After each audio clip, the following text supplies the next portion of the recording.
Cheng, let's get back together. I looked at the girl who suddenly appeared in front of me, and anger instantly flared up inside me. Lin Shanxian.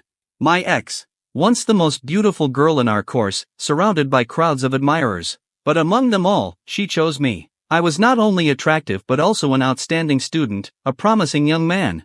Back then, I thought that was enough. We dated for just one semester, and then a rich guy from a neighboring department appeared. Money, gifts, a luxury car, that was enough for her to leave me and run to him. She didn't even try to hide the reason. Yi Chang, you don't have as much money as Hao. He drives a Porsche, and you ride a second-hand electric scooter. Aside from a pretty face, you have nothing at all. I don't want to spend my whole life paying off a mortgage and car loans with you. Those words broke my heart at the time. And now, 2 years later, she stands before me, in tears, with a trembling voice, begging for forgiveness, pulling at my sleeve. She says she realizes her mistake, that she's willing to obey me in everything. I abruptly pull my hand away and say, "Didn't you hear me? Get lost, okay?" A crowd gathers around. People whisper, pointing at us. From their reactions, it's clear who they think is at fault. When a beautiful girl cries, the man is always the villain. An elderly woman shakes her head and says I'm too cruel, that if the girl has already apologized, there's nothing for me to hold a grudge against. The crowd immediately supports her, accusing me of lacking generosity. Some even question if I can still be considered a man after such behavior. Their words only make me angrier. They don't know the whole truth, yet they've already made their judgment. They don't care about what happened before. They just want a beautiful spectacle where a weak, miserable girl begs for forgiveness from a heartless man. I look at Lin Shanxian again, and suddenly, I notice. She's smiling? Through tears, with trembling lips, but it was a smile. She was enjoying the situation. She knew the crowd would take her side. She thought I had no choice. And then, a signal sounds in my head. Ding! A robotic voice announces. Detected, the host has encountered an ex-girlfriend who was pretending to be miserable to rekindle the relationship, as well as being subjected to moral pressure from bystanders. Activating the Life for Pleasure system. Option 1, agree to reunite with your ex-girlfriend. Reward, -1 centimeter from your entire body. Option 2, just walk away. Reward, 10,000 yuan. Option 3, speak out everything that has been bottled up in your heart. Reward, Ferrari la Ferrari. I freeze. Got a system? But the choice is obvious. I point at Lin Shanxian and say bluntly, Lin bitch, what the hell were you thinking when you decided I'd want to be with you again? Who was the one who slept with someone else even before we broke up? And now, after being used for 3 years, you dare to come crawling back? Get lost, you trash. The crowd falls silent. I shift my gaze to the people who had been judging me a moment ago. And you all, before throwing around moral accusations, could at least bother to understand the situation? This slut had 2 abortions for another man, and now she wants to come back to me. Anyone wants to take her in, be my guest. God, you people love to gossip without knowing a damn thing. Lin Shanxian turns pale. Her lips tremble. She never expected me to say all this out loud. She thought she could hide the truth. But now, everyone knows everything. And then, the system speaks again. Congratulations! You have received the reward, Ferrari la Ferrari. Additionally, since the host has not only punished the ex-girlfriend but also the moral blackmailers, an extra reward is granted, 100 million yuan. The keys are already in your pocket. The car is parked ahead. The money has been credited to your bank account. All rewards are fully legal, and you may use them without worry. I feel a wave of satisfaction. I just destroyed her in front of everyone and got a supercar and 100 million in the process. I don't stay a second longer. I just walk away. In the parking lot, a red Ferrari la Ferrari is waiting for me. A crowd surrounds it, people filming videos. Some are even trying to sit on the hood to take pictures. I pull out the keys, press a button, and the headlights flash. Instantly, everyone steps back. One of the girls who was trying to take a selfie smirks, saying there's no way this car belongs to me. But her expression changes instantly when I open the doors. I calmly get behind the wheel and press the start button. Lin Shanxian rushes to me, bangs on the window, begging again. Ah Chang, please. I really understand now. I will listen to you, I will never leave you again. I don't even look in her direction. I press the gas. The car roars forward. Voices echo behind me. Ugh, how disgusting. Typical gold digger. Did she really think he'd wait for her? Pathetic. I don't turn back. It doesn't matter anymore. I'm behind the wheel of a Ferrari, the road ahead is clear, and I have 100 million in my bank account. I check my balance. Your balance, 100,001,576.47 yuan. I slam my hand on the wheel and laugh. This feels so damn good. But suddenly, the system's voice rings in my head again. Option 1, quit your job. Reward, another 100 million yuan. Option 2, go to an interview. Reward, 35% of Yixing Group's shares. Now, everything is in my hands. Hearing the system's words, Yi Chang's eyes widened. Good grief. The first option meant he could get 100 million yuan without doing anything, while the second option's reward, wasn't that the parent company of the company he was interviewing for? The company he was set to interview at was Tangqing Finance, a financial firm. And Tangqing Finance was a wholly owned subsidiary of Yixing Group. And what was Yixing Group? A super conglomerate worth over 300 billion yuan, ranked among the Fortune Global 500. Yi Chang, having studied business administration, knew exactly what 35% of its shares represented. He had previously researched Yixing Group's shareholding structure. Even the largest shareholder only held about 42%. This meant he would instantly become the second largest shareholder. Sure, 100 million in cash sounded tempting, but 35% of Yixing Group's shares? That was even better. Besides, the system didn't require him to pass the interview, just attending was enough. Wasn't this basically a free giveaway? Without hesitation, he chose option 2, he would go to the interview tomorrow. Now, it was time to go shopping. Or rather, stocking up? Yi Chang chuckled to himself, then drove his LaFerrari straight to the most luxurious mall in Shanghai. Upon arriving, he parked the eye-catching LaFerrari in the paid parking lot, and the security guards immediately took positions beside it. If a regular car got damaged in a paid parking lot? No problem, compensation was manageable. But a supercar like this? No one could afford that kind of damage. After leaving the parking lot, Yi Chang's first stop was the Rolex boutique. Sir, are you here to look at watches? As soon as he entered, a female sales associate warmly greeted him. The staff at Rolex were well trained. Even though Yi Chang was dressed in clothes worth less than 300 yuan, she still maintained a respectful attitude. Yi Chang glanced around the store and said, "I'll just take a look first."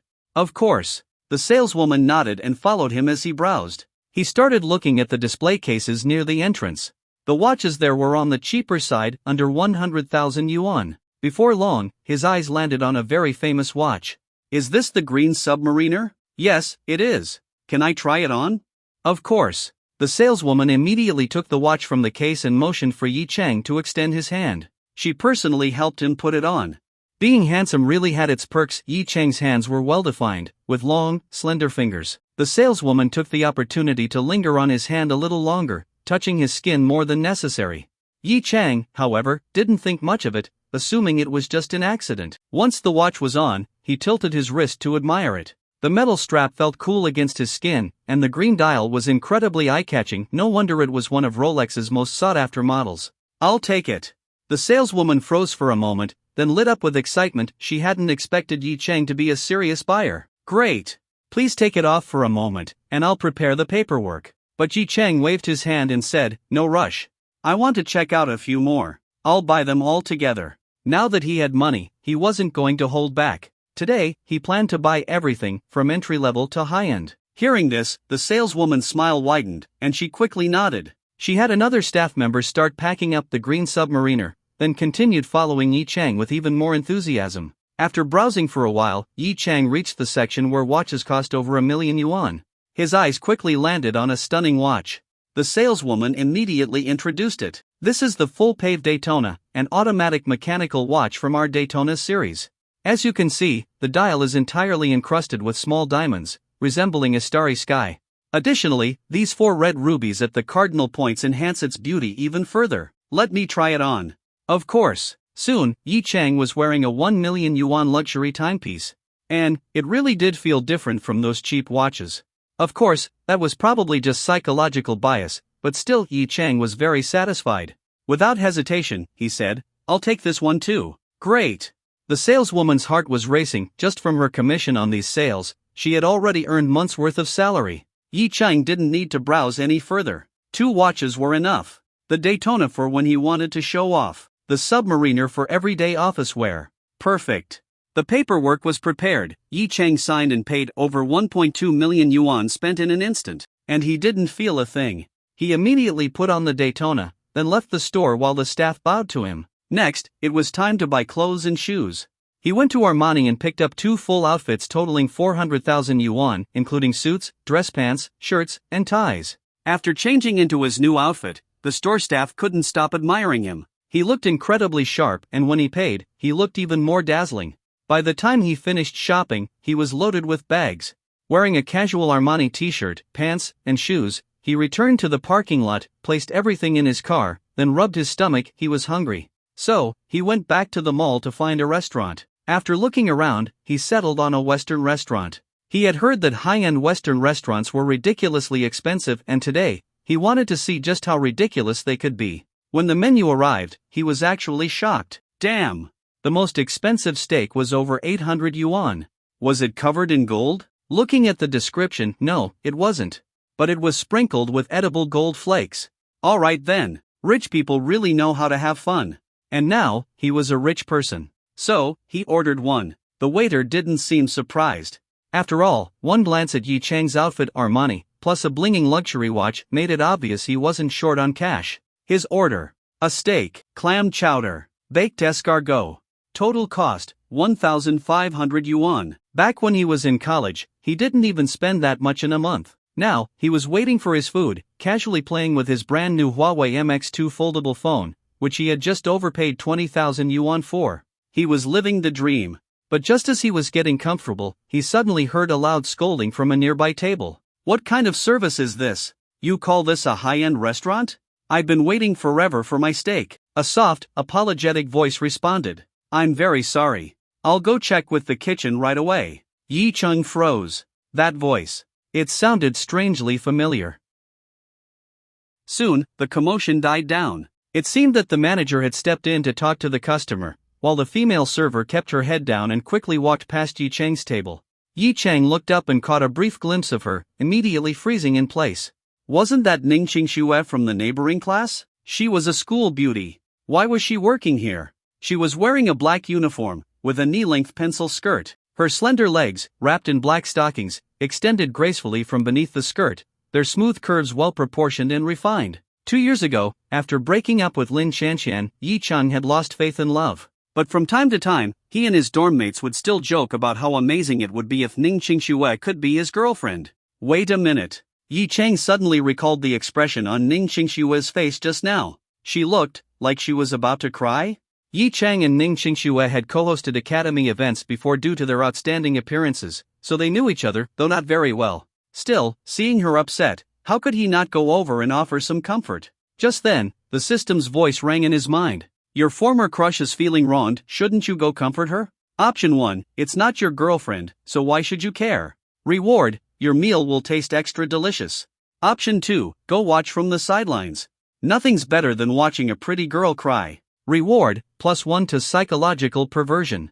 Option 3, go comfort her. Who knows? Maybe she'll become your girlfriend in the future. Reward, a luxury villa in Yulong Garden. Well, that's an easy choice. Yi Chang stood up. Since he had already paid, there was no worry about being mistaken for a dine and dasher. He saw Ning Qingxue heading to the restroom and followed. Outside the men's and women's restrooms was a sink area. Ning Qingxue stood at the sink, turned on the water, and wiped her face. Yi Chang walked up to the sink beside her, started washing his hands, and casually said, Ning Qingxue. Hearing someone call her name, she quickly wiped her eyes, looked up, and after recognizing him, exclaimed in surprise, Yi Chang? What are you doing here? Yi Chang smiled. In a restaurant, obviously eating. Oh, I forgot. Ning Qingxue forced a small smile. Work is tough, huh? Yi Chang sighed. I saw what happened earlier. Are you okay? Ning Qingxue lowered her head, washing her hands in silence. After a moment, she spoke softly, I must look ridiculous to you. Not at all, Yi Chang shook his head. Work always comes with hardships. I've been there, too. Once, when handing out flyers, someone snapped at me, saying, can't you delivery guys use your eyes? Another time, someone mistook me for a thief and almost started a fight. I was really upset back then. Guess what I did? Ning Qingxue looked at him curiously. What did you do? I never handed out flyers again. Ning Qingxue couldn't help but laugh. Her frustration eased slightly at Yi Chang's attempt to comfort her with self-deprecating humor. Then she said, but you had the choice to stop handing out flyers. I still have to work as a server. Yi Chang nodded and reassured her, that's true. But think of it this way, being a server is just training your patience.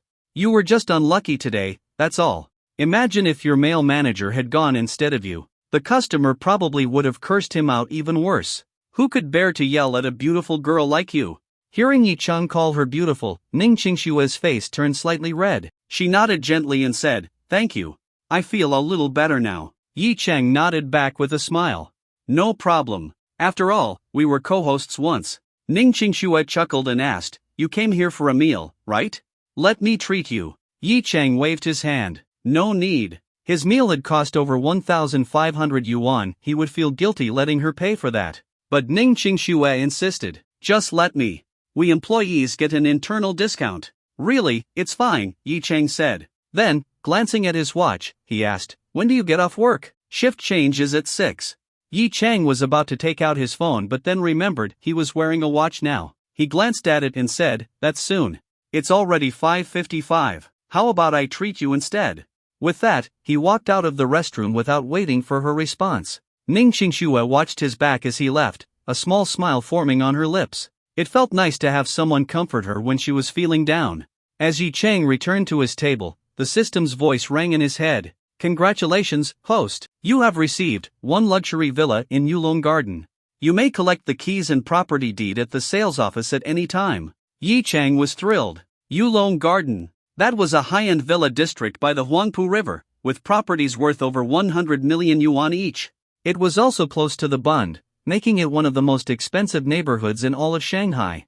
Perfect. Later, he would pick up the keys and move his luxury purchases into his new home. Since it was his final semester of university, he was still staying in a dormitory. But expensive things like watches and clothes definitely needed to be stored in a proper home. With that in mind, Yi Chang returned to his seat. A few moments later, Ning Qingxue came over and said, "I'm not officially off work yet. Just wait for me a little longer." Then, she walked over to the register and asked a co-worker, "How much is table 23's bill?" She figured Yi Chang's meal would cost at most 200 to 300 yuan. Her monthly salary was 4,000 yuan, and with the employee discount, she estimated the cost would be under 200 yuan. Her co-worker tapped the register and asked, "Do you know that handsome guy?" "Yeah, he's my schoolmate." "Your admirer, huh? He even came here for you. Did he just go comfort you?" Ning Qingxue blushed. "Don't talk nonsense. We're just friends." Yeah, just friends," the co-worker teased with a knowing smile before reading the final bill. "Wow, your admirer must be loaded. His meal costs over 1,500 yuan. What? 1,500 yuan? Ning Qingxue was stunned. She couldn't afford that. Even with the employee discount, it would still be over 1,000 yuan. How was Yi Chang so rich? Just then, another server walked by, overhearing their conversation. She glanced at the screen and said, "Oh, you're talking about that handsome guy at table 23? I'm sure he's a rich second-generation heir. When I served him earlier, I saw his watch. It's a Rolex, covered in diamonds. It must be worth at least 1 million. And his phone? A Huawei MX2. The official price is almost 20,000 yuan, but due to resellers, it's gone up to over 30,000. Ning Qingxue was shocked. Yi Chang, was this rich? Seeing how expensive the bill was, Ning Qingxue remembered that she had just offered to pay for Yi Chang's meal. She suddenly found herself in a dilemma. But after gritting her teeth, she decided, since she had already said it, how could she go back on her word? So, she turned to her co-worker and said, "Put his bill on my paycheck." Her two co-workers were stunned. "Xiaoning, are you sure? That's over 1,500 yuan. Even with the employee discount, it's still more than 1,100. You like him, don't you?" "Well, it makes sense, you're classmates, he's rich and handsome, and you're beautiful. You two do seem like a perfect match." "Don't talk nonsense," Ning Qingxue quickly explained. "I just said I would treat him. I just didn't expect him to order something so expensive." "Then just explain it to him," one of the co-workers said, speechless. "If it were me, I'd definitely take the chance to get close to a rich and handsome guy." "Xiaoning, you're just too shy." Alright, Xiaoning, stop talking. It's shift change, you're off now. Hurry up and go join your rich and handsome friend." Without giving her a chance to resist, the two of them pushed Ning Qingxue out toward Yi Chang. Blushing, she was dragged right in front of him. Yi Chang looked at the three of them, puzzled by what was going on. One of Ning Qingxue's co-workers said to Yi Chang, "You're Xiaoning's classmate, right? She just said she wanted to pay your bill, but we stopped her." Yi Chang glanced at Ning Qingxue and sighed helplessly. Didn't I say you don't need to treat me? Ning Qingxue lowered her head in embarrassment and muttered, I didn't expect you to order such an expensive meal. Sorry, otherwise, I definitely would have treated you. Ah, it's fine, Yi Chang waved his hand. Then, turning to her co-workers, he said, thanks, both of you. Could you bring her the same meal as mine? Ah, no need, really no need. Ning Qingxue was startled. That was a 1,500 yuan meal. How could she afford that? I'm paying, Yi Chang said with a smile. With that, the two co-workers pushed Ning Qingxue into the seat opposite Yi Chang, casually responding with, all right then, before walking away. Now, only Yi Chang and Ning Qingxue remained at the table. They weren't particularly close to begin with, so an awkward silence hung in the air. They both spoke at the same time.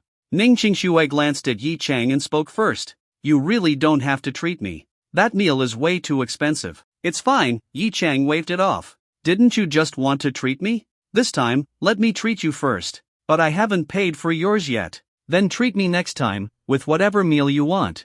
Yi Chang smiled and casually changed the topic. Graduation is coming up soon. Have you found a job yet? Seeing how insistent he was, Ning Qingxue could only accept, silently making a note to herself about this meal. She then replied, I have an interview next week. Yi Chang nodded. Ha, I have mine tomorrow. Ning Qingxue looked him over again. Earlier, she hadn't noticed, but now she saw that his clothes had an Armani logo. She knew that Armani was a luxury brand. And that watch on his wrist, just like her friend had said, it was covered in diamonds. She couldn't help but ask, you seem pretty rich. Why are you still going to an interview? Yi Chang saw her glance at his watch and instinctively touched his nose before coming up with an excuse. Just experiencing life. He couldn't exactly tell her that 35% of the parent company of the firm he was interviewing it would soon belong to him. Ning Qingxue nodded and said enviously, that must be nice. Yi Chang smiled, feeling nostalgic. Before today, he had also been worried about job hunting. They continued chatting, and soon, the meal that Yi Chang had ordered for her arrived. After finishing their food, Ning Qingxue's shift was officially over, and Yi Chang was ready to leave as well. As they walked to the entrance together, Yi Chang asked, are you heading back to campus? Aren't you? Ning Qingxue asked. Not yet, I have something to do. Of course, he was going to check out his new villa.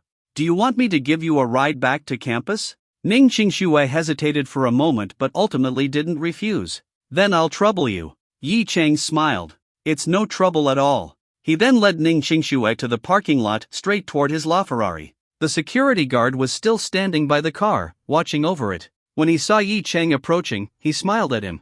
Yi Chang instinctively reached into his pocket. Damn, he hadn't prepared a tip. Having no other choice, he simply thanked the guard. Hopefully, the guy wouldn't talk badly about him later. Yi Chang then took out the key and unlocked the car. When he turned around, he saw Ning Qingxue's stunned expression. And at that moment, he felt an indescribable thrill. Was this what it felt like to show off in front of a gorgeous woman? He loved it. He smiled at her and said, get in. Oh. Ning Qingxue snapped out of her daze and quickly walked to the passenger side. The people around them cast curious glances, making her blush. They probably all thought she was Yi Chang's girlfriend, even though they were completely innocent. Lost in her thoughts, she reached for the car door but couldn't figure out how to open it. Yi Chang, already seated inside, noticed this. So, he got back out to teach her how to open the scissor doors. Why teach her? Well, what if she ended up sitting in this passenger seat often in the future? Right? After learning how to open the door, Ning Qingxue carefully gathered her skirt and slowly got into the car, making sure not to expose anything. She had taken off her uniform jacket earlier and put on a casual outer layer, but she was still wearing a pencil skirt, black stockings, and black low heels. After sitting down, because supercar seats are lower than normal, the hem of her skirt slid up slightly, almost revealing the absolute territory of her thighs. Yi Chang's gaze unintentionally drifted downward. He swallowed hard, then quickly closed the door. After settling back into the driver's seat, his peripheral vision kept betraying him. Ning Qingxue noticed this and immediately placed her bag over her lap, her face turning bright red. Under Yi Chang's gaze, her legs felt oddly numb. Now he understood why men loved driving sports cars with beautiful women in short skirts. A stunning view, every now and then, what a joy. Of course, other guys could touch. Yi Chang could only admire from a distance. He forced himself to focus on the road, press start, and the LaFerrari's V12 engine roared to life before gliding onto the street. Soon, they arrived at the campus entrance. As Ning Qingxue stepped out, she ran into her dorm mate, who stole a few glances at the car before bombarding her with questions. Yi Chang watched from the driver's seat, shaking his head. Hopefully, this wouldn't cause Ning Qingxue any trouble. He glanced at his phone, where her contact information was saved. She had given it to him just before getting out. He smiled. Step 1 to winning over the school beauty, complete. Without thinking further, he turned the car around and headed toward Yulong Garden. Time to check out his luxury villa. Arriving at the Yulong Garden sales office, Yi Chang parked his car and took a look around. The area was right next to the Huangpu River, with a wide green belt separating the road from the villa district, effectively blocking out noise. Then, he walked straight toward the sales office. However, just as he left the parking lot, he unexpectedly ran into someone he didn't want to see. Zhang Zhihao, the rich second-generation heir who had taken Lin Xianxian away from him. In a way, Yi Chang had to thank this guy. Because of him, he had seen Lin Xianxian's true colors. But that didn't mean he had to be polite to Zhang Zhihao. At that moment, Zhang Zhihao was holding onto a woman even more voluptuous than Lin Xianxian, walking toward Yi Chang. And this woman clearly felt too hot, because she was wearing barely anything. Yi Chang suddenly understood why Lin Xianxian had come looking for him, wanting to reconcile. Turns out, she had been dumped. Zhang Zhihao found a new girl and threw her away. Out of sight, out of mind. Yi Chang didn't want to waste time with this guy, so he headed straight for the sales office. But things didn't go as planned. Zhang Zhihao spotted him. Yo! Isn't this Brother Yi? What brings you here? Looking for a job? Yi Chang frowned. It wasn't surprising that Zhang Zhihao recognized him. Back when he was still with Lin Xianxian, Zhang Zhihao would wait outside their classroom all the time, deliberately kissing Lin Xianxian in front of him. Later, Yi Chang and his dorm mates almost beat him up, and only then did Zhang Zhihao back off a little. But now, running into him unexpectedly, his arrogant, scummy attitude was back. Yi Chang wasn't afraid of him in the slightest. He turned around, looked at Zhang Zhihao, and sneered. Forgot to bring your face when you went out? Need me to give you one? Zhang Zhihao froze. He hadn't expected Yi Chang to actually insult him. The woman beside him immediately whined in disgust. How Ji, who is this guy? How dare he talk to you like that? Zhang Zhihao patted the woman's backside and laughed. Just some broke loser who doesn't know his place.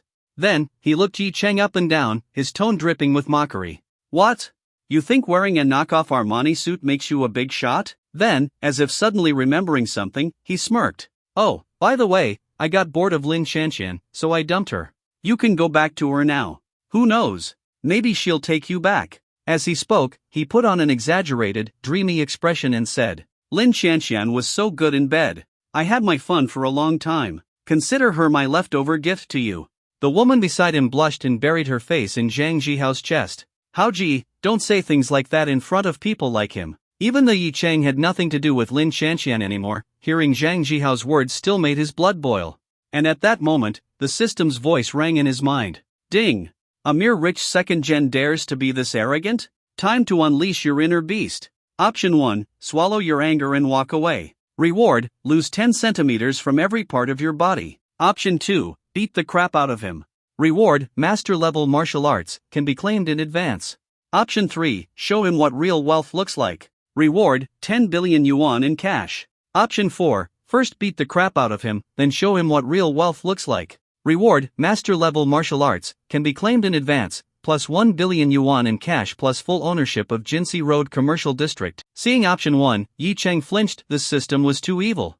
But as soon as he saw option 4, he grinned. Did this even need consideration? He had wanted to beat up this guy for ages. Without hesitation, he chose option 4 and told the system in his mind, I want to claim the master-level martial arts reward in advance. In an instant, countless martial arts techniques flooded his mind. From Tai Chi to Xingyi Fist, from sword techniques to spear combat, he even gained muscle memory for all of them. Yi Chang suddenly felt like he could take down a full-grown buffalo with his bare hands. He cracked his neck, looked at the two idiots in front of him, and grinned. But instead of attacking immediately, he sneered. TSK, what a perfect match, a whore and a dog, a couple made in heaven. Zhang Zhihao and the woman immediately turned ugly. Who the fucking are you calling a dog? Zhang Zhihao roared. I'm talking about you, dumbass. Yi Chang taunted. What, not convinced? Lin Xianxian was a whore, this woman is also a whore. And you? You're a short, fat pig. At least pigs have some use, they can be eaten. But you? You're just wasting air. Zhang Zhihao's face turned purple with rage. He hated when people pointed out his two biggest insecurities, his height and weight. Meanwhile, Yi Chang was tall, 1.8 meters, and good-looking. Back then, the only reason Zhang Jihao flaunted his wealth and publicly humiliated Yi Chang was because he was jealous of his looks. Say that again, you bastard. You looking to die? The woman was also furious, pointing at Yi Chang and scolding, "Can you not speak like a civilized person?" Yi Chang smirked. "My mouth, my words. I'll say whatever the hell I want. What are you gonna do, shorty? And you, slut?" Zhang Jihao was furious.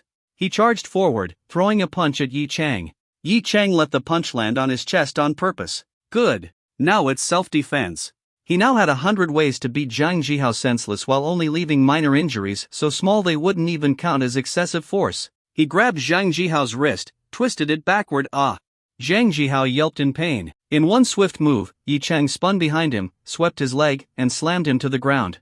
Then, he channeled his inner Ip Man and began a Wing Chun-style beatdown. But he controlled his strength, striking specific pressure points on Zhang Jihao's back with the hardened knuckles of his fists. Zhang Jihao screamed in agony.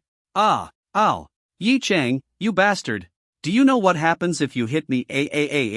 Stop, please. The woman panicked and shouted for help. Someone help. He's attacking someone. Since they were right near the Yulong Garden sales office, the security guards quickly rushed over. Stop fighting. Both of you, stop. By then, Yi Chang had landed a final punch, making Zhang Jihao howl in pain. He figured this last hit would leave him unable to do any strenuous activity for half a month. The security guards pulled Yi Chang away, but he didn't resist. "Why are you fighting in public?" one of the guards scolded. Yi Chang dusted off his clothes and said casually, "He hit me first." Then, he pointed at a security camera at the entrance and said, "That camera caught everything. If it weren't for that camera, he wouldn't have fought here." Seeing Yi Chang directly point out the security camera, the two security guards were stunned. So he had planned this fight in advance? But looking at Zhang Jihao lying on the ground, beaten half to death, it was hard to believe he had only suffered minor injuries. Even if Zhang Jihao threw the first punch, beating him up this badly still seemed excessive. At this moment, the woman beside Zhang Jihao helped him up. He looked absolutely miserable, his entire back aching with every breath. Furious, he turned to the security guards and shouted, "You too, beat him up for me. I'll give each of you 10,000 yuan. The two security guards glanced at Zhang Jihao in disgust. 10,000? Are you trying to bribe beggars? Seeing that the guards weren't even looking at him, Zhang Jihao's expression darkened, and he raised the offer. 50,000. Yi Chang chuckled. Enough already. Stop embarrassing yourself with that little pocket change. Zhang Jihao snapped back, little pocket change? You broke loser, I bet you don't even have 10,000 to your name. Yi Chang cracked his knuckles and smirked. Guess I didn't hit you hard enough just now. Zhang Jihao flinched. He absolutely did not want to get hit again. The pain from Yi Chang's last punch was unbearable. Every step he took now made him want to cry. At that moment, the sales office manager walked out. Since the fight had happened right at their entrance, it was his responsibility to check on the situation. However, as soon as he saw Yi Chang, he froze for a moment, then took a closer look. His expression immediately became respectful as he asked cautiously, "Excuse me, are you Mr. Yi Chang?" Yi Chang glanced at his name tag, sales office manager. Then, he nodded. "Yes, I am." "Ah, very nice to meet you. May I ask what happened here?" Yi Chang raised an eyebrow. So, this guy recognized him? Was the villa that the system prepared for him so extravagant that even the manager was treating him with this level of respect? But the timing was perfect. He pointed at Zhang Jihao and said, "This guy tried to attack me but lost, so I beat him up. You have security footage, right? You can back me up." Zhang Jihao was surprised. Why did this sales office manager know Yi Chang? And why was he acting so respectful toward him? Still, he quickly tried to use his own status.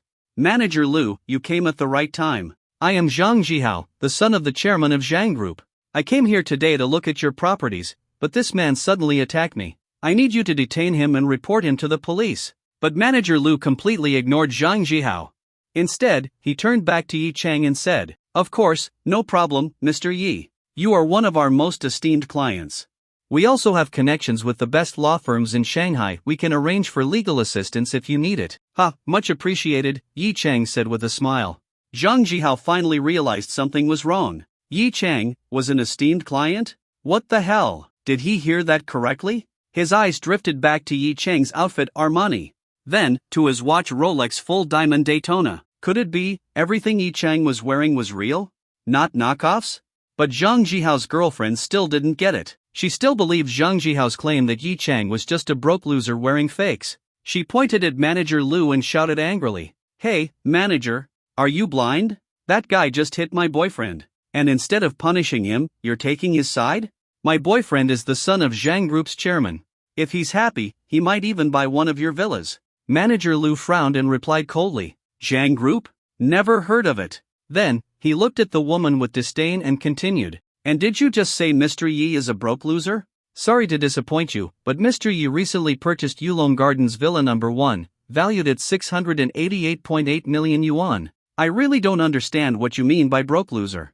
You and your boyfriend together probably can't even afford the down payment. Furthermore, since you have insulted Mr. Yi and even attacked him, we have the right to add you both to our blacklist. If you attempt to harass our VIP client again, you are welcome to take it up with our legal department. Now, please leave our premises." Zhang Jihao and his girlfriend were completely stunned. Yi Chang bought a 688.8 million yuan villa? Yulong Garden Villa Number 1? Zhang Jihao had heard about this villa before, but he had never seen it in person. Just getting a tour required a financial audit proving at least 200 million in liquid assets. His own personal account didn't have that much, so he had never qualified to view it.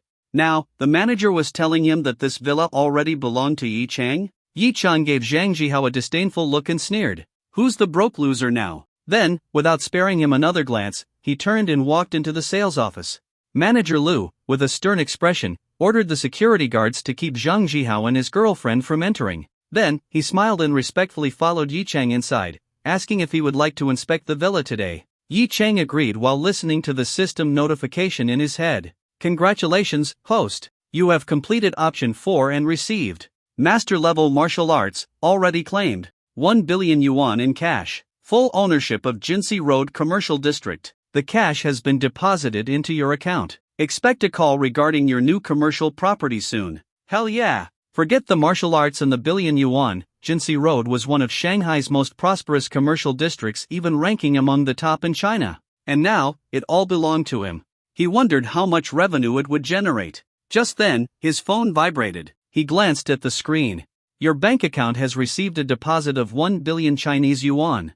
Current balance, 1,090 million Chinese yuan. Manager Lu accidentally caught a glimpse of the message and nearly tripped over his own feet. How many zeros was that? Was that 10 figures? His attitude instantly became even more respectful. At the sales office, Yi Chang received the villa's title deed and keys. Manager Lu offered to personally give him a tour. Yi Chang agreed, then returned to the parking lot to pick up his LaFerrari. When Manager Lu saw the car, he was stunned once again.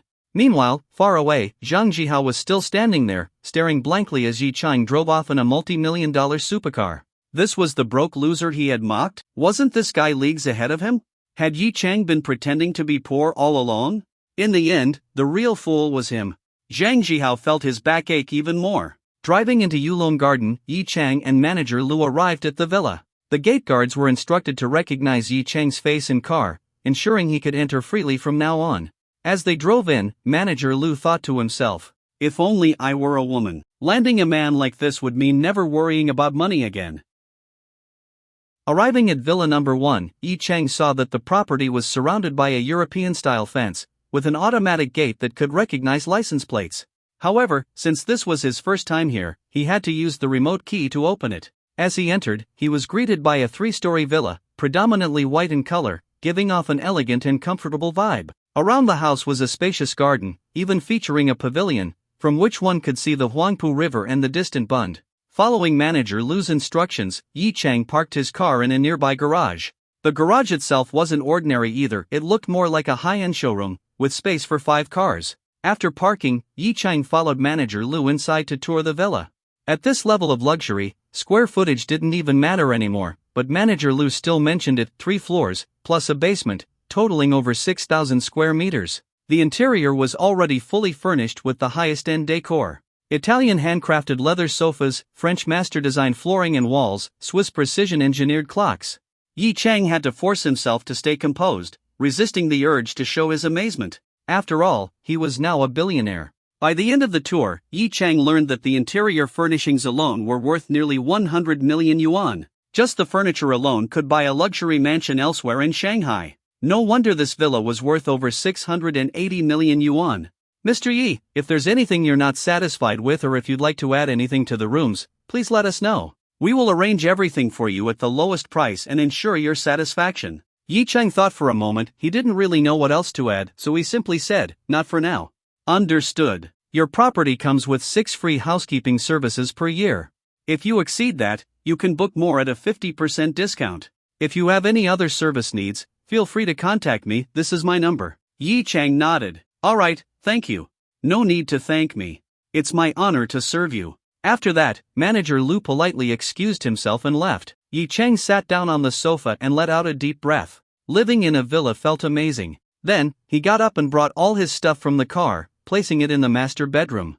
The master bedroom was on the second floor, equipped with a walk-in closet, bathroom, sauna, and a huge balcony, over 200 square meters in total. But honestly, all 10 bedrooms in the villa were enormous, with the smallest one still over 100 square meters. Alright, that's enough sightseeing. I still have to return to school tonight. After enjoying the villa until around 9 p.m., Yi Cheng reluctantly remembered that he still had to return to his tiny 20 square meter dorm room. Driving his LaFerrari, he headed back to campus. But on the way, he ran into a problem.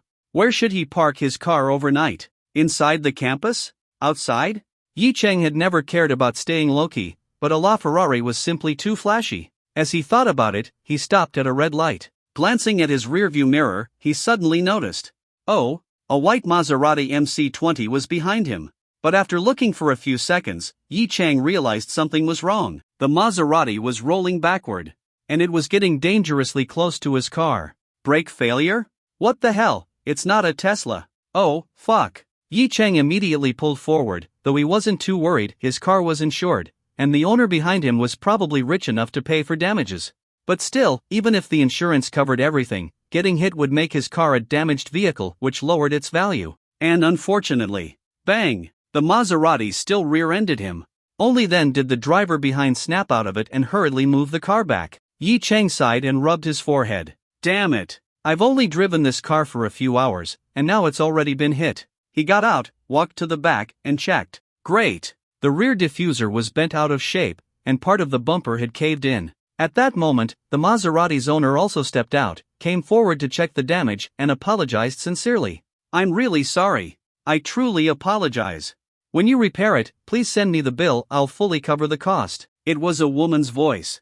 And it sounded incredibly pleasant. Yi Cheng turned his head to look. Damn, this woman was at least a 9.5 out of 10 beauty, just as stunning as Ning Xingxue. But in terms of elegance and fashion, she was far superior. Yi Cheng sighed. A female driver. What else could he say? Even if he complained, what if she turned out to be unreasonable? Seriously, how does someone not realize their car is rolling backward at a red light? He simply said, let's wait for the traffic police. They're already on their way. At that, the woman panicked. I just had dinner with friends and drank half a glass of beer. Will they check if I'm drunk driving? Yi Cheng rubbed his forehead again. Well, tough luck. Half a glass of beer wouldn't make her drunk, but it would still register as DUI. Since it's a traffic accident, they have to check for drunk driving. Will they arrest me? The woman freaked out even more. Yi Cheng was speechless. Sis, how did you even get your driver's license? First-time DUI just results in a license suspension. Only a second offense leads to detention. This is your first time, right? Oh, I see. That's fine then. It's my first time. The woman sighed in relief. Losing her license was fine, getting detained was the real concern. Meanwhile, bystanders enjoyed the rare sight of two luxury cars colliding. Many lowered their windows to take photos. Soon, the traffic police arrived, assessed the situation, and instructed them to pull their cars aside before handling the procedures. Then came the breathalyzer test. As expected, the woman tested positive for alcohol, resulting in a 6-month license suspension and a fine of over 1,000 yuan. But for rich people, a small fine meant nothing. Then, the accident report confirmed the Maserati driver was fully at fault. By now, Yi Cheng had also learned her name, Yan Yuaning. For some reason, the name felt familiar, but he couldn't recall where he had seen it before. After all the paperwork, they exchanged contact information to settle the insurance process later. Finally, both prepared to leave. However, since Yan Yuaning's license was suspended, she obviously couldn't drive her car anymore. She had to find a parking spot and have someone else pick up the car later. Now, she was deciding whether to call a taxi or ask a friend to drive her home. At that moment, the system's voice chimed in. A beautiful woman can't drive home. As a man who appreciates beauty, shouldn't you offer to help? Option 1, she crashed into me, and now she wants my help? No way. Reward, +1 to straight male attributes. Option 2, a gentleman should always help a lady in need. Reward, master-level driving skills. Yi Chang sighed and chose option 2. Then, he turned to Yen Yuaning and asked, need a ride? She hesitated briefly but soon nodded. Then, I'll trouble you. After all, she was a wealthy and beautiful woman. Taking a random taxi could be dangerous. Besides, Yi Chang was handsome and drove a supercar. Even though she was at fault, he had remained calm and polite, leaving her with a good impression. Except for one thing. He actually called her sis earlier. Unforgivable. Today, the passenger seat of the LaFerrari once again had a stunning beauty sitting in it. Yi Chang couldn't help but sigh. Life was truly amazing. Or rather, being rich made life so much more exciting. At the same time, he had just received the master-level driving skill reward, which perfectly made up for his lack of driving experience. Then, when Yen Yuaning mentioned her destination, Yi Chang was shocked by the coincidence. You live in Yulong Garden too? Hearing this, Yen Yuaning was also stunned. Yeah, do you live there too? Yi Chang shrugged. Yep, I just came from there. Yen Yuaning was surprised. Wow, then we're neighbors. Which villa do you live in? Villa number 1. Oh, villa number 1. Wait, what? Yen Yuaning suddenly realized something. You live in number 1? But that villa was never sold. Yi Chang smiled. I just got the property certificate today. Yen Yuaning nodded and said with envy, I toured villa number 1 before. The environment is amazing, but it was just too expensive. My family didn't buy it for me, they only bought villa number 18, which was much cheaper, just 200 million. That's 3 times less than number 1. Yi Chang, feel free to visit when you have time. Yen Yuaning gave him a glance. This man had been acting serious earlier, but now that they were alone in the car, his true nature was showing. He was inviting her to his house. His intentions were obvious to everyone. So she smiled and waved her hand. No need, I have to work most of the time. Yi Chang nodded and didn't say anything else. In his opinion, inviting a neighbor over was normal, but it seemed like his words were misunderstood. Oh well, if she misunderstood, so be it. He couldn't be bothered to explain. They continued chatting casually along the way, and 10 minutes later, they arrived at Yulong Garden. Nothing unexpected happened. Yen Yuaning had only drunk half a glass of beer, so she wasn't even slightly drunk. When they reached villa number 18, Yen Yuaning got out of the car. Yi Chang noticed that a Rolls-Royce Wraith was parked in her garage. This car was probably more low-key than a LaFerrari, right? Yi Chang stroked his chin and suddenly asked, Miss Yen, could you do me a favor? Yen Yuaning, who had just stepped out, turned back and asked, what is it? Yi Chang pointed at the Rolls-Royce Wraith and said, can I leave my car here for now and borrow your Rolls-Royce for a day? I'll return it to you tomorrow. Yen Yuaning was taken aback. Why? Yi Chang, can I just say that I don't want to drive a damaged car? Hearing this, Yen Yuaning laughed. Of course, that's totally understandable. A lot of people think the same way. Then go ahead and park it inside. After all, I was the one who hit your car. Thanks a lot. Yi Chang smiled and drove into the villa's garage. When Yen Yuaning opened the garage, Yi Chang noticed that there were 2 other luxury cars worth millions inside. After parking, he got out and said, I'll wait outside then. If he asked to go inside, this Miss Yen might misunderstand him again. Yen Yuaning nodded. She actually appreciated his politeness. A moment later, she returned with the keys. Yi Chang took them and looked at the double R emblem. He couldn't help but feel amazed. Today, he had gotten the keys to 2 luxury cars. Alright, thanks a lot. As Yi Chang was about to get in, Yen Yuaning suddenly spoke. By the way, Yi Chang turned to look at her. She hesitated for a moment, then said, could you do me a favor? Tomorrow morning, before 9 a.m., could you drive me to my company? My license got suspended, so I can't drive for now. She was the CEO of a company, but her assistant had recently resigned, so there was no one to pick her up. Since she had a good impression of Yi Chang, she figured she could ask him. Yi Chang thought for a moment. Before 9 a.m.? But he had an interview at 10 a.m. Still, he didn't refuse immediately and asked, where's your company? Yixing Tower. Yi Chang froze on the spot. Yixing Tower? Wasn't his interview at Tangcheng Finance also in Yixing Tower? Not only that, but Yixing Group's headquarters was in Yixing Tower. Yi Chang couldn't help but stare at Yen Yuaning. This was too much of a coincidence. Seeing his handsome face staring at her, Yan Yuaning avoided his gaze and her cheeks turned slightly red. She playfully scolded, "Why are you looking at me like that?" "Oh, nothing. No problem. Tomorrow at 9 a.m., right? I'll pick you up at 8:30, is that okay?"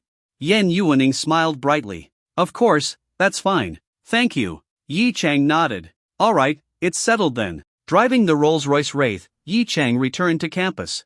Back in the dorm, his roommates didn't notice anything different about him. Since he was in a good mood after activating the system, Yi Chang logged into his computer and opened Jianwang 3, a game he hadn't played in a long time. This MMORPG was either about PvP or dungeon raiding, but in reality, it was a giant social platform.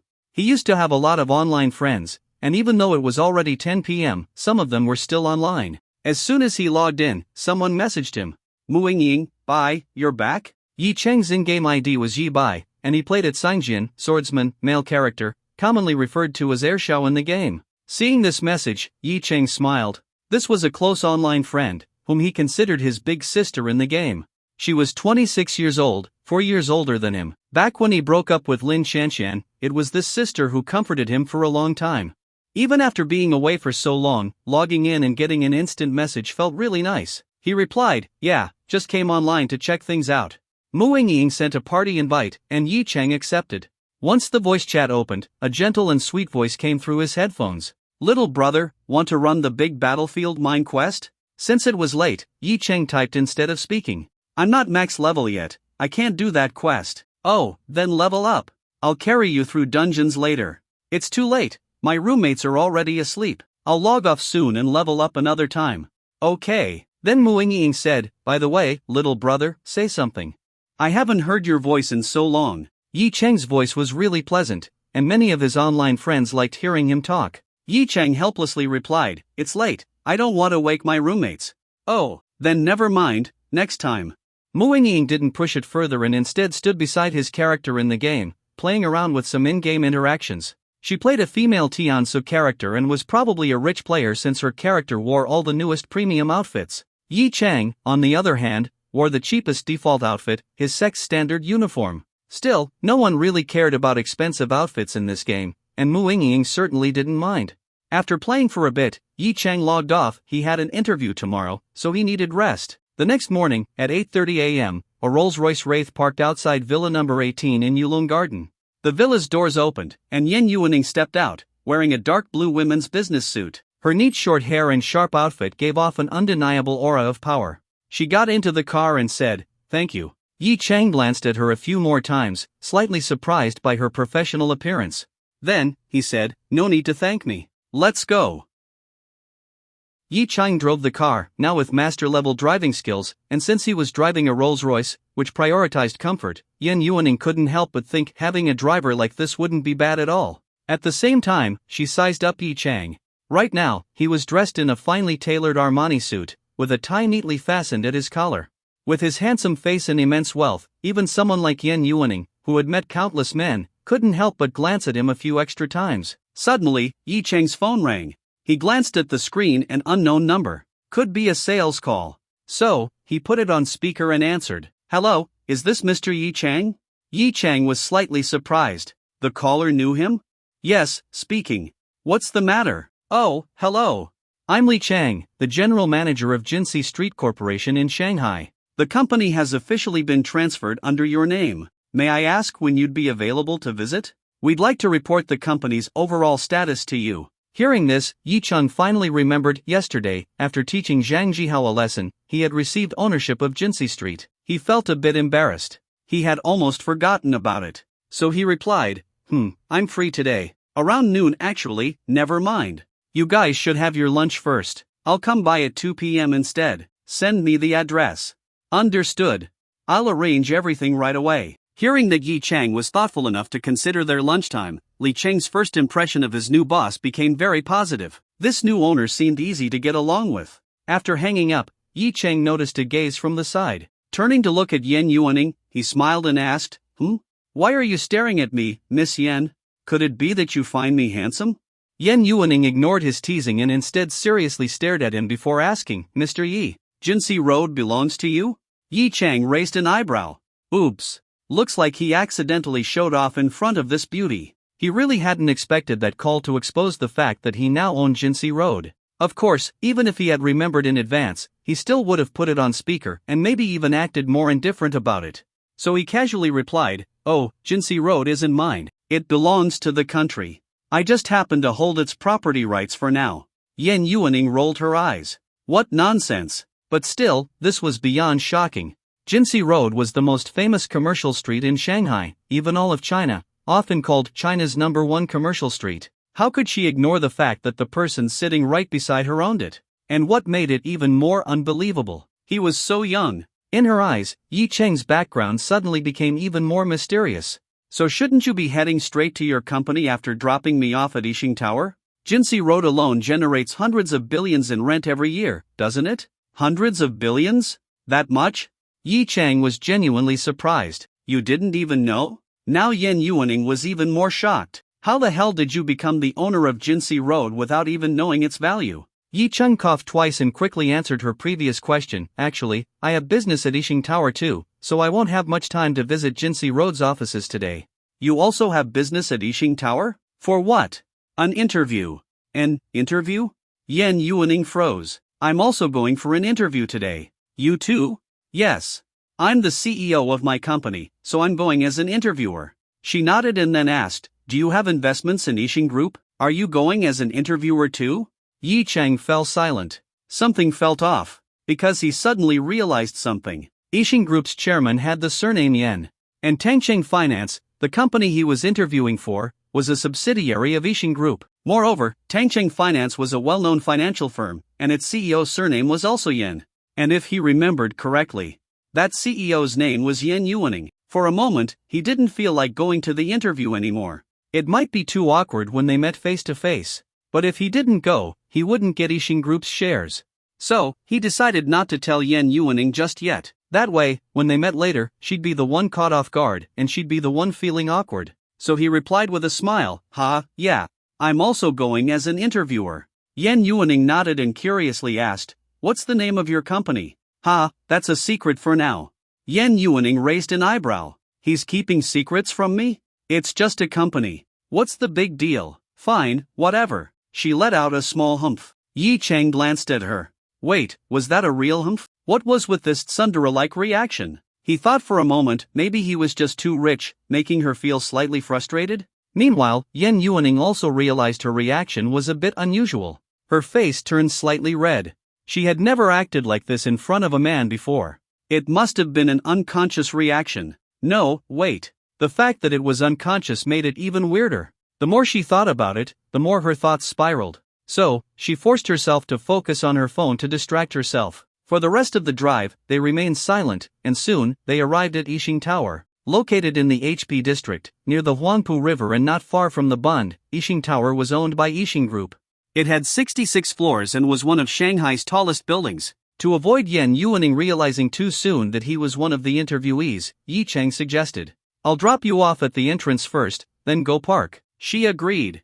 But after hesitating for a while, she suddenly asked, "Can you pick me up at 8 p.m.? Yi Cheng sighed. If he actually became her assistant, would he have to drive her around every day? He didn't answer directly and just said, "I'll see if I'm free tonight." Hearing that, Yan Yuaning felt a bit annoyed. "I let you borrow my Rolls-Royce for free, and you can't even give me a ride home? Am I not pretty enough or something?" For the first time, the powerful CEO Yan Yuaning felt a slight sense of insecurity about her looks. But getting angry over something like this would be childish. So, she smiled and said, "Alright, just call me if you need to return the car." Yi Cheng nodded. "Thanks, I'll return it soon." Then, Yan Yuaning stepped out of the car and entered Yixing Tower, while Yi Cheng drove to the parking lot. Yi Cheng parked his car and waited downstairs for a while before heading up. Tangcheng Finance was located on the 36th floor, and since the elevator took some time, he had a moment to think. What kind of questions would Yan Yuaning ask once she realized it was him applying for the job? If she got mad, what if she deliberately made things difficult for him during the interview? Yi Cheng quickly came up with a solution. Pass the interview, get the system reward, and then quit. Then, as Yixing Group's second largest shareholder, he'd directly replace her as the CEO. She could become his secretary instead. And if there was work, she'd do it. If there wasn't, well, that part was just a fantasy. There was no way Yan Yuaning would agree to be his secretary. Ding! The elevator reached the 36th floor. The entire floor belonged to Tangqing Finance, which wasn't surprising. This company was strategically important to Yixing Group. Walking out of the elevator, Yi Cheng quickly found the front desk and asked where the interviews were being held. After getting his answer, he arrived outside the conference room. Inside, the interviews were already in progress. Outside, a few rows of chairs were arranged neatly, and the other candidates had already arrived. After all, Tangqing Finance was a big company, and getting a job here wasn't easy. Everyone wanted to make a great impression. There were 6 candidates, 2 men and 4 women. All of them were well-dressed, young, and clearly prepared. Some were chatting, while others were going through their notes for last-minute preparation. Yi Cheng? He sat there, completely relaxed, playing on his phone. Read interview materials? He could, but he didn't need to.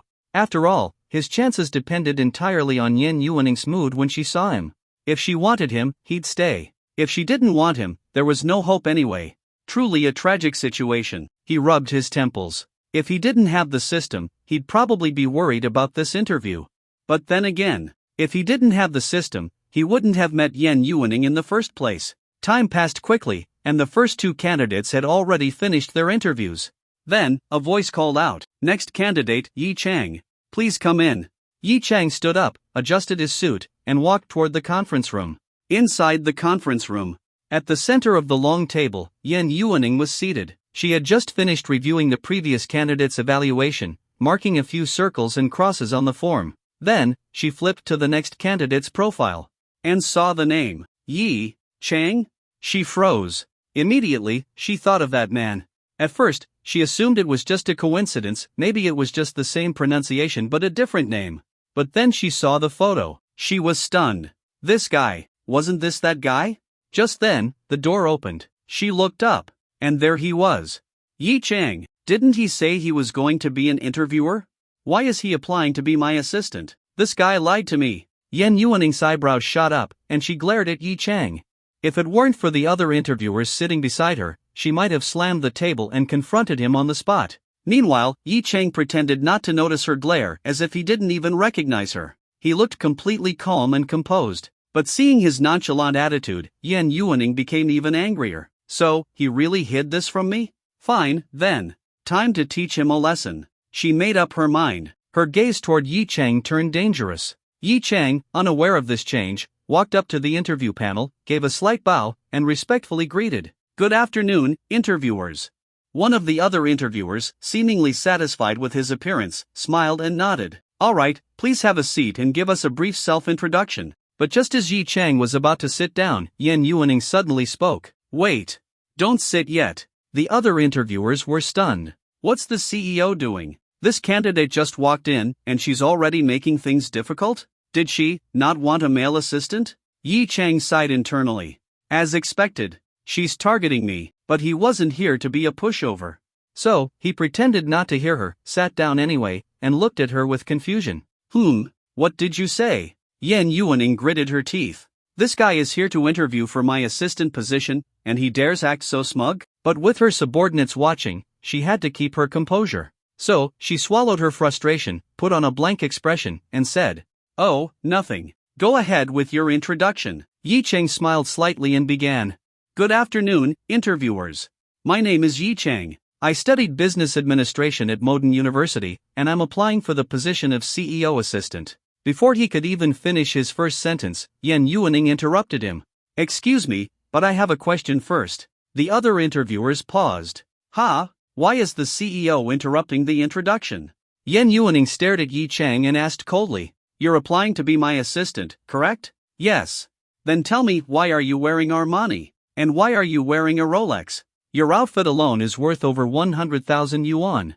Meanwhile, as the CEO, my entire outfit is worth less than 50,000 yuan. Even my watch is only worth 30,000. As an assistant, do you really think it's appropriate to dress more luxuriously than your boss?" The other interviewers were caught off guard. They only now realized Yi Cheng's clothes did seem high-end. There weren't obvious logos, but the CEO was experienced enough to recognize them. And that glimpse of his watch, it was definitely expensive. Actually, she had already noticed the Armani logo on his shirt this morning in the car. Yi Cheng raised an eyebrow. "So, this is the angle she's attacking me from?"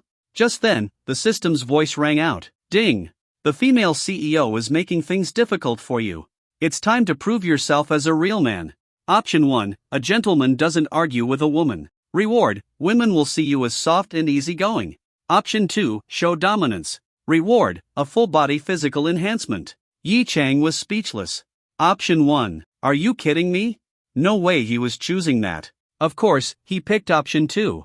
Leaning back into his chair, he locked eyes with Yen Yuaning and said, CEO Yen, I believe you're mistaken. As the CEO's assistant, I represent you in the eyes of outsiders.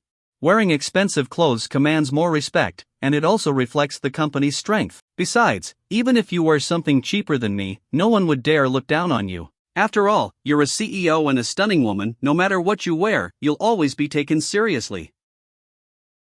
Yen Yuaning squinted at Yi Chang. Hearing him compliment her looks, she felt a little better inside. Of course. She had been confident in her beauty her whole life. There was no way this man could just overlook it. Unless, he was a scumbag who had seen too many beautiful women. The other interviewers also felt that Yi Chang's words made sense. A CEO's assistant was often responsible for greeting VIPs and business partners, meaning they represented the company's image. If they could afford expensive clothing, it would make people think the company was strong. Even the assistant's salary was high enough to afford such outfits. But then, Yi Chang's next sentence almost made them fall out of their chairs. Of course, if the CEO is short on money, I'd even take out a loan to buy you an outfit. Damn. Isn't this a bit too early to show loyalty? You haven't even been hired yet, and you're already talking about taking a loan? And forget the loan, are you serious about saying this in an interview? Do you even want this job? Besides, our CEO is the daughter of Yixing Group's chairman. Our Tangcheng Finance handles billions in cash flow. Why on earth would you think the CEO has no money? But before they could recover from their shock, the CEO spoke up. What if I want something worth at least $1 million? Would you still buy it for me? Yi Chang grinned, glanced at Yen Yuaning, and playfully winked before saying, Of course.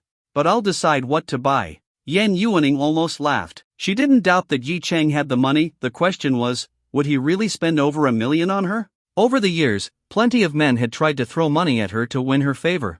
But since she had no interest in them, they never got the chance to spend a dime on her. If it were Yi Chang, though, she wouldn't refuse. Not that she wanted to analyze why she felt this way. That won't work. If you're buying me something, you have to listen to me. How about this? Half your choice, half mine. No way. Then forget it. Fine. 75% my choice, 25% yours. I said half and half. Any less, and it's all my decision. The system required Yi Chang to stand his ground. To him, that meant he had to be assertive. Yen Yuaning glared at him. Yi Chang, on the other hand, looked completely indifferent. At that moment, the other interviewers finally caught on. Wait, you two know each other? Is this guy the CEO's suitor? And from the CEO's attitude, she didn't seem totally against it. The interviewers suddenly felt like they were witnessing something interesting. Meanwhile, one of the male candidates secretly took a photo of Yi Chang. In the end, Yen Yuaning backed down. With other people in the room, she couldn't say much more. Yi Chang might be her current enemy, but not an outsider. Brushing her hair back, she let out a breath, suppressed her irritation, and said, All right, let's officially start the interview. Everything before this? Off topic. But she wasn't done testing him yet. She didn't let any of the other interviewers ask questions. She was the only one grilling him. Yi Chang wasn't worried at all. Professional questions? Easy. He was well prepared. Then came the real challenge. Since Yen Yuaning didn't have a personal driver, her assistant needed to be on call 24/7. Could he handle that? This was obviously payback for how he didn't immediately agree to pick her up last night. But Yi Chang's answer made her grind her teeth in frustration. Depends on my availability. Any other candidate would have been kicked out immediately. But since Yi Chang knew Yen Yuaning, the other interviewers stayed silent. Yen Yuaning clenched her jaw and moved on to other questions.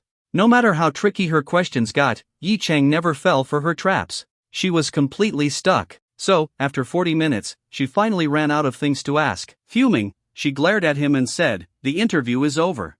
Then, she stood up, walked straight to Yi Chang, and grabbed his wrist, dragging him toward the door. Continue interviewing the others.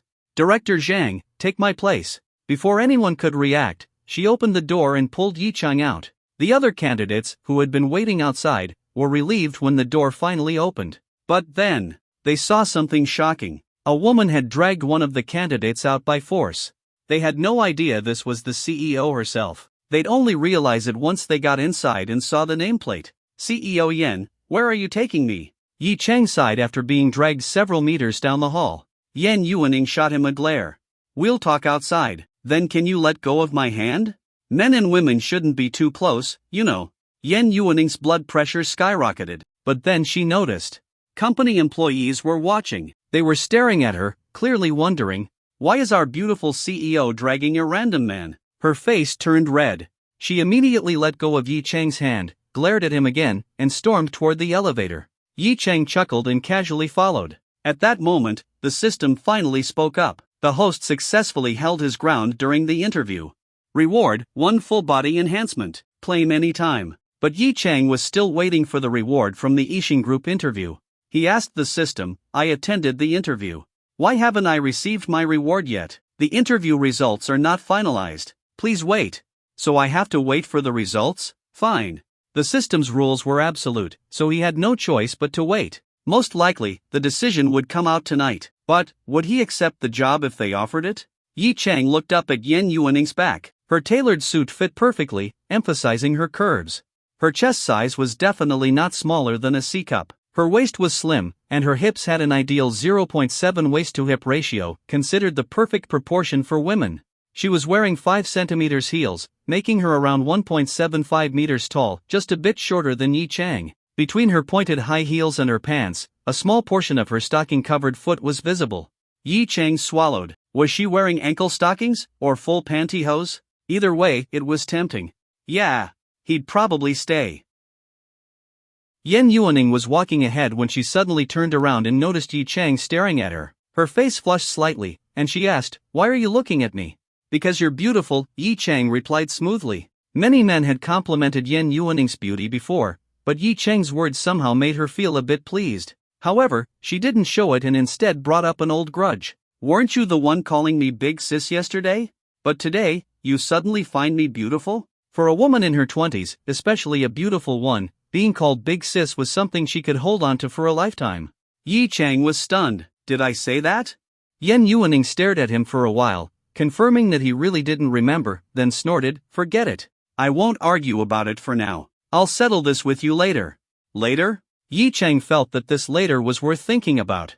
By now, they had reached the elevator, and since this was an internal elevator within Yixing Tower, Yen Yuaning, as the daughter of Yixing Group's chairman, naturally had access to it. Once inside, she pressed B1, and as soon as the doors closed, her expression became serious. She locked eyes with Yi Chang, staring intently at him.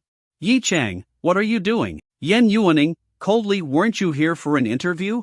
I was. Don't play dumb with me. You said you were going to interview others. Yi Chang touched his nose and cautiously said, Can I say, I was actually coming to interview you? Do you believe me? Yen Yuaning almost burst out laughing from anger. Her fists clenched, and she stepped forward, standing right in front of him. She tilted her head slightly, glaring up at him. You? Interview me? So what, is this assistant job actually about choosing who gets to be your boss? Before Yi Chang could reply, the system activated. A man and a woman, alone in a confined space.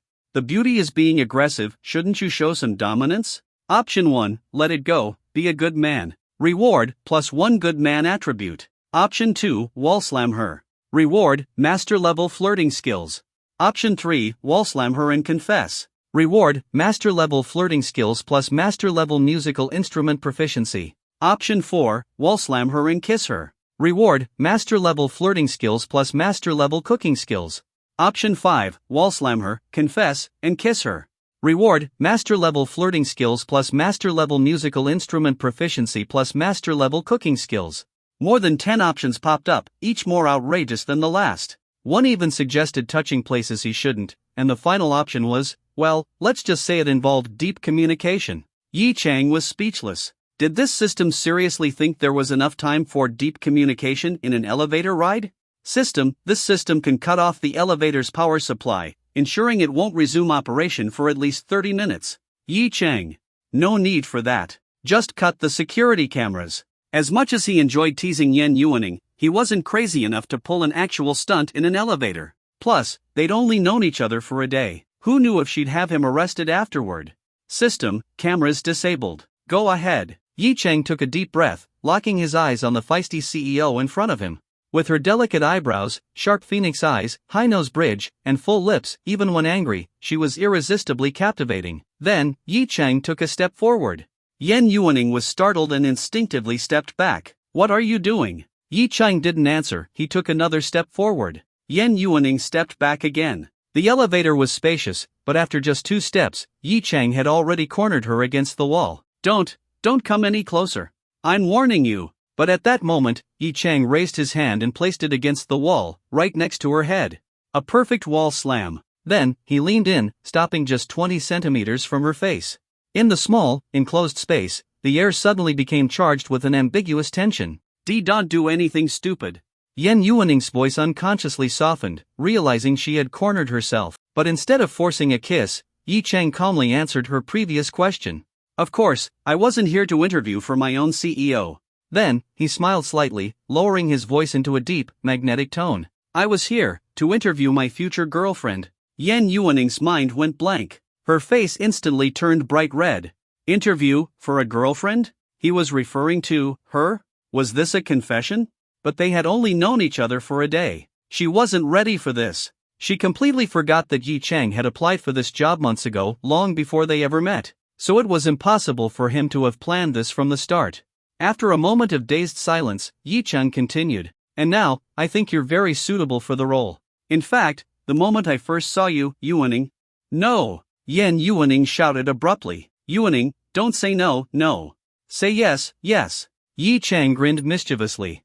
For a moment, Yan Yuaning's brain actually processed his words, and she nearly fell for it. But she quickly shook her head. "No. No." Yi Chang lowered his voice and insisted. "Yes. No MMPH." Before she could finish speaking, Yi Chang kissed her, firm, yet gentle. His masculine scent enveloped her senses, making her mind go blank. Inside, 2 voices fought within her. One screamed, "This is your first kiss. How could you give it to a man you just met? He's a total scoundrel." The other whispered, "This is your assistant. He's going to drive you to and from work for 6 months. Didn't you find his driving extremely comfortable? So what if it's just a kiss? He's handsome, rich, and owns Jinsei Road. He must really like you to take this job. Just treat it as a reward for him. You can always make him buy you something later." In the end, she chose the longer argument. She closed her eyes and rewarded him. As the kiss deepened, their bodies pressed closer together. According to various statistics, when men and women kiss passionately, men tend to let their hands wander. But Yi Chang wasn't just randomly touching her, he was following the system's mission requirements. Except for one place that was completely off limits, he made sure to explore every other spot. Mission accomplished. Finally, as the elevator slowed down, Yi Chang pulled away. He looked at Yan Yuaning's flushed face, his heart pounding uncontrollably. This powerful and untouchable CEO. He had just stolen her first kiss. Yan Yuaning opened her eyes, her face so red it seemed like it could bleed. Her delicate lips were slightly swollen, and her lipstick was smudged. Seeing Yi Chang's intense gaze, she felt both embarrassed and furious. She immediately raised her fist and punched his chest hard, cursing, "You pervert! Shameless! Freak!" As the elevator doors opened, she pushed Yi Chang aside, covered her face, and ran out. However, she had forgotten that she was wearing high heels. After only a few steps, her ankle twisted. She lost her balance and began falling toward the sharp corner of the elevator entrance. At that moment, her heart filled with bitterness. She blamed Yi Chang entirely. If she got injured, he'd better take care of her for the rest of her life. But just as she was about to hit the corner, she suddenly felt a strong arm wrap around her waist, pulling her back. Her body was instantly enveloped in a broad and warm embrace. Feeling a brief sense of relief, she turned her head and saw Yi Chang's face. It was that annoying face, the one that had just stolen her first kiss. But at this moment, all she felt was an overwhelming sense of security. No matter what kind of woman she was, she couldn't deny that a man who could make her feel safe was incredibly attractive. And Yi Chang fit that role perfectly, tall, well-built, and now her rescuer. For a moment, she couldn't bring herself to hate him. But that didn't mean she was going to be nice to him either. "Let me go." She pushed against his chest, trying to break free. Yi Chang, knowing that she was in a fragile emotional state, spoke softly. "Stand still first. Stop running. Why are you even running in high heels?" As he spoke, his hands gently supported her slim waist, ensuring she was stable before slowly letting go. Feeling his hands release her, Yan Yuaning's face turned even redder. She huffed and said, "Stay away from me. You pervert." She tried to walk forward again, but as soon as she moved, a sharp pain shot through her ankle. She let out a soft whimper, crouching down to rub her ankle. The pain was so intense that tears welled up in her eyes. "You twisted your ankle?" Yi Chang asked with concern. Yan Yuaning let out a soft unable to speak from the pain. "Let's get you to the car first." Yi Chang supported her arm, helping her up. "Take it slow." With Yi Chang's support, Yan Yuaning stood up and tried to take a step. However, the moment she put pressure on her foot, pain shot through her leg, causing her to collapse into his arms again. She didn't even have the energy to be mad about him holding her anymore. Like a little girl, she whined pitifully, "It hurts. I can't walk." Then, she raised her voice even more, "This is all your fault. If you hadn't kissed me, I wouldn't have twisted my ankle. You pervert." "Alright, stop being so dramatic." Yi Chang patted her perky backside, and his eyes lit up. "Nice. Good elasticity." Yan Yuaning's eyes widened in disbelief. Her face turned completely crimson as she shouted, "What are you doing, freak?" Without saying a word, Yi Chang bent down, wrapping one arm under her legs and the other around her waist. With one swift motion, he lifted her up. A princess carry. The moment her feet left the ground, Yan Yuaning panicked, instinctively wrapping her arms around his neck. Realizing that she was being held like this, she immediately shouted, "What are you doing? Put me down." "It's okay, Yuaning. Just relax." Yi Chang gazed into her eyes, his voice soft and gentle. "Let's get you to the car and check your ankle. You can't walk right now. If you keep forcing it, it'll just get worse." Yan Yuaning puffed her cheeks in frustration, glaring at him as if she was furious. But after a few seconds, she quickly averted her gaze. With a soft she buried her face in his chest, not daring to look at him anymore. However, even though she wasn't looking at him, her heart was racing wildly. Why did his gentle words make her so weak? Did she actually like him? No, he was a pervert, but being held like this felt so comfortable and warm. As her thoughts grew more complicated, she let out a soft thought, "I'll observe him for a while. If he behaves well, maybe I might consider liking him. After all, he already took my first kiss." And now, she could still feel his touch on her chest, thighs, and elsewhere. She recalled how he had kissed her in the elevator, and even smacked her butt. And for some reason, she actually felt like she had enjoyed it? No, it had to be an illusion. She shook off her messy thoughts and quietly nestled in his arms, enjoying the warmth. With Yan Yuaning in his arms, Yi Chang carried her to the Rolls-Royce Wraith. With both hands occupied, he had to struggle a bit to retrieve the car keys from his pocket. After opening the car door, he gently placed her into the passenger seat, closed the door, and then got into the driver's seat himself. Yan Yuaning sat there, rubbing her swollen ankle, her lips pursed in frustration. She glanced at Yi Chang and snorted, turning her head away. Yi Chang chuckled. At this moment, he realized that this cold and arrogant CEO could actually be adorable, just like a little girl who had been bullied. Then, the system's notification popped up. He could now claim his rewards. First, he accepted the perfect body enhancement reward. A strange sensation coursed through his body. He felt his strength increase, his reflexes sharpen, and his mind become clearer. If he looked in the mirror now, he would notice subtle improvements in his face. If he was a 95 out of 100 before, now he was a perfect 100. Any woman who was attracted to looks would instantly fall for him. Even those who weren't focused on appearances would feel an undeniable attraction toward him.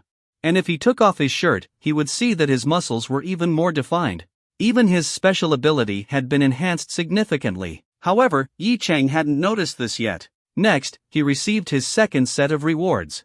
Congratulations! You have received Master Level Flirting Skills plus Master Level Instrument Proficiency plus Master Level Vocal Proficiency plus Master Level Cooking plus Master Level Massage plus Master Level Censored plus Master Level Dance plus Master Level Calligraphy plus Master Level Painting. Yi Chang was stunned. 9 rewards at once? And they were all skills related to romance. He couldn't help but side-eye the system. Was it trying to turn him into the ultimate playboy? And wasn't there something strange mixed in there? Although, he wasn't complaining. Finally, he turned his gaze back to Yan Yuaning. Perfect. His master-level massage could help relieve her ankle pain. Yi Chang patted his thigh and said, "Put your foot up here, I'll massage it for you." Yan Yuaning looked at him warily and said, "What are you trying to do? Trying to take advantage of me again?" Yi Chang replied, "I've already kissed you. Do you think I still care about something this minor?" Yan Yuaning gritted her teeth. "You! Hurry up and put your foot up. If you don't massage a sprained foot in time, the clotted blood inside might flow back into your bloodstream. It could even affect your skin later." Yi Chang completely made it up on the spot. Yan Yuaning rolled her eyes. Do you think I'm stupid? Go use that nonsense to fool a kid. Yi Cheng chuckled, not minding that she saw through him. Fine, if you don't want me to, forget it. I'll just take you home first. Yan Yuaning was displeased. Didn't you say you were going to buy me something worth over $1 million? Now you're backing out? Yi Cheng sighed. You can't even walk right now. How are you going shopping? Yan Yuaning protested loudly. If you don't buy it for me, I won't let you be my assistant. Then I won't be your assistant. Yi Cheng rolled his eyes. By tomorrow, I'll be Yixing Group's second largest shareholder. When I come to inspect Tangqing Finance, let's see who gets to make things difficult for whom. Yan Yuaning gritted her teeth and coldly humphed. Then I'll just hire another male assistant and have him drive me to and from work every day. Yi Cheng narrowed his eyes and looked at Yan Yuaning, trying to determine if she was serious. Even though his confession earlier was prompted by the system, as a man who appreciates beauty, he naturally liked Yan Yuaning. So how could he possibly allow her to hire a male assistant? Yan Yuaning wasn't afraid of him and stared straight into his eyes, as if daring him to challenge her. Yi Cheng slowly asked, Are you sure? What does it have to do with you? Yan Yuaning lifted her delicate chin proudly, exposing her swan-like neck, refusing to back down. Yi Cheng stared at her for a while, then suddenly lunged forward, grabbing both of her wrists and kissing her once again. At the same time, he reclined the seat fully back, pressing down on her body, feeling her soft curves. He kissed her without restraint, savoring the sweetness of her slightly swollen lips. Pinned beneath him, Yan Yuaning struggled at first, weakly hitting his back, but it was useless. In the end, she had no choice but to surrender to the overwhelming sensation. After a long while, Yi Cheng finally pulled away, looking down at her flushed face. He grazed her lips teasingly, then sat back up. Yan Yuaning opened her eyes, her gaze shifting from dazed passion to embarrassment and anger. But she was too lazy to resist, merely glaring at him and muttering softly, "Shameless pervert." Yi Cheng brushed his fingers against her delicate face, stroking her gently. Kissing the CEO twice in a single day, who else could pull that off? He laughed inwardly and then asked, So, are you still hiring a male assistant? Yan Yuaning stubbornly refused to give in. I will hire a male assistant. Yi Cheng raised an eyebrow, then began unbuttoning his shirt. Yan Yuaning became alarmed. What are you doing? You pervert! She shouted angrily and tried to open the door to escape, but Yi Cheng had already locked it. At the same time, he had tossed aside his expensive Armani suit jacket. Let's see if you still dare hire another male assistant. Yi Cheng smirked as he continued unbuttoning his shirt. I won't hire one anymore. Yan Yuaning panicked. Even though she had already been kissed by him, she definitely wasn't ready to go all the way, especially not in a car, in a parking lot, where someone could walk by at any moment. Even if she did have feelings for him, it was way too soon. Yi Cheng raised an eyebrow. Really? By now, he had unbuttoned more than half of his shirt, leaving his chiseled chest exposed. Yan Yuaning hesitated for a second, then nodded quickly. But the moment her gaze landed on his open shirt, she froze completely. Wow. This guy actually had such an amazing body? Yi Cheng noticed her staring and asked, What are you looking at? Yan Yuaning snapped out of it, her face turning bright red. And nothing. I wasn't looking at anything. Yi Cheng didn't believe her and glanced down at himself. Then he was stunned. His perfectly defined chest muscles and symmetrical abs were like a sculpted masterpiece, exuding raw masculinity. So this was the result of the perfect body enhancement reward. Yi Cheng was even more satisfied with this upgrade. Then he suddenly looked back at Yan Yuaning, realizing she had been staring at him just now. His lips curled into a smirk. Why are you smiling? Yan Yuaning grew even more cautious, afraid he would pounce on her again. Yi Cheng undid the last button, fully exposing his muscular physique. Then, with a mischievous glint in his eye, he asked, "Want a touch?" Yan Yuaning stole a few quick glances, then shook her head violently, covering her eyes. What are you doing? Shameless. Yet, she still peeked through her fingers. Yi Cheng chuckled softly, choosing not to expose her little act. If you don't want to touch, then forget it. Let's go. Saying that, he started the car and prepared to drive off. Yan Yuaning pouted, muttering under her breath, "Liar." Yi Cheng raised an eyebrow. What did I lie about? You're a liar. Yi Cheng thought for a moment, then realized what she meant and chuckled. Once your foot stops hurting, I'll take you shopping. Yan Yuaning's eyes lit up. Really? Of course. Yi Cheng smiled. But since you won't let me massage your foot, you'll have to wait about a week until the pain goes away. How long if I let you massage it? Tomorrow. Yan Yuaning rolled her eyes. What kind of massage skills do you even have? You just want to take advantage of me. You won't know unless you try. Yan Yuaning hesitated. She really didn't want to wait a whole week for the pain to subside. Finally, she muttered, "Fine, once we get to my place, you can massage it." "At your place?" Yi Chang raised his voice slightly. Yan Yuaning's face turned red. She had never invited a man to her house before. "I don't want to do it in the car. What if someone sees?" "Then let's go to your place." Yi Chang grinned. "Why not?" He immediately stepped on the gas, fully utilizing his master-level driving skills. The Rolls-Royce Phantom glided smoothly as he pushed its performance to the limit. In just over 10 minutes, they arrived back at Yulong Garden. Yi Chang parked the car, walked over to the passenger side, and opened the door for Yan Yuaning. Then, without hesitation, he scooped her up in his arms again and carried her toward Villa number 18. Being carried by Yi Chang once again, Yan Yuaning felt that overwhelming sense of security. Moreover, Yi Chang still hadn't buttoned up his shirt, leaving his chest exposed. When Yan Yuaning lowered her head, she could see his well-defined pectoral muscles. She wanted to touch them but felt too shy. Yi Chang looked down and noticed her hesitation. With a smile, he said, "If you want to touch, just do it. Sooner or later, you'll have to." Yan Yuaning huffed and stubbornly retorted, "Who says I'll have to?" But her hands, acting on their own, reached out and rested on Yi Chang's chest. Feeling his firm and solid physique, her face turned red. Suddenly, she recalled how his hands had been all over her body when he forcefully kissed her earlier. So, in retaliation, she started kneading his muscles forcefully. Yi Chang noticed her little act of revenge. He responded by giving her a firm smack on her perky rear. He was about to say something when he unexpectedly heard her let out 2 soft moans. It sounded like she enjoyed it. He gave her a curious look, and Yan Yuaning also realized what she had done. Her face turned scarlet, and she scolded, "You hit me there again. You pervert." Yi Chang brushed off her complaint and warned, "Touching is fine, but no pinching." Yan Yuaning glared at him and then pinched his skin harder. "I'll pinch if I want to." Yi Chang winced from the pain. "Hey, if you keep this up, I'll deal with you properly once we get inside." It was then that Yan Yuaning realized they had arrived at her house. She quickly said, "No funny business in my home. Otherwise, I won't let you in." Yi Chang rolled his eyes. They were already at the villa's entrance. "Got it. Open the door. Where's your key?" He glanced at the door and saw a password lock. "What's the code?" "I'll open it." "I'm not telling you." Of course, Yan Yuaning wouldn't reveal her home's password. "Put me down." Yi Chang shrugged. If she didn't want to tell him, there would be plenty of chances in the future. He gently set her down. "Take it easy." With her feet back on the ground, Yan Yuaning suddenly regretted not letting Yi Chang keep carrying her. It was so comfortable being in his arms, why did she insist on getting down?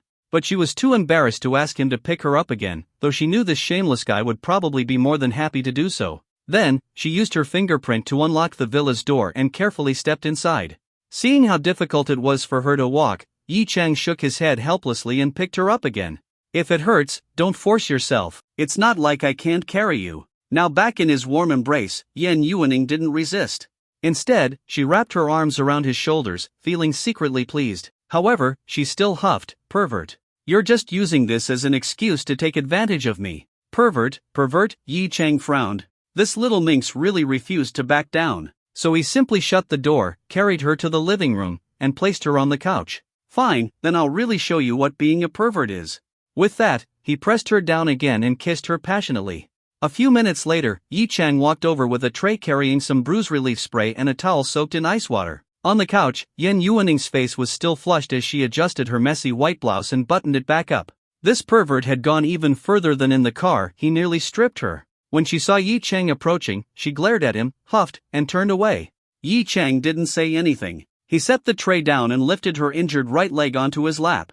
Seeing her delicate foot resting on this man's leg, Yan Yuaning felt both shy and reluctant. She wanted to say she could handle it herself, but then she thought this injury was his fault. He should be the one to take care of her. As she was lost in thought, she suddenly felt his hands grasp her ankle.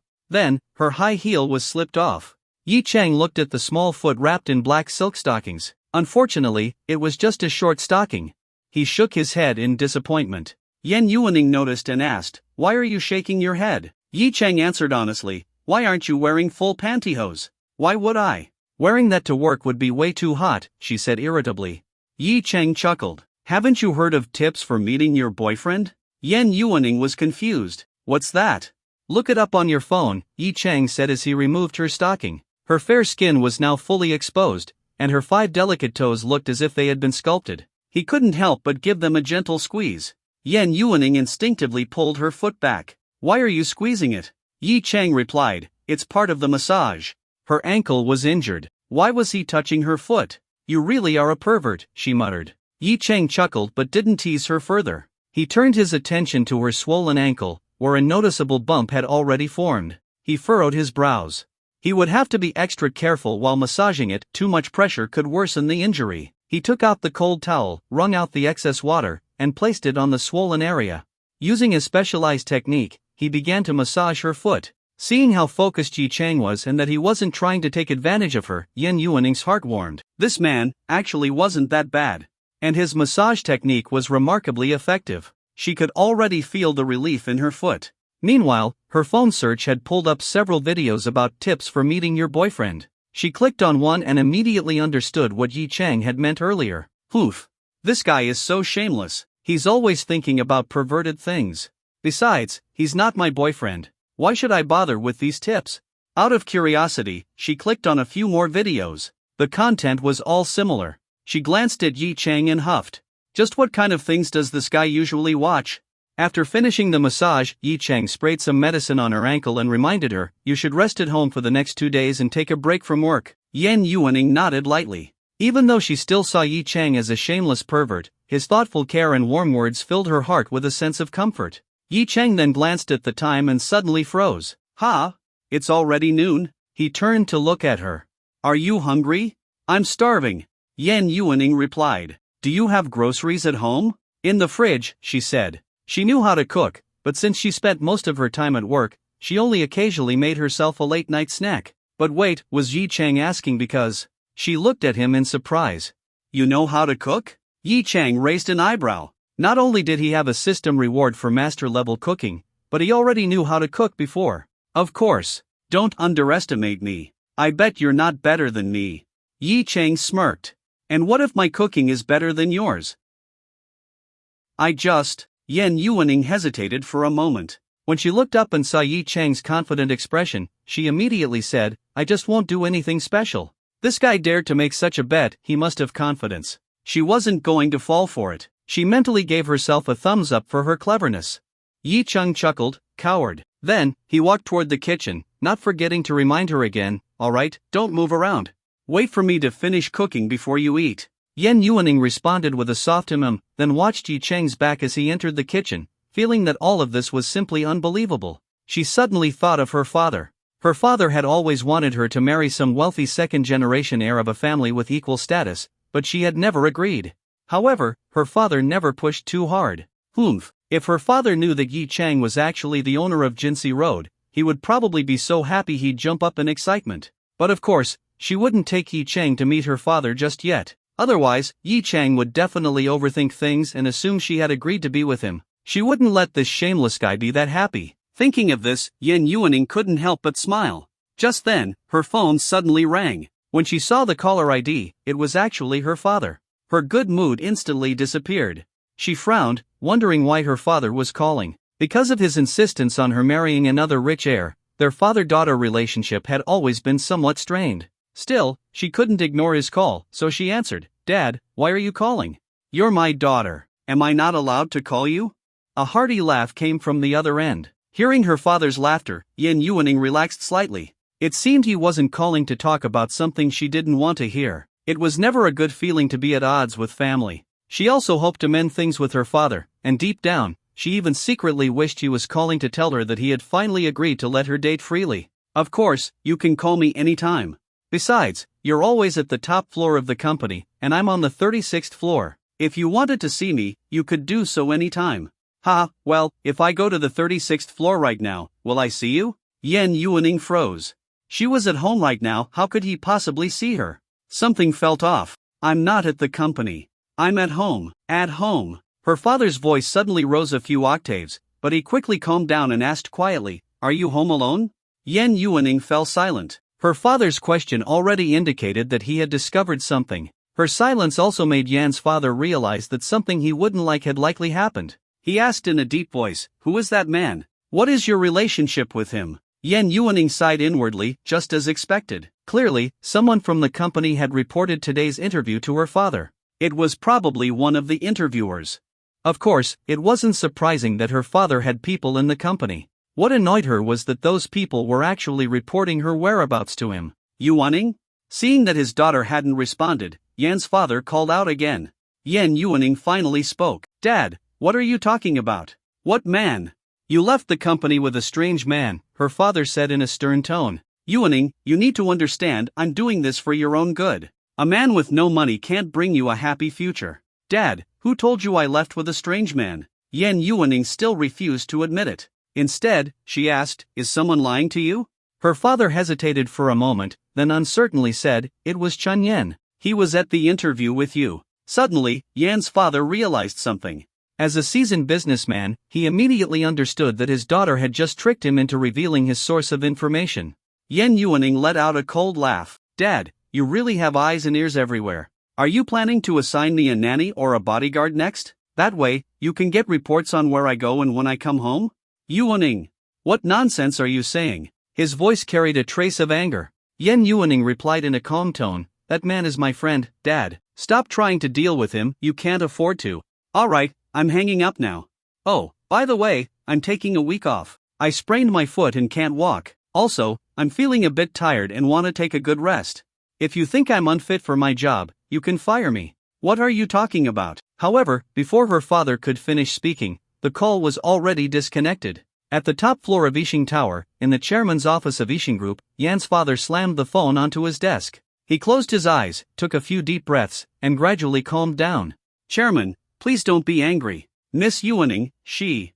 The secretary, standing nearby, handed him a cup of water, trying to console him. But he waved his hand and said, enough. Go investigate this Yi Chang for me. I want to know exactly who he is. My daughter actually said I can't afford to deal with him? If that was true, then great, he would fully support it. As long as Yi Chang was even slightly better than the heir he had chosen for her, he could accept it. But if Yi Chang was just an ordinary man, then he would not hesitate to use every means necessary to break them apart. Hopefully, his daughter wouldn't resent him for it. Inside Villa number 18 at Yulong Garden. Yan Yuaning closed her eyes and took a deep breath, occasionally following Yi Chang's instructions to apply an ice towel to her right ankle. What she said was true, her father probably couldn't afford to deal with Yi Chang.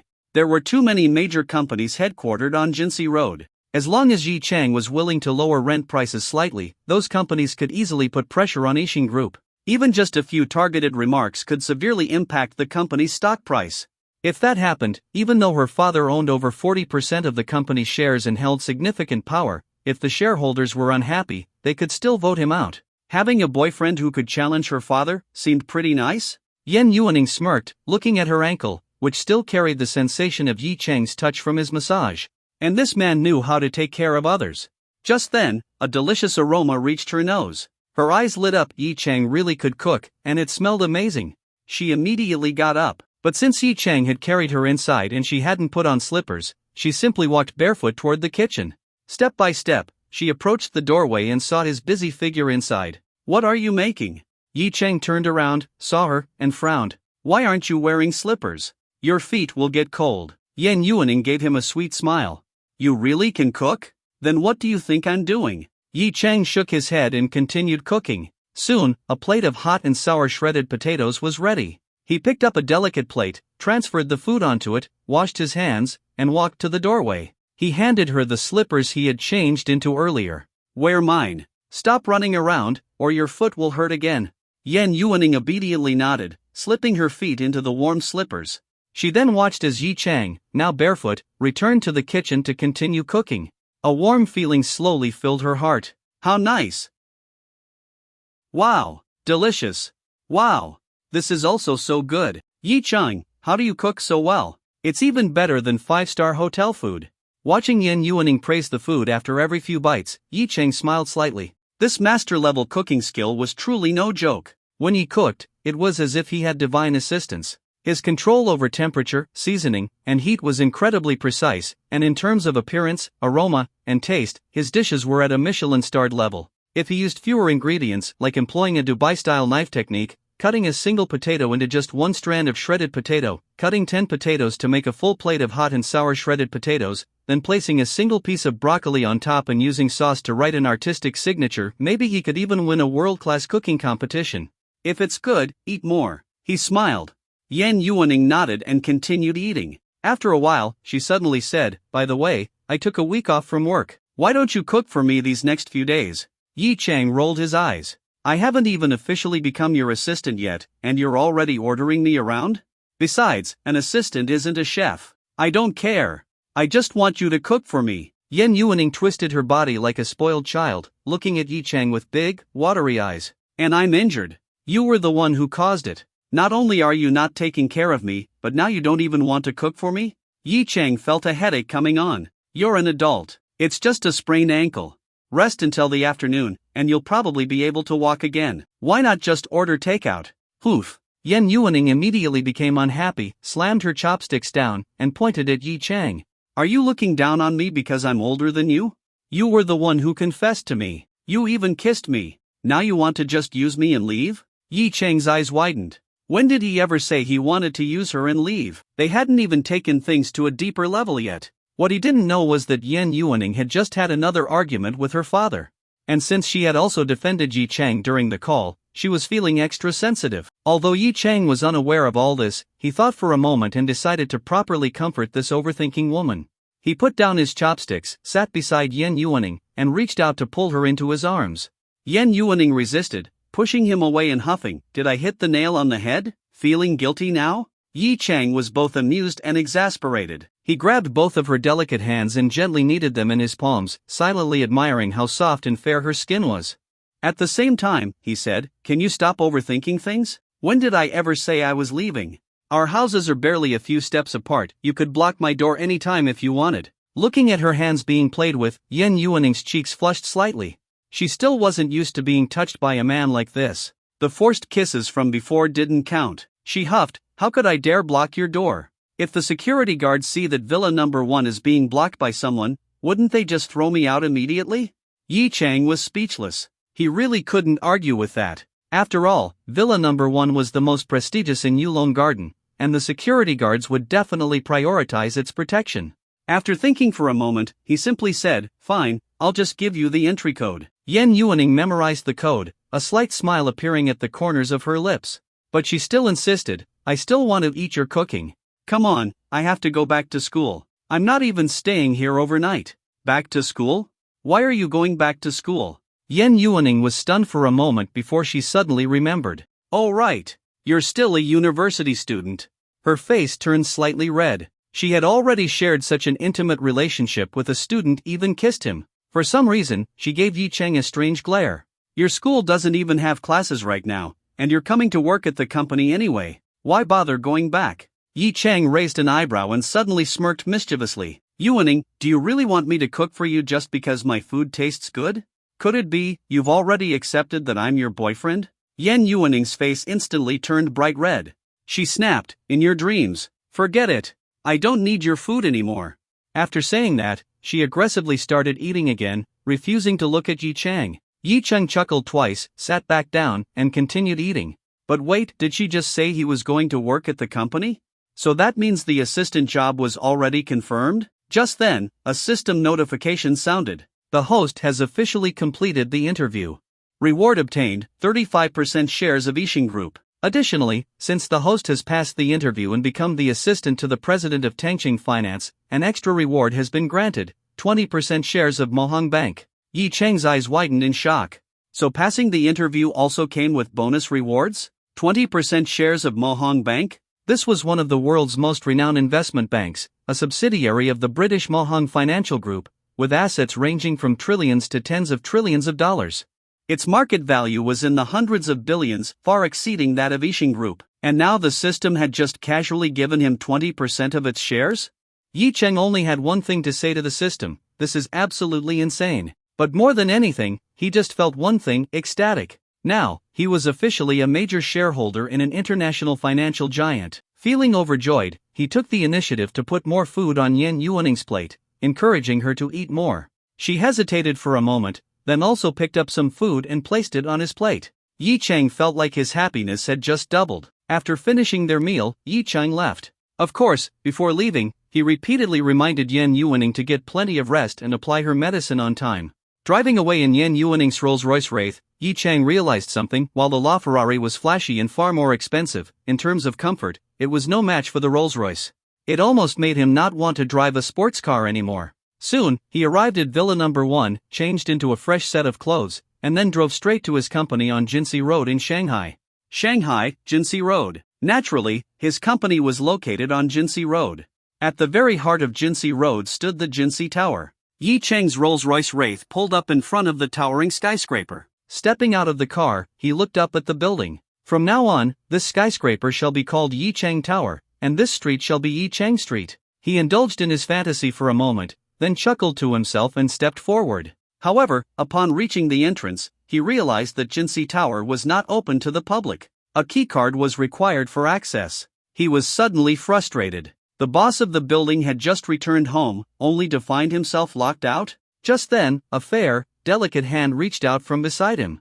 Holding a card, the person swiped it over the sensor, and the door unlocked. "Forgot your card?"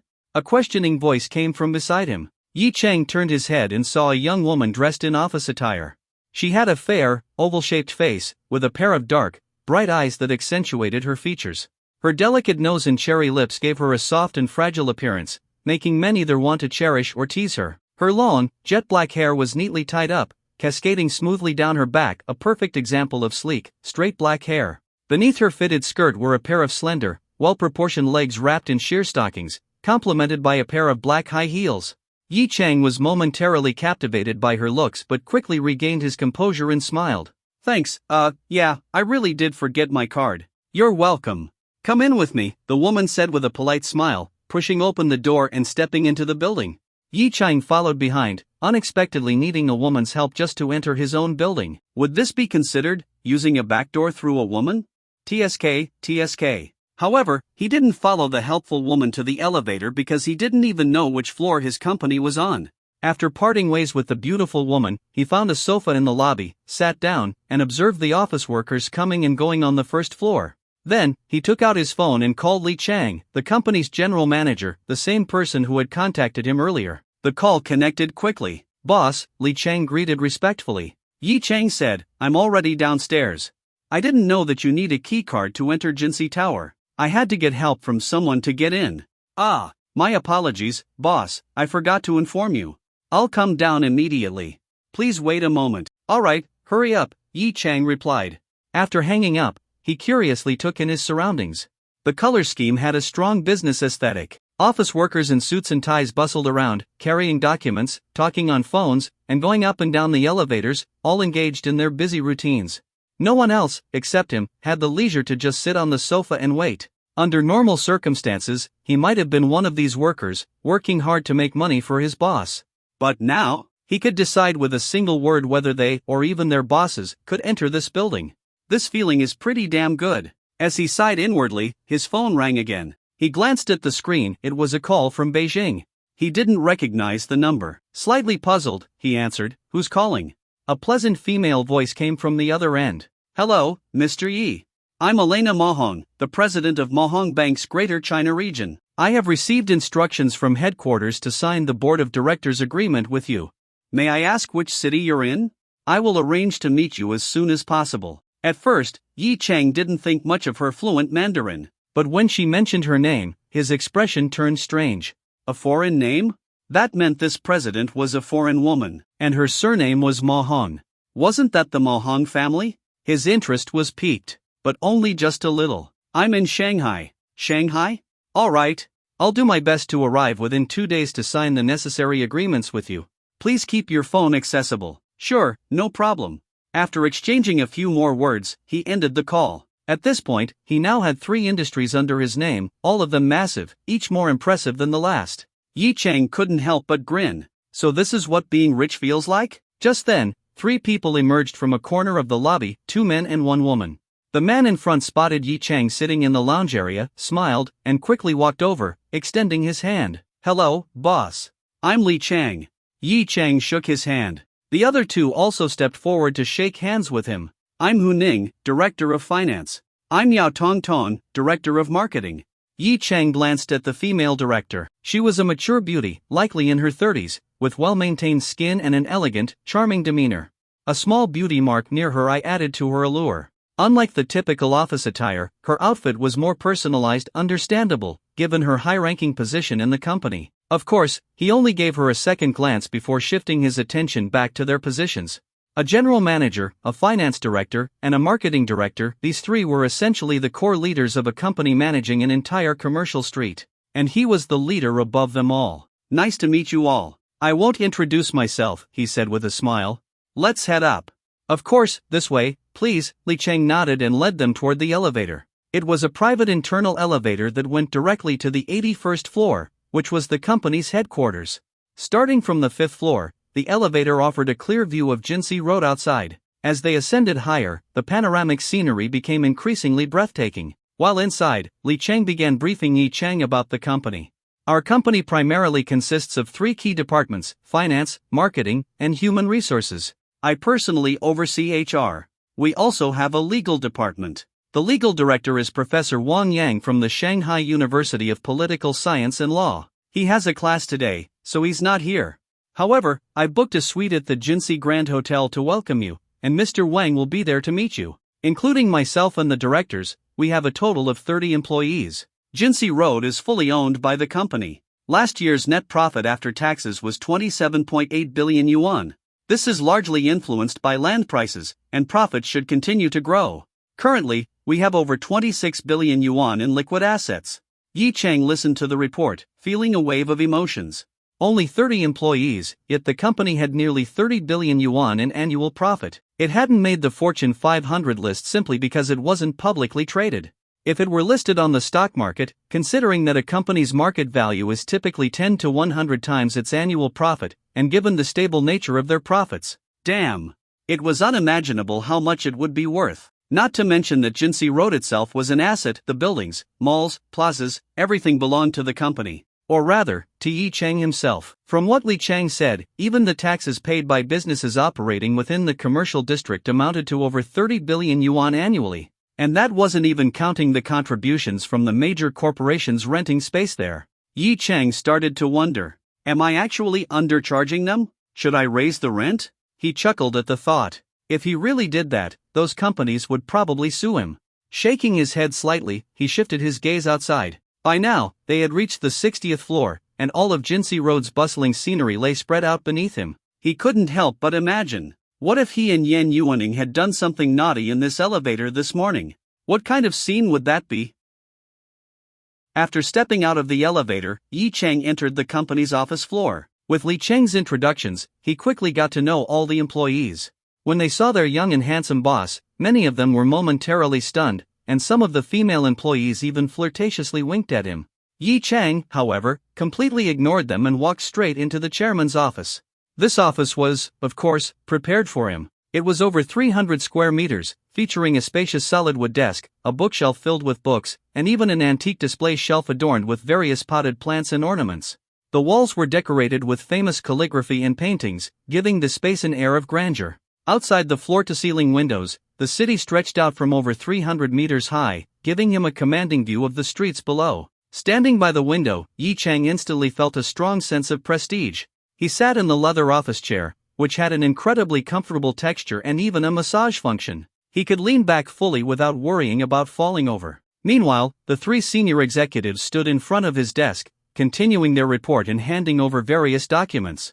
Yi Chang didn't even bother looking through them. If it weren't for the fact that he didn't want them to think he was intentionally making things difficult, he would have just asked them to read everything out loud to him instead. And so, the 3 of them continued reporting for half an hour. If not for his enhanced body, which kept him energized, he would have probably been nodding off by now. However, for a company with such massive profits, summarizing everything in just half an hour was actually quite brief. This was mainly because the company only had one business segment, leasing. When they finished, Li Chang asked, "Boss, there's over 20 billion yuan in the company's accounts. How would you like to use it?"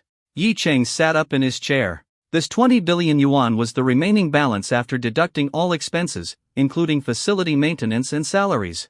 Meaning, it was fully at his disposal. For example, he could simply transfer it all to his personal account and make it his money. Of course, doing that would mean paying an enormous amount in taxes. Instead, he could spend the company's money directly buying houses, cars, etc., and keeping them under the company's name.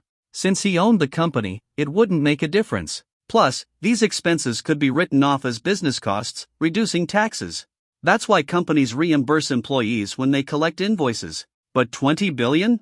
That was enough to buy an entire skyscraper in Pudong. He couldn't just blow it all on personal expenses. So, he hesitated. After thinking for a moment, he finally made a decision. Let's casually spend 1 billion yuan to set up an investment department. You guys handle hiring and arrangements.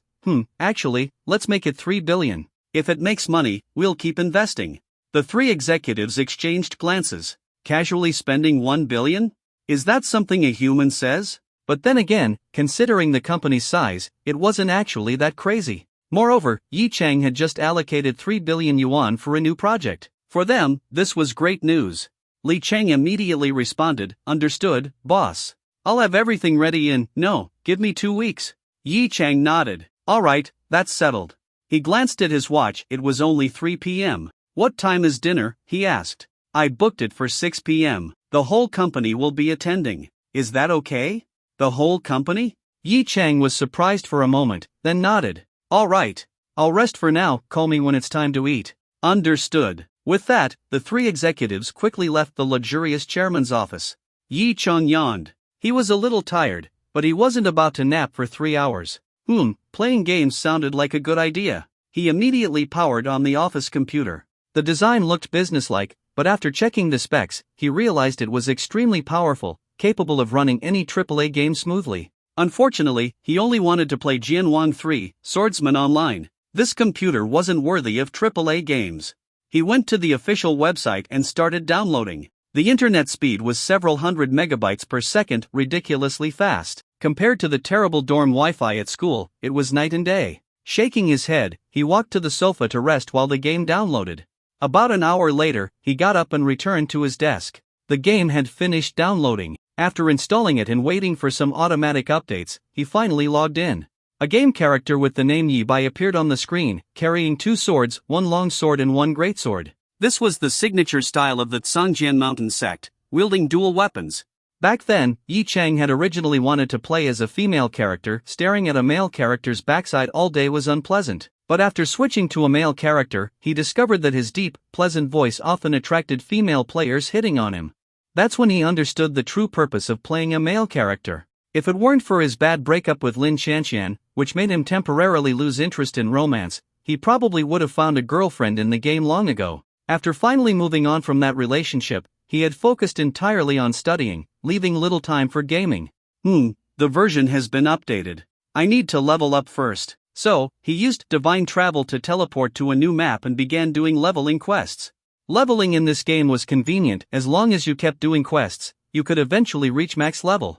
And only at max level did the real game begin, since most events and activities required max level players to participate. Time passed quickly. Half an hour later, Yi Chang was farming monsters on a narrow path when suddenly, in the Who's Watching You notification panel, a player named Dulu appeared. Yi Chang hesitated. Why was this guy watching him? The next second, his health bar dropped to 0. He was dead. Yi Chang? Killed by Dulu. The game had 2 factions that players could join. Once a player joined a faction, they would see members of the opposing faction as red-named enemies in open-world maps, meaning PvP was always enabled. Fuck. What a lunatic. Yi Chang was annoyed. This kind of player was a troll bullying low-level players for fun. People like him were hated by the entire community. Thinking that the guy had left, Yi Chang revived on the spot and started meditating to recover health. But the moment his invincibility timer ended, he was attacked again by Du Lu. Seeing himself die once more, Yi Chang immediately sent a private message. "You fucking idiot?" To his surprise, Du Lu replied. "Trash. Mad?" Yi Chang's temper instantly flared up. These toxic players were the worst, acting like jerks and not even caring. When Yi Chang was about to curse back, the system voice sounded. "Game world, just go for it. Option 1, swallow your anger, reward, -1 centimeter. Option 2, curse back, reward, luck in the game doubled. Option 3, find a way to kill the opponent, reward, virtual tycoon card." Option 4, curse back and then kill the opponent. Reward, luck in the game doubled plus virtual tycoon card. Yi Cheng immediately chose the fourth option. However, killing the opponent was almost impossible given his equipment and level. The other guy had 80,000 combat power, while Yi Cheng was still using outdated gear from several patches ago, with only about 40,000 combat power, completely incomparable. So, he quickly entered the friends chat and started calling for backup. Friends chat, Yi Bai, help! I was leveling up and got killed, and now I'm being corpse camped. Please help. Ba Diao, Lao Bai? You're actually online? I'm coming right away. Li Wudao, Lao Ji, you're finally back. I'll teleport there now. Yuninin, wow, Xiao Bai, you're back. I'm coming too. Seeing that he got responses from 3 old friends right away, Yi Cheng smiled.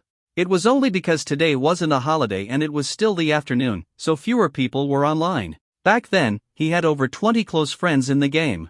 Even though many had quit, at least a few had stayed. He quickly teamed up with the 3 of them and waited for them to arrive. In the meantime, he started trash-talking the opponent. Yi Bai, come on, you trashy tumor, keep killing your daddy. Du Lu, revive first, you little piece of garbage. Daddy's just here to kill you. Yi Bai, brain-dead tumor. The long-lost thrill of online trash talk made Yi Cheng feel like a keyboard warrior again. Not long after, the friends he called arrived, and together, they ganged up on Du Lu. Within moments, they had beaten him to death. Now, it was their turn to corpse camp him. Nearby chat, Yi Bai, filthy trash, get up? If you revive, I'll put a bounty on you every time. Ba Diao, dumbass tumor, your highest rank in the arena is just tier 5, and you come bullying lower level players? Yuninin, added to my kill on sight list. I'll kill you every time I see you. Before they could curse a few more times, the corpse on the ground disappeared. The guy had logged out. Yi Cheng rolled his eyes. That's it? He sent a few more private messages cursing him. Since private messages are still received upon the next login, this guy wouldn't escape his words. Ding! The host has received rewards, luck in the game doubled plus virtual tycoon card. The luck boost effect must be explored by the host. The virtual tycoon card can be used to purchase any virtual items online, with a monthly spending limit of 50 million, automatically replenished at the start of each month. Hearing the system notification, Yi Cheng's eyes lit up. Luck doubled? How much could that affect his luck? Could he easily pull rare rewards from loot boxes? But since the system said he had to figure it out himself, he could only test it later. There weren't any loot box mechanics in Jiansan Sword 3, though there were many luck-based features, especially the highly coveted adventures. Adventures were a major highlight of Jiansan, only triggered through sheer luck. Once triggered, a server-wide announcement would be made. If it was an ultra-rare adventure, the entire server would collectively go tisk in envy. Yi Cheng had played the game for 3 years, had a high veteran rank, yet had never triggered an ultra-rare adventure. Now, he was starting to look forward to it. As for the virtual tycoon card, it was a surprise strictly for virtual purchases? That basically meant unlimited top-ups. He chuckled. Back then, he envied big spenders in the game, but now, he could drop 50 million every month without worry. The funny thing was, this game didn't even have enough stuff to spend 50 million on. Even spending $1 million would be tough, and he didn't play other games. So, in a way, the 50 million was practically wasted. Shaking his head, he stopped thinking about it and focused on leveling up. He had to reach max level to unlock more content. After thanking his friends, he told them he'd continue leveling. Yuninin, Xiao Bai Bai, say something, I really want to hear your voice. Yi Cheng's face twitched. This game was like that. If you had a good voice, you could easily attract a bunch of fangirls and fanboys. Yuninin was a voice enthusiast. She had even flirted with him before, but he always played dumb. But hey, she did help him earlier. Might as well give her a little reward. So, he turned on his mic and spoke in his deep, signature tone. Yuninin, don't mess around. Yuninin, Yuninin, I'm satisfied. I'm going to power level you. Li Wudao Ba Diao, you two get lost. I want to be alone with Xiao Bai Bai. Li Wudao, foolish healer, don't you know our chicken bro only likes adult female avatars? Your lowly avatar doesn't stand a chance. Yuninin, I can switch to an adult female avatar. Yi Bai, enough, you guys. With that, he ignored them and continued leveling. Yuninin actually did stay to help him level for a while. But soon, someone called her to run a dungeon, so she left. Yi Cheng was back to playing solo. Not long after, a notification popped up in the lower left corner. Friend Mu Yingying is online. Team up and play together. Yi Cheng raised an eyebrow. If there was anyone in his friend list he was closest to, it was Mu Yingying. He had run into her yesterday when he logged in, and now they were online at the same time again. He immediately sent her a team invite, and she accepted right away. Muingying, wow, little bro, you're actually online. Are you really getting back into the game? Yi Bai, yeah, I suddenly felt like playing again. He had quit back then due to real-life struggles. But now, that was no longer an issue. He had already met thousands of his previous small goals. At this point, he might as well tell the beef noodle shop owner to skip the noodles and just load up his bowl with beef. Yi Bai, what about you? Why are you online? Aren't you at work? Muingying, I'm sneaking in some playtime at work. My game booster took the day off, so I have to do my dailies myself. Yi Bai, aren't you afraid your boss will catch you? Muingying, of course I am. That's why I have to hurry up and finish my quests. You better hurry up and level up too. Let's play together tonight. Yi Bai, alright. After that, Muingying left the party to do her dailies, while Yi Cheng continued leveling. But she kept chatting with him the whole time. As time passed, their conversation gradually slowed, and then, all of a sudden, Muingying went silent. A while later, she logged off. Yi Cheng frowned. Did she finish her dailies that quickly? Although he was puzzled, Yi Cheng thought about it and figured that Muingying probably had something to do at work. He shook his head. After all, they were just online friends, and there wasn't much he could do about it. Checking the time, it was almost 6 p.m. time for dinner soon. He glanced at his level. He was only 2 levels away from the max level of 110. So, he continued leveling up at full speed. Time quickly passed, and soon it was 6 p.m. Yi Cheng looked at his max level character, satisfied, and logged off. Just then, someone knocked on the door. Come in. Li Cheng walked in and said, Boss, it's time for dinner. President who has already arranged for the employees to head downstairs. Yi Cheng nodded. After shutting down his computer, he stood up and said, Alright, let's go. He then left the office, followed by Li Cheng, Hu Ning, and Yao Tongtong. They entered the private elevator and went straight down. Are the employees walking there? Yi Cheng asked in the elevator, fulfilling his duty as a boss by showing concern for the staff. The Jinsei Hotel isn't far, they can just walk over. Yi Cheng nodded, then suddenly asked, By the way, does the company have any cars? We never bought any. The business hasn't required it, Hu Ning quickly replied. Yi Cheng nodded again and thought for a moment before saying, Since we're setting up an investment department, make a plan to buy a few cars, it'll help with the company's image. The three of them looked shocked. This boss was way too generous. First, he allocated 3 billion to establish a new department, and now he was asking them to buy company cars? Li Cheng asked, Boss, could you give us a budget first? That way, we can plan accordingly. Yi Cheng, Li, get yourself one under 2 million. Each of the 3 directors can get one under 1.5 million. Buy a few larger vehicles under 1 million each, so employees have company transportation for group events. Also, get a few sedans under 500,000 each for work trips. Oh, and you 3, plus Director Wang, hire drivers as well. Li Cheng quickly waved his hands in refusal. No, boss, there's no need for that. We can drive ourselves. Hu Ning and Yao Tongtong also immediately declined. Damn, their boss was handing out luxury cars like candy, each of them getting a car worth over $1 million? This alone would cost over 6 million, plus the large vehicles and sedans? That was tens of millions. If they added personal drivers, they feared Yi Cheng might one day think they were just freeloading and fire them all. In reality, they weren't wrong. Their company was essentially a rent-collecting firm. There was no real management system anyone could sit in their positions. Now that Yi Cheng was setting up an investment department, it was finally going to be a department where actual performance mattered. The 3 of them were determined to prove themselves. If they could land a few successful investments, they would truly earn their titles. Seeing their firm refusals, Yi Cheng didn't insist. He didn't really care about spending tens or even hundreds of millions. The company was already highly profitable, and with over 20 billion in the bank, even at the current 4% interest rate, it was generating 800 to 900 million a year. He could burn money however he wanted without worry. Boss, what car would you like for yourself? Li Cheng suddenly asked. Yi Cheng paused. He hadn't even considered getting himself a car. After all, he had been driving in Yu Ning's car comfortably, practically treating that Rolls-Royce as his own. His Ferrari was still in the repair shop, and since the parts had to be shipped from Europe, it would take about a month. Just get me something random. I already have a car, Yi Cheng said casually, not really caring. But when Li Cheng heard that, he knew random wasn't really random. A boss's random car couldn't be just any ordinary vehicle. He started thinking he had seen a luxury Mercedes called the Pullman at an auto show before, worth over 10 million.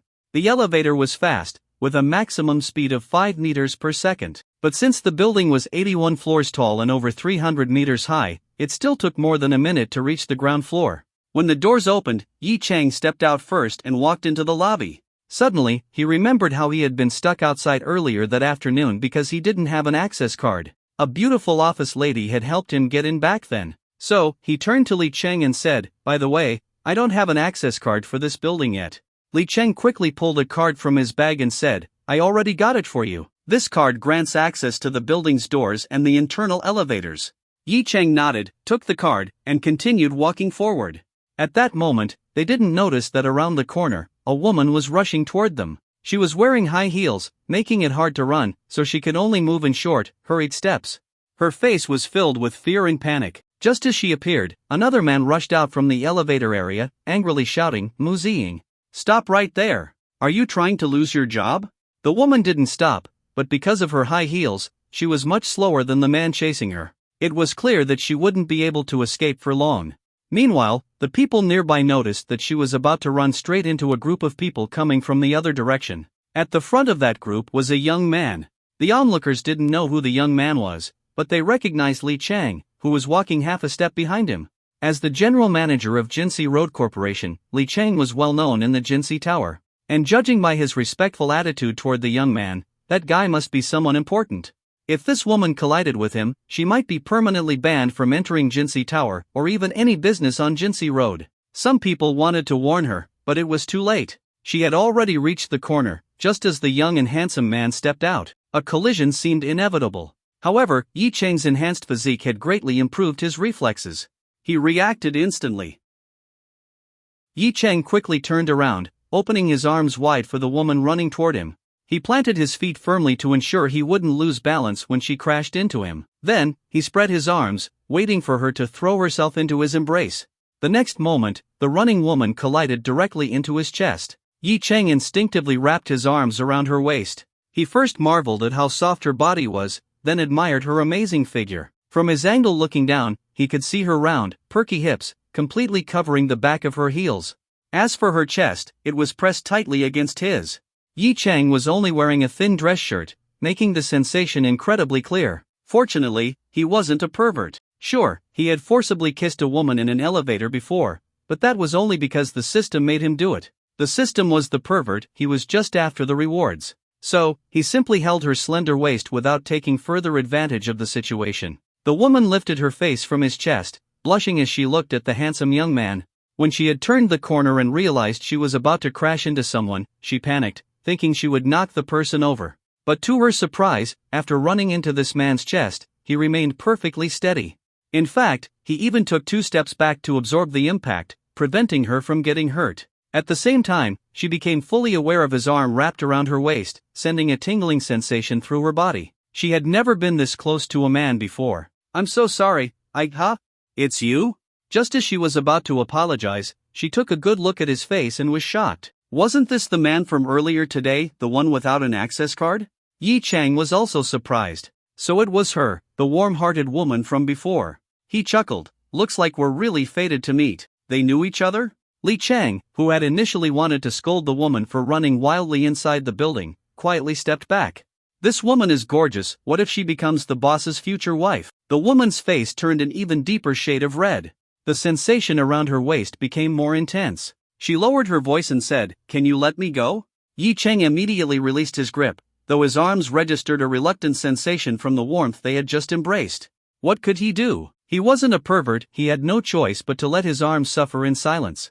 But at that moment, an angry and unpleasant voice rang out. "Mu Ziying, you still think you can run? Mu Ziying?" Yi Cheng glanced at the woman beside him. What a nice name. But he quickly noticed that the moment she heard the man's voice, her expression turned into one of fear. Yi Cheng raised his head and looked at the man approaching. The guy had a protruding belly, resembling most middle-aged men who had long abandoned fitness. However, judging by the luxury watch on his wrist and the expensive belt around his waist, he was clearly successful. Mu Ziying looked at the middle-aged man with fear in her eyes and said, Chairman Chen, I resign. I don't want to work anymore." "You think you can just quit like that?" Chen sneered. The labor law clearly states that employees must submit a resignation notice at least 1 month in advance. You haven't even handed in a resignation letter, and you want to leave? That's illegal. At the very least, you'll have to pay a 100,000 yuan fine. Can you afford that? He was clearly using the law to intimidate her. Mu Ziying, not knowing much about labor laws, was instantly frightened. Her delicate, oval-shaped face turned pale.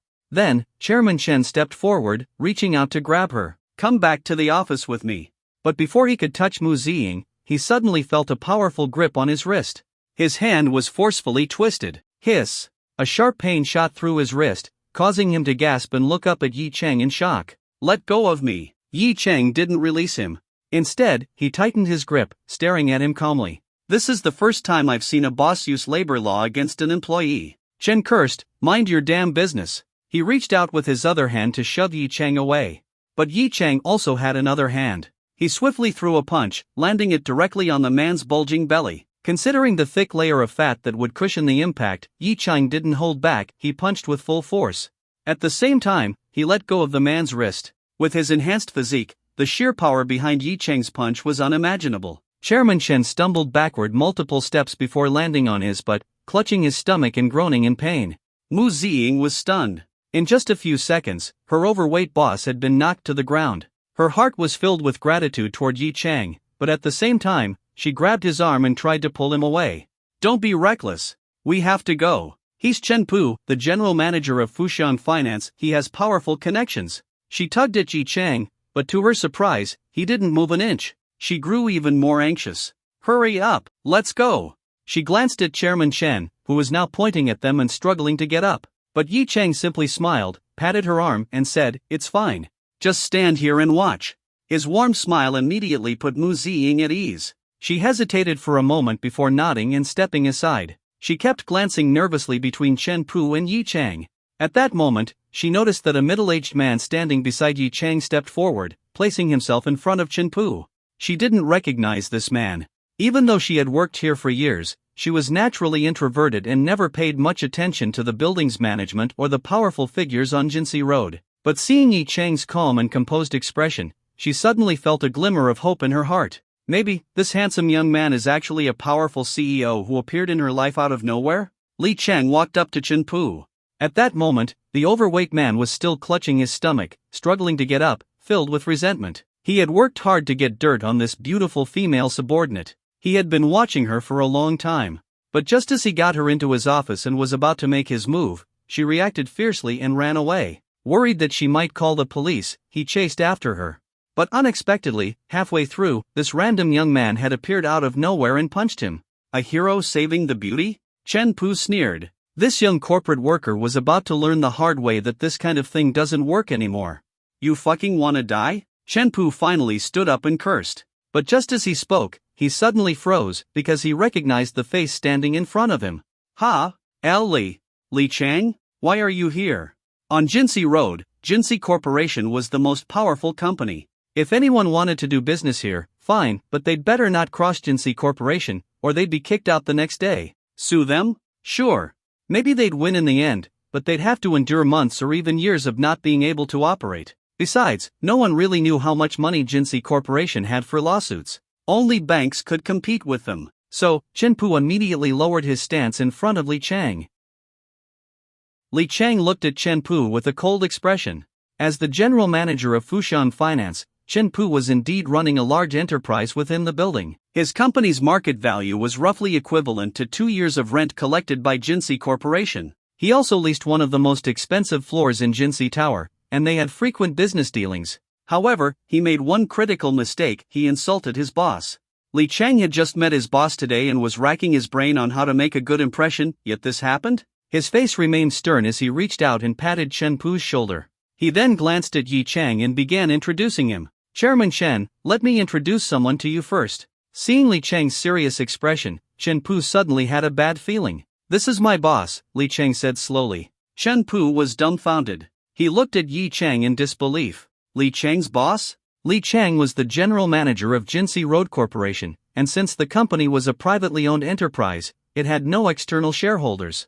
Which meant, the identity of his boss was obvious. Li Cheng confirmed his suspicions. My boss is the sole owner of Jinsei Road Corporation. The entire Jinsei Road, including this building, is owned by our company. In other words, it all belongs to my boss. Do you understand? Chen Pu froze on the spot, staring blankly at Yi Chang. He understood all too well. He was standing on Yi Chang's property, and just moments ago, he had cursed at the owner? The people around them were even more shocked. The entire Jinsei Road belonged to this young man? The value of this road was immeasurable. As long as there wasn't a world war or a massive flood submerging the city, its worth would only continue to rise. Even at present, its value was beyond estimation. For years, the owner of Jinsei Road had been a mystery, but now, he was standing right in front of them. And not only was he this young and handsome, but, just look at his outfit, Armani suit, a luxurious watch on his wrist. This man was overflowing with wealth, someone who could spend billions like pocket change. Meanwhile, Mu Ziying was completely stunned. This man was actually that rich? Just a moment ago, she had been daydreaming about meeting a dominant CEO who would appear out of nowhere to save her, and it actually happened. She lifted her head, looking at Yi Chang, then at Chen Pu. The arrogant and aggressive Chen Pu had completely lost his earlier bravado. For the first time in a long while, Mu Ziying felt safe. After finishing his introduction, Li Cheng turned back to Chen Pu and spoke slowly. So, about you cursing at my boss, we'll deal with that later. Right now, explain why you were chasing this lady. Is she your employee? Chen Pu finally snapped out of his daze and quickly tried to explain. This woman is my employee. I caught her playing games at work today, so I reprimanded her. Then she threatened to resign. I got angry and wanted to slap her, so she ran off, and I chased her. That's how we ended up here. At this point, he had no choice but to shift all the blame onto this unruly employee. After all, disciplining a subordinate was something all bosses had done. If she was slacking off at work, was he not allowed to scold her? He then shot a warning look at Mu Ziying while continuing, Mu Ziying, look at yourself. You were playing games during work hours. I never even said I'd fire you. Why did you overreact? And now, look, you even ran into this gentleman here. Why don't you quickly apologize to him and return to work? I won't hold your mistake against you. Just do your job properly, and your salary will stay the same. What do you say? The crowd listened and started to believe Chen Pu's version of events. So that's what happened? Playing games during work hours and getting reprimanded, that was normal. As for the claim that Chen Pu tried to hit her, while it was indeed inappropriate, it hadn't actually happened, so it wasn't too serious. Now, he was even offering to let the matter go. It seemed like Mu Ziying had nothing to complain about. Even Li Cheng hadn't expected this to be the situation. It seemed both parties were at fault. But when he looked at Yi Cheng's calm and unreadable expression, he still frowned and said to Chen Pu, you're a grown man, and you wanted to hit a young woman? I was just angry at the time. Chen Pu sighed dramatically, pretending to regret his actions. He slapped his thigh and then looked at Yi Cheng. Sir, how should I address you? I admit I was wrong just now, and I sincerely apologize. How about this, I'll treat everyone to a meal at the restaurant across the street. Li Cheng responded, that won't be necessary. We already have dinner plans. Then next time, Chen Pu quickly said. I'll make sure to personally apologize properly. Li Cheng looked at Yi Chang, asking for his decision. Boss, what do you think? Chen Pu immediately put on a forced smile toward Yi Chang. But Yi Chang wasn't fooled by it. Something about Chen Pu's attitude felt off, like he was hiding something far worse. And Mu Ziying had helped him earlier, even if only in a small way. Since she seemed fragile and vulnerable, he decided to step in. He turned to her and gently asked, Miss Mu, what do you think? Mu Ziying snapped out of her thoughts and glanced at Chen Pu. He was smiling at Yi Chang, but his eyes were locked on her, full of silent threats. He was clearly warning her not to speak up. She bit her lip. Even though Chen Pu was pretending to let the issue go in public, who knew what he would do to her later? And earlier, he wasn't just trying to hit her, he had far worse intentions. If she hadn't been lucky enough to run into this powerful man today, she didn't even want to imagine what could have happened. And this man was willing to stand up for her. If she chose to stay silent just to keep her job, what if she faced a similar situation in the future? Would there be anyone to help her then? She struggled internally for a moment. But soon, despite her usually timid personality, she made a decision. She shook her head and pointed at Chen Pu, her voice filled with anger. This man, he tried to force himself on me. If I hadn't run away in time, he would have. As she spoke, memories of the terrifying scene in his office resurfaced, and her eyes welled up with tears. Chen Pu immediately lunged at her to stop her from speaking. You stupid woman, what nonsense are you spouting? He had never expected this weak-willed employee to actually dare expose him in front of everyone, but before he could touch her, Yi Cheng's eyes turned cold. With a swift motion, he delivered a powerful kick to Chen Pu's leg.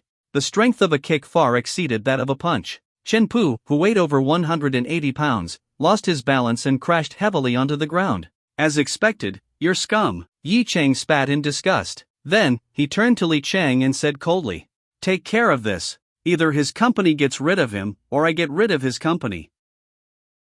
Hearing Yi Chang's command, Li Chang quickly nodded. "Understood. I'll notify the owner of Fushan Finance immediately." Then, he waved at the security guards nearby and said, "Throw him out. Inform security that he is permanently banned from all our properties." "Yes, sir." Several strong security guards rushed over, grabbed Chen Pu, and forcibly dragged him away. Chen Pu instantly regretted his impulsive actions. He quickly shouted, "Manager Li, shut up." One of the guards smacked him on the back of the head and sneered, "Trying to coerce a woman? You're garbage." The surrounding crowd erupted into an uproar. Their gazes toward Chen Pu were now filled with contempt. Sexual coercion in the workplace. If a female subordinate consented, it might be considered a mutual transaction. But if she refused and had the courage to speak up, people would naturally believe and sympathize with her. Mu Ziying instantly gained everyone's support. Most of the people here were ordinary employees. They deeply resented bosses who abused their power to pressure subordinates. A chorus of angry insults filled the lobby. Some people even looked like they wanted to kick Chen Pu themselves.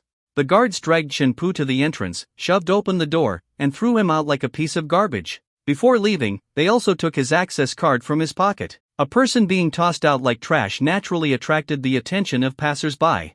People outside curiously speculated about what he had done. Judging by the applause and cheers coming from inside, he was clearly not a good person. Chen Pu glared angrily at Yi Chang, but when he remembered who Yi Chang was, an overwhelming sense of powerlessness washed over him. Feeling the eyes of the crowd on him, even with his thick skin, he couldn't stay any longer. So, he turned and left, step by step. "Thank you." Mu Ziying looked at Yi Chang and sincerely expressed her gratitude. Yi Chang waved his hand with a smile. "It's nothing. You helped me get through the door earlier, I just helped you teach someone a lesson. We're even now." Suddenly, he remembered something and turned to Li Chang. "Oh, by the way, Li Chang, make sure to inform Fushan Finance that they are not allowed to retaliate against Miss Mu over this incident." "Understood." Li Chang nodded. Mu Ziying's eyes filled with even more gratitude. Yi Chang had even considered this detail? She was so moved that she bowed deeply to him. "I really appreciate it." Yi Chang waved his hand again. "No need to be so polite. Maybe we'll meet again sometime." Then, he turned to his three subordinates and said, "All right, let's go. We shouldn't keep the employees waiting too long." Li Chang and the others nodded and quickly followed him toward the exit. Mu Ziying hesitated for a moment, then ran after Yi Chang and asked, "Can I know your name?" "Yi Chang." Yi Chang smiled warmly at her before continuing outside. Mu Ziying watched as he walked out the door. Then, Li Chang smiled at her and said, "Just wait for a call from your company's chairman." "Thank you." Mu Ziying expressed her gratitude once more, but her gaze subconsciously followed Yi Chang. She didn't know what she was thinking, but her face turned red. Then, she sighed softly. She only knew his name, but not his contact information. What was the point of that? But one thing was certain, she would never forget the name Yi Chang. At the dinner party. Leaving Jinsei Tower, Yi Chang drove his known Yan Yuning's Rolls-Royce Wraith to the dinner location. The dinner was mainly a chance for him to meet and connect with his employees. During the gathering, the legal affairs director, Wang Yang, also arrived. He was a professor at the law school of Shanghai University of Political Science and Law and had extensive connections in the legal industry. His salary was also very high, 1 million yuan per year, and if he won lawsuits for the company, he would receive additional bonuses. Since his role was more of a consultant, he only needed to visit the company once a week or even just once a month. The dinner lasted until 9 p.m. Yi Chang had no idea how many drinks he had downed. Even though his body had been enhanced, making him highly resistant to alcohol, he still couldn't handle the sheer number of people constantly toasting him. By the time the dinner ended, he was completely unconscious.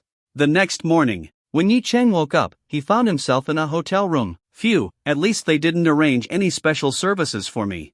Rubbing his temples, he sighed in relief. Then, he took a shower, called Li Chang, and drove back to his university. A day without events. There wasn't much going on today, except that Yan Yuning called him and asked him to come to the company to sign a contract. He had officially passed his interview. However, Yan Yuning, the CEO, had taken a week off. Yi Chang thought about it and realized if the boss isn't around, why should he bother going to work? So, he took a leave of absence too.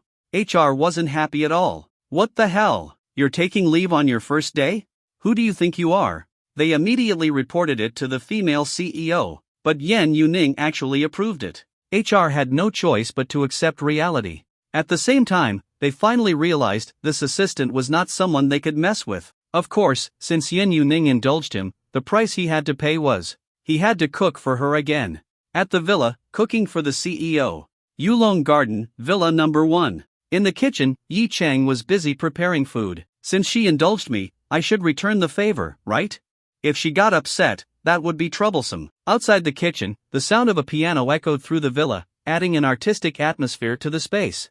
However, the music was full of mistakes, indicating that the player was not very skilled. Yi Chang couldn't take it anymore. He paused his cooking and walked into the living room. A Steinway grand piano sat there, one of the most expensive pieces of furniture in the villa, valued at 2 million yuan, according to the real estate manager, Lu. Yi Chang waved at Yen Yuning, who was sitting at the piano, and said, "You should stop playing. Mozart is probably turning in his grave." Yen Yuning glared at him. "I just haven't played for a few years. I used to compete in piano contests in England." Yi Chang rolled his eyes.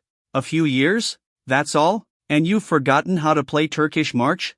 Yen Yuning gritted her teeth in frustration. "Then you play it." "Fine, I will." Yi Chang raised an eyebrow. It was time to test his master-level instrument proficiency skill.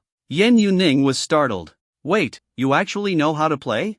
Yi Chang scoffed. "You seriously doubt me?" Yen Yuning rolled her eyes. "You never said you could play, how would I know?" Yi Chang smirked. "I never said I couldn't play either. Why did you assume I couldn't?" Yen Yuning pouted. "Well, you never said you could, so how was I supposed to know?" Looking at her serious expression, Yi Chang couldn't tell if she was pretending to be clueless, or if she was genuinely clueless. After pushing Yen Yuning off the piano bench, Yi Chang sat down. With master-level instrument proficiency, he had not only gained skill but also an extensive mental library of musical pieces that he could play at any time. However, with so many songs in his mind, he wasn't sure what to play. So, he looked at Yen Yuning and said, "Name a song, and I'll play it." Yen Yuning's eyes lit up. "Choosing a song herself? Perfect. I want to hear Twinkle, Twinkle, Little Star variations." Yi Chang rolled his eyes. "Can't you pick something harder?" Still, even as he complained, his hands fell onto the keys and began playing the universally recognized melody of Twinkle, Twinkle, Little Star. Dang dang dang dang, dun dun dun dun. As Yi Chang's hands moved smoothly over the keys, Yen Yuning's eyes sparkled with admiration. She hadn't expected him to actually play the piano. More importantly, his posture, confidence, and fluid movements resembled that of a true pianist, leaving her in awe. This man was a hidden treasure, just waiting for her to uncover his full potential. The first segment of the piece ended, and the first variation began. The tempo suddenly increased, and the difficulty spiked. However, Yi Chang played effortlessly, with complete control, unlike her own hesitant and mistake-ridden performance earlier. Yen Yuning was even more shocked. Although her own piano skills had declined over the years, her ability to appreciate music hadn't. She often listened to classical music and had heard many master pianists' recordings, and Yi Chang's performance felt nearly on the same level. Could it be? Was his skill truly comparable to that of a professional pianist? She quickly shook off the thought. No, it's probably because I know him, so his playing just sounds better to me. Of course, this connection had nothing to do with romantic feelings. Even if he had forcefully kissed her and made her cook for him, they were not lovers. As she listened to his performance, her thoughts wandered in every direction. A sudden stop. The full piece lasted over 8 minutes, but Yi Chang stopped playing after 4 minutes. Why did you stop? The sudden silence pulled Yen Yuning out of her thoughts. I have to cook. Today's dishes are more complicated. Yi Chang stood up and pointed across the room. There's a record player over there, cost 500,000 yuan. You can use that instead. Play one more song. Yen Yuning grabbed his arm, her face filled with anticipation. You play better than the records. Yi Chang sighed in exasperation. He thought for a moment, then said, fine, but it'll cost you. Cost me what? Yen Yuning asked, confused. Yi Chang opened his arms and grinned. A hug. Yen Yuning's face instantly turned red. Shameless. No hug, no music. Yi Chang's expression remained indifferent. I should be in my dorm playing games right now, but instead, you dragged me all the way here to cook for you. Now you want me to play piano too? I'm a man, I have dignity. Can I just throw away my dignity? No, I can't. So, you have to pay up. Yan Yuning glared at him with disgust. Selling your dignity, huh? You're unbelievable. Still, after fidgeting awkwardly for a moment, she reluctantly stepped forward and hugged him. Yi Chang smiled in satisfaction. This woman was perfect, fair skin, long legs, a stunning figure, and, most importantly, rich. But there was one problem. If he didn't push her, she never made the first move. Yet, whenever he did push her, she never resisted, she even seemed to enjoy it.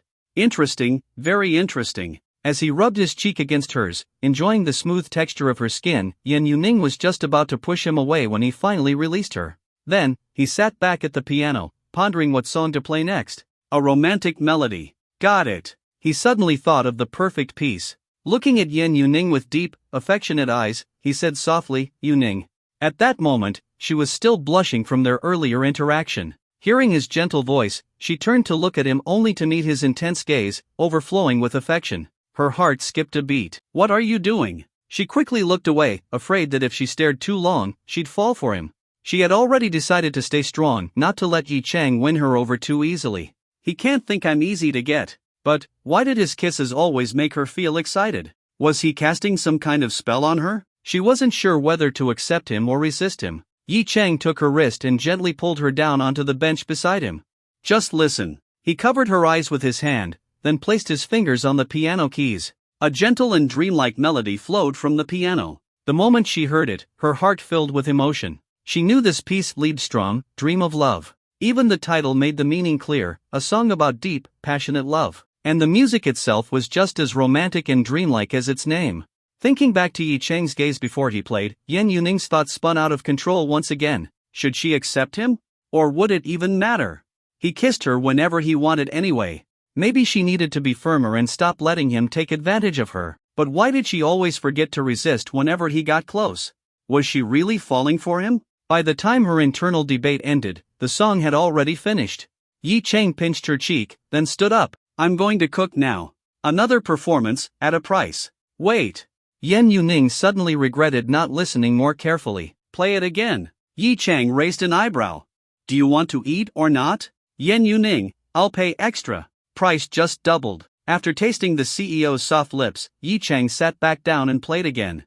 But this time, Yan Yuning recorded it on her phone. That way, I can listen anytime, and I won't have to pay extra next time. Yi Chang's eyebrow twitched. Damn, I got scammed. A feast worthy of a CEO. Finally, after Yan Yuning was fully satisfied, Yi Chang returned to the kitchen and finished cooking. One by one, he brought out dish after dish. Braised pork belly, pagoda meat, wensi tofu, mapo tofu, clear broth cabbage. Every dish was extremely complex, but thanks to his master-level cooking, he spent the entire afternoon perfecting them. When Yan Yuning saw the dishes, she was stunned. And after taking a bite, she was speechless. She had eaten these dishes many times before, but somehow, Yi Chang's versions looked better and tasted even more amazing. At that moment, she started to wonder, how long could she resist before she finally gave in to him? After having such a lavish dinner, Yi Chang drove Yan Yuning back to her villa number 18. Since her foot hadn't fully recovered, Yi Chang didn't take her to fulfill his million-yuan promise. Yan Yuning didn't make a fuss about it either. She had already decided that once her foot was better, she would drag Yi Chang along to go shopping. She planned to spend millions. Although her family was wealthy and her bank account had an 8-digit balance, spending someone else's money always felt better, especially when that someone was a rich guy like Yi Chang. That night, Yi Chang returned to his dorm. Old Yi, have you started working already? His roommate, Luo Ming, was curious when he saw Yi Chang come back, as Yi Chang had been missing all day. Yeah. Yi Chang responded casually. Although he hadn't gone to the company, cooking for the president should still count as working, right? Lu Chongning asked curiously, what's your position again? Yi Chang grinned, assistant to the president. All three of his roommates widened their eyes. Whoa, that sounds fancy. Yi Chang nodded. And the president was a stunning beauty, too. He had even kissed her. Of course, he wouldn't say that out loud, or his roommates would be dying of jealousy. Zhang Yang couldn't help but ask, how much is your salary? Yi Chang was stunned for a moment. Thinking back carefully, wasn't it a few thousand? Damn, he had actually forgotten. When he joined, his probation salary was 3,000 yuan a month, and after becoming a full-time employee, it would increase to 5,000 a month. However, it seemed like his salary had been raised after he joined, probably on Yan Yuning's orders. But since he wasn't short on money, he hadn't really paid attention to how much it had increased. Forget it, if he forgot, then so be it. He casually replied, "It's just a probation salary, nothing special." His 3 roommates assumed it was a small company with a low salary, and Yi Chang was too embarrassed to say it out loud. They just smiled and didn't press further. "By the way, didn't they send a message in the class group chat this morning? Our department is planning to book a big hotel room this weekend for a dance party. They said it's our final semester gathering. Are you guys going?" Lu Chongning suddenly asked. "What's the point of going without a dance partner? Just to eat?" Lu Oming grumbled. "You can go to check out the pretty girls," Lu Chongning reminded him. "Our liberal arts class has more girls, remember? Maybe Ning Qingxue from class 2 will be there too." Lu Oming's eyes instantly lit up. "Ning Qingxue is going?" "I said maybe, just maybe." Lu Chongning shot him a disdainful look. "Besides, even if she goes, at most, you can look at her. She won't be your dance partner." Lu Oming thought about it and agreed. He slumped back in his chair. "Then what's the point?" Zhang Yang looked at Yi Chang with a sly smile. "Young Master Yi, come on, you're so handsome. Help us find some girls as dance partners." Yi Chang gave him a once-over. "Go get plastic surgery first. I'm afraid the girls I find will get scared and cut ties with me." Lu Chongning, Lu Oming, Zhang Yang. "Don't think you can do whatever you want just because you're good-looking. Sorry, but I actually can." Yi Chang spread his hands, looking completely justified. At that moment, his phone suddenly rang. When he checked, he saw a message from Ning Qingxue. "Yi Chang, are you going to the dance party this weekend?" He raised an eyebrow. Well, the campus beauty was texting him first. See? Being handsome really did have its perks. On top of that, he was approachable and incredibly wealthy. What a perfect combination. Yi Chang smiled and replied, "Are you going?" After a while, she replied, "I'm the host, so of course I'll be there." Yi Chang was a little surprised. She was the host again? Back to your old profession? Ning Qingxue, kind of. They invited me, so I agreed. Yi Chang, nice. Too bad they didn't invite me, or we could have worked together again. Ning Qingxue, actually, I asked about it, but they said I just needed to liven up the atmosphere. A teacher will give a speech, there will be some mini games, and then the dancing. Yi Chang, sounds like a pretty packed event. Ning Qingxue, yeah, it is. Yi Chang, I'm looking forward to it, then. Ning Qingxue, I promise it won't disappoint you. Yi Chang, alright. They seemed to run out of things to talk about and both went quiet for a while. Then, suddenly, Ning Qingxue asked, "By the way, do you have a dance partner?" Yi Chang, no. Ning Qingxue, oh. Another brief silence. Then, at the same time, both of them sent a message. Would you like to be my dance partner?" Yi Chang saw the message and instantly knew something interesting was happening. Meanwhile, on the other end, Ning Qingxue was suddenly nervous. To cover up her initiative, she quickly added, "A lot of guys have asked me, but I'm not very familiar with them." Yi Chang thought to himself, if she wasn't familiar with any of the guys, she could just not have a partner. Or she could have chosen a girl instead. So why him? Seemed like he had left quite the impression that day. So what does the campus beauty think of me? In a girl's dorm, Ning Qingxue lay on her bed, staring at her phone, her heart racing. In fact, it had already been pounding when she first messaged him. She didn't even know why, but after thinking about it for so long, she suddenly wanted to invite Yi Chang as her dance partner. Just thinking about it made her blush. For the past few days, she couldn't forget how Yi Chang had suddenly appeared beside her that day, speaking softly to comfort her. His wealth that day had surprised her, but it was his gentleness that had touched her more deeply. She was a girl who valued emotions more than material things. Holding her phone with both hands, her delicate fingers tapped out a message. "Yes. It's decided," then. After sending it, she quickly put her phone down and buried her face in her pillow, trying to hide her burning cheeks. But she couldn't stop her ears from turning red. Yi Chang laughed and replied, "Alright, it's settled." Ning Qingxue, okay. With that, the conversation ended. Yi Chang put down his phone, smiling slightly. This was getting interesting. He couldn't help but look forward to the dance party. His roommates noticed his sly grin and asked, "What are you laughing at?" Yi Chang straightened his face. "I just thought of something happy." "What's so happy?" "Ahem, I got a girlfriend." Yi Chang blurted out nonsense. "What?" His two roommates immediately crowded around him. "For real? What does she look like?" Yi Chang thought for a second, then pulled out his phone to search for a picture. As he did, his new phone caught their attention. "You got a new phone? Is that a Huawei?" Wait, is that the MX2? Luo Ming asked in shock, staring at the high-end foldable screen. Yi Chang nodded. Damn, that thing's selling for over 30,000 now. How much did you get it for? Yi Chang, I got it at the official price. In reality, he had spent nearly 40,000 on it. Wow, Yi, you've been making bank lately? Just a little, Yi Chang said humbly. Just enough to get on the global billionaire list. Then he found a picture, pointing at the girl standing beside him. Here, this is my girlfriend. Luo Ming, damn, old Yi, she's gorgeous. Lu Chongning smacked Luo Ming and rolled his eyes. Dude, that's Ningqing Shui. Yi, you're so full of it. Yi Chang just chuckled. That was a picture from when they co-hosted an event. Looking at it now, they actually made a pretty good-looking couple. The next day, around 11 a.m., Yi Chang suddenly received a phone call. It was from Elena Mohan, the president of Mohan Bank's Greater China Division. It seemed that this wealthy heiress from Eagle Country had arrived. Answering the call, he said, Miss Mohan. Mr. Yi, I have arrived at Modu Airport. May I ask what time you will be available to meet today? Yi Chang replied, how about lunchtime? After your flight, you must be hungry. Let's find a place to eat and talk over a meal. By the way, how many people are with you? Thank you for your concern, Mr. Yi. There are 3 of us. Alright, let's meet at Jinsei Grand Hotel. I'll send you the room details after I book it. Okay, thank you for the trouble, Mr. Yi. After hanging up, Yi Chang immediately called Li Chang, instructing him to book a private room at Jinsei Grand Hotel. At the same time, he asked him to find a few people to accompany him. Since the other party had 3 people, it wouldn't be appropriate for him to go alone. Besides, Jinsei Grand Hotel was his territory. That's right, Jinsei Grand Hotel was, as the name suggested, located on Jinsei Road. It was the only 5-star hotel on that road, occupying the best location, and, along with Jinsei Tower, was one of the landmark buildings in the area. Entertaining guests from Beijing at Jinsei Grand Hotel was a well-thought-out decision. Understood, boss. I'll have the hotel manager arrange it immediately. Since it was an order from the boss, Li Chang didn't dare delay. He responded quickly. However, he didn't quite understand why the boss needed someone to accompany him. Perhaps the guest was particularly important?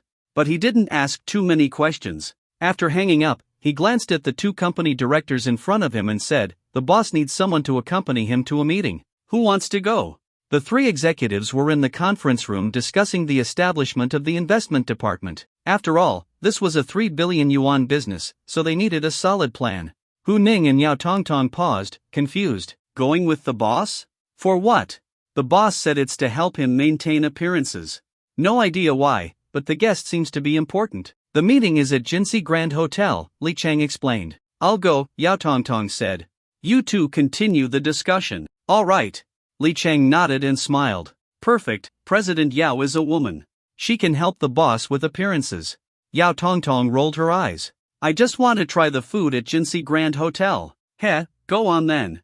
Li Chang laughed and waved his hand before continuing his discussion with Hu Ning. After calling Li Chang, Yi Chang didn't leave immediately. After all, the other party had just landed, so they wouldn't arrive that quickly. Suddenly, he became curious about this Mohan heiress, so he searched for her name on his phone. Mohan Bank was quite well known.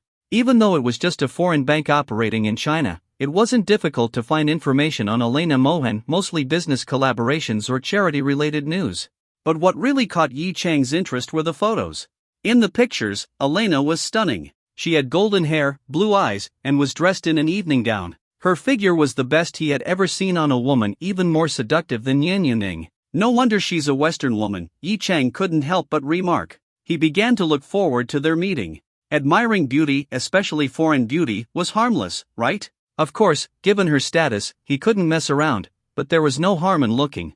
Checking the time, he saw it was almost time to leave, so he set off for Jinsei Grand Hotel. Unfortunately, he got stuck in traffic, and it was a serious jam. He wouldn't be getting through anytime soon. He figured he'd be delayed by at least 10 or 20 minutes.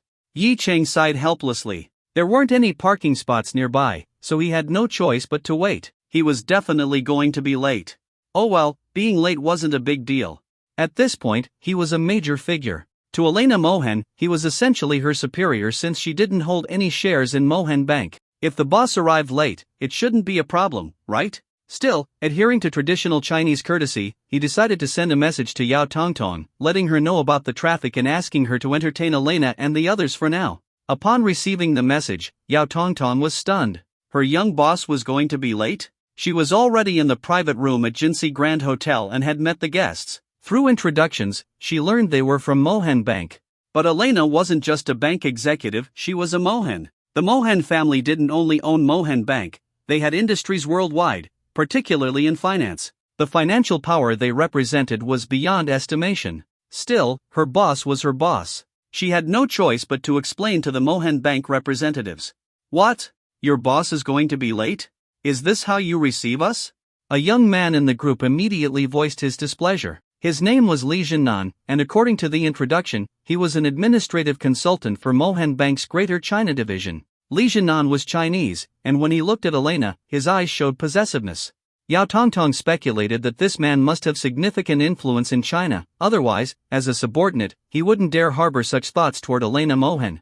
But in response to his complaint, she calmly replied, Mr. Li, being late can be intentional or unintentional. My boss is delayed due to traffic, which is clearly unintentional. On his behalf, I apologize to all of you. Li Jiannan's expression darkened, his brows furrowing. He had only found out about Elena's trip to Shanghai at the last minute and had immediately followed along, acting as her protector. As someone from Beijing with a well-connected family, he saw everyone else as mere commoners, including the people of Shanghai. He considered himself the perfect guardian for Elena. Yet now, their host was late, and even his subordinates dared to be so disrespectful? Although he thought this woman was decent-looking, he had long since lost interest in older women.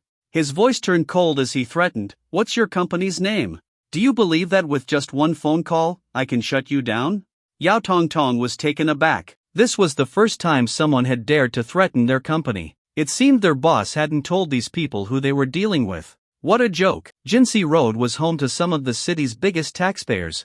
If he tried to shut them down, not only would the businesses on this street band together against him, but the government would likely escalate the matter even further. Elena Mohan seemed to think that this administrative consultant's words were a bit excessive. She frowned and said, consultantly, please don't say such things. Show respect to our business partners. Since Miss Elena said so, I'll temporarily forgive your rudeness. Li Jiannan snorted coldly and didn't say more. However, just because he let it go didn't mean Yao Tongtong would. When had companies on Jinsi Road in Modu ever suffered grievances? Here, they could dine at restaurants without paying. Well, that was just a joke. The restaurant owners simply gave them vouchers from time to time. But now, this man was acting so arrogant and even daring to threaten their company. She felt it was necessary to make sure he understood exactly who they were, otherwise, these foreign businesses might underestimate her boss. The Mohan family might be powerful, but they had no control over domestic affairs. And no matter how influential this Mr. Li was, it was impossible for him to have any real impact on their company. So, she gave a faint smile and said, Our company is called Modu Jinsi Road Company. To put it simply, this entire Jinsi Road belongs to our company. Of course, our company's assets only consist of this one 5.5-kilometer long street, which can't compare to the global influence of the Mohan Financial Group. But I do believe my boss will be able to establish a pleasant partnership with you all. Elena Mohan and her female secretary were instantly shocked. Unlike Li Jiannan, who had followed along at the last minute, they were well aware that the purpose of this trip was to sign an agreement with a major shareholder who had recently acquired 20% of Mohan Bank's shares. Now, they were being told that this major shareholder not only owned a stake in Mohan Bank but was also the owner of Jinsi Road? That was practically the equivalent of being the owner of Fifth Avenue. Elena's eyes flickered. She vividly recalled that in the background check on this new shareholder, nothing had come up, just a completely blank slate. He was supposedly born into an ordinary family, with no possible means of acquiring Mohan Bank shares. Yet the reality was that this ordinary Chinese man had suddenly become the second largest shareholder of Mohan Bank, holding 20% of its shares. And now, she learned that he also owned Jinsi Road. Everything pointed to the fact that this new shareholder had an extremely mysterious background and immense power. Perhaps, he could help her get rid of that arrogant man beside her? Li Jiannan's relentless pursuit of her had long been a source of frustration. But because of his strong family background and the support he provided for Mohan Bank's business development in Greater China, she had no choice but to put up with him. If it weren't for her genuine interest in Chinese culture and her love for the country, plus the fact that her secretary, also Chinese, didn't want to move abroad, she would have applied to return home long ago. Under the table, she gently rubbed a soft, delicate hand, then glanced at her female secretary with affectionate eyes. Her secretary was a Chinese woman with a youthful, doll-like face, a slender and delicate figure, and the elegance of a classic Eastern beauty. She was exactly Elena's type. The secretary looked up at her, blushed immediately, and lowered her head, not daring to meet her gaze. Elena felt a surge of warmth in her heart. She had to find a way to get rid of Li Jinnan. Of course, Li Jinnan had no idea that the foreign heiress he admired was secretly into women. If he knew, he might have been even more excited. But at the moment, hearing Yao Tongtong's words, his face darkened. He understood what this woman was implying. She wasn't afraid of him at all. But the fact that the person they were meeting was the owner of Jinsei Road still made his eye twitch. This street was too famous. He had heard of it back in Beijing and had even visited before. Its reputation was on par with Wangfujing in Beijing, and now, he had unknowingly clashed with the owner of such a place? His confidence wavered. He snorted coldly and fell silent. Elena, seeing that Li Jinnan had shut up, chuckled softly. Then, turning to Yao Tongtong, she said, "Miss Yao, please don't be upset. Technically speaking, we're on the same side." The same side? Yao Tongtong looked puzzled. Elena smiled. "Actually, Mr. Yu recently acquired shares in Mohan Bank, making him one of our shareholders. I came here today specifically to sign an agreement with him. He now has the right to join our board of directors. My father and our business partners are all looking forward to his involvement." Yao Tongtong was stunned. Her boss owned shares in Mohan Bank? Could it be just the Chinese division of Mohan Bank? But even if it was only Mohan Bank's Chinese branch, that was still shocking enough. Her young boss was truly extraordinary. Li Jinnan, on the other hand, couldn't help but feel a surge of jealousy. Mohan Bank's shares, even just 1%, were worth billions of dollars. Seeing Elena's smile made him even angrier. When had he ever been treated like this in China? But after a moment's thought, he figured that whoever owned these shares had to be middle-aged or even elderly. Judging by Yao Tongtong, who looked to be in her 30s, her boss was probably even older. Elena, given her status, wouldn't be interested in someone like that. So there was no need for him to provoke someone with such powerful connections. Suppressing his frustration, he shifted his focus elsewhere. Meanwhile, Yao Tongtong and Elena continued chatting. Elena had always had a soft spot for beautiful women, so she quickly warmed up to Yao Tongtong. Finally, after about 10 minutes, Yi Cheng arrived late and entered the room. He scanned the room and quickly spotted the only foreigner present. She had wavy blonde hair and was wearing only a white blouse, which was stretched tightly across her ample chest, forming an impressive curve. It was just short of resting on the table. Her lower half was hidden behind the table, so he couldn't see the long legs from the photos he had found. Yi Cheng smiled and stepped forward. "Sorry for keeping you waiting, Miss Elena." When Elena saw Yi Cheng enter, her eyes lit up. Even though she had seen his photos before, seeing him in person made her realize that Chinese men could be this handsome. Of course, that wouldn't change her preferences. She quickly stood up, a bright smile on her face. Before, Yi Cheng had just been a Mohan Bank shareholder, but now that she knew he was also the owner of Jinsei Road, her attitude became even more respectful. They shook hands, and she said warmly, "Unexpected troubles always come up in life, Mr. Yi. There's no need to apologize." Elena's politeness made Yi Cheng nod slightly. Fortunately, she wasn't one of those arrogant and domineering foreigners in China. Of course, it was also very likely that her respectful attitude was due to his status. But there was no need to dwell on that. "Your Mandarin is very good." "Thank you." Elena smiled and nodded. "I'm very interested in China. I studied at Beijing University for 2 years in college, so I learned Mandarin then." Yi Cheng smiled and nodded before turning to the other two people. "And these two are?" Elena pointed to her female secretary. "This is my secretary, Dongfang Jingjing." Standing beside Elena, Dongfang Jingjing extended her hand toward Yi Cheng with a smile. "Mr. Yi, nice to meet you." Yi Cheng glanced at the Chinese secretary. Her slender figure was a stark contrast to Elena's, but her face was just as striking. He nodded in greeting. "Hello." Then, he looked at the other man, probably another subordinate of Elena's. However, what puzzled Yi Cheng was the inexplicable hostility in the man's gaze. Li Jinnan stepped forward, his mind in turmoil. How was this guy so young? Even his looks made him jealous. Earlier, when Elena shook hands with Yi Cheng, the way she smiled and so casually forgave his lateness only fueled his resentment. He extended his hand and said, "I'm Li Jinnan, from Beijing." Yi Cheng didn't understand why this guy was so hostile, nor why he specifically mentioned his Beijing background. But he still reached out and shook hands. "Nice to meet you." After letting go, Yi Cheng was just about to greet his own subordinate when, unexpectedly, Li Jinnan spoke again.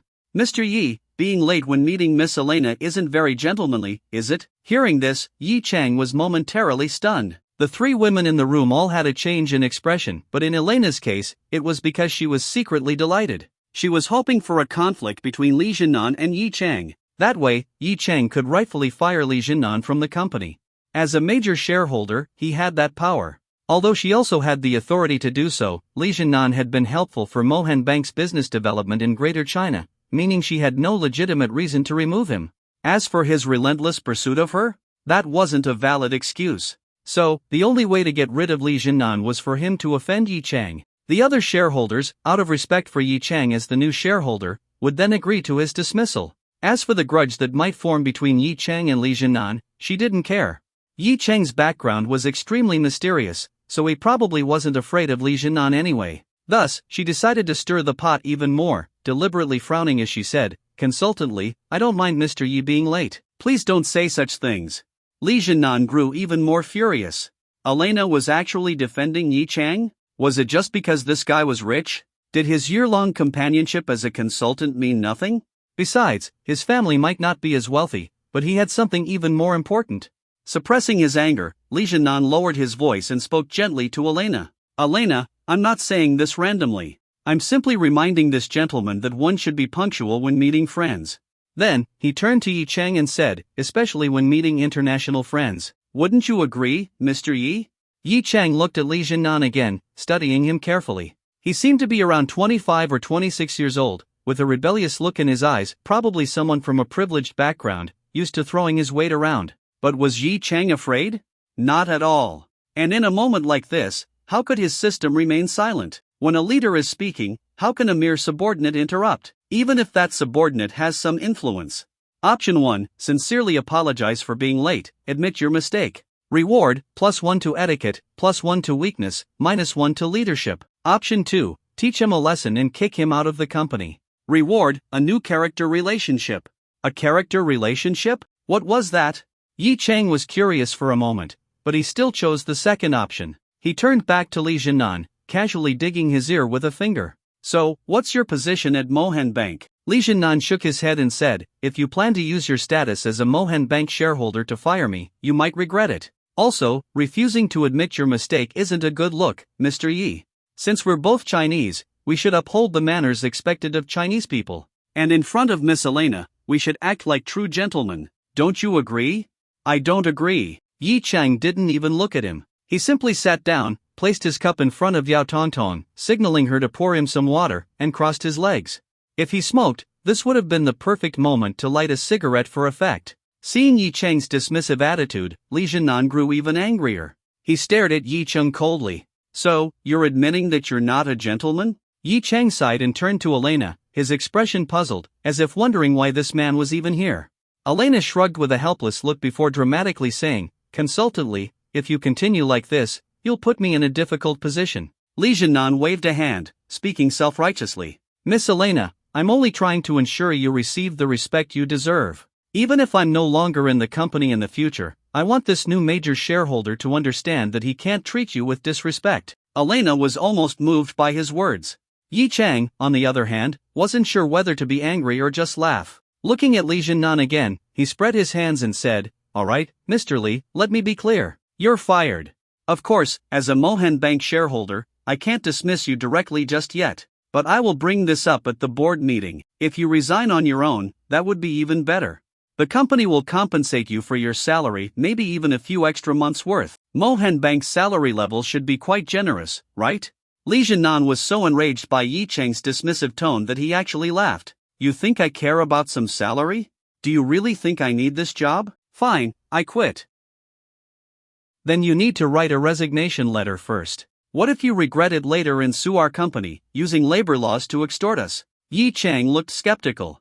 Li Jinnan gave Yi Chang a disdainful look. He felt that Yi Chang was mocking him for being poor. He had already made up his mind, once he returned to Beijing, he would find a way to deal with Yi Chang's business. "Fine, I'll write it." Soon, a piece of paper and a pen were brought over, and Li Jinnan quickly wrote a simple resignation letter. Seeing the resignation letter, Yi Chang smiled slightly, the classic face of a capitalist appearing on him. Having studied business management, he knew very well that the best way to get rid of an employee was to make them resign voluntarily. especially since Li Jinnan seemed to have a complex background. If he were forcibly dismissed and made a fuss, it would be troublesome for Mohan Bank as a foreign-invested enterprise. Elena and Yao Tongtong both saw through Yi Cheng's intentions, and admiration flickered in their beautiful eyes. No wonder he was so young yet so wealthy, he was indeed cunning. Yi Cheng put away the resignation letter, then turned to Li Jinnan again and said, "All right, Mr. Li, thank you for your cooperation. Now, let's move on to another topic." Taking the cup that Yao Tongtong handed him, he took a sip of fine Westlake Longjing tea before speaking. "I don't know why you think my behavior was ungentlemanly, and why you feel entitled to stand on some moral high ground and lecture an innocent person like me. Don't you think that makes you ungentlemanly yourself? Besides, I already apologized to Miss Elena the moment I walked in. Do you really think I need to apologize to you as well?" Li Jinnan sneered. "You call that an apology?" Yi Cheng shook his head and continued, "All right, let's not talk about being a gentleman. Let's talk about being a nobleman. Have you ever heard the saying, a nobleman is calm but not arrogant, while a petty person is arrogant but not calm? Judging by your expression, you probably haven't. Let me explain it to you. A nobleman remains composed and dignified, never overbearing. Meanwhile, a petty person likes to act as if they are a gentleman in front of a beautiful woman, feeling smug and self-satisfied, and then using morality to criticize an innocent person like me." Hearing himself being called a petty person, Li Jinnan instantly grew furious and was about to retort. But Yi Cheng cut him off. "Let me ask you another question. Have you heard the saying, a nobleman keeps his talents hidden?" He didn't wait for Li Jinnan's response and continued, "Judging by your expression, you probably haven't. So let me tell you, this means that a nobleman never deliberately shows off his abilities. A true nobleman wouldn't act like you, flaunting yourself as some so-called gentleman, especially in front of an international guest. That's just low, don't you think?" After finishing, Yi Cheng spread his hands and said, "In conclusion, you are not even a nobleman, let alone a gentleman. And whether someone is a gentleman or not, I believe Miss Elena is the one more qualified to judge." He then turned to Elena with a smile. "So, Miss Elena, do you think Mr. Li is a gentleman?" Elena blinked. She had always liked Chinese culture, and Yi Cheng's words about noblemen intrigued her. When she suddenly heard him direct the question at her, she instinctively glanced at Li Jinnan. Li Jinnan, unable to find a rebuttal, looked at Elena with hope, expecting her to speak in his favor. But Elena had already achieved her goal. More importantly, Li Jinnan had resigned on his own. Even if other shareholders questioned it later, it had nothing to do with her, it was all Yi Cheng's doing. So she had no need to save face for Li Jinnan. Smiling, she said, "I think Mr. Yi is absolutely right. Mr. Li is certainly not a true nobleman, and naturally, that means he is not a gentleman either." Since he had been fired, he was no longer consultantly. Li Jinnan, already struggling to respond to Yi Cheng's words, turned red with anger upon hearing Elena's statement. He even felt that the other two women in the room were mocking him with their gazes. He shot Yi Cheng a deep glare before storming out, slamming the door behind him. "Please be gentle when closing the door. My hotel doors are very expensive." Yi Cheng didn't forget to call out, making the beautiful women in the room burst into laughter. Now that the annoying man was gone, Yi Cheng finally sat down beside Elena. After thinking for a moment, he looked at Elena with sincerity. His strikingly handsome face was almost aggressive, making Elena instinctively avert her gaze. "Mr. Yi?" Yi Cheng spoke seriously. "Perhaps my initial apology didn't seem sincere enough, which made that gentleman unhappy. And as someone who is usually punctual, being late this time made me feel quite guilty. So, I believe I should formally apologize to Miss Elena again. It was my mistake today, and I ask for your forgiveness."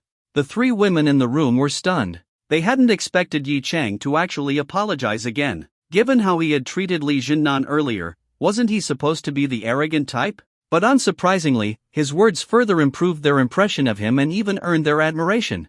In their eyes, Yi Cheng had now become a man of noble character. Elena smiled with a hint of appreciation.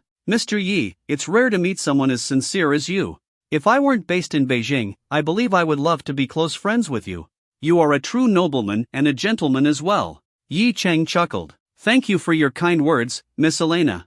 At that moment, the system issued a reward. Congratulations to the host for earning a new character relationship. Due to the host's sincere apology, an additional reward has been granted, Charisma Aura. Yi Cheng's eyes lit up. He had even received a bonus reward. Generating character relationship. Obtained character relationship, Long Kuan. Yi Cheng was puzzled and asked the system, "What is the character relationship with Long Kuan?"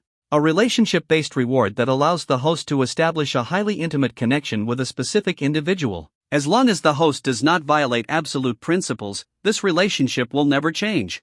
Yi Chang was stunned. So the system had found him a powerful backer? Then, who exactly was Long Kuan? After thinking for a moment, a sudden realization hit him. Good heavens, was this Long Kuan the chairman of Longting Group? Longting Group was one of the top corporations in the world, with industries spanning across the globe. Long Kuan himself held an extremely high status domestically and was rumored to have deep personal connections with some of the most influential figures. And now, he had become Yi Chang's backer? Moreover, according to the system, this was a particularly intimate relationship, one that was unlikely to change. Yi Chang swallowed hard. Didn't this mean that, from now on, he could practically do whatever he wanted in the country? Suppressing his excitement, Yi Chang turned his attention to the other reward. The charisma aura has been activated. It significantly enhances the host's charm, making it easier to gain others' favor. Since the host completed this task in the presence of 3 women, the effect on women is tripled. Damn, tripled effect on women? Was this some kind of cheat skill for attracting women? But he couldn't deny that he liked it. Though he didn't feel any changes in himself, he noticed that the 3 women seemed to be looking at him with even more appreciation. And the 3 of them definitely felt it more than he did. Elena suddenly had a thought. Since this man was so outstanding in both character and ability, with a mysterious background and immense power, wouldn't he be a great choice if she ever wanted to have children? She quickly shook the thought away. Ridiculous. She was devoted to her dear Jingjing, how could she waver so easily? Turning to glance at Dongfang Jingjing, she caught her little secretary gazing at Yi Chang with starry eyes, lost in thought. Annoyed, Elena pinched Dongfang Jingjing's perky backside, glaring at her, silently promising punishment later. Feeling the sharp look from her boss, Dongfang Jingjing immediately lowered her head, blushing, not daring to look at Yi Chang again. Meanwhile, Yao Tongtong couldn't help but compare Yi Chang to her own husband. Her husband had made so many mistakes, yet had never once sincerely apologized to her like Yi Chang just had. She sighed softly. Her husband was almost 40, yet compared to this young boss, he was far inferior. Having received his rewards, Yi Chang turned back to Elena and said, "All right, let's get to business." Elena withdrew her gaze from her blushing secretary, straightened up, and teased, "Then I shall risk my life to accompany a nobleman." Yi Chang raised an eyebrow. "Do you know what that phrase means?" Elena blushed, admitting her bluff. "No, I just heard it before."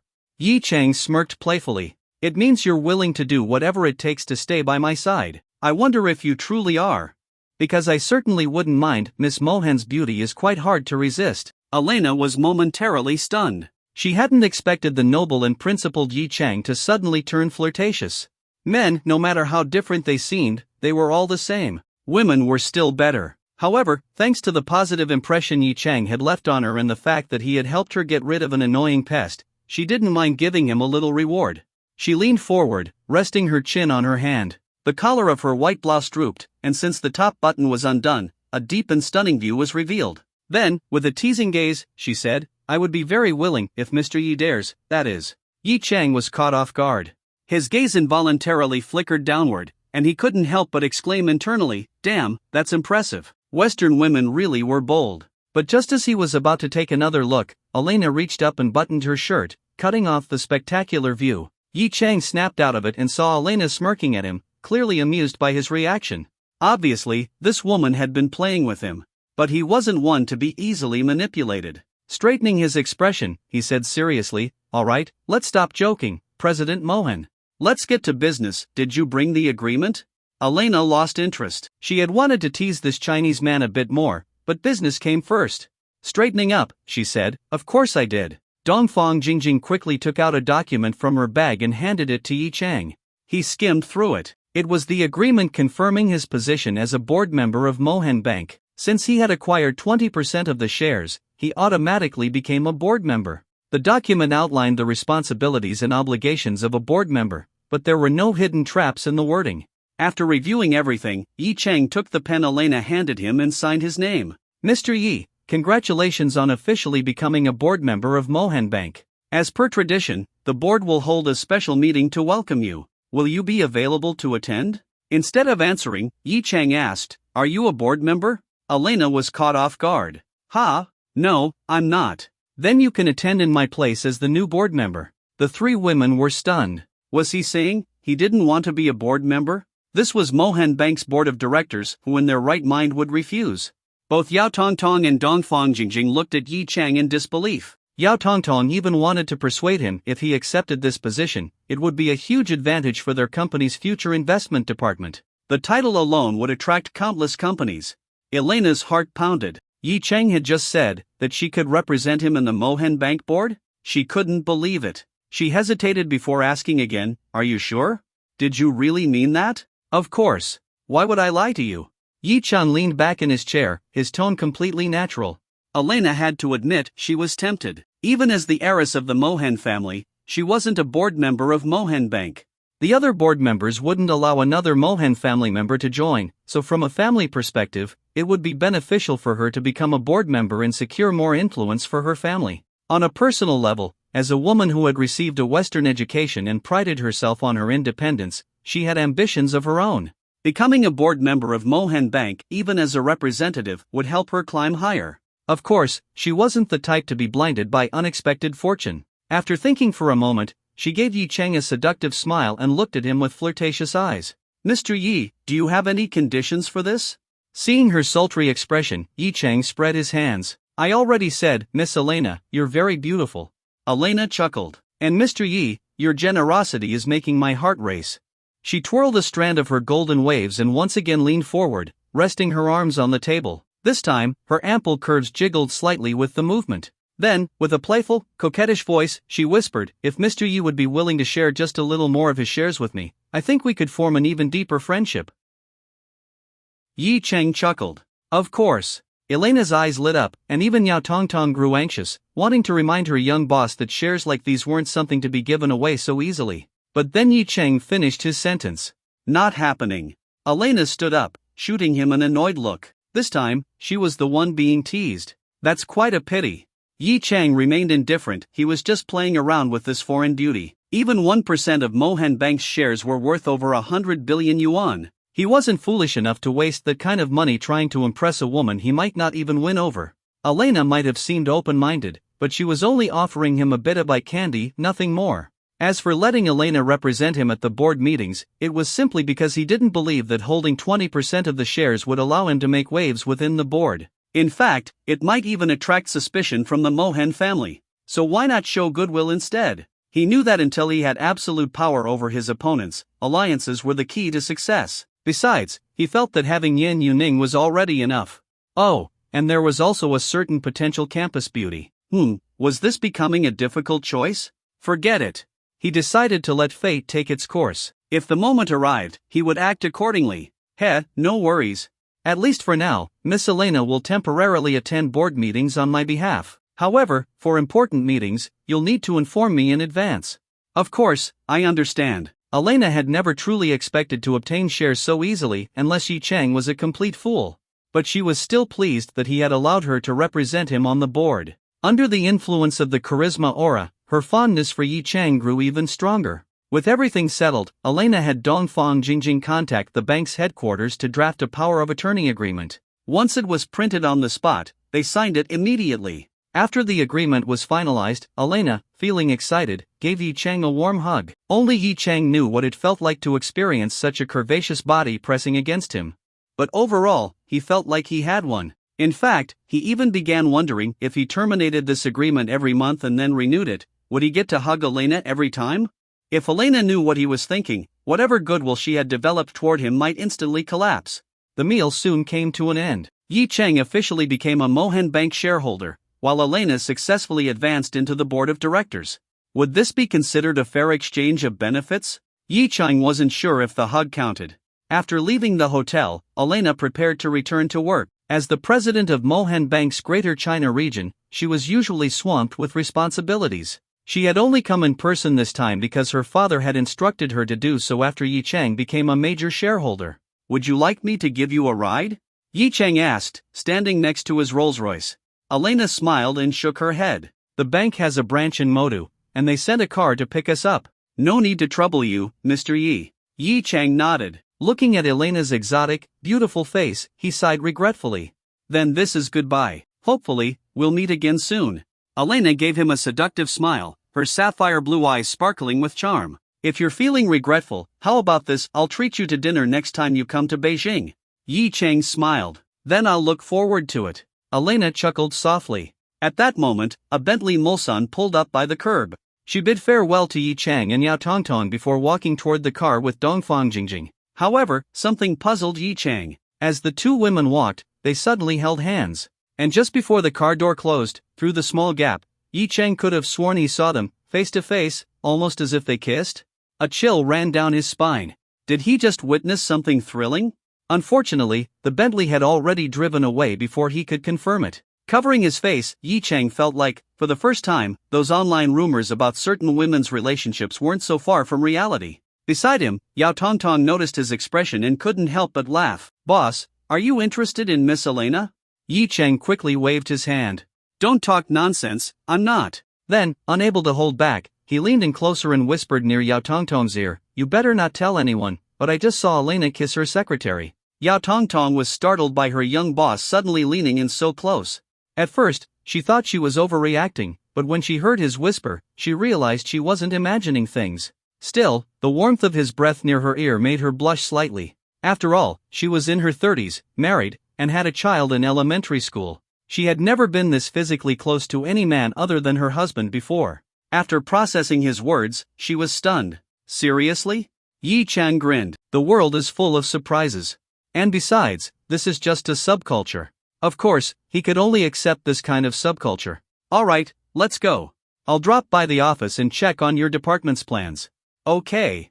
Yao Tongtong nodded and was about to take the driver's seat. After all, as a subordinate, driving the boss around was just standard practice. But just then, her phone rang. Yi Chang heard the ringtone and smiled. I'll drive. You take your call. His thoughtfulness, now with triple the charisma aura effect, made Yao Tongtong even more touched. They got into the car. Feeling awkward about sitting in the back, Yao Tongtong sat in the front passenger seat and answered the call. Yi Chang started the engine. Although Jinsei Grand Hotel wasn't far from Jinsei Tower, they still needed to drive. Listening to her conversation, Yi Chang guessed it was her husband calling and didn't pay much attention. But soon, he noticed her tone growing increasingly agitated. Su Jiang, I'm telling you, if you keep wasting your life away, I'll divorce you. I've given you so much money, and you still can't pull yourself together to start a new business? Where's your ambition from before? What? You're still gambling? You lost money, and now you have the audacity to ask me for more? Do you seriously expect me to fund your gambling addiction? Su Jian, are you even a man? By the time Yi Chang pulled into the parking lot of Jinsei Tower, Yao Tongtong had finally ended the call. Her chest was rising and falling rapidly, and her eyes were slightly red. Yi Chang glanced at his subordinate, a mature woman with a curvy figure and undeniable charm. As the company's marketing director, she had a salary with bonuses that reached the millions. She seemed successful, admired by many, but at the same time, she was also a wife and a mother, powerless in the face of her own family troubles. With a soft sigh, Yi Chang thought, every family has its own difficult story. He had never harbored any improper thoughts about Yao Tongtong, but at this moment, seeing her troubled, his empathetic nature made him speak. Having problems with your husband? Yao Tongtong lowered her head and softly replied, Then, realizing that she was speaking so openly in front of an outsider, her own boss, who was much younger than her, she quickly wiped her eyes and forced a smile. It's nothing, really. Just family matters. We argue a lot, but I'm used to it. Yi Chang smiled. Used to it? Then why does she still cry every time? If he had any ulterior motives toward Yao Tongtong, he would have immediately advised her to divorce instead of reconcile. But since he didn't fully understand the situation yet, he asked, would you mind telling me what's going on? Maybe I can help you think things through. Heh, I used to be the class mental health officer back in school. Yao Tongtong glanced at Yi Chang, and her forced smile slowly became more natural. She had always had a good impression of her young boss, and after seeing him sincerely apologize to Elena twice today, she had formed an image of him as a young, talented man with integrity. For the first time, she found herself looking forward to interacting with her boss. After a brief hesitation, she began to speak. Her husband, Su Jiang, had once been a young and successful entrepreneur with assets worth tens of millions. She was a PhD graduate from overseas and had just started working at a major corporation with an annual salary of 300,000 yuan when they met. Both were ambitious and quickly connected, eventually getting married. But few businesses can sustain themselves forever, and Su Jiang's company was among the many that failed. Faced with a powerful competitor, he lost in the market battle. He tried to make a comeback several times, but reality kept knocking him down. Eventually, he lost all motivation and did nothing for years, not even looking for a job, forcing Yao Tongtong to support both him and their son.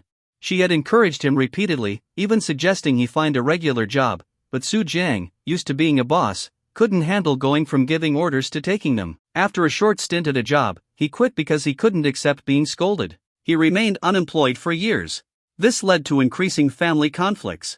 Now, he was even taking their son out of school on personal leave, spending her hard-earned money on leisure. And just today, he called to tell her he had gambled away the 30,000 yuan she had recently given him and was asking for another 30,000 to win it back. I've thought about divorce before, Yao Tongtong said, wiping her tears. But our son, Xiaoqi, is already 9 years old. I don't want him to grow up being told that he doesn't have a father. As she spoke, she became more emotional, recalling all the hardships she had endured. By now, the car had stopped. Realizing she had talked for too long, possibly wasting Yi Cheng's time, she quickly dried her tears and apologized. Sorry, that must have been embarrassing. Yi Cheng waved it off and handed her a few more tissues. No worries. You probably feel a bit better after talking about it, right? Yao Tongtong nodded. Thank you, boss. I do feel better. Yi Cheng smiled. No need to call me boss in private, just call me by my name. You actually look quite young, so I'll call you Sister Yao. Since it's a personal matter, I won't say too much. But if you ever feel upset, you can talk to me anytime. Of course, if you're uncomfortable, you can always confide in a close friend instead. Yao Tongtong smiled. She knew Yi Cheng was only 22, while she was already 36, 14 years older. Yet here they were, calling each other like siblings? But since it made her feel younger, she had no reason to refuse. She laughed. If you call me sister, then I'll call you little brother. I don't have many friends, most are just business acquaintances. Don't complain if I come to you often to vent. Yi Cheng laughed. Of course, I won't mind. Back when I was a mental health officer, this was part of my job. Yao Tongtong nodded, her appreciation for him deepening. After a moment of hesitation, she suddenly asked, then, little brother, let me ask you something, what do you think I should do now? Yi Cheng hadn't expected her to ask that. After listening to her story, he had already realized that this was not a problem an outsider could easily resolve. Su Zhang's situation was simple, he had given up on himself. If he could change his mindset, things might improve, but after years of stagnation, that seemed unlikely. Unless he was reborn into a past era where he could dominate the business world again. But since Yao Tongtong had asked, Yi Cheng thought for a moment before answering, Sister Yao, don't get mad at what I'm about to say. She nodded lightly, already guessing what he would suggest. Yi Cheng carefully chose his words. Sometimes, letting go isn't a bad thing. It can actually free both parties. And from a personal standpoint, if you don't want to regret things even more in the future, then maybe you should consider cutting ties. But this is just my suggestion. Ultimately, it's your decision. Yao Tongtong remained silent for a moment, then nodded. She couldn't act on it immediately, but at least now, the option that had once seemed impossible no longer felt completely off the table. Alright, let's head up. Yi Cheng unfastened his seatbelt and stepped out of the car. After a brief pause, Yao Tongtong wiped her face once more and followed. As they entered the lobby and walked toward the elevators, Yi Cheng failed to notice someone familiar standing nearby. Mu Ziying had just finished some work on the first floor when she suddenly saw a familiar figure passing by. Her heart skipped a beat, and she quickly followed only to confirm that it was indeed him. That day, thanks to Yi Cheng's help, she had not only kept her job at the company but also avoided punishment for playing games during work hours.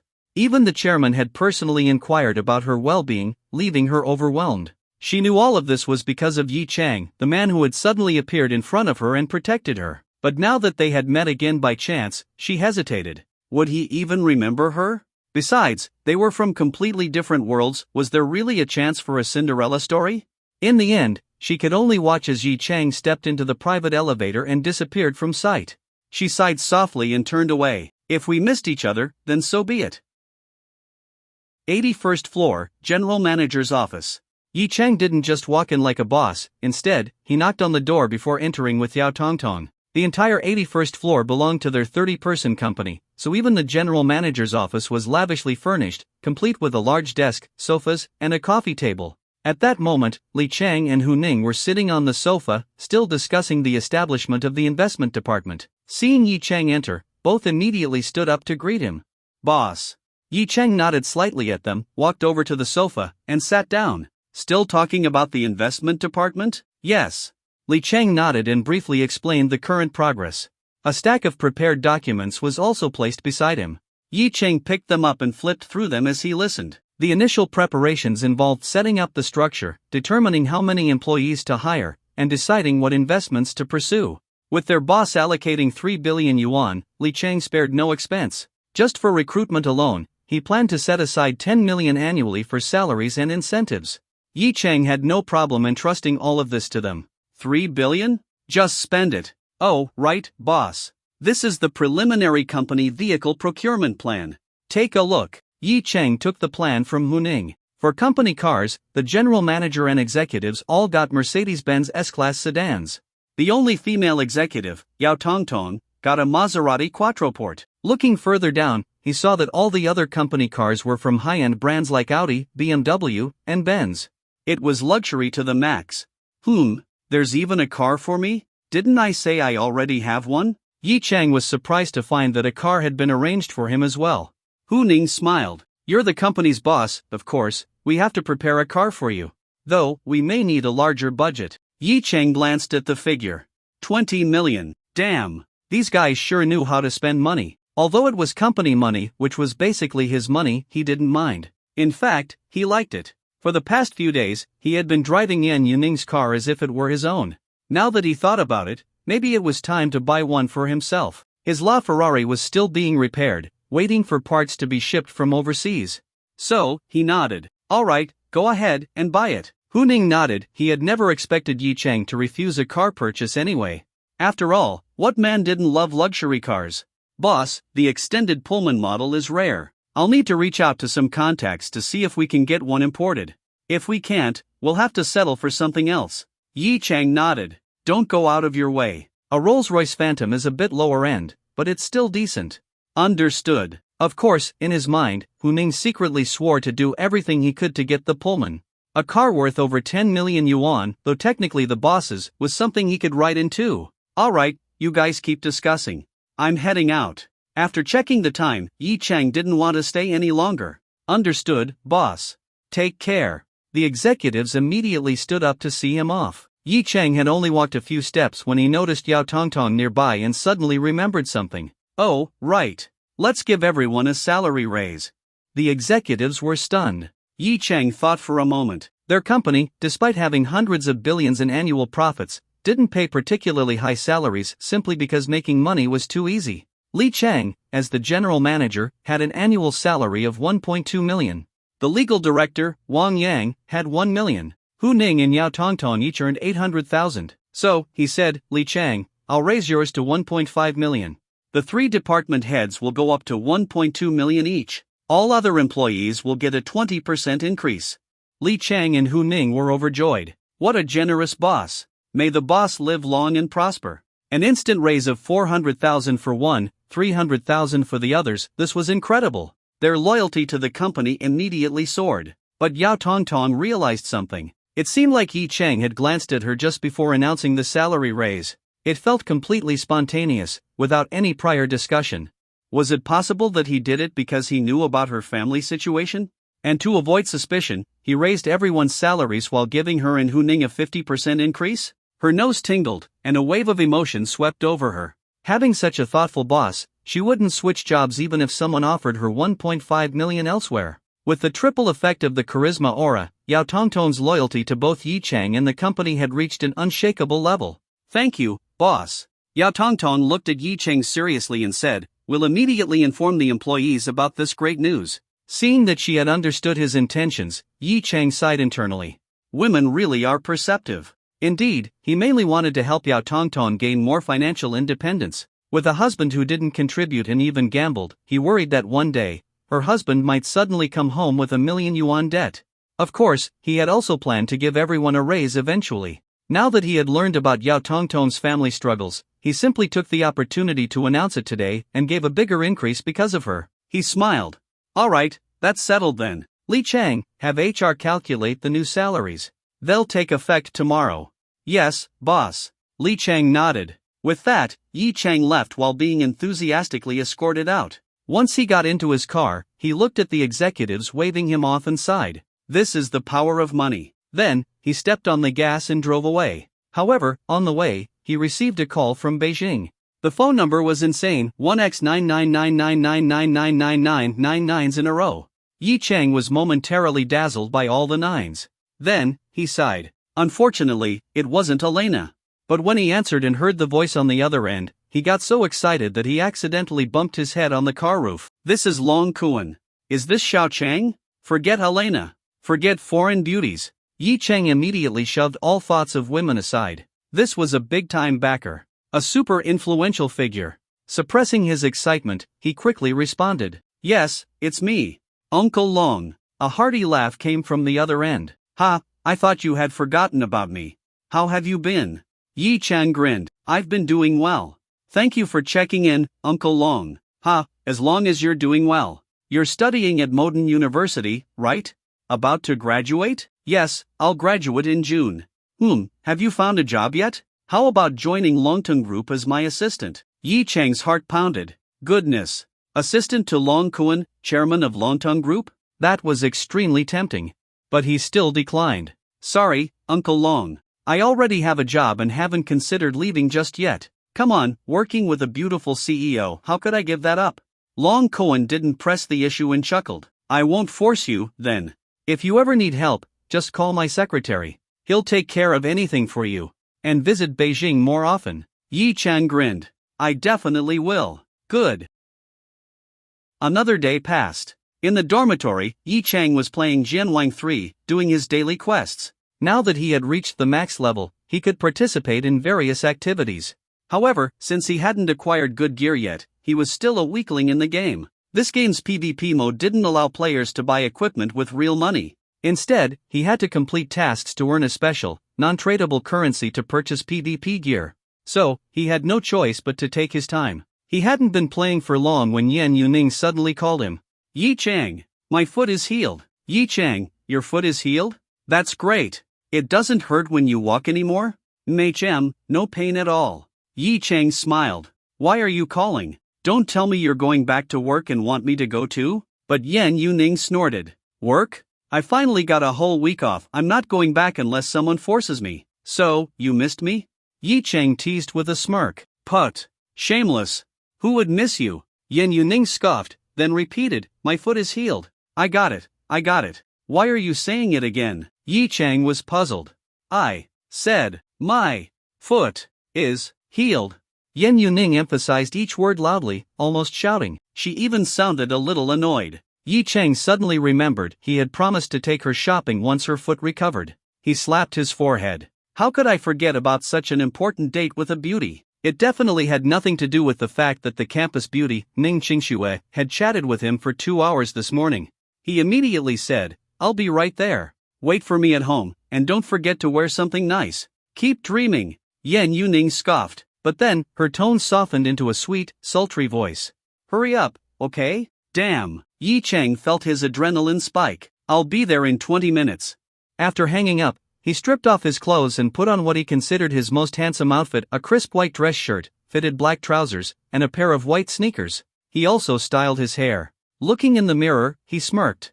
Damn, I look amazing. His two dormmates watched in stunned silence before one of them asked, Yi, what are you doing? Going to work. Yi Chang left them with that vague response before dashing out of the dormitory. Going on a date with the CEO? That counts as work, right? He headed straight to the campus parking lot, hopped into his Rolls-Royce Wraith, and drove toward Yulong Garden. He weaved through traffic with expert precision, his master-level driving skills ensuring a smooth ride, though he was probably cursed at by countless drivers along the way. But in the end, he arrived at Villa number 18 in exactly 20 minutes. After parking, he walked straight into the villa. Since he knew the door code, he let himself in without hesitation. Yu Ning. He looked around the living room but saw no one. Xiao Ning Ning, where are you? A sweet voice called down from upstairs. Stop shouting. I was changing clothes just now. Changing clothes? Yi Chang raised his voice. Then I'm coming up. Before he could take a step, he heard the sound of slippers pattering against the floor. A graceful figure appeared at the top of the stairs. Yan Yuning stood there, looking down at Yi Chang. For a moment, she was dazed. Dressed in a white shirt and slim black pants, he exuded a youthful energy. And that handsome face, it was enough to make any woman's heart waver. Even someone like her had to admit if Yi Chang weren't so good-looking, she wouldn't have gotten so close to him so quickly. Realizing she had been staring, her face turned slightly red. She quickly rolled her eyes at him and muttered, "Up to no good." Yi Chang felt a pang of disappointment. Damn, she already changed. But her outfit still caught his eye. She wore a lace chiffon blouse, revealing a graceful swan-like neck. The sheer fabric faintly outlined her delicate collarbones. Below, her ample curves stretched the fabric ever so slightly. She paired it with fitted jeans that hugged her figure perfectly, accentuating her perky hips, round thighs, and slender legs. But what made Yi Chang's heartbeat quicken was the fact that beneath the jeans, her feet were wrapped in black stockings. Were they ankle socks, pantyhose, or thigh-highs? The mystery made him itch to find out. Without hesitation, he strode up the stairs and wrapped his arms around her. "President, you're stunning." Hearing him call her president, Yan Yuning's face turned crimson. She shot him a glare and pushed him away. "No touching.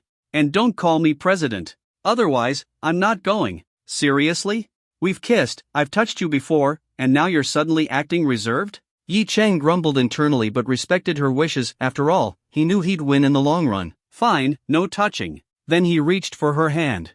Yan Yuning immediately pulled back and glared at him. "I said no touching. Holding hands doesn't count as touching." Yi Chang said matter-of-factly and grabbed her hand again. Her annoyance quickly turned into amusement. She wanted to be mad, but at the same time, she found his persistence endearing. Was this what being in love felt like? But she quickly shook off the thought, blushing. "No. Not until he fully proves himself." "All right, let's go. Today, I'm spending 5 million. Yan Yuning declared. 5 million? Yi Chang blinked. "What, you don't want to?" She pouted. "You made me wait this long to go shopping, so I'm increasing the price." But then she hesitated. "Maybe 5 million is too much?" After thinking for a moment, she added, "If 5 million is too much, then 3 million, or 2 million is fine too." Yi Chang burst into laughter. Pulling out his phone, he showed her his bank balance. Yan Yuning's eyes widened as she stared at the long string of digits. After counting carefully, she gasped. 10 billion? She finally realized just how rich this bad guy really was. Yi Chang smirked. "If you can spend this all in one day, then it's yours." Yan Yuning's eyelashes fluttered. "Really? Why would I lie?" "Then, just transfer it to me," she suddenly said. Yan Yuning's words stunned Yi Chang for a moment, but he showed no intention of refusing. Instead, he earnestly said, "Then should we go to the bank first? For such a large transfer, we have to go to the bank, right?" Yan Yuning burst into laughter and playfully tapped his nose with her slender finger. "Idiot, I was just teasing you. What would I do with that much money?" Yi Chang chuckled. "You can use it whenever you need it." Yan Yuning was deeply moved. Yi Chang didn't even blink before offering her more than 1 billion yuan. Was there any other man in the world who would do such a thing?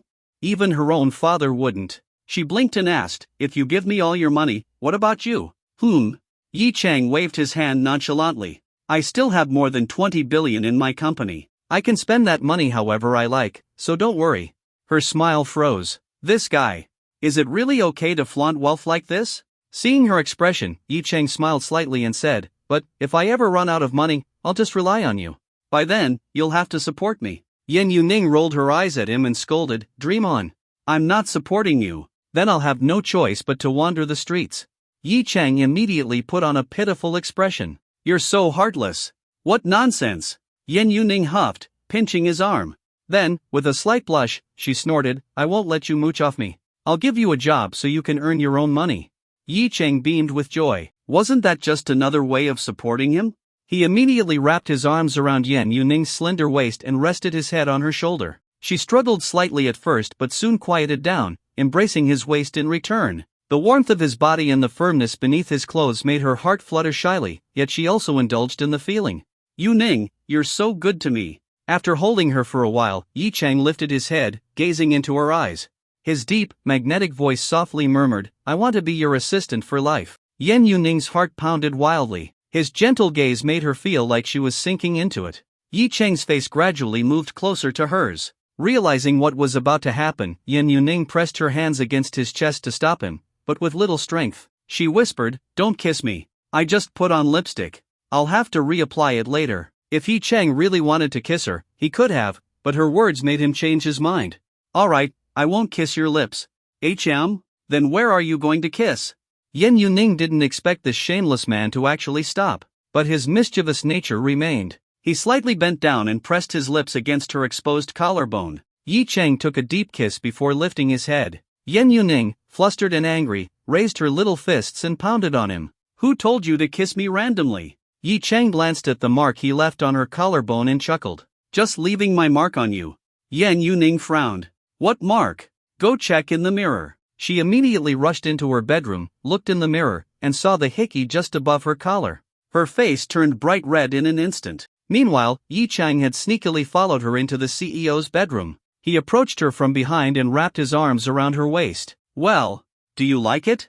"Hate it. How am I supposed to go out like this? People will see." Yan Yuning pouted in embarrassment, tugging at her collar, but it kept slipping back. "That's the point, I want everyone to see that you're taken."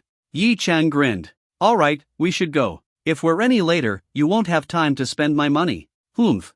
Shameless.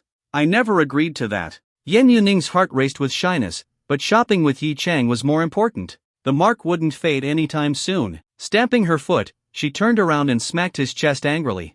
"You're such a scoundrel." Then she rushed downstairs without looking back. Yi Chang laughed and followed her down to the entrance. He quickly put on his shoes, then turned to watch Yan Yuning take out hers. Feeling a sudden impulse, he stepped forward and said, "Let me help you put them on." "Don't be mad." Having someone put on her shoes for her, Yan Yuning huffed but then sat down, allowing him to do so. Her shoes were the same as Yi Chang's simple white sneakers. It seemed she hadn't considered wearing high heels for their date. But Yi Chang didn't mind. Wearing high heels while shopping was indeed torturous. Of course, he wasn't really concerned about what shoes she wore. His heart pounded as he looked at her black silk-clad feet in her slippers. Grabbing her ankle, he slipped off her slipper, the touch sending waves of excitement through him. At that moment, Yan Yuning regretted agreeing to this. She noticed the way he looked at her foot, he was up to no good. She even regretted her choice of wearing pantyhose underneath, probably because she suddenly recalled the videos Yi Chang had shown her that day. Yi Chang held her ankle, making her body stiffen as she instinctively pulled her foot back. She protested in a soft voice, "No funny business."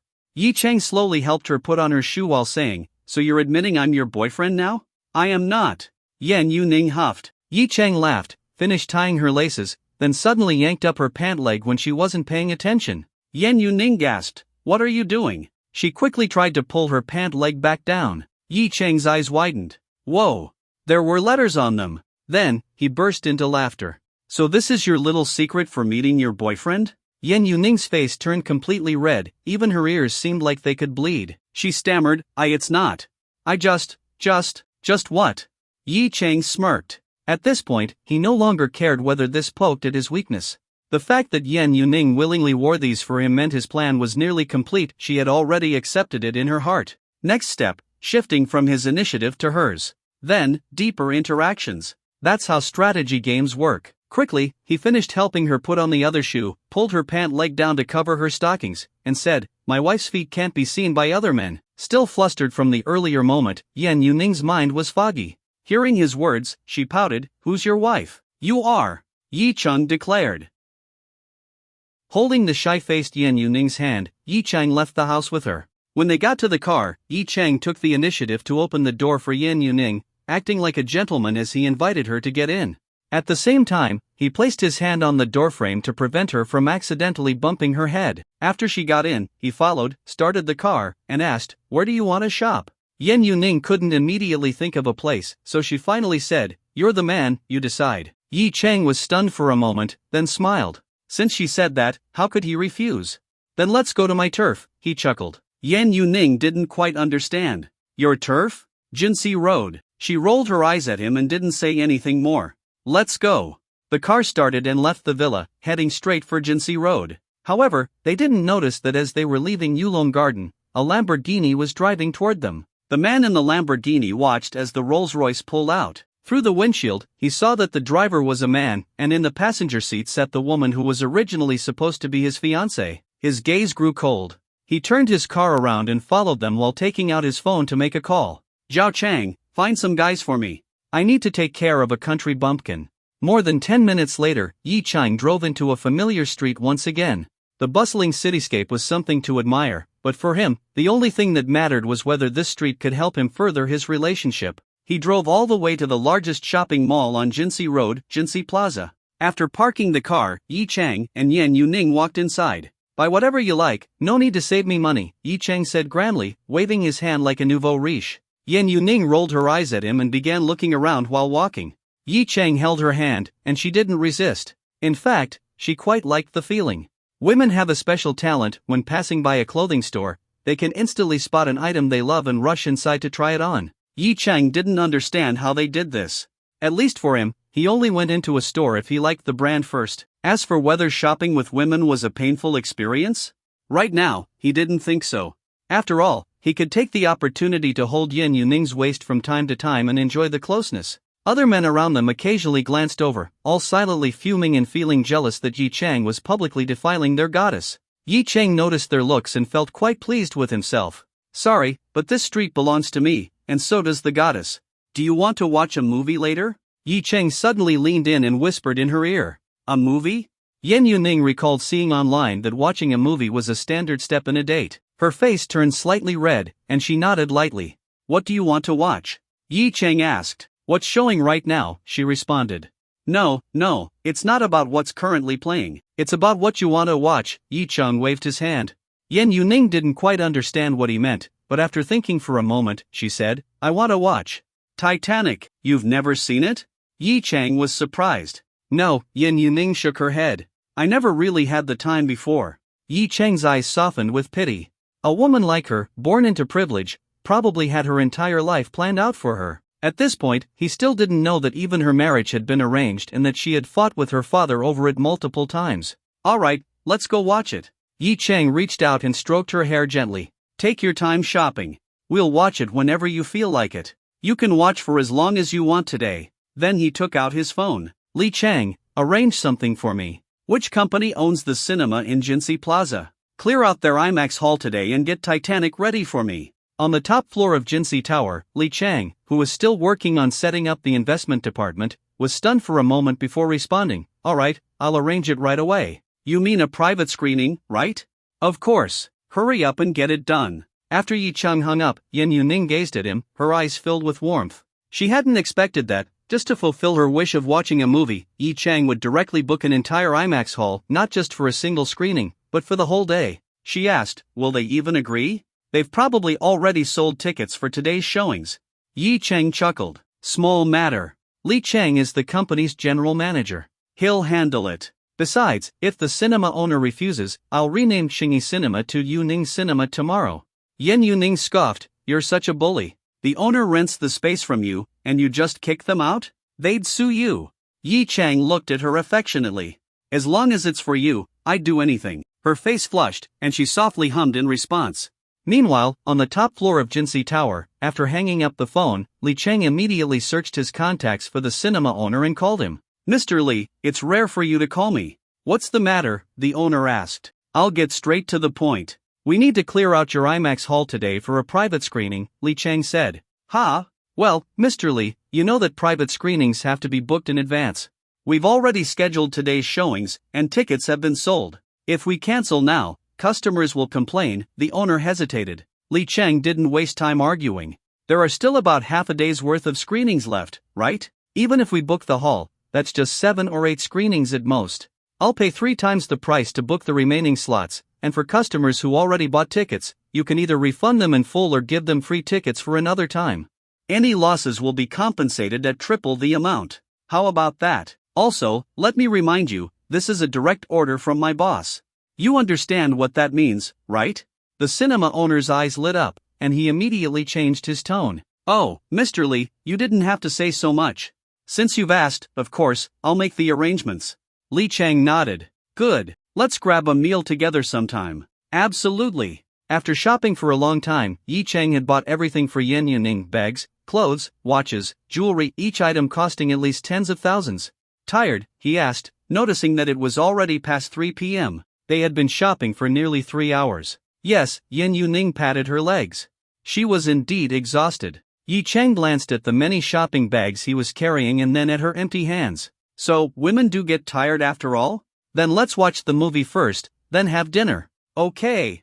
Yan Yuning enjoyed the feeling of having everything arranged for her. Not having to think about anything, not having to plan anything, of course, that felt comfortable. She leaned against Yi Chang, not wanting to move away at all. After placing all the shopping bags back in the car, Yi Chang and Yan Yuning headed straight to the cinema. While waiting in line for popcorn, Yi Chang took out his phone and called the cinema manager. This was a number that Li Chang had given him, instructing him to call the manager upon arrival at the cinema. Soon, Yi Chang had bought popcorn and 2 cups of milk tea, and the manager was already waiting nearby. "Mr. Yi, the IMAX theater has been closed to the public. You can enter at any time. Additionally, we've sourced a 3D copy of Titanic for you. I wish you and your wife an enjoyable movie experience," the manager said respectfully. Yi Chang glanced at the manager with an approving look. Sharp guy, he's going places. Meanwhile, Yan Yuning's face instantly turned red.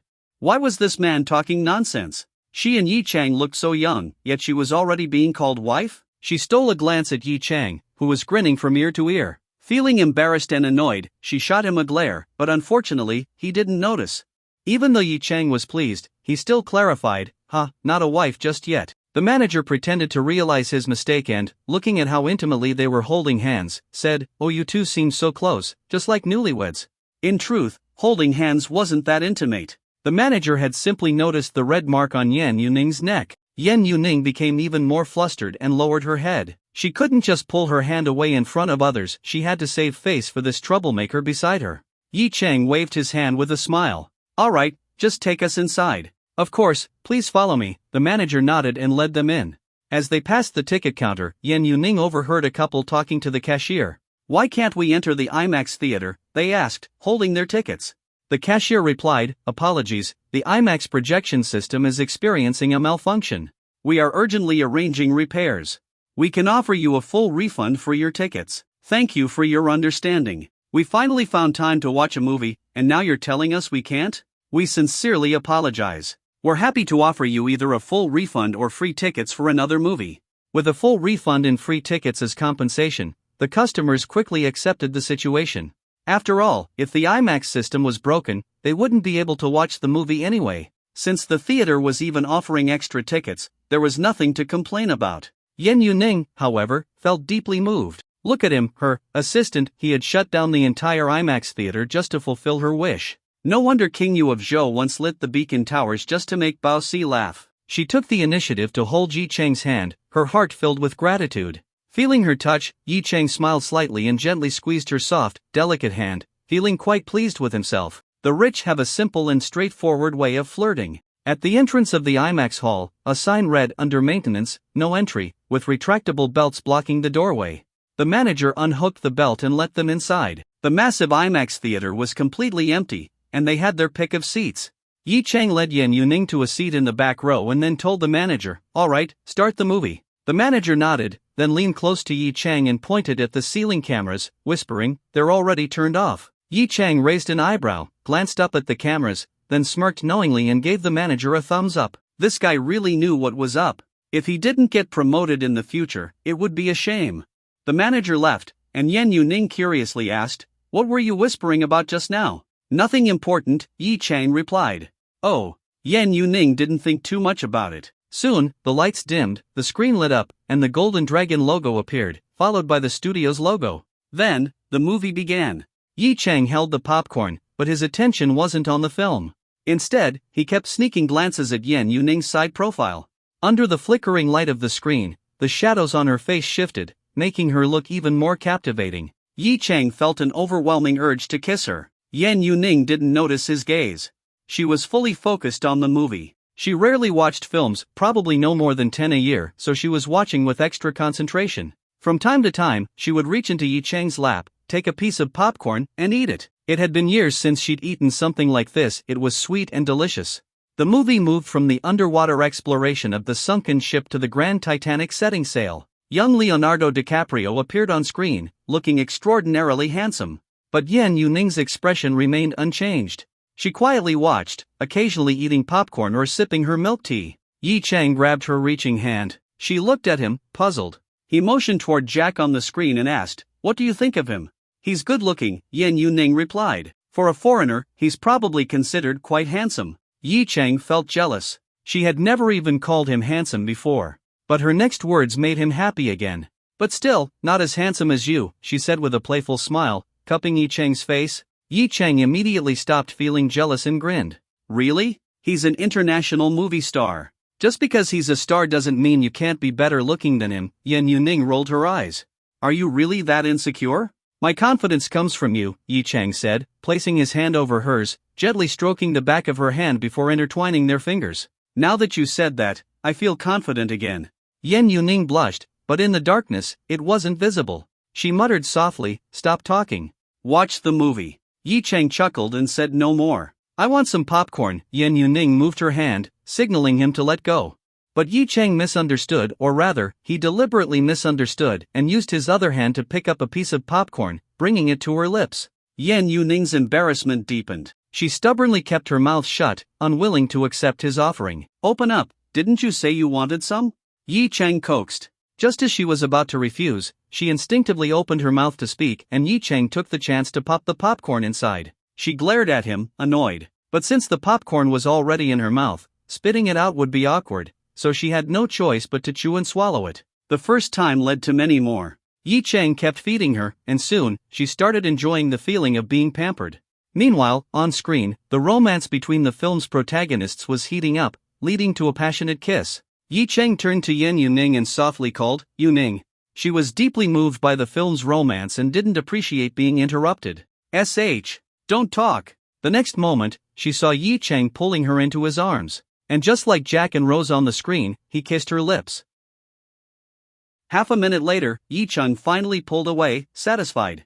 The beauty in his arms was blushing deeply, her captivating expression making his heart race. Scoundrel! Once again bullied, Yan Yuning was almost getting used to it. Other than scolding this rogue, there was nothing else she could do. I couldn't help it, Yi Chang said righteously. I just made the mistake that all men make. Yan Yuning rolled her eyes. So you're just a pervert. Yi Chang didn't argue.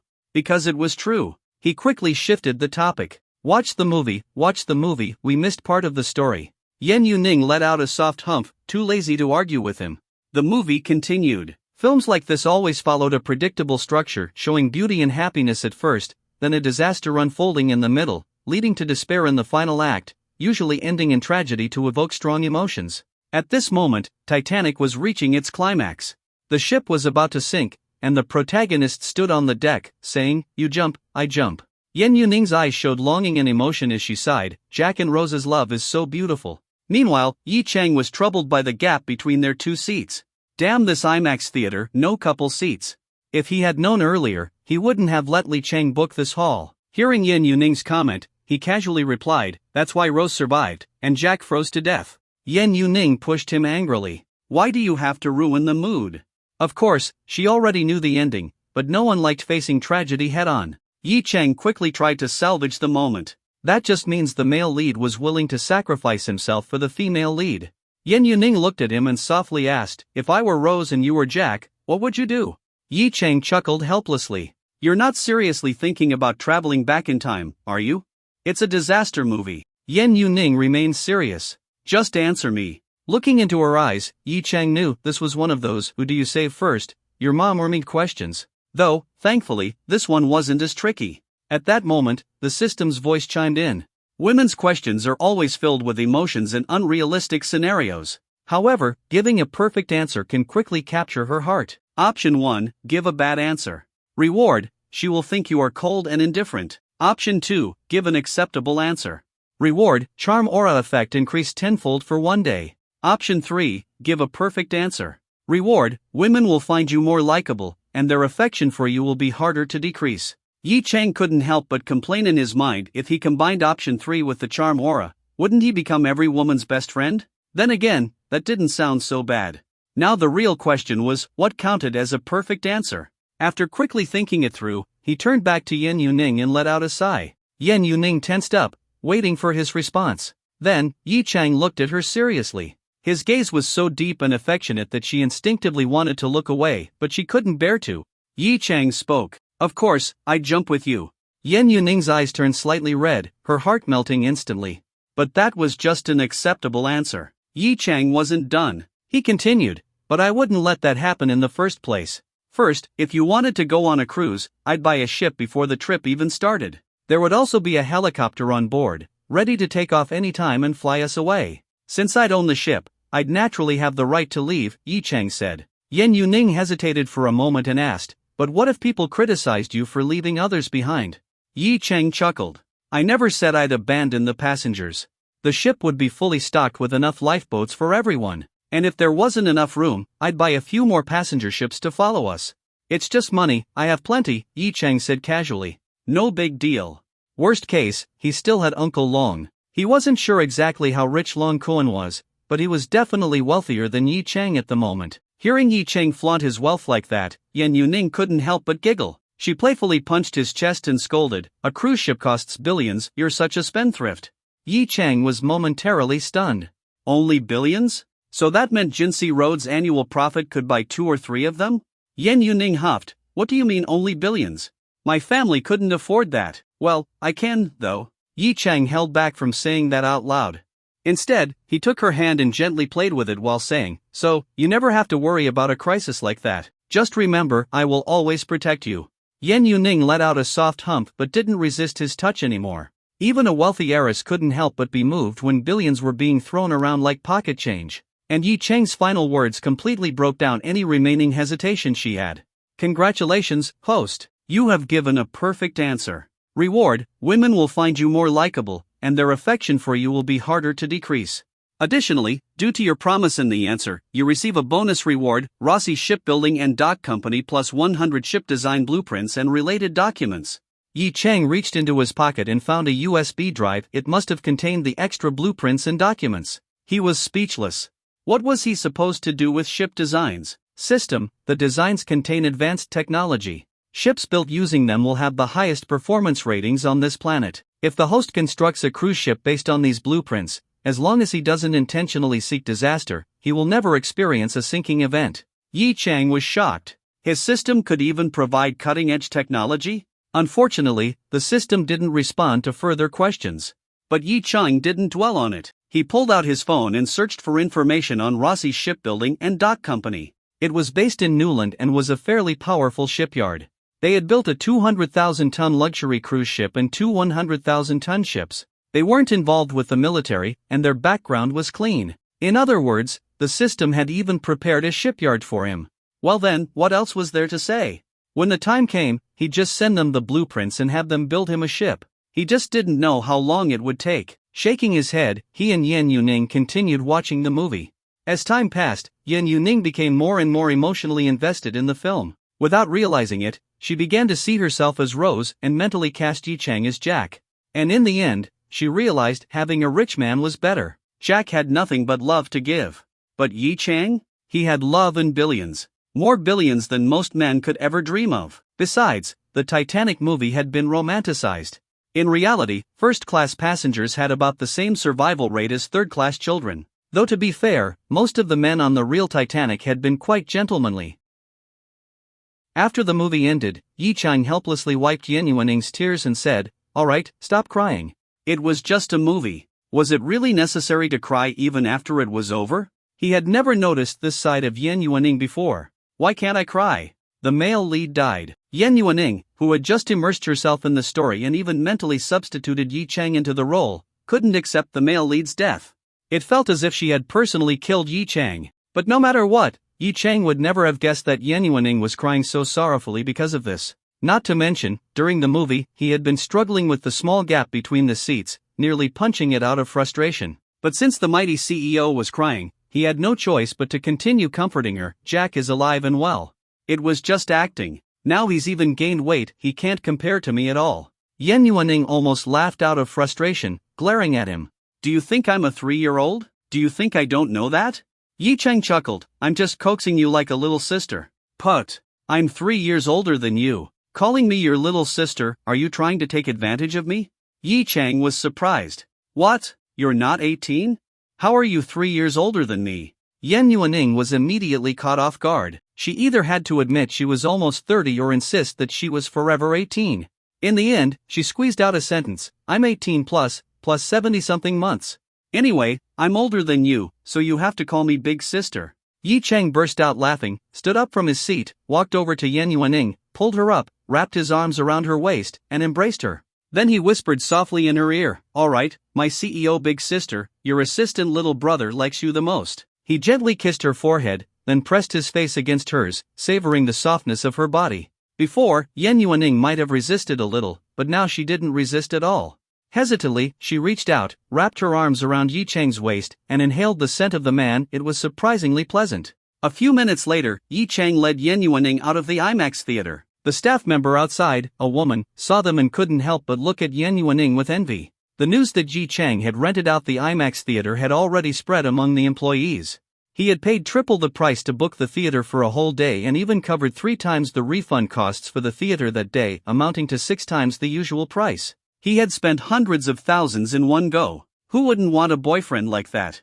But when the female staff member saw the appearance of the woman beside the generous spender, she immediately felt inferior. As expected, a wealthy man pairs with a beautiful woman. Under the enthusiastic farewell of the cinema manager, Yi Chang and Yan Yuaning left. Standing outside the mall, after watching a 3-hour movie, it was already past 6 in the evening, and they were hungry. It was naturally time to eat. But Yan Yuaning shook Yi Chang's hand and pouted, "I want to eat the food you cook. The food outside isn't as good as yours." Yi Chang was helpless.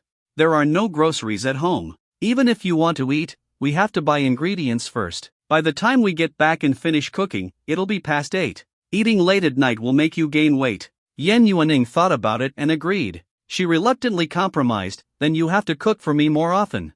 "Alright, before we officially start work, I'll make sure to cook for you once a day. Is that okay?" Yan Yuaning beamed with satisfaction. "Okay." Then the two of them began planning where to eat. However, neither of them noticed that a Lamborghini was parked by the roadside, and inside the car, a man was staring intently at Yi Chang, who was holding Yan Yuaning's hand. Shanghai gritted his teeth, slammed the steering wheel, and spoke into his phone, which was displaying an ongoing call. "Do it. Beat that guy to death. Damn it, how dare the toad try to eat swan meat?" He never imagined that the woman he had his eyes on would be snatched away by some country bumpkin from an obscure little town. "Yan Yuaning, oh Yan Yuaning, I didn't want to pressure you too much, but you actually got together with a guy like this? Did you approve of that pretty boy becoming your assistant too? How long have you two been together?" Shanghai couldn't help but wonder, was Yan Yuaning still? The more he thought about it, the angrier he got. His whole body trembled with rage as he stared coldly at Yi Chang, determined to watch that country bumpkin get beaten down in front of Yan Yuaning, humiliated, weak, and pathetic. Meanwhile, Yi Chang, who was checking his phone for high-end restaurants nearby, suddenly sensed a hostile gaze directed at him. With his perfectly enhanced body, not only had his physical abilities improved, but even his senses had reached superhuman levels. His eyes slightly shifted upward, and he immediately spotted the white Lamborghini by the roadside. Through the windshield, his vision, far exceeding normal human limits, allowed him to clearly see the man staring at him. But since he hadn't raised his head, Shanghai didn't realize he had already been noticed. As Yi Chang was wondering who this man was, he suddenly sensed 5 other dangerous gazes locked onto him. He quickly scanned the area and immediately identified 5 men closing in, their expressions filled with malice. These people were up to no good. Yi Chang thought to himself, so the man in the Lamborghini must be the one orchestrating this. But he wasn't afraid. Those 5 didn't look particularly tough, tall, short, fat, thin, nothing special. Even if they were trained soldiers, as long as they weren't armed, he wouldn't be too worried. His only concern was that Yan Yuaning might get hurt. After carefully observing them, he concluded that all 5 were targeting him alone. That put him at ease. He waited until they were about to reach him, then casually took out a piece of paper and said to Yan Yuaning, "I'm going to throw this away." As expected, the moment he walked toward the trash bin, the 5 men immediately changed direction and rushed toward him. Yi Chang acted as if he hadn't noticed and kept walking, but just as the fastest of the 5 got within 5 steps of him, he suddenly stopped. The 5 men didn't understand why he had stopped, but they clenched their fists, ready to catch him off guard. The fastest among them was a burly man, even taller than Yi Chang. He approached from behind, raising a fist to strike the back of Yi Chang's head. Not far away, Yan Yuaning saw this and was instantly terrified. She ran toward Yi Chang, trying to save him, and shouted, "Yi Chang, watch out!" Shanghai, hearing Yan Yuaning warn that country bumpkin and even run to help him, became even more furious. He turned his gaze toward Yi Chang, eager to witness the scene unfold. However, something completely unexpected happened. Just as the burly man's fist was about to land, Yi Chang, as if he had eyes in the back of his head, reached out, swiftly and precisely catching the man's fist in his grasp. Grabbing the attacker's fist, Yi Chang lifted his foot and kicked backward, landing a heavy strike on the man's thigh. The man immediately cried out in pain, but it wasn't over yet. Yi Chang pulled his fist forward, forcing the man to stumble a step closer. At that moment, Yi Chang slammed backward with an iron shoulder strike. The sheer force of the impact made the man's face turn pale, his eyes widen in shock. The tremendous impact sent him stumbling backward, and he lost his balance, about to fall flat on his back. However, his bulky body happened to be in front of the skinniest of the 5 attackers. The skinny man saw his teammate staggering toward him and instinctively tried to catch him. However, he miscalculated his weight and was immediately crushed to the ground, nearly losing his breath. The bulky man, whose thigh had just been kicked hard, was also unable to get up for the moment. The surrounding onlookers were stunned by this scene. Was this turning into a full-blown street fight? Was the man being attacked some kind of legendary martial arts master? The other 3 attackers were also startled by what had just happened. They hadn't expected their target to be so tough, but realizing that there were still 3 of them, they hesitated only briefly before charging forward again. Yi Chang swept his gaze coldly over the 3 men and shouted toward Yan Yuaning, who was rushing toward him to help, "Don't come over. Don't worry about me." Yan Yuaning looked at Yi Chang with concern. Although his earlier display of skill had surprised her, now there were 3 more attackers. Could Yi Chang really handle them alone? And who were these 5 people? Why had they suddenly attacked Yi Chang? Regardless of how anxious she was for Yi Chang, he remained calm despite facing 3 attackers coming at him simultaneously. Just as the 3 men were about to crash into him from different angles, Yi Chang suddenly leaped backward. His terrifying jumping ability made it seem like he was flying. He soared over 2 meters into the air. While airborne, he even performed a backflip, instantly escaping their encirclement. As he flipped mid-air, his legs kicked outward, left and right, striking the shoulders of 2 of the attackers. One of them was immediately sent crashing face-first to the ground, feeling as if his shoulder was about to break. The other heard a loud crack in his arm joint. His shoulder had been dislocated from the force of the kick, and he screamed in agony. At the same time, Yi Chang landed steadily on the ground. To him, these attackers were nothing but weaklings. He sneered contemptuously before swiftly delivering finishing blows to the remaining ones who could still stand. All 5 men, completely incapacitated. "Awesome!" someone in the crowd shouted. A large group of people had their phones out, recording the scene with shock on their faces. Some even started clapping. Yi Chang didn't pay attention to the bystanders. Instead, he glanced toward the Lamborghini, only to find that it had already driven away. It seemed the owner had seen his martial arts skills and decided to flee in advance. However, Yi Chang wasn't worried. Jinsi Road was his territory, and he had every right to take action. He took out his phone and called Li Cheng again. Li Cheng quickly picked up, unaware of what had happened, and asked with a smile, "Boss, how was the movie?" Yi Chang ignored his question and directly ordered, "I'm at the entrance of Jinsi Plaza. Just now, 5 people tried to attack me, but I've taken care of them. Also, a white Lamborghini was parked across from me when it happened. I suspect the car's owner was behind it. Send people to intercept that vehicle." Li Cheng's face instantly changed. His boss was on a date with a woman in their own territory, and yet something like this had happened? He immediately responded, "Understood. I'll give the order right away. Are you all right?" "I'm fine. Just a few small-time thugs following orders." "All right, hurry up and block that car." Yi Chang ended the call without saying more. Li Cheng swiftly made another call. To intercept a car on the road, they needed to use official channels. He quickly got in touch with the district traffic police and instructed them to locate the white Lamborghini and use traffic light controls to stop it. The district traffic police acted immediately. Not only was Jinsi Road Company the official owner of Jinsi Road, giving them the authority to carry out such actions, but this was also a case involving an attempted assault.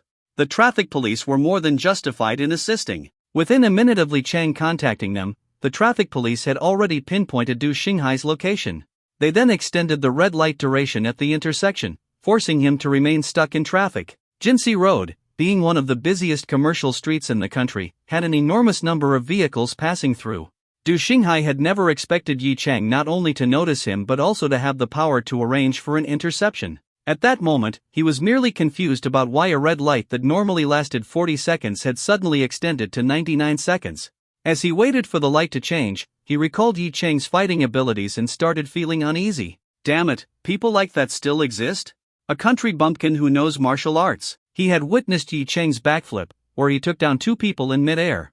Now, instead of seeing Yi Cheng humiliated in front of Yan Yuaning, he had accidentally helped him show off his skills. This only made him even angrier. He pulled out his phone and, without waiting for a response, started cursing. "What kind of useless trash did you send? They got knocked down in seconds." They couldn't even land a single hit on him. Find me some real fighters next time. After ranting, he hung up, feeling increasingly frustrated. As he approached the next intersection, he encountered yet another 99-second red light. His mood worsened, he felt like even the traffic lights were conspiring against him. FCK. What kind of SHT traffic control is this? Who the hell sets red lights this long? Forget it. I'll just head straight to the office. His company's headquarters was in a building on Jinsei Road, and after turning at the next intersection, he'd be there. However, just as there were only a few seconds left on the red light, 2 police motorcycles weaved through the traffic and stopped on either side of his car. Each motorcycle had 2 traffic officers. One of them dismounted, knocked on his window, and said, "We've received reports of reckless driving. When the light turns green, pull over." Shanghai was stunned. Sure, Lamborghinis were loud, but he hadn't been speeding or doing anything reckless. Yet the traffic police were already here, and there were 4 of them. He found it odd but didn't think to connect it to Yi Chang. When the light turned green, he pulled over as instructed and prepared for questioning. At the entrance of Jinsei Plaza, Yan Yuaning held onto Yi Chang's hand, looking at him with concern. She asked, "Are you hurt?" Yi Chang patted the back of her hand and smiled. "Do I look like I could be hurt? Those guys couldn't even touch me." Thinking back to Yi Chang's agile movements and powerful combat skills, Yan Yuaning couldn't help but feel amazed. Is there anything Yi Chang can't do? At that moment, 2 police cars pulled up by the roadside. A few officers stepped out, glanced at Yi Chang, and asked, "Are you Mr. Yi?" Yi Chang nodded. "Yes. All right, we understand the situation. We'll handle these men. Also, the traffic police have already stopped the suspect's car. We'll take you to the scene for an identification. Would that be all right?" Yi Chang nodded. "Sure, let's do that." Then, he and Yan Yuaning got into one of the police cars. Under the officer's escort, they headed to the location where Shanghai's car had been stopped. Meanwhile, the 5 thugs were all handcuffed, with undeniable evidence against them. The officers had already reviewed surveillance footage before arriving, and some bystanders had also called the police earlier. Inside the police car, the officer in the passenger seat asked curiously, "Mr. Yi, have you trained in martial arts?" The driver and Yan Yuaning both perked up their ears, just as curious. Yi Chang chuckled. "A little. I train when I have free time." "Impressive. I saw you do that backflip while kicking 2 guys midair. That was insane. Even my instructor at the police academy couldn't do that." Yi Chang laughed heartily. He didn't expect to be admired by police officers. He humbly replied, "Well, your instructor trained you guys, right? My skills aren't something I can teach others." The officers laughed. Yan Yuaning also felt a sense of pride for Yi Chang.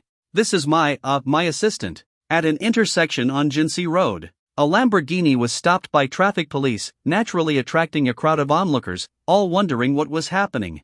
Although the traffic police didn't have the authority to make an arrest, they knew how to stall for time until the main police force arrived. They checked the driver's license, then said the machine wasn't working and needed a reboot. After that, they checked for drunk driving, making the driver blow into the tester 3 or 4 times, taking 10 seconds each time to read the results. And so, Shanghai waited for several minutes. Then, he realized something was wrong, because a police car had arrived, blocking the rear of his Lamborghini. Immediately after, 2 uniformed officers stepped out from the driver and passenger seats. And from the back seat, 2 unexpected people emerged. Yan Yuaning, and that damn country bumpkin. In an instant, Shanghai realized he had been tricked by the traffic police. No wonder they had been asking him random questions, even chatting with him about the price of his car, which he had proudly answered. He let his guard down. Meanwhile, Yan Yuaning had already spotted him. Her face darkened with fury as she shouted, Shanghai, it was you?" Shanghai's face turned red. He hurriedly tried to explain, "No. Yuaning, listen to me." But then, he suddenly realized he was reacting too strongly. First, he needed to clear himself of suspicion, so he quickly changed his approach and said in a calm tone, "I was just heading to my company. Why are you here?" Yan Yuaning glared at him angrily. "Don't call me by my name. You don't have the right." Shanghai's face turned pale. The woman he had pursued for a whole year was now telling him he wasn't even worthy of saying her name? At that moment, Yi Chang finally understood this guy wasn't just some random enemy. He was a romantic rival, someone who had been pursuing Yan Yuaning but got in his way. No wonder he had sensed so much hostility from Shanghai earlier. Still, even a loser of a romantic rival needed to be put in his place. Yi Chang stepped forward and gently wrapped an arm around Yan Yuaning's slender waist, pulling her into his embrace. Then, leaning close to her ear, he whispered, "Since this is a matter between men, just watch." Yan Yuaning had been glaring at Du Shanghai, fuming with anger. But the moment Yi Chang pulled her close, her face instantly flushed red. She glared at him shyly, but didn't resist. Instead, she calmly leaned against him and turned her cold gaze back to Du Shanghai. Seeing this, Du Shanghai felt like he had been slapped in the face. He was so furious that he felt like his head had been dyed green, the ultimate symbol of being cuckolded. "You damn peasant, get your hands off her." He instinctively wanted to charge forward, but when he remembered Yi Chang's overwhelming combat ability, he stopped in his tracks. Yi Chang raised an eyebrow. "Why is this guy calling me a peasant? Is he just another arrogant rich kid from Shanghai?" But regardless, Yi Chang wasn't about to let his romantic rival off easily. With a mocking smile, he said, "Friend, have you ever heard the phrase, if you love someone, let them go? Yan Yuaning and I are already together. Why resort to petty schemes out of jealousy?" Du Shanghai snapped, "Who the hell do you think you are? Just some random college student. Do you even have money?" He turned to Yan Yuaning, "He's only after your wealth. Don't be fooled, or your father will never approve." Yan Yuaning's voice turned ice cold. "I already told you, don't say my name. You're not worthy." Du Shanghai's expression froze, his eyes filled with resentment and humiliation. Yi Chang, however, was curious. "How do you know I'm a college student? Have you been investigating me?" Du Shanghai let out a cold laugh. "Ha! Her father already knows about you. He's had you investigated for a long time. Do you really think a nobody like you can climb into the Yin family? Keep dreaming." Yi Chang didn't even bother responding. He couldn't care less about Du Shanghai's insults. Instead, he turned to Yan Yuaning, raising an eyebrow in question. Her father already knew about him? Yan Yuaning suddenly remembered the phone call she had received that day. So her father had been keeping tabs on Yi Chang all along? She sighed and admitted, "When you went for the interview, one of the interviewers was my father's man. He probably noticed you then." Yi Chang sighed in defeat. So much for a secret relationship. Her family had known all along. He reached out and pinched Yan Yuaning's cheek. "You should have told me sooner." Yan Yuaning giggled and playfully swatted his hand away. "Not in front of all these people." Meanwhile, Du Shanghai was boiling with anger. His fury reached its peak when he suddenly noticed a small red mark on Yan Yuaning's pale neck, a hickey. Having had many women himself, he immediately recognized what it was. His eyes widened in rage. "Yan Yuaning, you slept with him? Aren't you afraid of what your father will say?" Yan Yuaning snapped. "Shut your filthy mouth." Yi Chang glanced at Du Shanghai coldly, losing all interest in arguing. He turned to the police and said, "Officer, I'll leave him to you. Mr. Du, you are suspected of hiring others to commit intentional assault. Please cooperate with our investigation." A police officer stepped forward and said to Du Shanghai. Du Shanghai hadn't expected them to actually guess that he was the one who ordered the attack. However, he believed the 5 men he had hired would keep their mouths shut, so he wasn't worried about being exposed. He figured these 2 officers were just trying to scare him. Even when confronted by the police, Du Shanghai remained calm, despite how much Yan Yuaning's attitude enraged him. He defended himself. "How is that possible? This is a false accusation. I came here for business, and I just happened to glance at them a few times in the crowd. How does that turn into me hiring people to attack him?" He then looked at Yi Chang and sneered. "What? Are you trying to frame me? Be careful, or I'll sue you for defamation. This was all just your little act, wasn't it?" Yi Chang chuckled and didn't take him seriously. Even if they couldn't find solid evidence today to bring this guy down, he still needed to teach him a lesson. Seeing Du Shanghai's arrogant attitude, one of the officers sternly warned, "Cooperate properly. We will have those 5 men identify you. I advise you to confess early, leniency for confession, severity for resistance." "What do I have to confess? Are you planning to use excessive force?" Du Shanghai stood his ground.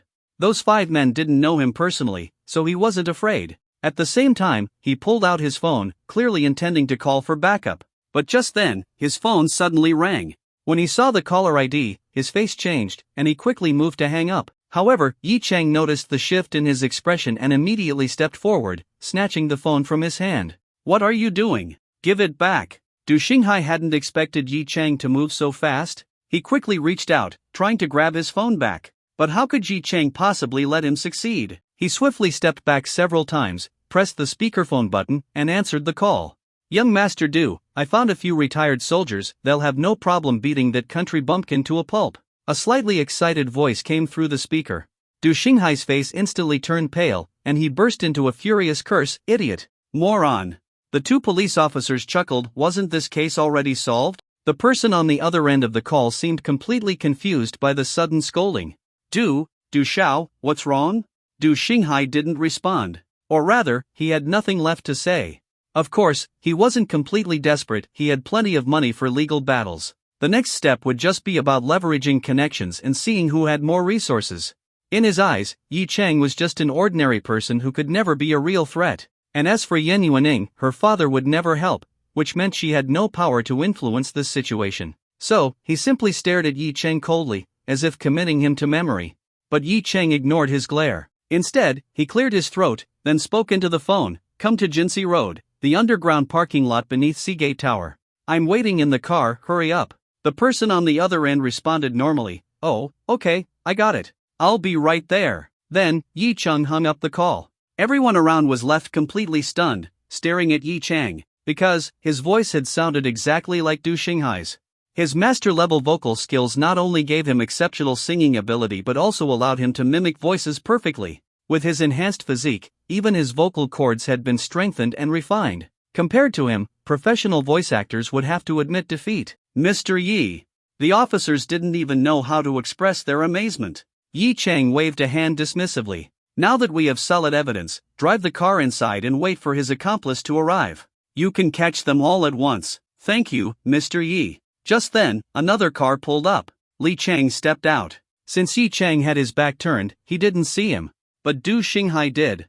And not only did he see him, but he even excitedly called out, Uncle Li, why are you here? Then, he ran toward Li Chang. Yi Chang and the others turned to look, only to see Du Shanghai running up to Li Chang, speaking eagerly, Uncle Li, you came at the right time. I've been framed. As he spoke, he pointed at Yi Chang, his eyes filled with triumph. Yan Yuaning grew worried, thinking that Du Shanghai had brought a powerful backup. She couldn't help but ask, who is that? Yi Chang simply smirked, barely holding back his laughter. Du Shanghai's move had caught him a little off guard. Was this, mistaking a thief for his father? No, Li Chang wasn't a thief. At this moment, Du Shanghai was feeling overjoyed. He hadn't expected to run into Li Chang, the top manager of Jinsi Road. His father had a good relationship with Li Chang, and while Li Chang wasn't a big boss himself, his influence and network were vast. With a single phone call, he could easily get rid of these charges and even turn the tables on that country bumpkin. However, his excitement didn't last long, because the next second, Li Chang raised his hand and smacked the back of his head. Shut up! Du Shanghai was instantly dumbfounded. He stared at Li Chang in confusion. Back when they had dinner together, hadn't Li Chang complimented him? But in the next moment, he was even more shocked. Li Chang jogged over to Yi Chang and respectfully greeted him. Boss, I apologize for being late. How do you want to handle this? Then, he glanced at Yan Yuaning and gave her a polite nod with a smile. She was the boss's woman, he had to make a good impression.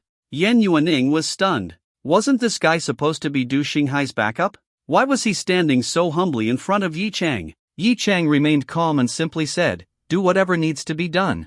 In other words, deal with him properly. Li Chang immediately understood. But judging from Yi Chang's demeanor, it seemed like he hadn't been harmed, meaning pressing charges for assault wouldn't be very effective. He would have to find another way to deal with Du Shanghai. As for his so-called relationship with Du Shanghai's father? Nonsense. Business ties were one thing, but compared to his relationship with the boss? Not even close. He was only the general manager of Jinsi Road Company because of Yi Chang. Without that position, he was nothing. So, he knew where his loyalties lay. Alright, boss. You and Miss Yan go enjoy yourselves. I'll take care of the rest. Yi Chang nodded. Thanks for handling it. No trouble at all, Li Chang replied with a grin. Previously, he had almost nothing to do in the company and felt incredibly bored.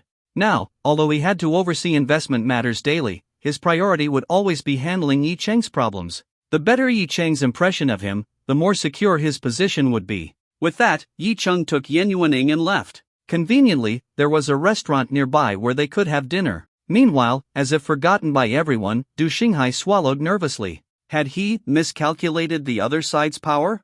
Li Chang turned to look at him and then said to the officers, Officers, please proceed according to protocol. The police nodded. Yi Chang had already handed them Du Shanghai's phone, its call records served as evidence.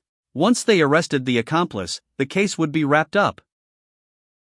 Who was that guy? Someone from your company?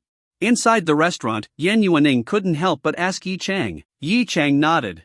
Yeah, the general manager of Jinsei Road Company. Just a general manager? Then why did Du Xinghai get so excited when he saw him? Yan Yuaning was puzzled. Du Xinghai's family is in real estate, it's quite a big business. Is your general manager really that powerful? Yi Cheng smirked, reached out, and wrapped his arm around Yan Yuaning's slim waist, pulling her into his embrace. With his other hand, he gently pinched her soft fingers. He spoke casually, "This entire street belongs to me. He's basically my steward. In this area, offending him means offending me, got it? If this were ancient times, I'd be the landlord, and everyone renting my property would be my tenants. Take Du Xinghai, for example. His company operates on my Jinsei Road. If I'm unhappy, I can make sure his company won't survive here. Understand? Look at you, acting all high and mighty." Yan Yuaning rolled her eyes. Du Xinghai wouldn't dare offend your steward, but he dares to offend you. Seems like this landlord doesn't have much authority, huh? Yi Cheng's words caught in his throat. This little troublemaker just couldn't say anything nice, could she? He glared at Yan Yuaning and growled, "Say that again? I'm just keeping a low profile, understand? Yes, you're very low-key." Yan Yuaning's beautiful eyes sparkled with laughter as she reached out and pinched Yi Cheng's nose. No matter how capable he was, to her, he was still just a little assistant. Humph. Yi Cheng snorted, suddenly remembering something. He pretended to be angry and said, "And another thing, you didn't tell me your dad already knew about me. Were you planning to catch me off guard one day and introduce me to your parents? Then straight to marriage?" Yan Yuaning immediately started punching his chest, pouting. "What nonsense are you thinking? Dream on. I just didn't know how to tell you." Yi Cheng grabbed her wrist and let out a little snort. "That won't do. I'm upset, you have to make it up to me." Feeling guilty, Yan Yuaning blushed and asked, "How do I make it up to you?" Yi Cheng rubbed his hands together excitedly, leaned close to her ear, and whispered, "Did you bring your ID? I didn't wait. What are you thinking? You wish. You pervert." Yan Yuaning suddenly realized what he meant and immediately started punching him again. Yi Cheng's plan failed, so he had no choice but to drop it. But would he give up that easily? Of course not. After dinner, they went shopping. After all, Yan Yuaning had made up her mind to spend Yi Cheng's money. Since this wealthy landlord was so loaded, even if she couldn't spend $1 billion in a day, she could at least burn through a few million, right? By the end of the day, Yan Yuaning had spent over 10 million of Yi Cheng's money. Of course, she didn't just buy things for herself, she also picked out a few outfits for him. Finally, around 9 p.m., Yi Cheng drove her home. "Are you heading back to your school later?" Yan Yuaning asked. "No. Really? Then will you come to my place in the morning and make me breakfast?" "Sure." Yan Yuaning instantly beamed with joy. If Yi Cheng wasn't driving, she probably would have kissed him on the spot. When they arrived at Yulong Garden, Yi Cheng suddenly asked, "Want to come to my place for a drink?" "A drink?" Yan Yuaning looked at him suspiciously. Yi Cheng smiled. "It's not that late. When I bought the apartment, they gifted me a few bottles of red wine. I figured I should find an occasion to drink them." Yan Yuaning eyed him skeptically. "Just drinking?" Yi Cheng chuckled helplessly. "What else would I do?" Yan Yuaning still didn't believe him. "You tell me, what else can you do, you pervert?" Yi Cheng huffed, "So are you coming or not?" Yan Yuaning pouted, hesitated for a while, then suddenly lifted her head and looked at him. "Fine, but I have to be home by 11 at the latest." "Alright, I'll take you home by then. 11 p.m. Yi Cheng looked at Yan Yuaning, who was now flushed and drunk, and shook his head. She got tipsy so easily, yet she had dared to drink so competitively with him just now. Yuaning? Yuaning?" He gently patted her arm. "Pervert. I'm drunk, are you trying to take advantage of me?" Yan Yuaning's face was completely red, her dazed eyes locked onto Yi Cheng. She slowly propped herself up from the table and, in the next moment, leaned into his arms. Her delicate face pressed against Yi Cheng's chest, and her small hands slid over his shirt, feeling his abs. She sighed, "I've wanted to touch these for so long. My little brother has such a great body, let big sis have some fun." Feeling that touching through the fabric wasn't satisfying enough, she even slipped her hand into the gap between the buttons, pressing directly onto his skin. Yi Cheng never expected this woman to get so bold when drunk. His blood instantly started boiling. He grabbed her wandering hand and said in a low voice, "Stop messing around. I don't wanna." Yan Yuaning twisted her body and freed her hand from his grip, then continued to shamelessly knead his chest. "Little brother's pecs feel so nice. Wanna touch big sis's too?" She lifted her head from his embrace, gazing at him with misty, seductive eyes, her breath warm and fragrant. Yi Cheng. Originally, he just wanted to use a candlelit evening to keep her here until midnight. But who would have thought she would drink so fast and that her alcohol tolerance was this bad? If she was just drunk, it'd be fine. He never planned to take advantage of her. After all, if she woke up tomorrow and couldn't accept it, that wasn't something he wanted to deal with. But now, in this situation, it was getting really hard for him to be a gentleman. Suddenly, Yen Yuaning frowned. Ugh, what's this hard thing in your pants? She reached out to touch it. Yi Cheng panicked and immediately grabbed her hand, looking at her seriously. You're drunk, be careful, or I might not be able to hold back. Then go ahead. Yen Yuaning's eyes were sultry as she whispered seductively, I'm not in a safe period right now. Want me to have your baby? Go on, I don't mind. Damn, Yi Cheng instantly sobered up. He suddenly realized he hadn't even bought any protection. They weren't even married, he wasn't about to risk having a kid. But looking at Yen Yuaning's alluring body and seductive gaze, he took a deep breath, then stood up and picked her up in his arms. They had been out shopping all day, she hadn't even taken a shower yet. First, they'd clean up. The next morning, Yen Yuaning woke up in a soft, comfortable bed. Her head ached a little, her lips felt sore, and her legs were weak. Her feet felt slightly unsteady, and most importantly, her butt was sore. She jolted awake and looked around the unfamiliar room. This wasn't her bedroom, it looked like Yi Cheng's bedroom? But she was the only one in bed. Her memories from last night were a bit hazy, but she could still recall some very embarrassing moments. Thinking about what had happened, Yen Yuaning quickly checked her body. Finally, she let out a sigh of relief. At least that pervert still had some conscience, he didn't go all the way. But at the same time, she felt a little disappointed. To be honest, she had practically offered herself to him, yet that guy didn't take full advantage of it. What a beast, or rather, not even a beast. Thinking of this, she couldn't help but giggle. She had completely forgotten that it was she herself who had said she was in a dangerous period, making Yi Cheng give up his intentions. At that moment, the door opened, and Yi Cheng walked in with a tray in his hands. Yen Yuaning was startled and quickly pulled the blanket over herself. She wasn't wearing anything right now. Seeing the beautiful woman awake, Yi Cheng was momentarily stunned, then spoke gently, You're up? Breakfast is ready, go freshen up. Pervert! Why am I here? Yen Yuaning huffed angrily. Yi Cheng scratched his head. You got drunk last night. Then why am I not wearing any clothes? What did you do to me? I didn't do anything, okay? You said you were in a dangerous period, how could I dare do anything? Yi Cheng felt wronged. In his mind, since the final step hadn't been completed, then nothing had happened at all. If it weren't for the soreness in her body and the faint pain on her backside, as if she had been spanked, Yen Yuaning might have believed him. But what was done was done. She had no choice now. Blushing furiously, she muttered, Get out, I need to change. Also, where are my clothes? I washed them. Just wear mine for now. Yen Yuaning's face turned even redder. I'm not wearing yours. I want the ones I bought yesterday. Yi Cheng sighed. Alright, I'll go get them. You eat breakfast first. Then he left the room. Yen Yuaning burrowed back under the blanket, her face completely flushed. What a mess! And she was completely naked, there was no way she could just walk over to eat like this. What if that pervert came back and started having bad thoughts again? Thinking about the things he had forced her to do last night, her face grew even redder. That had been her first time in 25 years. Just then, the aroma of breakfast wafted from the small table nearby, making her exhausted body suddenly feel very hungry. She should have asked that jerk to get her some clothes first. As the irresistible scent invaded her senses, her stomach grumbled. Finally, she couldn't hold back anymore. Wrapping herself tightly in the blanket to ensure she wouldn't expose anything, she climbed out of bed and scurried over. A small cup of rich mashed potatoes, a delicate poached egg, and a bowl of fragrant sea cucumber tofu soup. She had no idea how Yi Cheng managed to make such a simple breakfast smell so amazing. Even a Michelin chef wouldn't do better, right?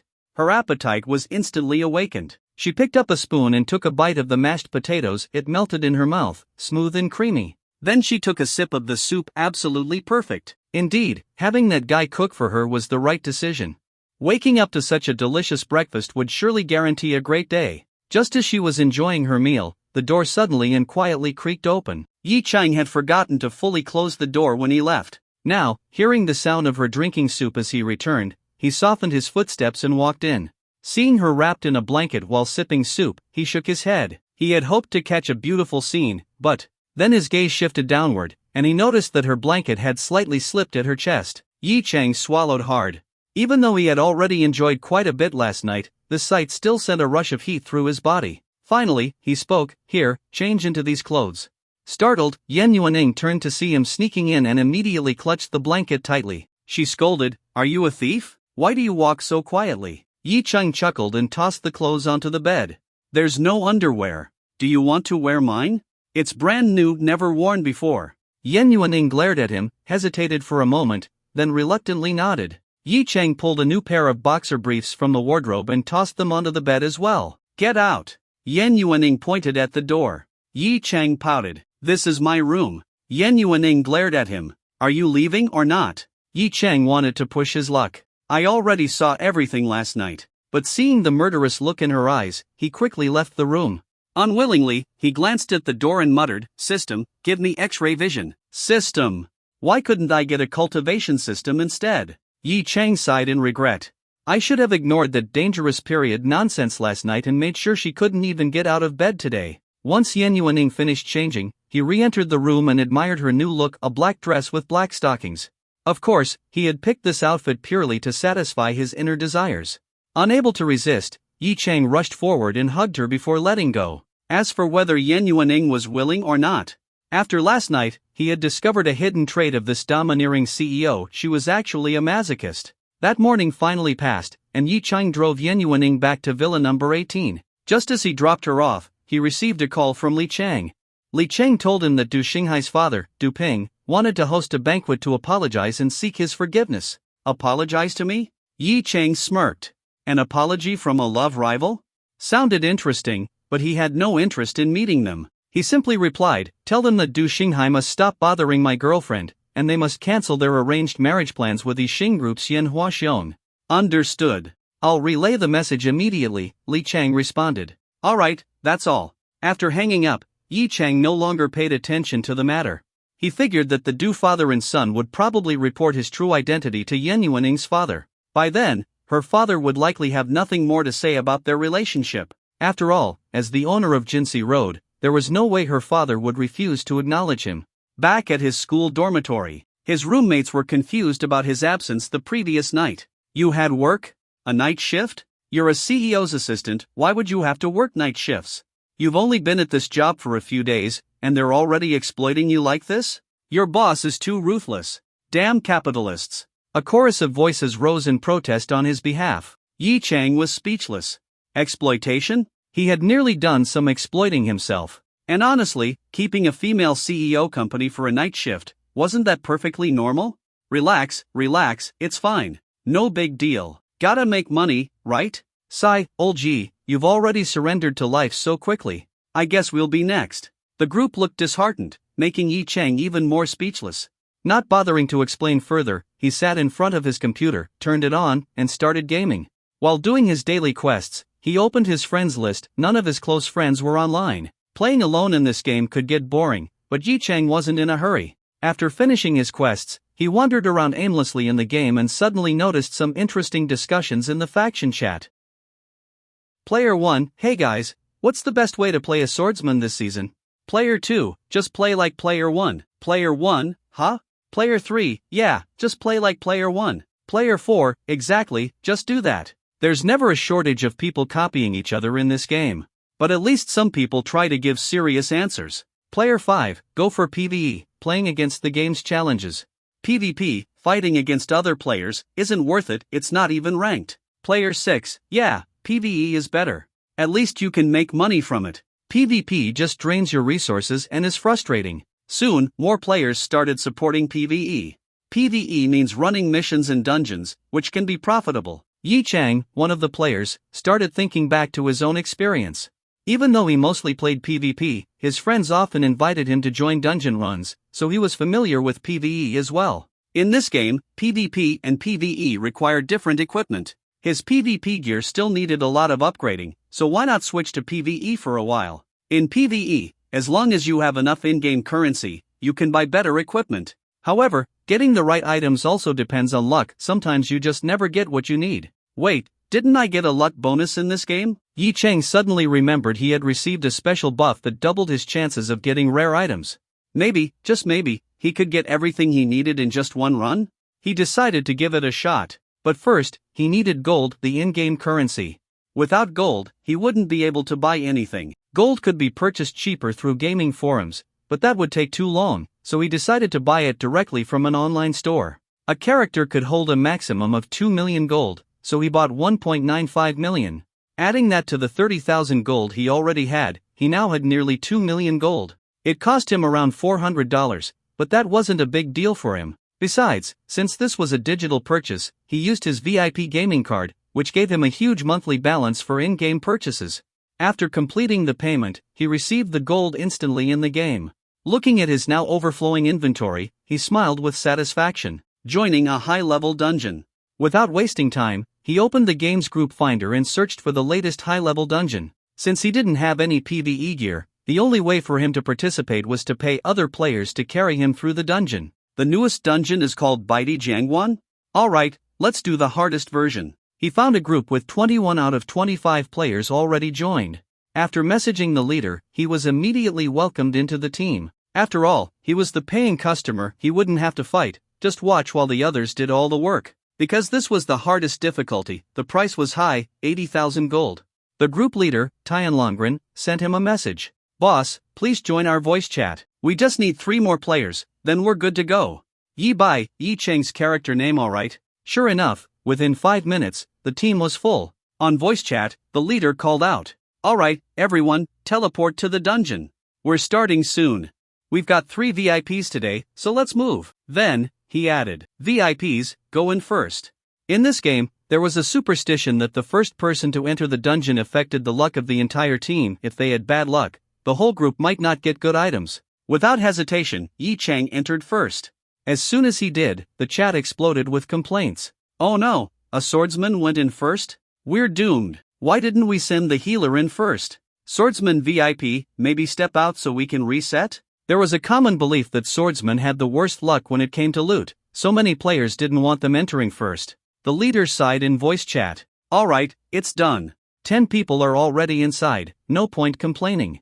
Everyone else, just enter. Since the leader had spoken, the rest had no choice but to follow, though they were still grumbling. Ugh, looks like another unlucky week. Swordsman VIP, you better prove us wrong. Yi Cheng ignored them all, keeping his cool and mysterious attitude. Superstition?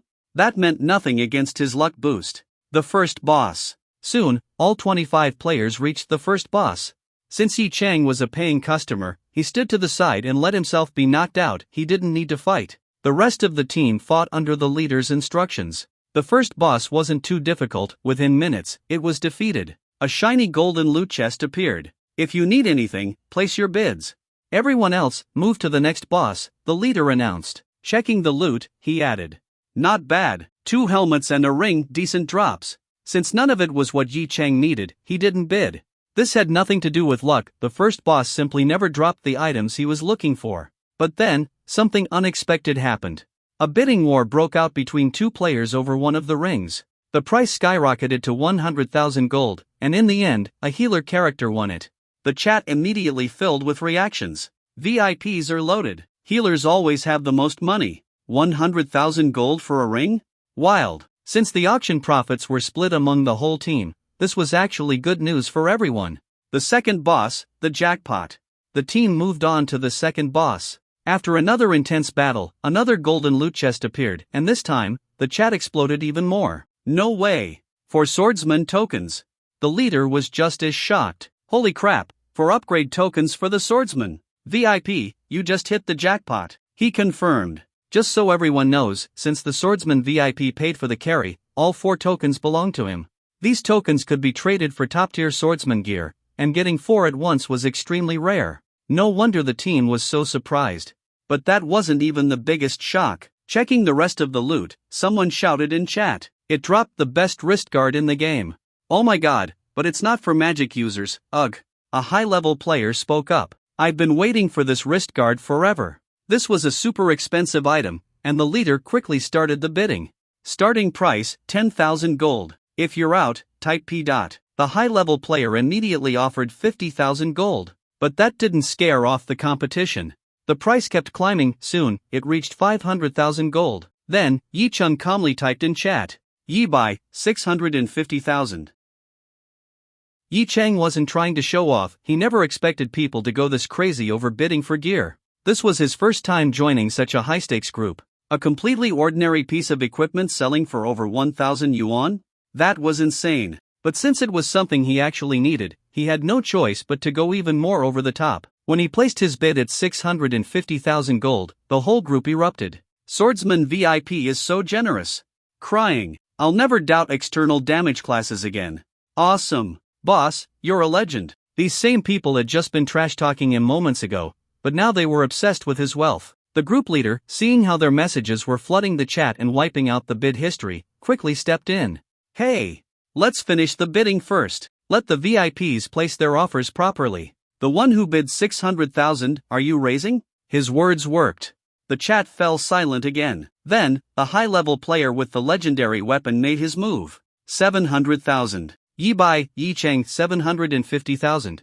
Legendary player, 850,000. The group held their breath. Was this piece of gear actually going to sell for over $1 million? Yi Bai, 900,000. Legendary player, 950,000. Yi Bai, 1 million. The chat exploded again. What the hell? It actually hit $1 million? This is insane, it's just a piece of equipment.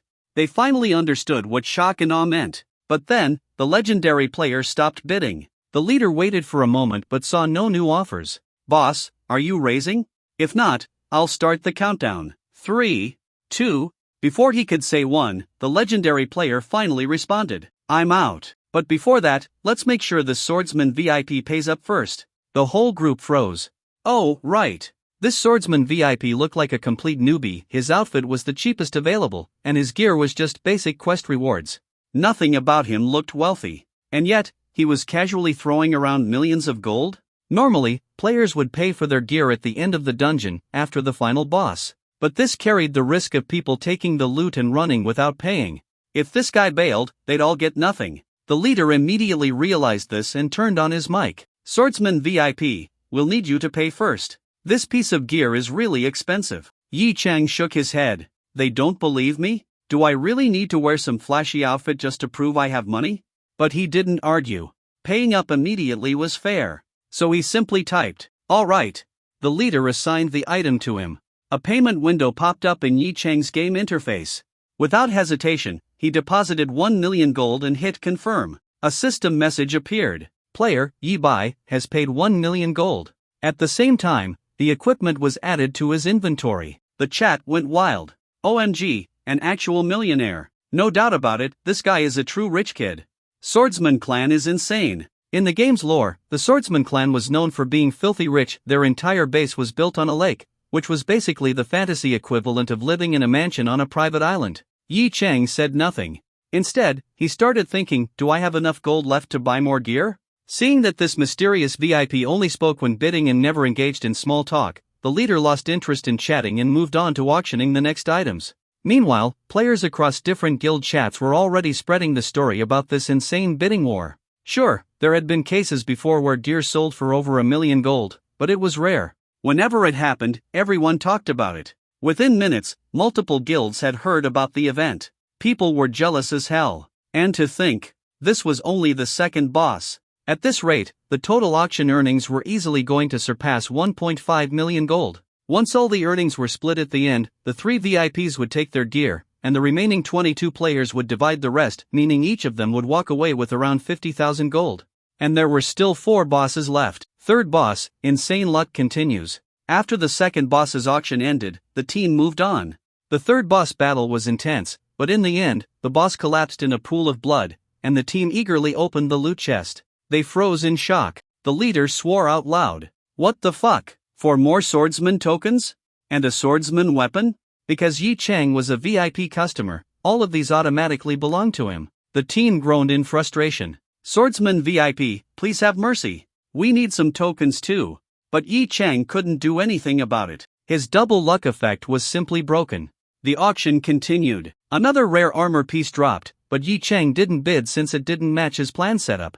That didn't stop the other players from fighting over it. After a heated bidding war, the final price was 300,000 gold. And so, the team progressed all the way to the 5th boss. 5th boss, the rare drop gamble. Before the fight, the chat exploded with anticipation. Swordsman VIP, I believe in you. Make this boss drop something good.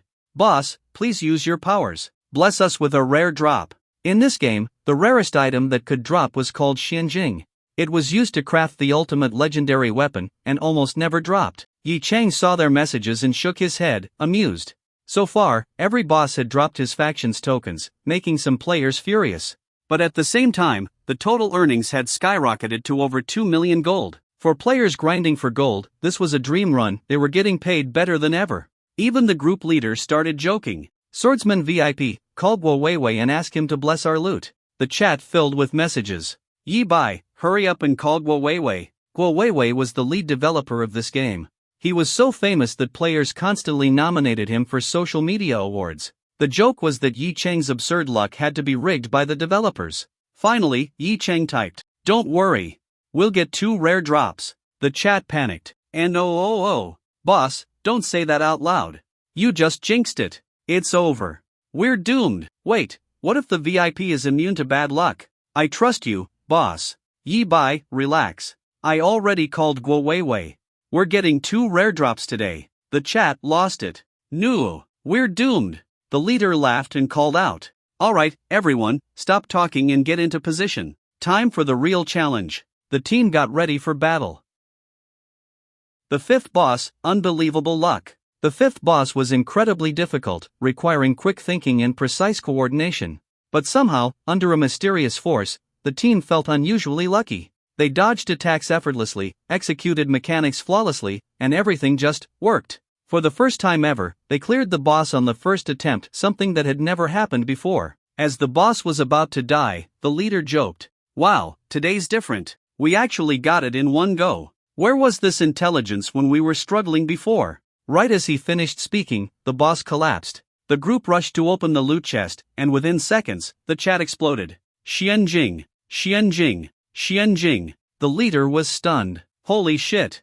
It actually dropped? He quickly opened the loot chest himself, and sure enough, a golden item with glowing effects appeared before his eyes. The rarest item in the game, Xianjing. Yi Chang muttered to himself, "This luck boost is completely broken." For a moment, he seriously wondered, would it drop again from the next boss? Both the 5th and 6th bosses had a tiny chance of dropping Xianjing, but for both to drop it in the same run?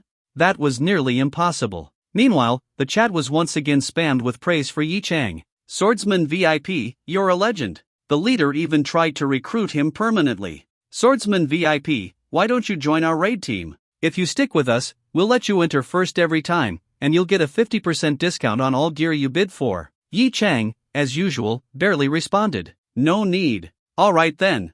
The leader gave up and continued, "Okay, enough talking. Usual rules, bid on other gear first, then we'll auction the Xianjing.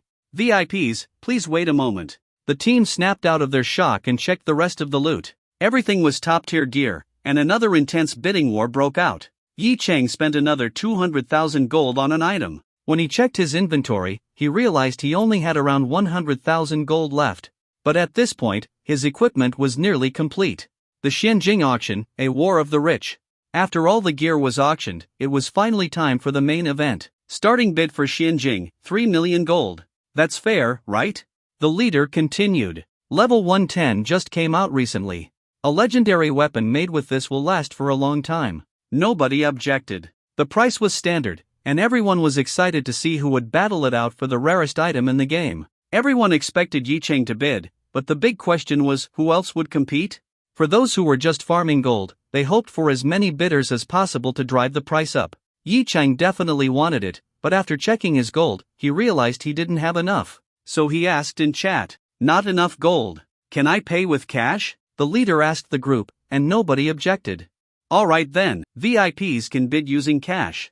Payments will be made via WeChat after the auction. Starting bid, 3,000 yen. Let's begin. Immediately, 3 players started bidding. But Yi Chang didn't join in yet, he planned to wait until the final stretch. The price quickly climbed from 3,000 yen to 7,500 yen. Only 2 bidders remained, and everyone knew Yi Chang was just waiting for the right moment. Then, a female player with the ID Su Lianlian raised the bid to 8,000 yen. At this point, the other bidder gave up. The leader immediately turned to Yi Chang. "It's at 8,000 yen. Swordsman VIP, are you going to bid?" Without hesitation, Yi Chang pressed enter and placed his bid. 9,000 yen. Su Lianlian, second young master, please have mercy. You're already super lucky, can't you let this poor girl have it? Su Lianlian, 9,500 yen. Yi Bai, Yi Cheng, I am just a cold, emotionless bidding machine. Yi Bai, 10,000 yen. Su Lianlian, fine. 10,500 yen. The entire group watched with wide eyes as the two richest players went head to head. Damn, Su Lianlian really is loaded. Go, rich lady. Win the Xinjing, then take second young master home with you. A rich lady from the Healers Guild and a rich young master from the Swordsman clan, perfect couple. Yi Cheng nearly facepalmed. Do these guys seriously think she's a girl? For all he knew, Su Lianlian could be some old dude in real life. But the bidding continued. Yi Bai, 11,000 yen. Su Lianlian, 11,500 yen. Yi Bai, 13,000 yen. Somewhere else. Inside a luxurious apartment, a young woman, dressed in only a light tank top and shorts, sat cross-legged on her bed, her long legs stretched out in front of her. Her eyes narrowed as she stared at the screen. The player bidding against her had just raised the price by 1,500 yen in one go. Oh hell no. Suchayu, a well-known celebrity streamer, slammed her desk. Does this guy seriously have more money than me? She had tried to save some cash, but this bastard wasn't backing down. This was a rare dungeon drop, and she had no idea when another one would appear. And to make matters worse, her dumb teammates were trying to ship her with this guy. I'm a goddamn celebrity. This is never happening. Fine. Time to throw money at the problem. Su Lianlian, 20,000 yen. The group chat fell silent. Then, a collective gasp. Holy shit. She just raised it by 7,000 yen in one go? Queen Su is unstoppable. Su, do you have room on your friends list? Su Lianlian, let me win first, then we'll talk. Yi Cheng raised an eyebrow. He hadn't expected to run into a serious competitor. Alright then, let's see how far she'll go. Smirking, he typed, 25,000 yen. Su Lianlian, 30,000 yen. Yi Bai, 35,000 yen. Su Lianlian, 45,000 yen. Yi Bai, 50,000 yen. At first, the group was excited. Then, they just sat there in shock. These two were raising the bid by 5,000 yen each time. The leader started to panic. Even though he wanted a high price, this was getting out of hand. Guys, maybe calm down? Another one could drop later. Su Lianlian, I don't play often, so I have to win this. Yi Bai, I just came back from a break. Might as well enjoy the game properly. Meanwhile, guild chats across the server were blowing up. Every major group was now watching this auction in real time. On gaming forums, someone had even started a live thread, updating everyone on the insane bidding war. When the price hit 80,000 yen, Su Lianlian started slowing down, now raising by only 1,000 yen at a time. Yi Cheng matched her pace. Su Lianlian, 83,000 yen. Yi Bai, 84,000 yen. Su Chayu gritted her teeth. This guy is actually richer than me? Does this guy not care about money at all? 90,000 yuan, and he actually dares to bid that much? Su Chayu gritted her teeth. She couldn't keep raising the bid anymore. If she kept going, she'd be living on instant noodles for the rest of the month. But then, an idea hit her. She was technically a team member, which meant she would get a share of the earnings once the auction ended. The total profit from the bids would be split among 22 non-VIP players in the group. She quickly pulled out her calculator and did the math. If she won, she'd get back around 95% of what she spent. Her eyes lit up. Wait a minute. I can afford to keep bidding. There's no way he'll go over 100,000. If he does, I'll admit defeat. Determined, Su Chayu raised her bid, 91,000. Yi Bai, 92,000. Su Lianlian, 93,000. Yi Bai, 94,000. At this point, Su Chayu started to panic. Is this guy actually that rich? She hesitated for a second, then switched on her voice chat and started acting pitiful. In the softest, sweetest voice she could muster, she spoke in YY, the team's voice channel. Second young master, have mercy on me, it's my first time seeing a Xianjing. Can't you let me have it? In real life, Su Chayu was a famous singer, so her voice was naturally soft and mesmerizing. Now that she was deliberately acting cute, it sounded even more delicate enough to make hearts melt. The team froze for a second. Then, the chat exploded, especially from the male players. Wow, her voice is amazing. I think I'm in love. Su, can I add you as a friend? Do you have a game partner, Su? Su Chayu ignored them all and continued acting pitiful. Second young master, please? Pretty please?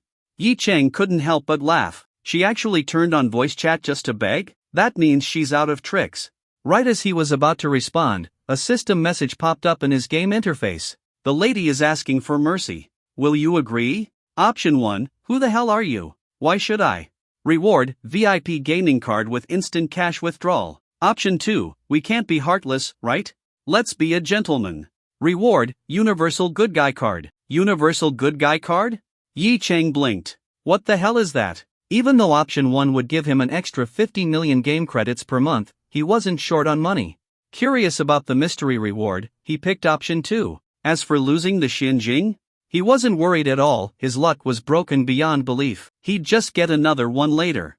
But he wasn't going to make it too easy for her. Just because she had a nice voice didn't mean he'd back down immediately. He turned on his own voice chat and spoke. I might consider letting you have it, but only under one condition. His deep, smooth voice echoed in everyone's headphones. The team went crazy. Holy shit, both of them sound amazing? Not only are they rich, but their voices are god tier too? I'm pregnant. Second young master, take responsibility. Second young master, do you need a game partner? Su Choyu froze. Wait, his voice is actually nice? But this was the internet. For all she knew, he was using a voice changer. Unlike the other girls in the team, she wasn't going to start simping just yet. But hearing his response, she immediately perked up. He's actually willing to negotiate? She quickly switched back to her soft, pleading voice. Second young master, anything. Just tell me what you want, and I'll do it. Yi Cheng thought for a moment, then said, you have a nice voice. Sing a song for me. The team cheered. Yes. Sing. This auction is worth over 90,000 yuan, and we get a free concert too? Best day ever. Su Chiyu's eyes lit up. Sing? She was a professional singer. This was too easy. Alright. She giggled. I'll sing. Song of the City by Su Chiyu. She smirked. If she was going to sing, she might as well promote her own music. Hell, half the team might already be her fans. And she was right. What? Song of the City? I love that song. Wait, is Su actually a Su Chiyu fan too? Su Chiyu grinned. Yep. If you're a fan of Su Chiyu, we're already friends. Add me as a friend, then. Sure, she answered sweetly. But then, she quickly turned back to Yi Chang and asked, Second young master, is this song okay? Yi Chang raised an eyebrow. Su Chiyu? Is she a new singer? The voice chat went dead silent. Su Chiyu's smile froze. He doesn't know who I am? Unbelievable. But she quickly swallowed her pride. She wasn't losing this bid over a bruised ego. It's fine. She forced a smile. You'll know me after today. Yi Chang noticed her voice sounded a little resentful, but he just chuckled and said, all right, I'll be looking forward to it. MHM. Let me get my backing track ready. As Su Lianlian, Su Chiyu's game character, searched for her instrumental track, something shocking happened. The team's voice chat suddenly started filling up. First, they had 20 people. Then 30. Then 40, 50, 100. Within seconds, the chat exploded. Wait, why are so many people joining? People started flooding the public chat. OMG. Rich Lady Su is gonna sing? Su, notice me. And then, there were Yi Chang's fans. I heard Second Young Master's voice is amazing. Say something, boss. Second Young Master. Marry me, I'll have your babies. That last one was definitely a guy. Some players started spreading rumors. Did Xinjing really get bid up to 90,000 yuan? Nah, I heard it's already at 100,000. Wait, wasn't it 200,000? The team leader nearly choked. Holy shit, there are over 300 people in here now? Then, he saw the public chat. Wait, you guys all came from the game forums? The public chat exploded again. Boss, times have changed. Information spreads fast now. Then, someone tagged a very specific player. Wait, High? Isn't that one of the game developers? A system notification appeared. High, I heard there were 2 whales going at it. Just here to watch the show. The chat lost its mind. Even the game developers were watching? This auction had officially gone viral. An unexpected concert. Finally, Su Chiyu was ready. But just as she was about to start, she glanced at the YY voice chat and nearly jumped in surprise. There were already over 500 people in the channel, and the number was still rising fast. Whoa, why are there so many people here? The raid leader chuckled. Miss Su, everyone's here to hear you sing. Yi Chang joked. Damn, if I knew this would happen, I would have asked her to sing just for me. The leader panicked and quickly backtracked. No way, swordsman VIP. Good things are meant to be shared. I mean, not that I'm calling Su a thing, I meant her singing. The public chat exploded with laughter. But at the same time, Yi Cheng's voice had just been heard by everyone, and the newcomers in YY quickly realized he was the other mysterious whale in this legendary bidding war. Instantly, the chat was flooded. OMG, Second Young Master's voice is so good. Second Young Master is so handsome. I love Second Young Master. Marry me. Some girls even turned on their microphones to talk to him, a few even confessed on the spot. The channel became completely chaotic. The raid leader had no choice but to mute everyone except for himself and the two VIPs. Finally, peace returned. Alright, Su, you can start now, the leader said. Su Chiyu glanced at the YY participant count, almost 800 people now. At this rate, hitting 1,000 wouldn't even be a problem. She had never expected to attract this much attention just from playing a game, but she wasn't nervous at all. After all, she was a professional singer. Singing for large audiences was her daily life, and this wasn't even a live concert, it was just her sitting at her computer. She adjusted her equipment, making sure her audio setup was perfect. Not that she needed any effects or autotune, her real voice alone was enough. Once everything was ready, she smiled and said, "Alright, I'm starting now." The instrumental began to play. A beautiful, traditional Chinese melody filled the voice chat. The song was Song of the City, Su Chiyu's debut hit. The moment it was released, it had shot to the top of the music charts, launching her career into stardom. With her unique, gentle voice, masterful production, and poetic lyrics, the song had become a classic. Yi Cheng had never heard it before, but the intro immediately caught his attention. After all, he had master-level proficiency in both instrumental and vocal music. Just from the first few notes, he could tell this song was on a completely different level. And then, her voice came in. By the riverside, the willow catkins dance. The spring breeze knows not the hearts it stirs. Once more the waves begin to rise. At that moment, Su Chiyu's voice truly shined. Yi Cheng, as a musical expert, instinctively started analyzing her performance. He was this close to critiquing it like a judge. Meanwhile, the public chat was going crazy. So good. Holy shit, this sounds exactly like the original recording. I swear this is the real singer. Queen Su is a goddess. As Su Chiyu sang, she also glanced at the chat, feeling thrilled at all the praise. She had never expected this bidding war to turn into an impromptu concert. She was completely in her element. For nearly 4 minutes, everyone in the channel was mesmerized. And then, she reached the final lyrics. Beyond the bridge, the snow falls gently, like a farewell song. The city's beauty fades into the cold moonlight. As the last note faded, the song came to an end. Su Chiyu took a deep breath and smiled. Thank you. Still catching her breath, she added, "Wow, I didn't expect this many people to show up. But as always, if you love Su Chiyu, we're already friends." The chat exploded again.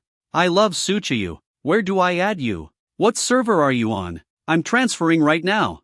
Su, give me your number. Encore. Encore. Yi Cheng massaged his temples, shaking his head at the chaos. All this, just because of a single auction? All this over 94,000 yuan? Was it really that big of a deal? Meanwhile, Su Chiyu ignored all the friend requests. She couldn't possibly add everyone. But then, she suddenly remembered. Strictly speaking, she had sung this song for the Swordsman VIP.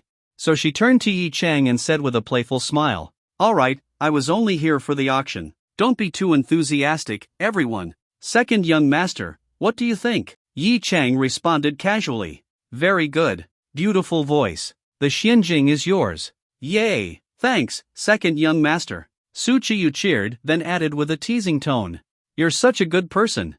Yeah, right. She hadn't forgotten. If it weren't for this guy, she would have won the Xianjing for just 8,000 yuan. Even though he let her win, she still had to pay 94,000. And about the rumor that the Xianjing only dropped because of his bad luck? She didn't believe that crap. If she had entered first, the Xianjing would have dropped anyway. Closing the deal. Of course, the raid members hadn't forgotten about the actual transaction. At the end of the day, money was more important than music. Even the spectators remembered. Wait, how much did the Xianjing sell for? Over 90,000. Wait, isn't that more expensive than an unbound one? Yeah, but unbound ones don't exist for sale right now. Meanwhile, some raid members had started live streaming the event, and people were flocking to watch. Back in the game, the final bidding confirmation was happening. Yi Cheng had placed the last bid at 94,000 yuan. The leader turned to Su Chiyu. Alright, Su, final bid. Go ahead. Su Chiyu pouted and asked, "Can I pay part of it in gold? I still have 200,000 gold left. I'm really broke now." The leader chuckled. "That works. Thank you." Su Cheyu cheerfully transferred the money. The leader set up a WeChat group so the non-VIP members could receive their share, and Su Cheyu sent payments one by one. Luckily, WeChat's daily transfer limit was 200,000 yuan, so she didn't hit the cap. Once the payments were confirmed, she also deposited 200,000 gold in-game. Finally, the raid leader distributed the Xianjing to her account. Under the watchful eyes of over 1,000 players, the 94,000 yuan Xianjing officially had an owner. As Su Cheyu stared at the golden, glowing gem in her inventory, she grinned. Ha! Just 94,000 yuan, totally worth it. At the same time, the system announcement popped up across the server. Congratulations to player Su Lianlian for obtaining the rare item Xianjing in Baidi Jiangguan. Seeing her name in glowing yellow text, Su Cheyu felt a huge sense of satisfaction. Her vanity was completely fulfilled. Meanwhile, members of the raid immediately flooded the world chat with messages. Congrats to Su for getting Xianjing for 94,000. Congrats to Su for getting Xianjing for 94,000. Before long, the entire world chat was taken over by copypasters.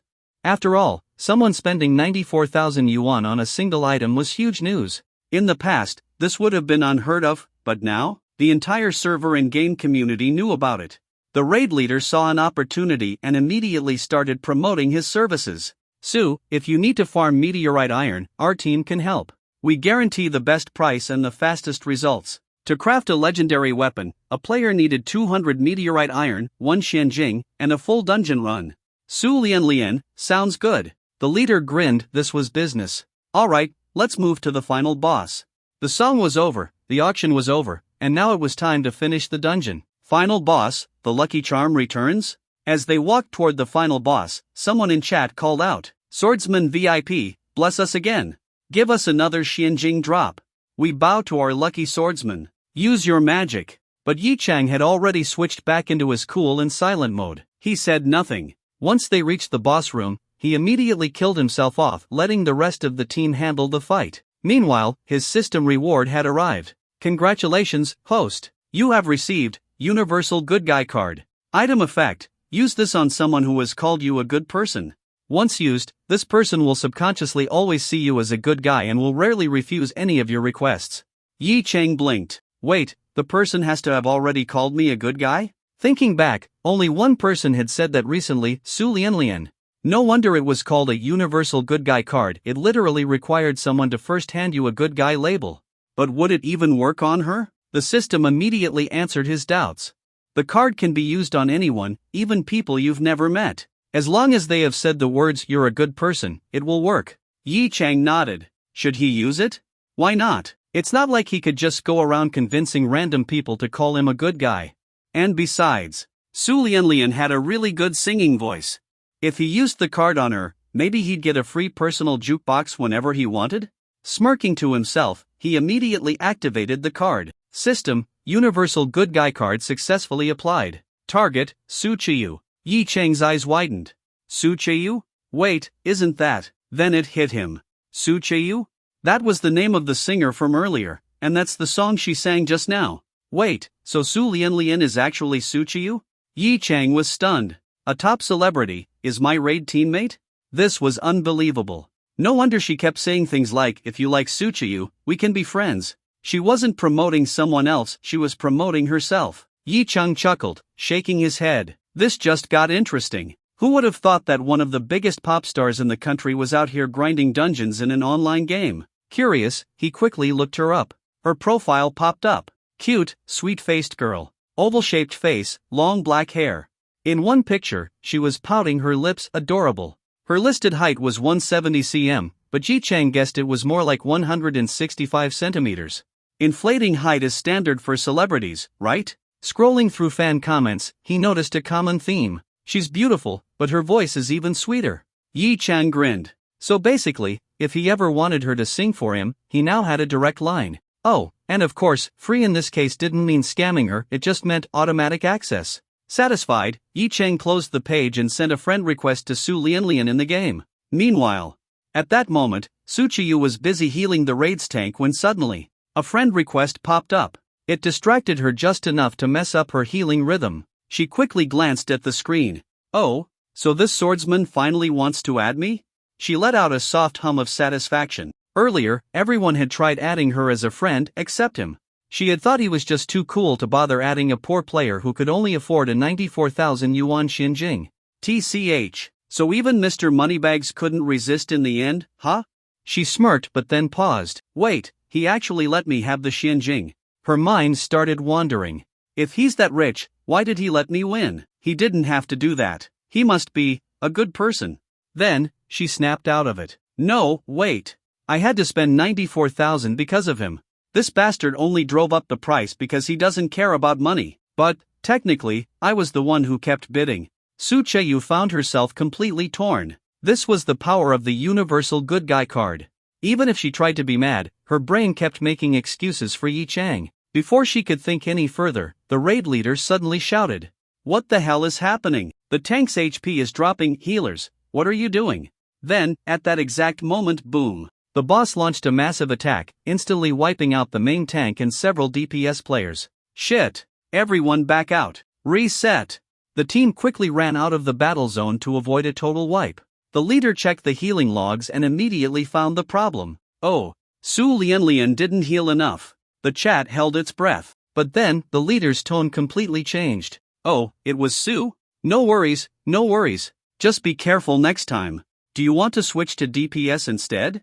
We can have another healer take over. The chat exploded. LMAO. This is what 94,000 yuan gets you. The VIP treatment is unreal. Ha ha ha.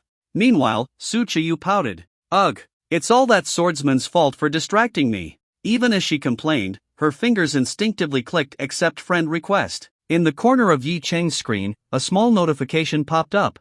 Su Lianlian has added you as a friend. Yi Cheng smirked. So, I just added a celebrity to my friend list, huh? Come on, everyone, use your burst skills. Quickly take down the boss. Finally, after overcoming many hardships, the last boss had less than 10% HP left. The raid leader spoke up. Everyone immediately activated their burst skills and went all out. The boss collapsed before them. Let's see what loot this sneaky bastard drops. Everyone rushed forward to loot the chest, but then they were all stunned. Mystic Crystal. Holy shit. Mystic Crystal. No fucking way. They actually got another Mystic Crystal. Raid leader, damn, hidden sword boss, you still want to say you're not related to GWW? People still on YY voice chat, and those watching the stream were completely shocked. What kind of insane luck was this? My god, 2 Mystic Crystals in a single dungeon run? Are you kidding me? Where's that game dev from earlier? Come out and explain what's going on here. The chat exploded. Some players don't even see 1 Mystic Crystal in a whole year, and these guys just got 2 in one run? They were jealous. The game dev who had spoken earlier was actually still there. He sent a message in the global chat. We've asked the tech team to check, but I'd say it's just extremely good luck for this raid group. The raid leader burst into laughter. Told you, our hidden sword boss is related to GWW. Meanwhile, Yi Cheng's eyes widened in disbelief. Holy shit, you can actually get 2 Mystic Crystals?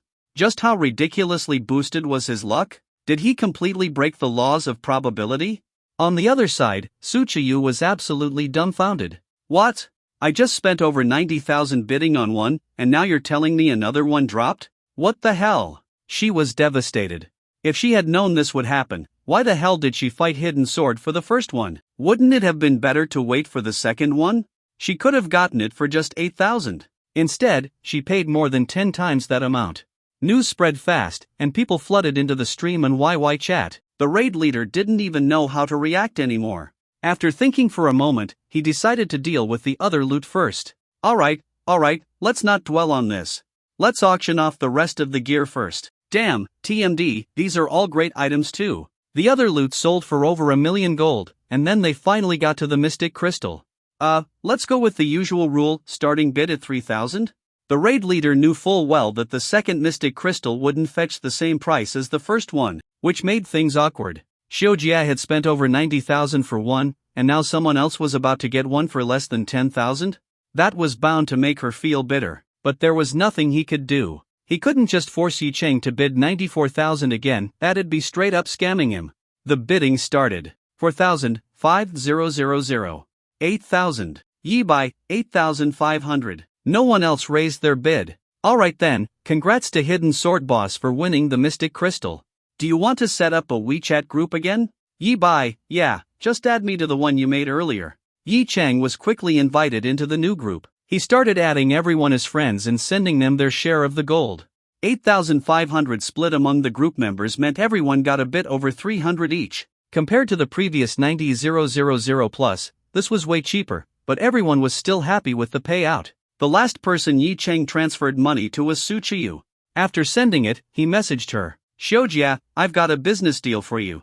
Interested? I guarantee you'll make back your mystic crystal money in less than a month, and it'll only take 30 minutes a day. Su Chiyu saw this annoying guy was actually offering her a business deal.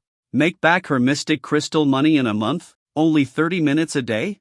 Was there really such a gig? As a popular singer, she wasn't exactly broke, but every cent she made went straight into buying houses. She even had outstanding loans. Plus, she just dropped over 90,000, so yeah, she was kinda broke right now. Her company's salary wasn't enough to cover everything. Otherwise, why would so many celebrities take on brand deals and promotional gigs? She hesitated for a moment, but, considering that this guy was a good person, she decided to ask.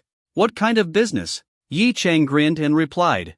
Singing. Su Choyu froze. Singing? She suspiciously asked. You're not running some streaming agency trying to groom online influencers, are you? What a joke. She was a star. If she wanted to stream, the platforms would come to her directly, begging to collaborate. Yi Chang, nope.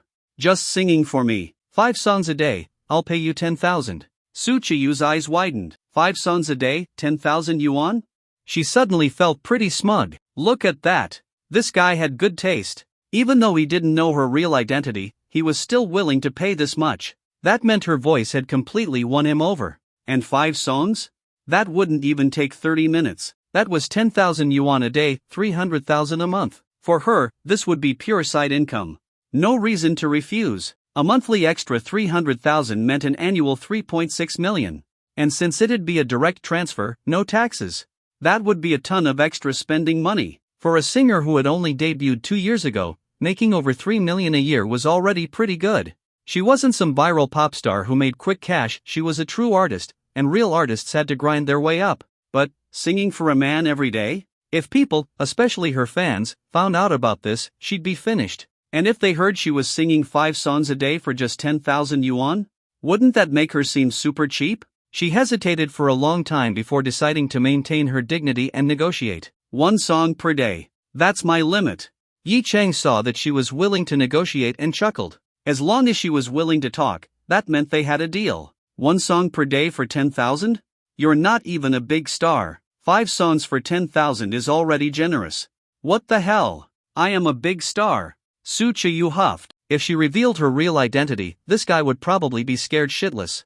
But she couldn't do that. If he knew who she really was, things would get messy. Wait, was this guy even up to anything good? He was willing to throw so much money at a random girl he met online just to sing for him?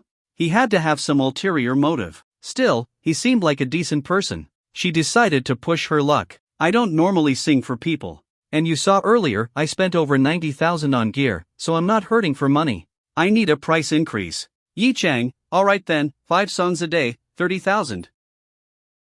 5 songs for 30,000 yuan? Su Chiyu hesitated. That was 900,000 yuan a month, over 10 million a year. She was startled by the number. Even though she was popular now, her contract hadn't been renegotiated yet, and she was still at a disadvantage when it came to revenue sharing with her company. There was no way she could make that kind of money in a year. Was this guy really that rich? Could he be scamming her? She asked, are you serious? 30,000 a day? That's over 10 million a year. Do you really have that much money? Yi Chang, what? Just a little over 10 million a year? Then I'll just pay you for 10 years up front. Sign a contract with me, and I'll transfer the full amount right now. Su Chiyu's heart started racing. 10 years. That was over 100 million yuan. A fortune was right in front of her, just waiting for her to take it. How could she not be tempted? She never expected that just playing a game would lead her to someone this wealthy. But then, she suddenly became suspicious and said, a contract? Are you trying to tie me down for 10 years? Doesn't signing a contract mean we'd have to meet? Do you have some ulterior motive? Yi Chang laughed. This little celebrity was pretty cautious. Of course, he wasn't being serious. Signing a contract was just a joke for now. Relax, I'm just messing with you. I don't even know what you look like. What kind of ulterior motive could I have? Do we have a deal? If you agree, I'll send the money right now, and you start singing. Suchiyu bit her lip, took a deep breath, and finally typed, okay.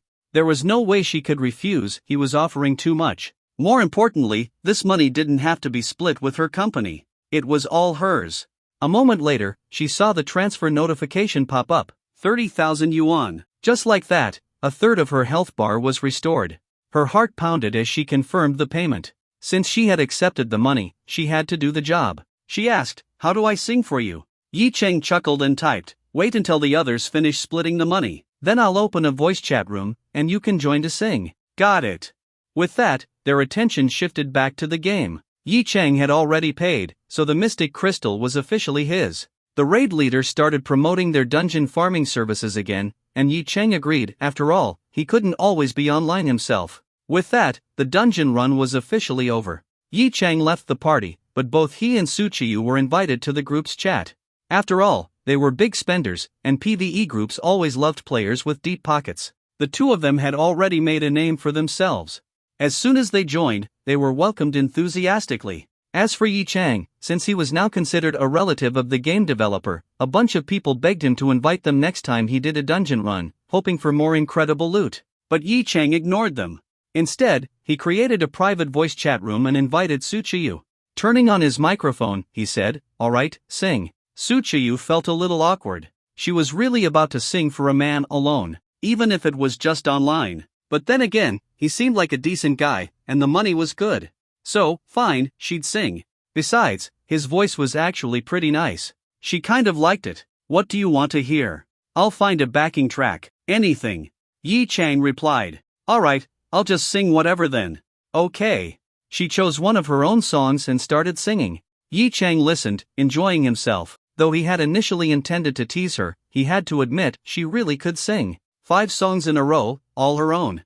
Yi Cheng chuckled, you must really love Suchiyu. After singing non-stop, Suchiyu gulped down some water. But when she heard Yi Cheng's comment, she immediately perked up. Of course. No one understands Suchiyu better than I do. Then, an idea struck her. This guy was a billionaire. If he became her fan, maybe he'd support her career. Maybe even sponsor her. She decided to seize the opportunity. Listen, as long as you become a fan of Suchiyu, we'll be best friends.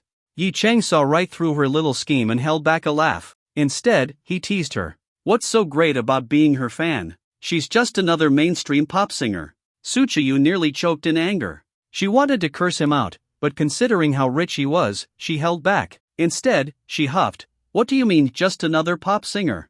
Suchiyu is a real artist, okay?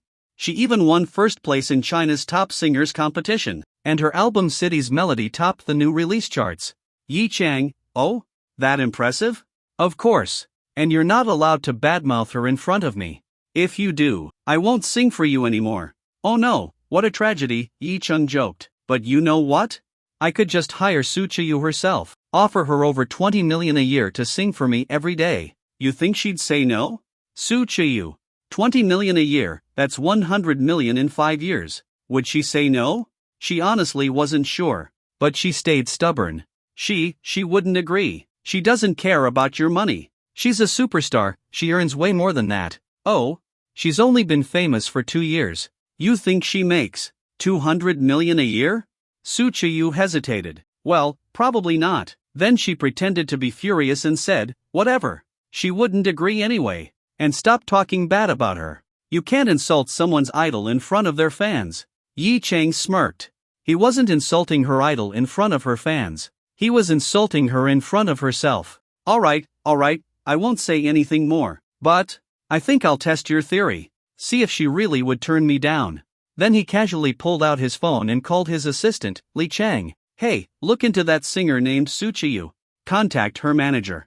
Offer her 25 million a year to sing 5 songs a day. We can sign a 10-year contract and pay up front. Yes, Suchiyu.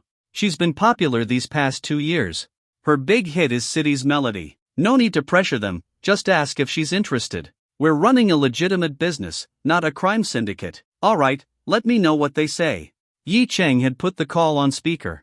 Suchiyu heard every word. It wasn't fake. He actually called someone. Her eyes widened in shock. You, how could you do that?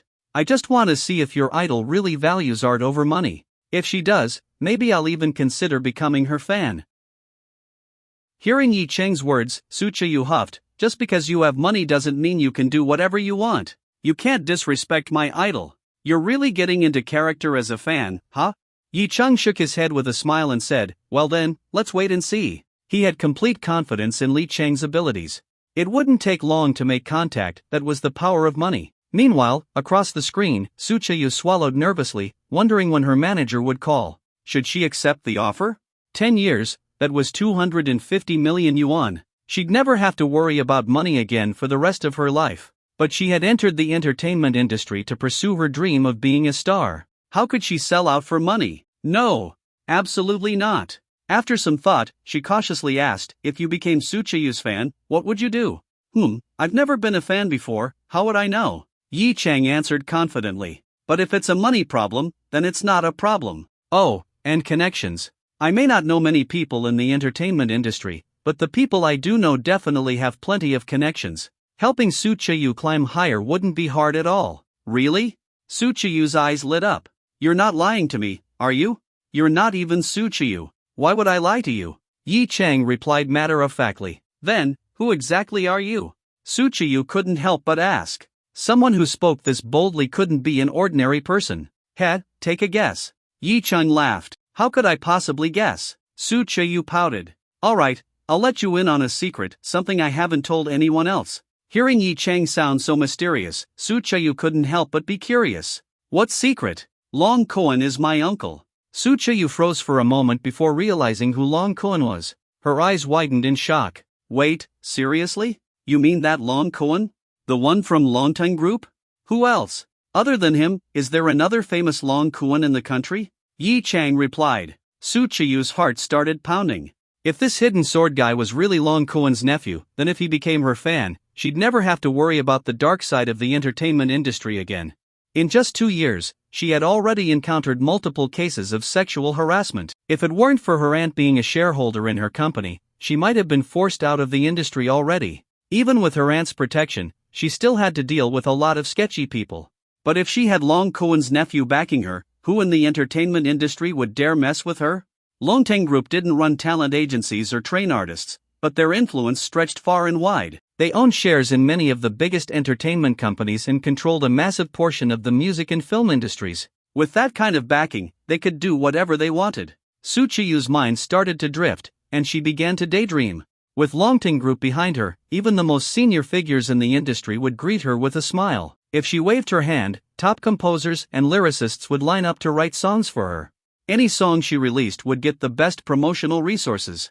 If she held a concert, the entire stadium would be packed with fans chanting, Su Qiyu, we love you. Meanwhile, Yi Cheng noticed the long silence on the other end. Wait, could this little celebrity actually be buying into his story so easily?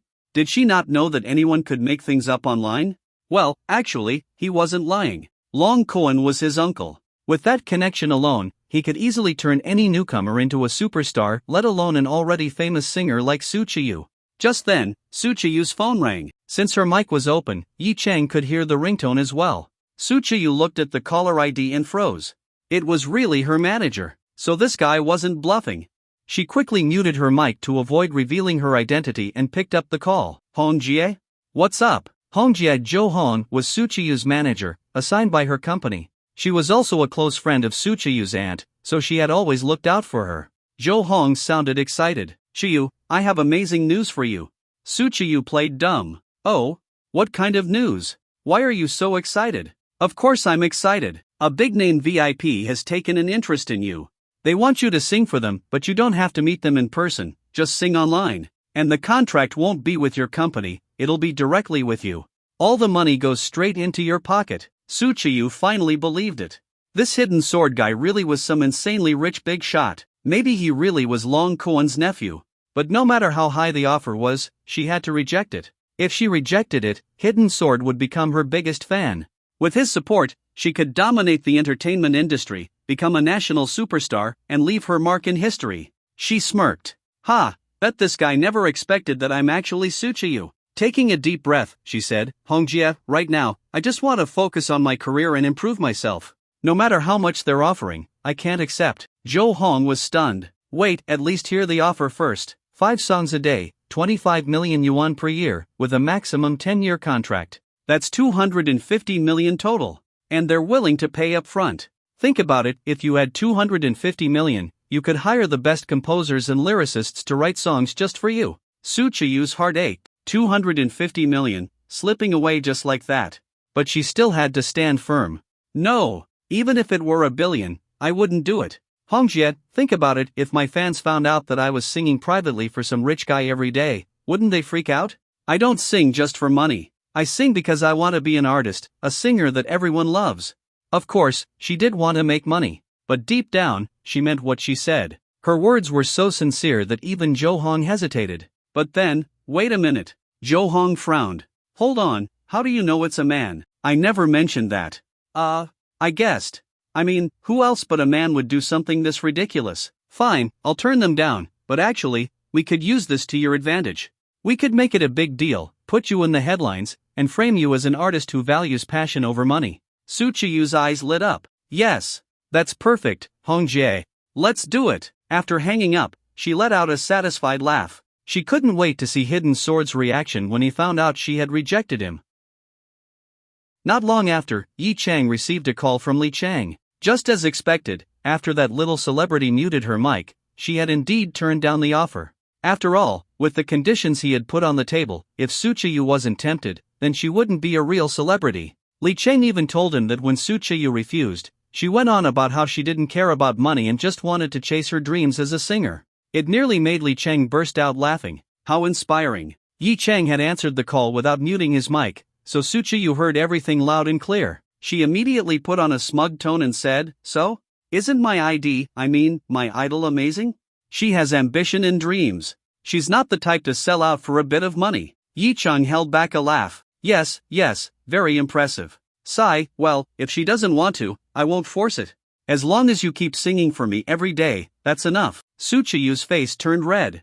Why did this guy make it sound so suggestive? But that wasn't the main point. She carefully asked, "So, does that mean you're going to be her fan now?" Yi Chang, "Nah, I changed my mind. Think about it, if she had agreed to sing for me every day, after a month or two, we'd be familiar with each other. Then, when I had some free time, helping her out would just be natural, right? But this Su Chiyu doesn't know how to adapt. She's a bit dumb." Su Chiyu froze. Wait a second. This guy kind of had a point? Her mind went blank. This. Suddenly, her heart ached. Did she just lose 250 million yuan for no reason? Feeling wronged, she whined, "No, you promised to be her fan. You even said you'd help her career. You're a man, how can you break a promise to a girl?" Yi Chang chuckled. Why do you care so much? You're not Su Chiyu. Why are you thinking about her future instead of your own? You could just sing for me and make 10 million a year. Isn't that better? I am Su Chiyu. She really wanted to reveal her identity, but she was afraid he'd mock her for secretly doing something like this as a big celebrity. Instead, she stubbornly said, "Because I like Su Chiyu. I'm her fan. Of course, I want the best for her. You promised to support her, so you have to keep your word." Yi Chang found this little celebrity surprisingly fun to mess with. Alright, I promise. So tell me, how do I become her fan?" Hearing that, Su Chiyu's eyes lit up. Finally, he agreed. Even though his personality was a bit annoying, as long as he was willing to be her fan, she'd let it slide. She quickly explained, "First, you need to follow her on Weibo. Then, you have to share her posts. I'll also add you to her fan club group.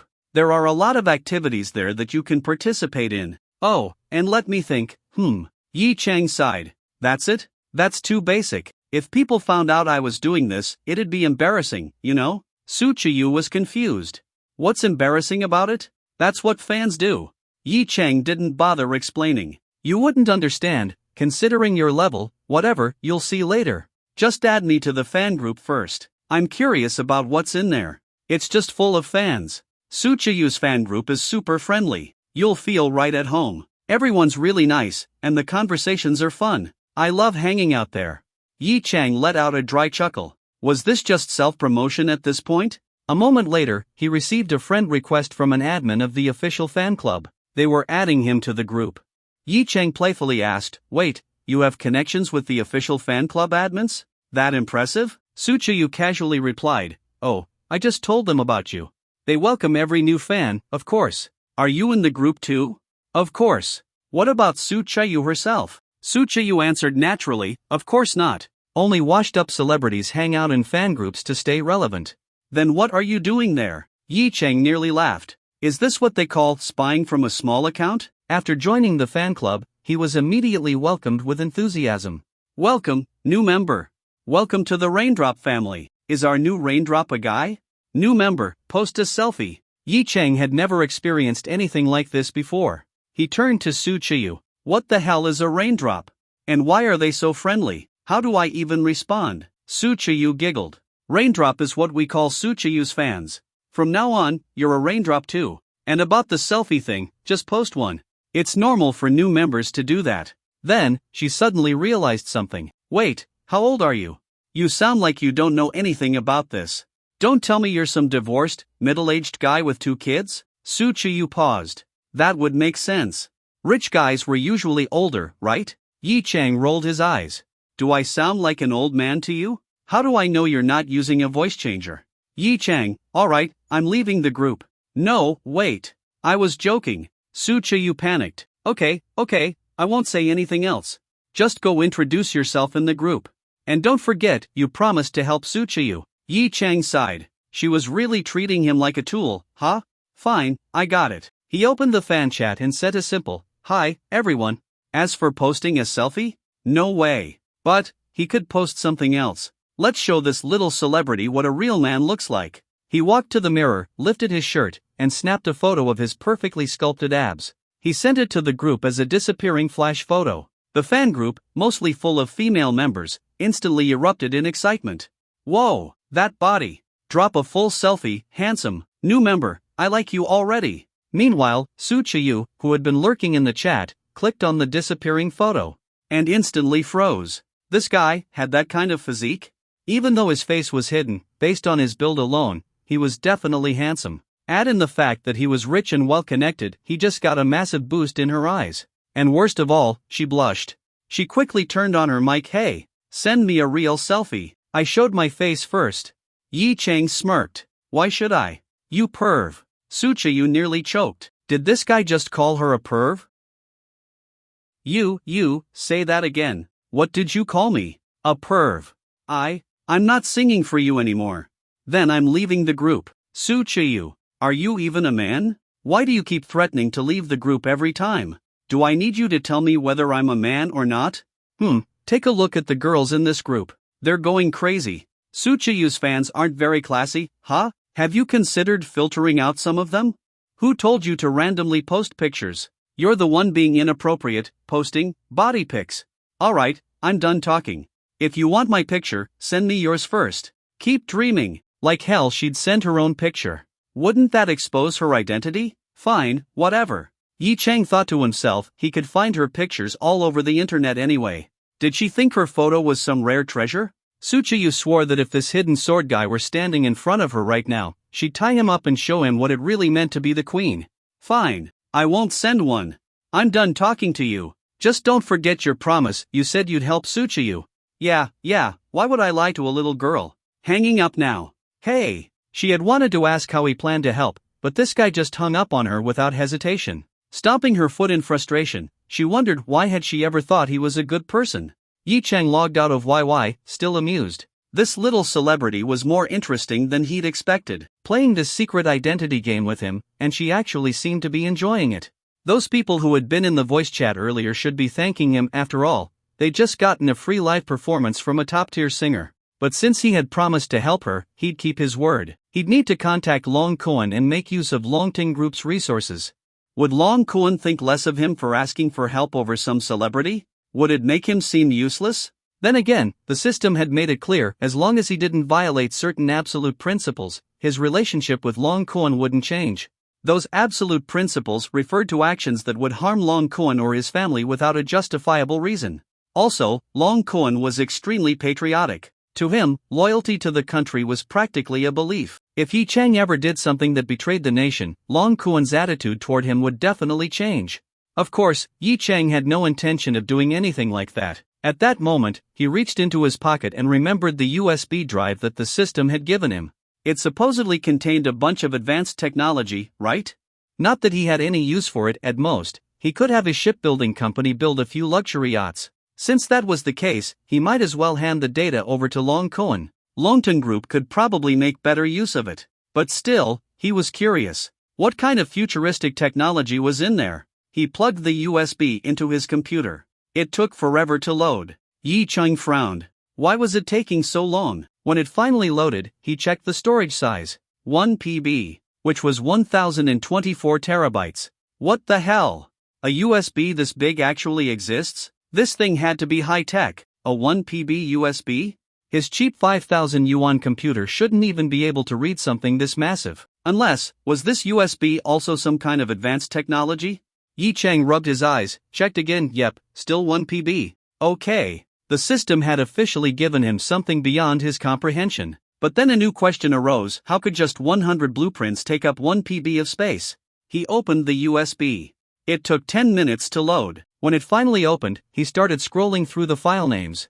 Cruise Ship Model I, Cruise Ship Model 2, Cruise Ship Model 3, Cruise Ship Model 4. A ton of cruise ship designs.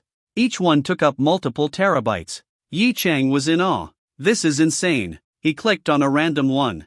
It took another 30 seconds to load. Inside, he found an overwhelming amount of data, technical specs, blueprints, engineering calculations, even the exact process for metal forging.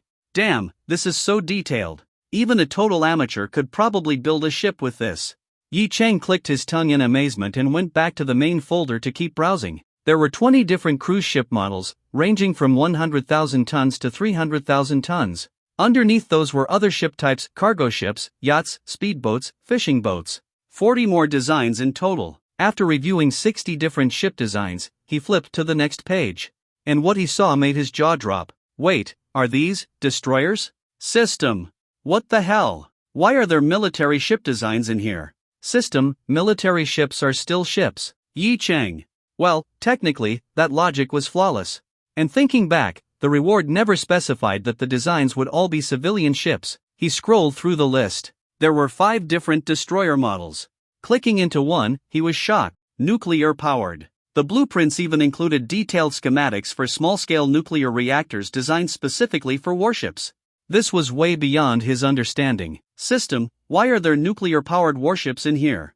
The system. No response. Yi Cheng, the hell? Are you trying to get me to start my own navy? No country in the world had nuclear-powered destroyers. Nuclear-powered aircraft carriers and submarines were common, but warships? Too expensive, and conventional engines worked just fine. But these designs solved the problem by miniaturizing nuclear reactors, making them small and efficient enough to power a warship. Yi Cheng suddenly realized something. Wait, does this mean I have access to groundbreaking, next-level technology? His heartbeat quickened. How the hell was he supposed to explain having these blueprints? What was he going to say? That he hacked into the Pentagon and stole top-secret military schematics? Yeah, right. No one would buy that. His chest tightened as he scrolled down. Destroyers. Amphibious assault ships. Supply ships. Attack ships. Frigates. Then, 3 nuclear submarine designs. And at the very bottom, 2 aircraft carriers. 1 conventional powered carrier. And 1 nuclear powered carrier. Yi Cheng's hands trembled. China still hadn't built a nuclear-powered aircraft carrier. But here it was. A fully detailed, buildable blueprint. His entire body tensed. Among all the system's rewards, this was probably the most valuable. And now, the biggest question. How the hell was he supposed to hand this over without exposing himself? The answer came quickly. He needed to talk to his Uncle Long. Beep. The phone rang, and Yi Cheng's call to Long Cohen was answered. Uncle Long. Ha, Xiao Chang, what's the occasion? How come you have time to call me today? Long Cohen's tone was warm and friendly, making Yi Cheng appreciate just how powerful the system's reward really was. From what he had read online, Long Cohen was known for being stern and rarely smiling. But now, he was talking to Yi Cheng as if they were truly close. Uncle Long, I have some highly classified information that I need to hand over to you. Classified? How classified are we talking? More classified than national secrets. Long Cohen chuckled. Since when did you get your hands on something like that? Tell me about it. Yi Cheng replied, it's better if we talk in person. I'll be in Shanghai the day after tomorrow and we'll show you then. Tomorrow was his department's annual gala, and he didn't want to miss it. While this information was important, handing it over a day later wouldn't make a difference. Long Cohen wasn't too concerned about whether Yi Chang came tomorrow or the day after. After all, he had no idea what this so-called classified information was. Maybe this kid was just playing around. So, he laughed and said, "Alright then, I'll be waiting. I'll make sure to give you a warm welcome." "Sounds good," Yi Chang responded, but then hesitated before adding, Uncle Long, I actually have another favor to ask." Long Cohen was momentarily surprised, then burst into laughter. "If you need something, just say it. No need to bring up some classified information as an excuse. Next time, don't be so formal with me. Just tell me what you need." Yi Chang was speechless for a moment, so the guy didn't even believe he had real classified information. But that was fair. After all, Yi Chang was just a college student. Why would he have access to something top secret? Still, hearing those words warmed his heart. This was a true powerhouse of a man, yet he took the time to answer his call, showing no impatience at all. Even if it was thanks to the system's influence, the kindness was genuine. Uncle Long, does Longtung Group have strong influence in the media and entertainment industry?" Long Cohen thought for a moment. "Entertainment? I don't really pay attention to that side of things, but I'm sure the company has some involvement. Tell you what, I'll give you my secretary's number. He handles these smaller matters. Whatever you need, just talk to him. As for me, if you ever just want to chat, feel free to call anytime." Yi Chang immediately thanked him. "Thank you, Uncle Long." "Oh, come on, don't thank me. Helping you is only natural. In the future, don't even mention thanks, alright?" Long Cohen pretended to sound displeased. Yi Chang quickly corrected himself. Alright, I won't say it again." "Good." With that, the call ended. Shortly after, Yi Chang received a text message with a phone number. Long Cohen's personal secretary, Lu Zicheng. Yi Chang saved the number and immediately called. The call connected quickly. "Hello, is this Secretary Lu?" "Yes, this is Lu speaking. Am I speaking with Mr. Yi Chang, Chairman Long's nephew?" It seemed Long Cohen had already given instructions, as Lu immediately recognized his name. "Yes, that's me." Lu Zicheng's tone became even more respectful. "Young Master Yi, how can I assist you?" He had no choice but to be polite. Chairman Long had personally ordered that whatever Yi Chang requested must be fulfilled, no questions asked. In Longting Group, Lu Zicheng's status was high as the chairman's secretary. Inside the company and among business partners, he was treated with great respect.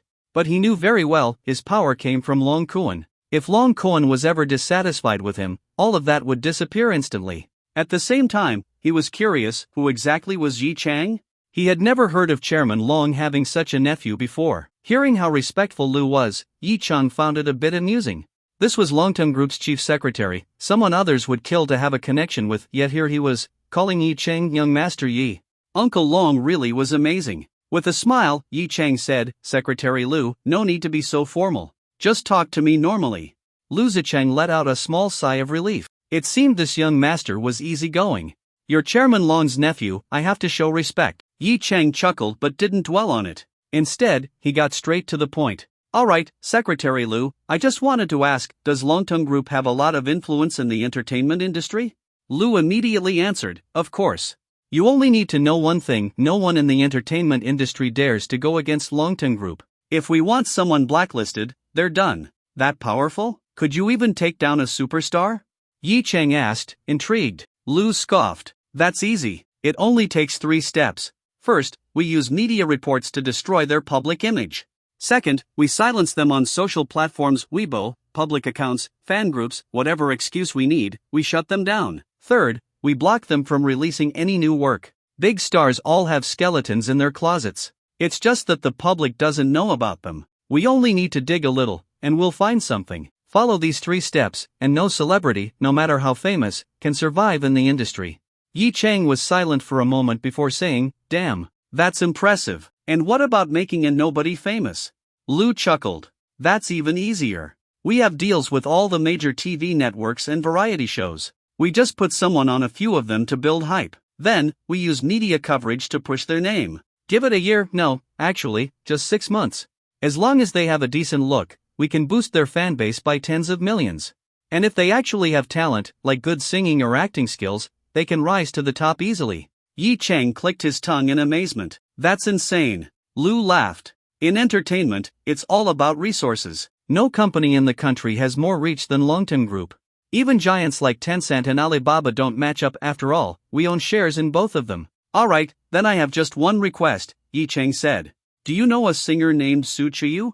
Lu hesitated. No. I'm the chairman's secretary, not directly involved in the entertainment business. But I can check with President Jiang, who oversees that sector. Good, ask him for me. Lu Zicheng quickly contacted the president in charge of the media and entertainment sector, Zhang Qi. Longting Group had multiple presidents, each overseeing different business divisions, and Zhang Qi was responsible for the entertainment sector. Soon, Yi Cheng was speaking with Zhang Qi directly. Young Master Yi, Secretary Lu already filled me in. I know of Su Chiyu, she's been a pretty popular singer these past 2 years. What would you like to do? Yi Cheng thought for a moment and said, give her some resources.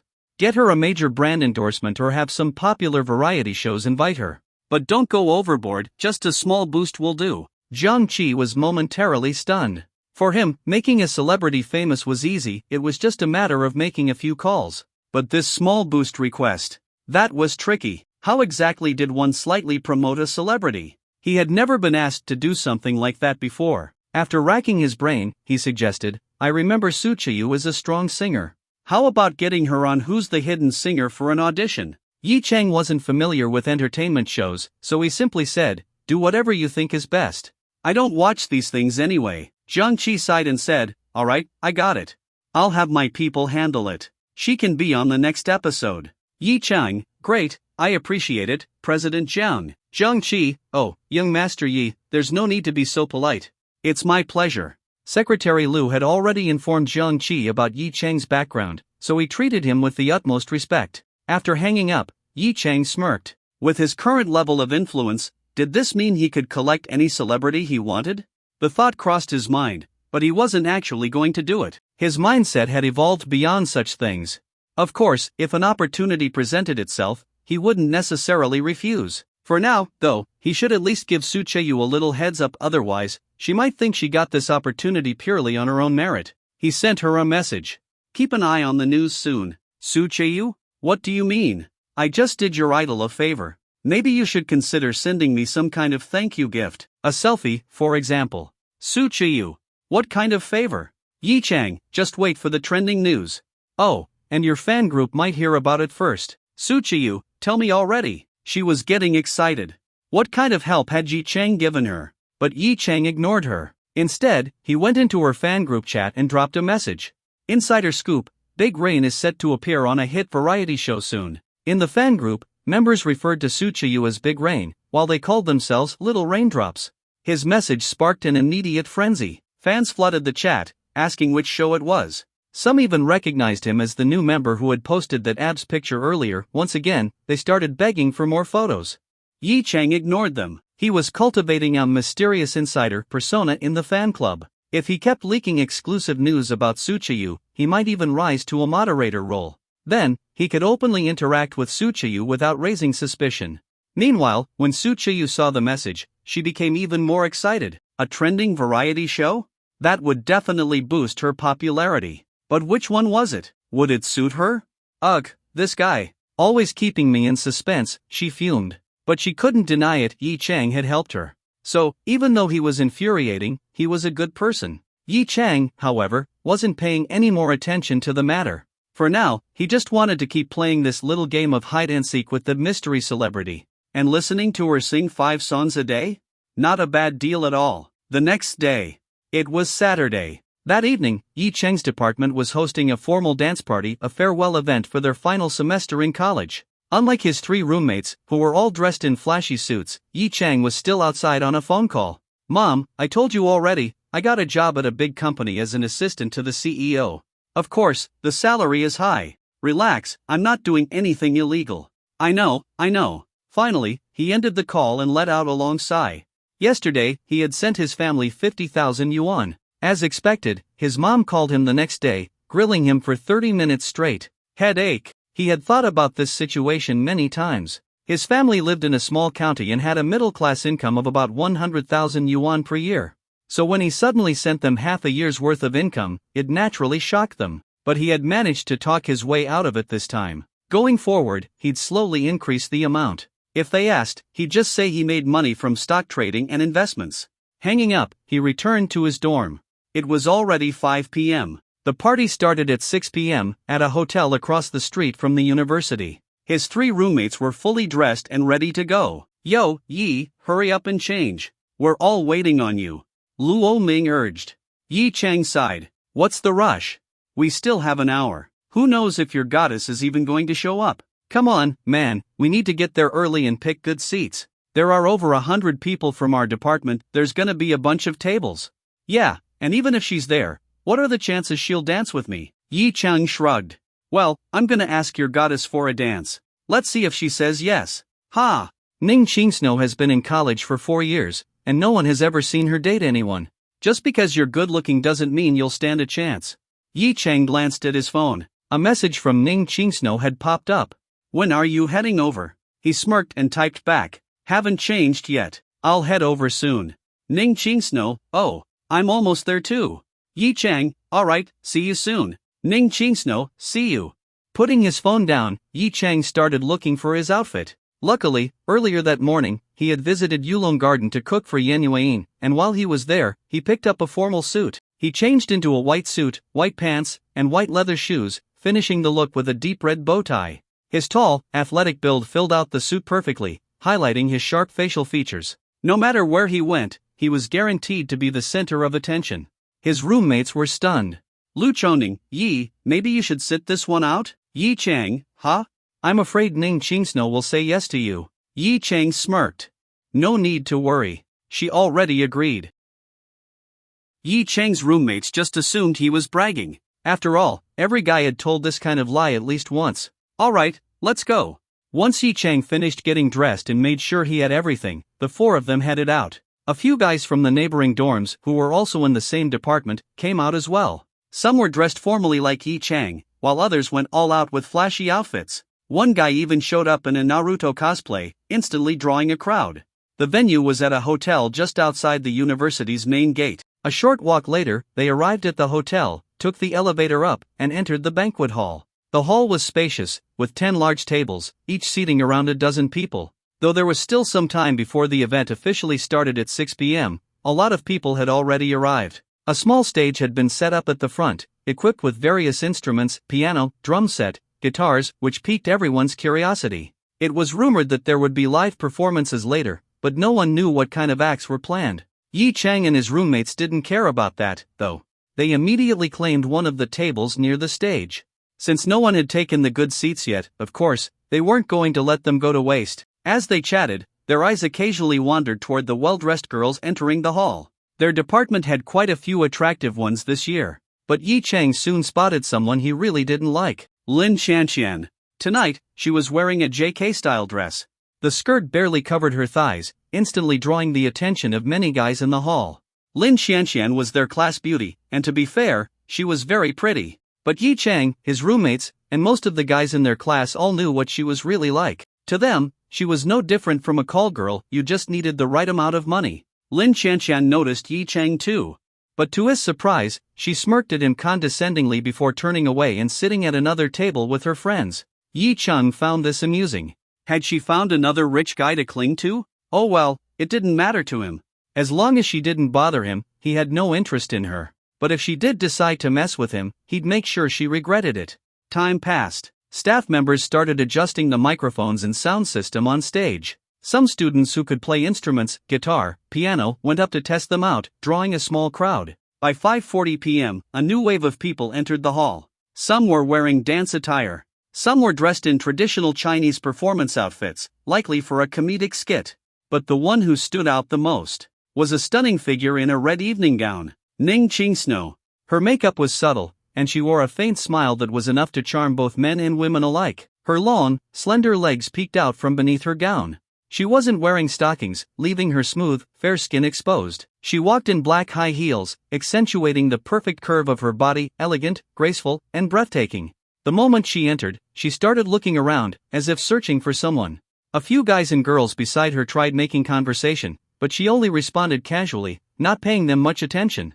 At Yi Chang's table, the guys immediately erupted in excitement. Holy sh*t, guys, the campus beauty is here. Luo Ming's face lit up like a fanboy. He quickly took out his phone and started taking pictures. I see her. Zheng Yang was just as thrilled, practically standing up. Damn, she looks amazing tonight. Guys, I think I'm in love. But then, Lu Chongning suddenly shouted, "Shut up! She's looking over here." Sure enough, Ning Qingsno had turned in their direction. Not only that, she left her group and started walking straight toward their table. Every guy at the table froze. Why was she coming over here? Before they could process what was happening, Yi Chang stood up and walked toward her. "Yo, Yi Chang, what are you doing? Going to talk to her?" He left them in shock, walking straight up to Ning Qingsno. And the most unbelievable part? She smiled even brighter when she saw him. And just like that, the two started chatting casually, like old friends. Yi Chang's roommates were completely stunned. What the hell just happened? You look beautiful tonight. Yi Chang gave her a once-over and complimented her dress. Ning Qingsno's cheeks turned slightly pink. She also took a good look at Yi Chang's outfit. He looked even more handsome than when she had seen him at the restaurant. Of course, she didn't know that Yi Chang's physique had been perfectly enhanced. She simply assumed he had dressed up well today. "You look really handsome too." "Thanks," Yi Chang chuckled. "I'm really looking forward to our dance later." Thinking about dancing with him later, Ning Qingsno quickly averted her gaze and looked at his chest instead of his face. She replied softly, "It's still early. There are performances and games first. It'll be at least an hour before the dance starts." "That's fine," Yi Chang smiled. "But eventually, we will dance. Just don't reject me later, alright?"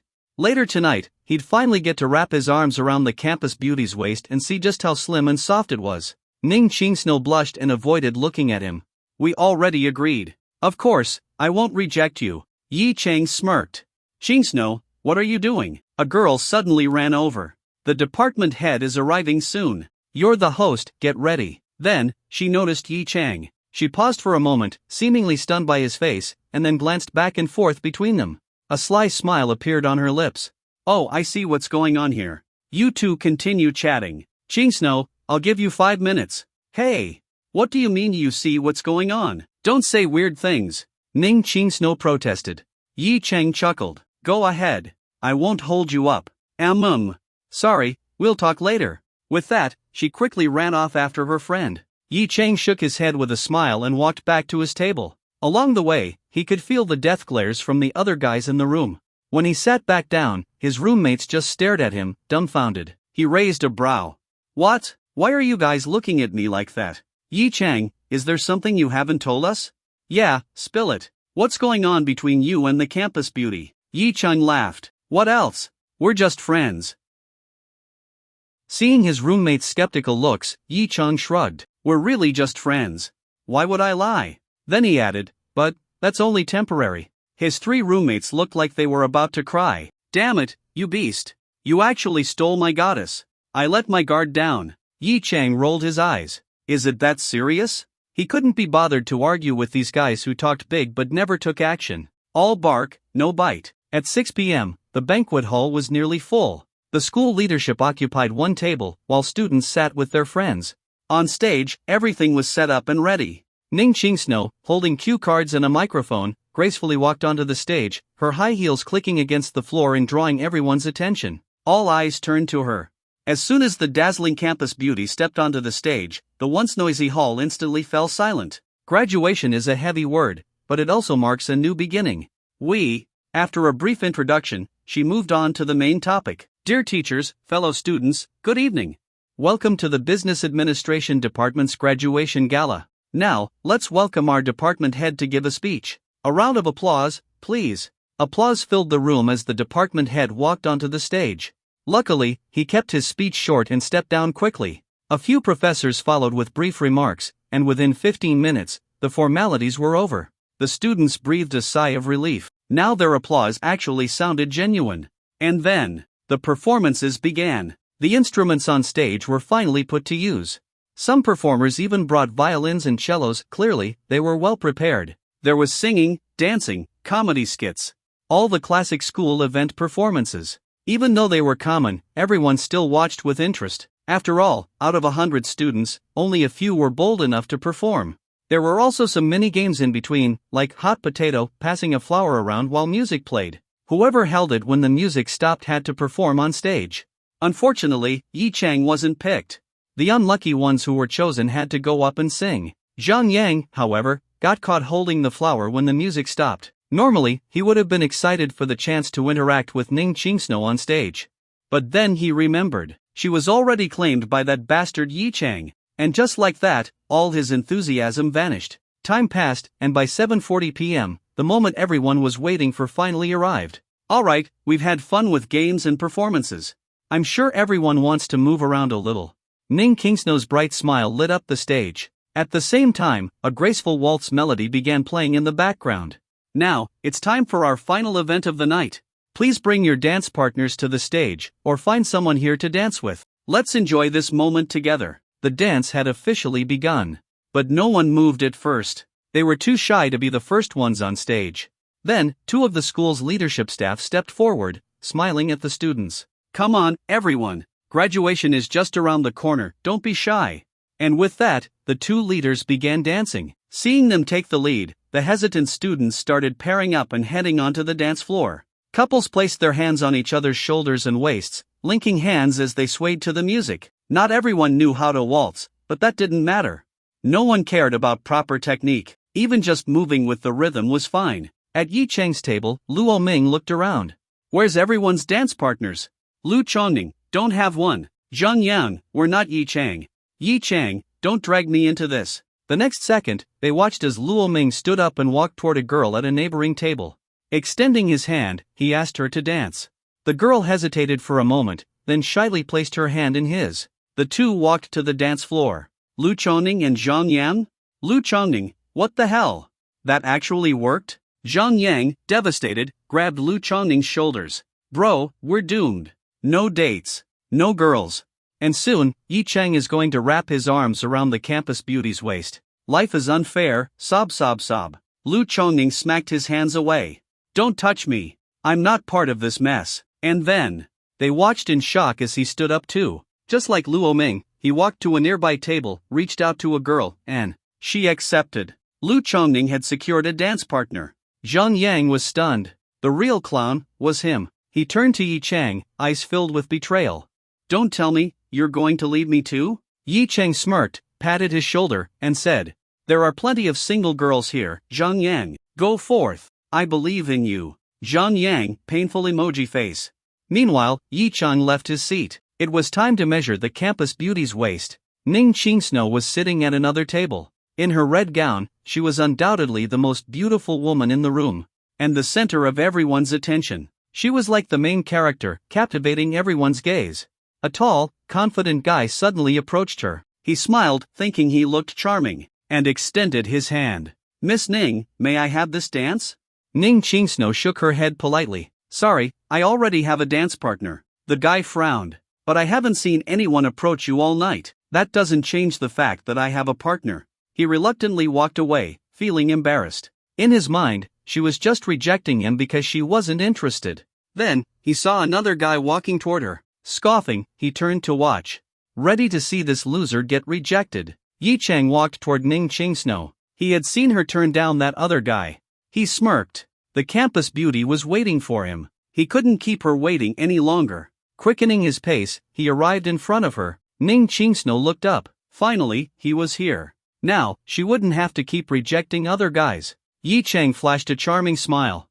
He extended his hand. Beautiful lady, may I have this dance? The entire room watched in anticipation. Just moments ago, she had turned down multiple guys. Would she reject this one too? Most people assumed she would. Except for the girl sitting next to Ning Qingsnow, her best friend. She was the only one who believed this guy might succeed. And then, the entire hall went silent. Ning Qingsnow reached out her delicate hand and placed it into Yi Chang's palm. With a voice as gentle as a melody, she replied, yes. When Yi Chang's palm touched her soft, delicate hand, he smiled slightly, holding it gently as he helped Ning Qingsnow up from her seat. Seeing the slight shyness on her face, Yi Chang had the urge to take out his phone and capture this moment. Hand in hand, the two walked toward the dance floor. Around them, especially among the male students, countless envious and bitter gazes followed their every step. Who the hell is this guy? Why does he get to hold the campus beauty's hand? Why didn't she reject him? The tall guy who had just been rejected stood there in a daze. His goddess was now in another man's arms. Lowering his head, he turned and walked away, heartbroken. Another wounded soul in this cruel world. Meanwhile, at a nearby table, Lin Shanshan was glaring at Yi Chang and Ning Qingsnow, feeling utterly annoyed. Exes never liked seeing each other doing better. and they especially hated seeing their former partner with someone more attractive and accomplished. How could Yi Chang and Ning Qingsno be together? Wasn't Ning Qingsno supposed to be single? Lin Shanxian couldn't shake off the sense of imbalance in her heart. As for Yi Chang driving a Ferrari last time, she had been shocked at first, unwilling to believe it. Later, however, she started dating a wealthy heir, who used his school connections to investigate Yi Chang. He found out that Yi Chang was just working as an assistant to a CEO at some big company, so that Ferrari was probably just his boss's car. She had no idea that the car in question was a LaFerrari, a globally limited model worth tens of millions. She never considered that such a car's actual owner wouldn't casually hand over the keys to an assistant. So, she fully believed her new boyfriend's explanation. And, honestly, the theory made sense. She knew Yi Chang's background. He came from a small, third-tier town. How rich could he possibly be? Buying a Ferrari? Not a chance. That car definitely wasn't his. He was probably just showing off for a fleeting moment of vanity. Lin Shanxian saw no hypocrisy in herself for being materialistic. Instead, she looked down on Yi Chang even more for his pretentiousness. Just then, her phone rang. Seeing the caller ID, her face instantly brightened. She picked up her phone and got up to take the call outside. Before leaving, she said to her friends, "It's my boyfriend. There's nothing good to eat here anyway. He booked a private dining room next door and invited all of us for dinner. Let's go there later." Her friends all looked at her with admiration. Having a rich boyfriend was every girl's dream. Yi Chang, of course, paid no attention to Lin Shanxian's table. Why would he care about a gold digger? Holding Ning Qingsno's soft, delicate hand, he led her onto the dance floor. Facing each other, they stood still for a moment, locking eyes. "So, shall we start?" Ning Qingsno's cheeks were slightly flushed. She nodded lightly and said, "Let's begin." "I might not be very good at this." Yi Chang smiled. "Just follow my lead." With his master-level dance proficiency, ballroom dancing was as easy as breathing. He placed his right hand gently on her upper back, just below her shoulder blade, instead of her waist, because that would be too forward. Right now, he was still a gentleman. However, her dress was thin. The moment his hand touched her back, he could feel the slight elasticity of her skin. A faint blush spread across Ning Qingsno's face. Even though his hand wasn't on her waist, she could still feel his warmth through the fabric, making her body tense up slightly. This was the closest she had ever been to a guy. Her movements were a little stiff, but Yi Chang was patient. He guided her gently, leading her through the correct dance steps. As their movements occasionally brushed against each other, an indescribable chemistry formed between them. "Follow my steps, take a step forward, another step. Good, just like that." He spoke softly, guiding her movements. Slowly, she started getting the hang of it. Soon, they became the center of attention. Their dance was smooth, graceful, completely different from the students around them who were just clumsily swaying. Some students tried to mimic their moves but gave up quickly. Instead, they found themselves captivated by the couple's elegant performance. The handsome man, the beautiful woman, and their perfectly fitted formal attire. Yi Chang and Ning Qingsno had become the stars of the dance floor. Then, suddenly, Yi Chang let go of her back, smoothly spinning her outward until their arms were fully extended. Then, with a firm yet gentle pull, he brought her back toward him. His hand naturally landed on her waist. The gentleman mode was now off. The rogue mode was on. "Ah!" Caught off guard, Ning Qingsno gasped, instinctively placing her other hand on his shoulder for balance. Feeling his strong arm wrapped around her waist, she momentarily lost focus. She let her body move on instinct, following his lead. Yi Chang smirked slightly. Finally, he had measured the campus beauty's waist, and it was as soft and slender as he had imagined. The faint fragrance of gardenias drifted into his nose. It was a subtle, clean scent. She must have taken a shower before coming. "Gardenia," he suddenly murmured. Ning Qingsno blinked in confusion. "Ha? What did you say?" Yi Chang leaned in closer and took a deep breath near her neck. "Your scent." Her face flushed red instantly. Don't do that. There are people watching." "Oh? So if we were alone, it'd be fine?" No. I didn't say that." Ning Qingsno panicked, quickly explaining herself. Yi Chang chuckled, lifting his head slightly, regaining his gentleman image. If you ignored the fact that his hand was still firmly on her waist. As they continued dancing, he casually said, "You have a natural talent for dancing. You picked it up fast." She shyly replied, "It's because you led well." I was clueless at first. Yi Chang smirked. "Ever seen Scent of a Woman? You know the tango scene?" "Yes, I've seen it." "Then let me teach you that next." "Ha?" Yi Chang pulled her even closer. their faces almost touching. Then, he led her into a passionate tango.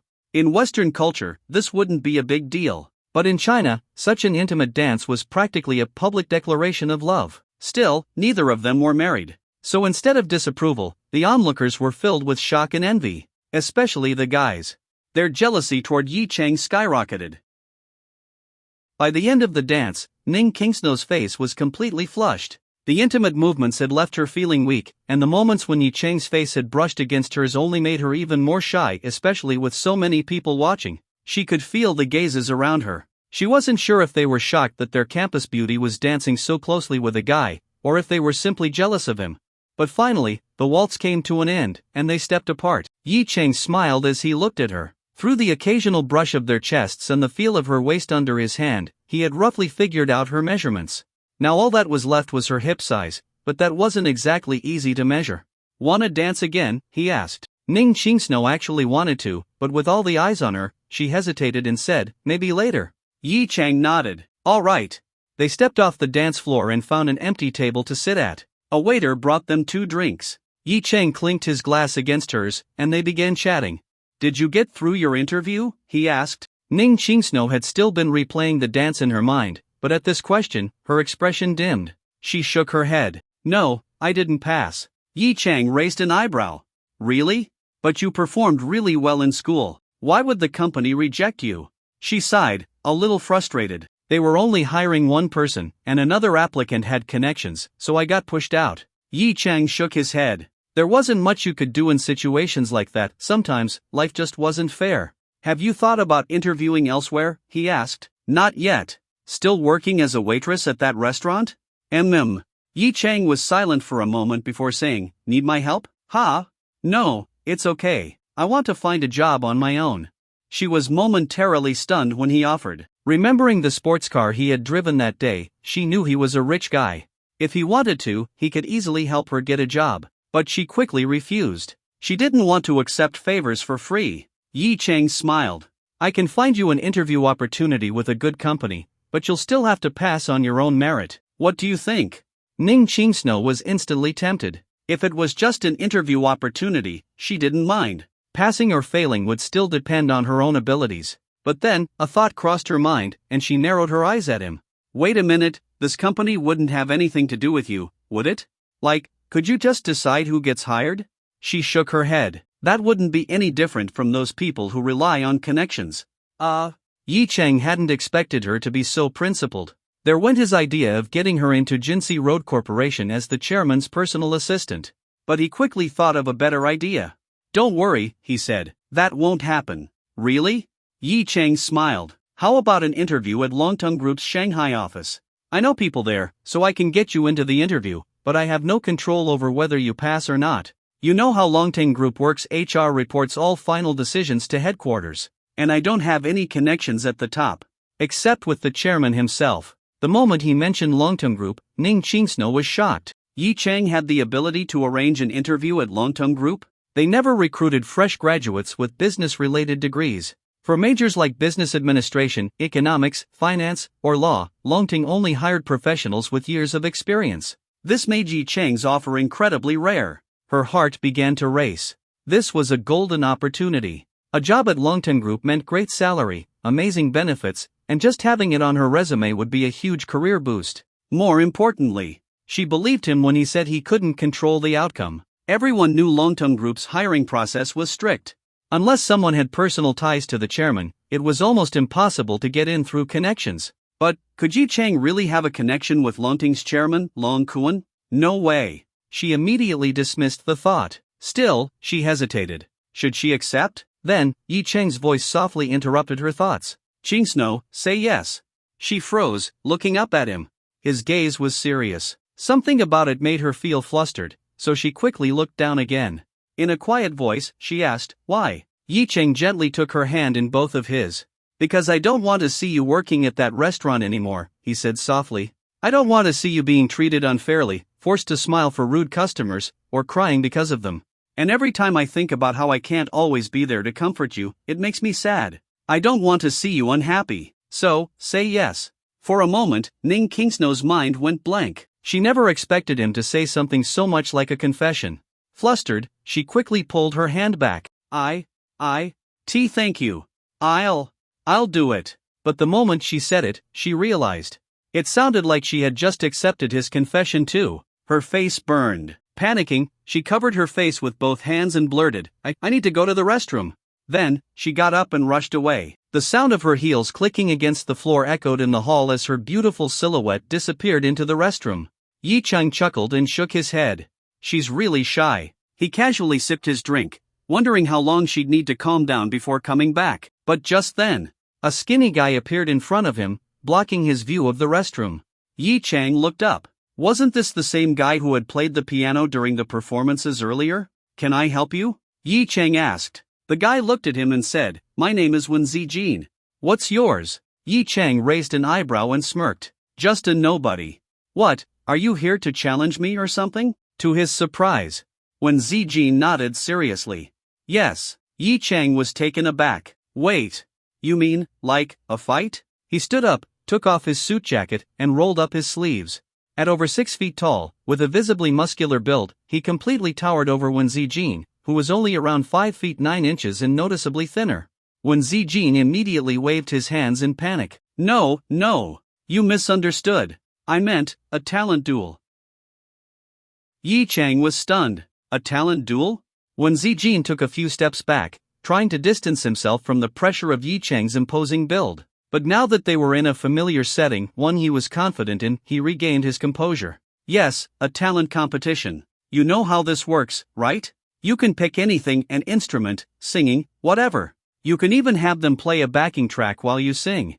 I play the piano, so I'll perform on that. We'll let the audience decide whose performance they enjoy more. The loser. He paused, then said, must give up pursuing Ning Qingsno.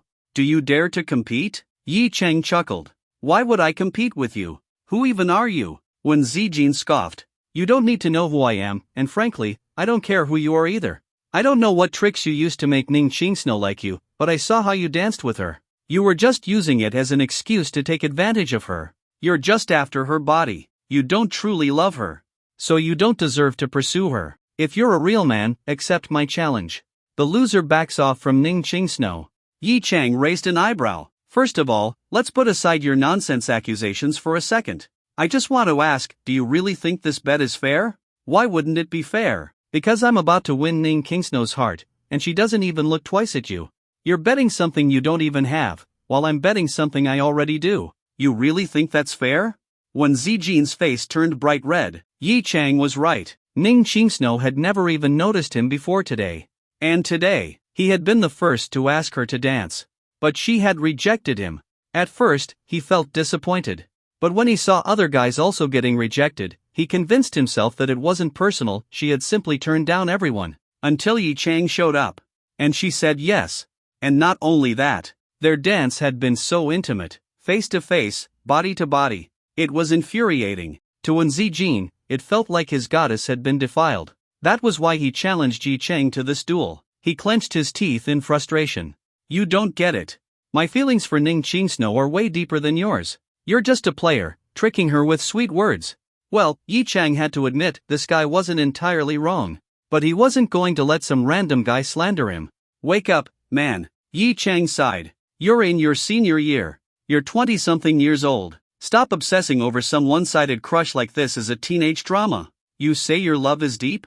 Higher than the sky? Stronger than the earth? You have no idea how big the world actually is. Let's break it down. Looks? Yi Chang smirked. I win. Strength? He glanced at Wen Zijin's skinny frame. You think you can protect her? I win. Money? Yi Chang casually pulled a Rolls-Royce key out of his pocket, flipping it between his fingers. Wen Zijin's eyes widened. Then, just as quickly, Yi Chang put it away before too many people noticed. Oh, right, this was actually Yan Yueqing's car. He almost forgot. But whatever. It still proved his point. So tell me, what do you have? Yi Chang continued. You think your talent can support her financially? That's stupid. When Zijin's confidence shattered, he recognized that key. A Rolls-Royce. That meant Yi Chang was filthy rich. People around them started noticing the tension, turning to watch, feeling all the eyes on him, when Zijin burned with embarrassment. But then, an idea struck him. If Yi Chang had that kind of money, then maybe. Maybe Ning Qing Snow only liked him because he was rich? The more he thought about it, the more it made sense. But he didn't blame her. He blamed Yi Cheng for using money to corrupt his goddess. At that moment, he stopped caring about logic. Clenching his fists, he said, "I don't care about any of that. Just tell me, do you accept my challenge or not?" Yi Cheng sighed. "Alright, fine. Since you're so desperate, I won't hold back." Did this guy really think he was just some random amateur? His master-level talents weren't just for show. Even if Wen Zijin was a piano expert, Yi Cheng could still crush him in pure versatility. Brushing past him, Yi Cheng strode toward the stage. Wen Zijin was momentarily stunned. He hadn't expected Yi Cheng to agree so easily. But then, he smirked. He was confident. His piano skills had been personally coached by a professor from a top music academy. He had competed internationally in amateur piano competitions. Among hobbyists, he was top tier. No way some random business student could beat him. They both reached the stage, standing beside the grand piano. The dancers were still moving nearby, swaying to the background music. Yi Cheng turned to him. "So, what are the rules?" Wen Zijin smirked. "Like I said, we each perform. You do your thing, I play piano. You can go first, or I can go first, it doesn't matter."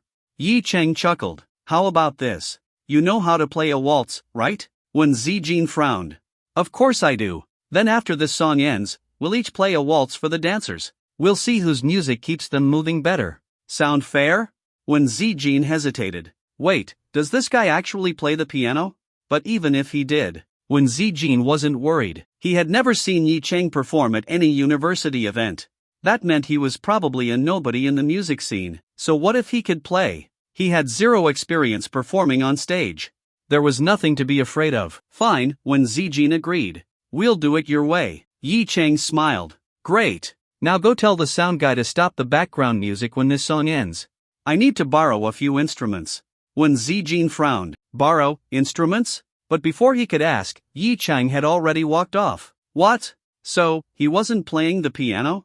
Confused but dismissing it, Wen Zijin went to the music staff and arranged for the background music to stop after the current song. Meanwhile, Yi Cheng borrowed a cello and a violin from some of the earlier performers. Carrying them back to the stage, he caught some attention. Zhang Yang, who had been moping around alone, saw him and walked up curiously. "Dude, what the hell are you doing?" Yi Cheng smirked. "A duel." Zhang Yang was instantly confused. "A duel? What duel?" Yi Cheng smiled. "Just clap for me later, that's all." Then, Yi Cheng returned to the stage. When Zijin stared at the cello and violin in Yi Cheng's hands, momentarily stunned. "You can play both of those?" Yi Cheng nodded. "So, can I ask you to accompany me later?" When Zijin's first instinct was to refuse. Accompany him? Wouldn't that be helping the enemy? But he wanted to defeat Yi Cheng fair and square, not by taking advantage of the situation. After a brief hesitation, he said, "Fine. What are you going to perform?" Yi Cheng raised an eyebrow. He hadn't expected Wen Zijin to actually agree. He had already planned to download a backing track from the internet backstage. Both the cello and violin required accompaniment for the waltz he intended to play. It seemed that, despite Wen Zijin's stubbornness, he had some admirable qualities. Yi Cheng smiled slightly. "Thank you. I'm going to perform Shostakovich's second waltz. Can you accompany me?" Wen Zijin was surprised. "I can, but, you know how to play this piece?" "Yes." Yi Cheng nodded. "I'll perform first, so I'll trouble you later." Wen Zijin scoffed. "Don't think I'm helping you. I just don't want you claiming later that I was afraid you'd win and refused to accompany you on purpose." Yi Cheng held back a laugh. This guy was actually kind of cute. He cleared his throat and said seriously, "Of course. I understand. But regardless, thank you." Then, he took out his cello from its case and found a tall stool to sit on while playing. At that moment, he spotted Zhang Yang in the crowd and gestured for him to come up and hold the violin so he could switch instruments later. Still confused, Zhang Yang came on stage. Holding the violin for Yi Cheng, he asked in astonishment, "Old Yi, you can actually play the cello? And the violin too?" Yi Cheng didn't waste words. "Just watch." At that moment, the background music playing in the hall came to an end, and no new track followed. The dancers on stage stopped, puzzled as to why the music hadn't continued. Yi Cheng was already seated on the stool, adjusting his cello and bow. Speaking into the microphone, he announced, "Next, my classmate Wen Zijin and I will provide the accompaniment.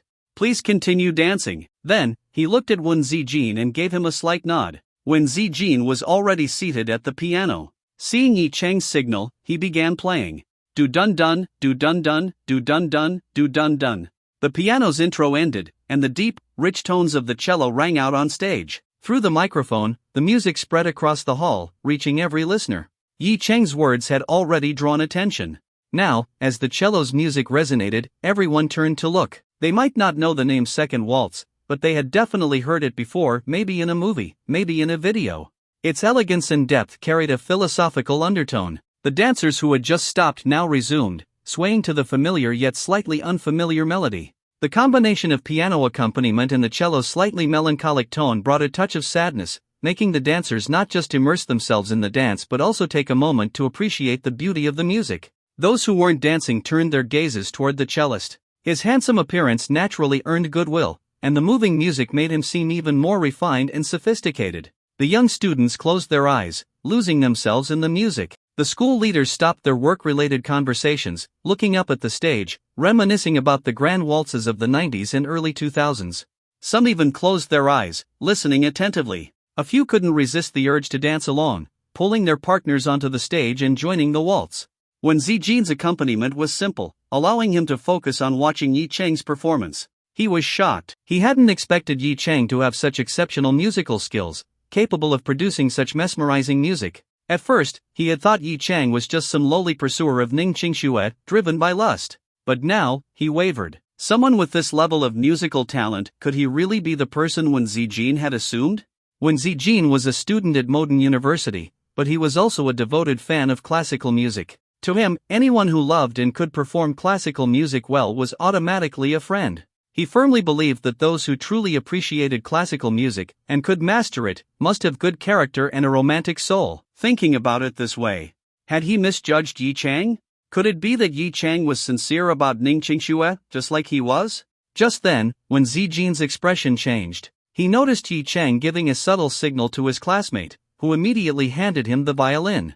In less than 2 seconds, Yi Chang swiftly set down the cello, took the violin, and positioned it under his chin. The bow moved again, and this time, a brighter sound burst forth. It was as if the music had transitioned from a melancholic valley to a joyous peak, instantly lifting the audience's spirits. The dancers' steps became lighter and more cheerful. When Zijin's eyes widened in disbelief, he even hit the wrong note. He could hardly believe what he was seeing. Yi Chang had switched instruments so quickly and seamlessly, without a single missed or off note. His timing was flawless, completely composed. What the? Was this guy the reincarnation of Tom and Jerry's maestro?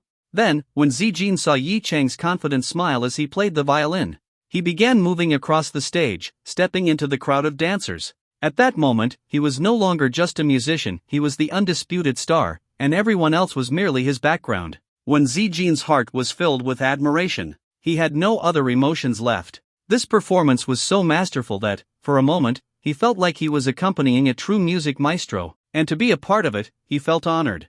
To him, the pursuit of music was just as important as love, and Yi Chang's music had won him over. Maybe, just maybe, Yi Chang really was the right match for Ning Qingxue? Yi Chang, of course, had no idea what was running through Wen Zijin's mind. He continued playing, weaving through the dancers. They instinctively made space for him, their gazes filled with admiration and respect. His classmates, who had known him for years, were now staring in disbelief. No one had ever imagined he had such a talent. Offstage, Lin Shanshan was introducing her new boyfriend to her girlfriends when she spotted Yi Chang moving gracefully across the dance floor with his violin. Her eyes widened in surprise. She never knew Yi Chang could play both the violin and the cello. Back when they were dating, he had never once mentioned it. That realization filled her with resentment. She turned to her new boyfriend and said coldly, "Let's go to the room you booked. It's too noisy here." Then, taking a few of her friends with her, she left the hall. Women's restroom. Ning Qingxue stood in front of the sink, repeatedly splashing cold water on her face. But her cheeks were still burning red, as if she had a fever. Even after washing for a while, the heat wouldn't go away. Thankfully, she was only wearing light makeup today, so she didn't mess up her face. Yi Chang's words still echoed in her mind, making it impossible for her to calm down. That guy, he actually did that to her just now. Not only did he call her Qingxue, but he also held her hand so gently, looked at her like that, and said those words. For someone who had never experienced love before, this was the first time Ning Qingxue felt what it was like to be treated so tenderly by a guy. But because it was her first time, she was completely flustered. Yet she wasn't angry, just embarrassed. In truth, she had already had a crush on Yi Chang for a long time. He had probably forgotten. Back when they were co-hosts for an event, after several rehearsals together, Yi Chang had helped her out a few times. On the actual stage, she had nearly messed up because she forgot her lines, but since Yi Chang had read through her script beforehand, he saved her at the last second, preventing her from embarrassing herself. She had never forgotten that. But after that event, they had lost contact. At the time, Yi Chang had just gone through a breakup and wasn't interested in women at all, not even the school beauty. And as a girl, Ning Qingxue was naturally reserved. A semester passed, and occasionally, when she thought of him, she felt a small regret that nothing had ever developed between them.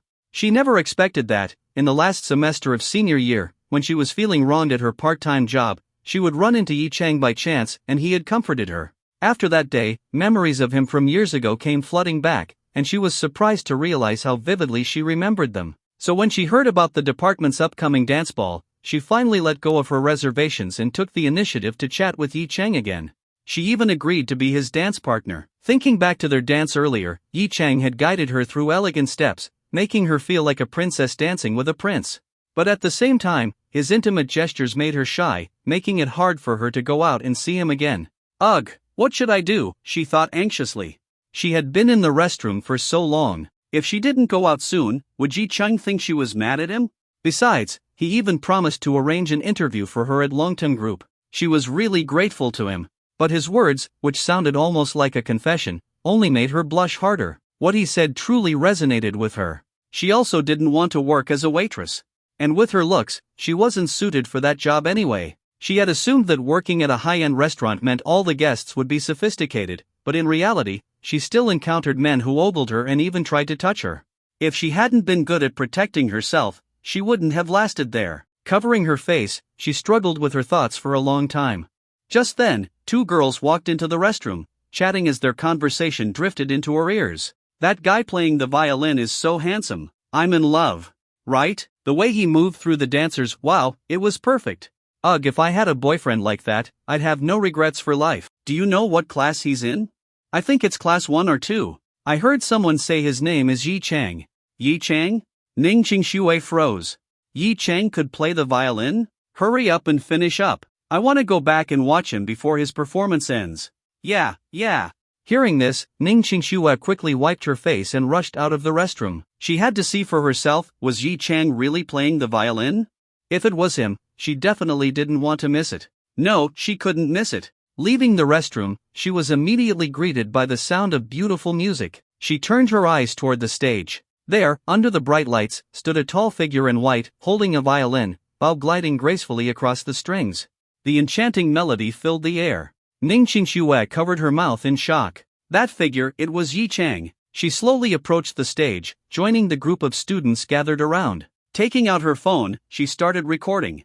Even some teachers and school leaders were now watching this incredibly talented student. At that moment, Yi Chang noticed Ning Qingxue. He smiled at her.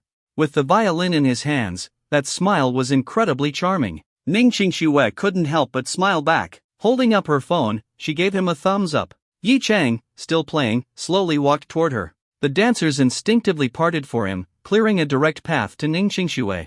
She looked at him in surprise.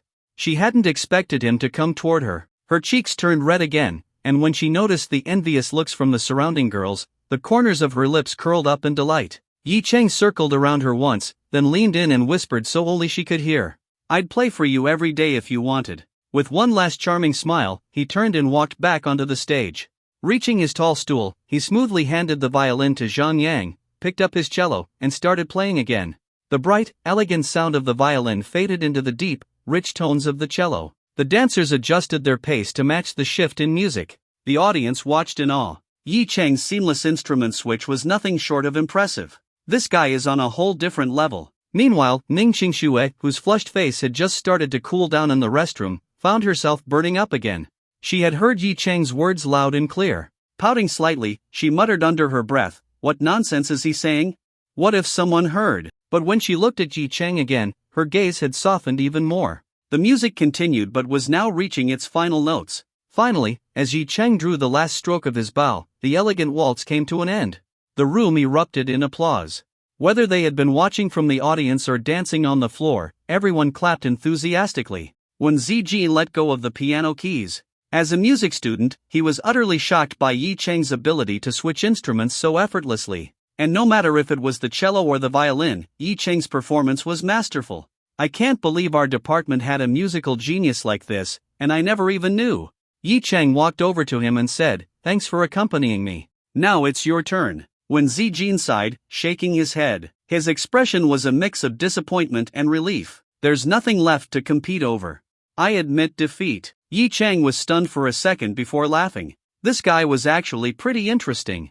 Encore! Encore! Suddenly, someone in the audience started chanting. Within seconds, the whole crowd joined in. Yi Cheng and Wen Zijin exchanged glances and smiled. Then, Yi Cheng picked up his violin again.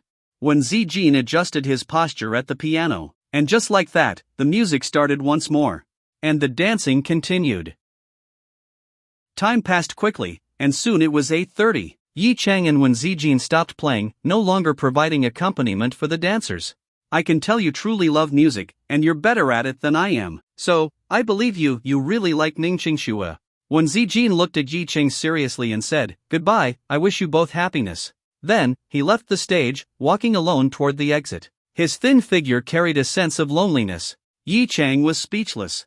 This guy was a bit too dramatic. Who still did this gentleman's duel thing in this day and age? But for Yi Cheng, it was actually a good thing. It meant he wouldn't have to deal with Wen Zijin bothering him anymore. Shaking his head, he turned to look at Ning Qingxue, who was standing not far away. She stood quietly in her red dress, forming a striking contrast with the lively surroundings. Her delicate hands were gently placed in front of her, and her beautiful face was slightly flushed as she gazed at Yi Cheng, as if waiting for him. Yi Cheng dusted off his suit and walked toward her with a smile. "Were you waiting for me?" Ning Qingxue nodded slightly and suddenly reached out her hand to him. Yi Cheng was momentarily stunned, then smiled, reaching out to take her hand. Leading her back onto the stage, he wrapped his arm around her waist, and the two of them started dancing again. Their eyes met, and as Yi Cheng deliberately closed the distance between them, their bodies pressed tightly together. Feeling the warmth and softness of the girl in his arms, Yi Cheng whispered, "Next week, get ready for your interview. They'll notify you of the time. Don't worry, the interviewers will treat you fairly." Ning Qingxue's mind went blank for a moment. The thin fabric of her dress allowed her to feel the warmth of Yi Cheng's broad chest. Her body instinctively followed his lead, moving with his rhythm, all while sensing his gentleness. Hearing his words, she snapped back to reality, her eyes refocusing. Looking up, her shy face showed a hint of gratitude. "Thank you." Yi Cheng chuckled. "No need to thank me, I wanted to do this." Then he added softly, "By the way, quit your waitress job tomorrow." "Huh?" Ning Qingxue was taken aback. "What if I don't pass the interview?" "Even if you don't pass, you should still quit. I already told you, I don't want to see you working as a waitress," Yi Cheng said firmly. "If you don't get the job, I'll find something else for you." Ning Qingxue hesitated. "But I won't have money for living expenses then." Yi Cheng frowned. "Haven't you saved anything from before?" Ning Qingxue lowered her head, her eyes suddenly turning red. In a quiet voice, she said, "I spend my earnings on my mom's medical treatment." Yi Cheng was stunned. "Medical treatment? What illness?" Ning Qingxue hesitated for a moment, her eyes welling up. "My mom has kidney failure." "What?" Yi Cheng was completely caught off guard. Ning Qingxue's mother had such a serious illness? No wonder she was working as a waitress. She was trying to earn money for her mother's treatment. Kidney failure. Yi Cheng didn't know much about medical conditions, but just hearing the name, he knew it was serious and hard to treat. Looking at the beautiful girl in his arms, her delicate face full of sadness, he suddenly felt an overwhelming sense of pity. She was so strong inside yet appeared so fragile. She had touched something deep in his heart. Still holding her hand, he gently led her to a quiet corner outside the hall. Seeing the tears gathering in her eyes, he whispered, "I'm sorry." Reaching out, he gently wiped away the tears at the corner of her eyes. "From now on, let me take care of you. I'll pay for your mom's treatment at the best hospital." Feeling his touch, Ning Qingxue shyly closed her eyes, but she still shook her head. "No, I want to support myself." Yi Cheng frowned. His hand, which had been wiping her tears, paused. Then, he pinched her cheek, just hard enough to make a point. Ning Qingxue's teary eyes widened in protest. "That hurt." Yi Cheng's tone was serious. "This isn't just about what you want. Even if you earn your own living, can you cure your mom's illness?" Ning Qingxue's voice weakened. I. Before she could say anything else, Yi Chang suddenly pulled her into a tight embrace again. Their bodies pressed together. She let out a surprised ah, and looked up at him, her face turning bright red. She had no idea what he was going to do. Yi Chang's voice softened. Listen to me, Qing Shui. Even if you don't want to spend my money and want to earn your own, you can't cure your mom, so why not let me help? You should know. I like you. The sudden confession made Ning Qingshue's mind go completely blank. The blush on her face spread all the way to her ears, turning them bright red, as if they might start dripping blood. MMPH. Before she could finish speaking, Yi Chang suddenly lowered his head and kissed her. Ning Qingshue's eyes widened in shock. His face had suddenly gotten so close. She didn't even have time to react before she realized her first kiss was gone. She instinctively tried to push him away, but Yi Chang held her tightly. Her entire body felt weak, and she had no strength to resist. In the end, she simply closed her eyes and let him take the lead. After a while, Yi Chang slowly lifted his head, breaking the kiss. Looking at her now breathtakingly beautiful face, he smiled slightly and reached out to smooth her slightly messy hair. Ning Qingshuo slowly opened her eyes. Her gaze, shimmering with emotion, carried both shyness and happiness. She stared at Yi Chang's handsome face, recalling what had just happened. Her heart pounded, and she lowered her head in embarrassment, too flustered to say a word. That was pretty much an acceptance. After all, Yi Chang had both charisma and every advantage stacked in his favor. Winning over a girl who already had feelings for him was too easy. Seeing the school beauty in her red dress blushing like a shy little girl, Yi Chang couldn't resist pulling her close again. Resting his forehead against hers, he whispered, "So, do you agree now?" Ning Qingshuo let out a soft hum, leaning into his arms with shyness. Yi Chang immediately smiled. He had been worried she'd stubbornly refuse his help. Wouldn't that just make him look useless? Running his fingers through her silky hair, he gently kissed her forehead and asked, "Want to dance again?" Ning Qingshuo softly nodded. "Okay." The newly confirmed couple was leaning close together, completely inseparable. Just as they were about to return to the party hall, they both heard a girl scream coming from a room diagonally across from them. Ning Qingshuo froze and asked in confusion, "Was that someone screaming?" Yi Chang shrugged, indicating he wasn't sure either. But then he heard a man's harsh scolding, followed by the sounds of struggling and a girl's muffled sobbing. Because of the room's soundproofing, Ning Qingshuo hadn't noticed these noises, but Yi Chang, with his enhanced senses, could still make them out. He frowned. Some of the voices sounded like they belonged to girls from his class. If they were his classmates, he couldn't just ignore this. Yi Chang turned to Ning Qingshuo and said, "I think those are girls from my class. I'm going to check if something's wrong." Ning Qingshuo nodded slightly. She didn't think anything too serious was happening, so she followed Yi Chang as he walked toward the room. The room wasn't far from the hall where the party was being held. Yi Chang pressed his ear against the door and listened closely.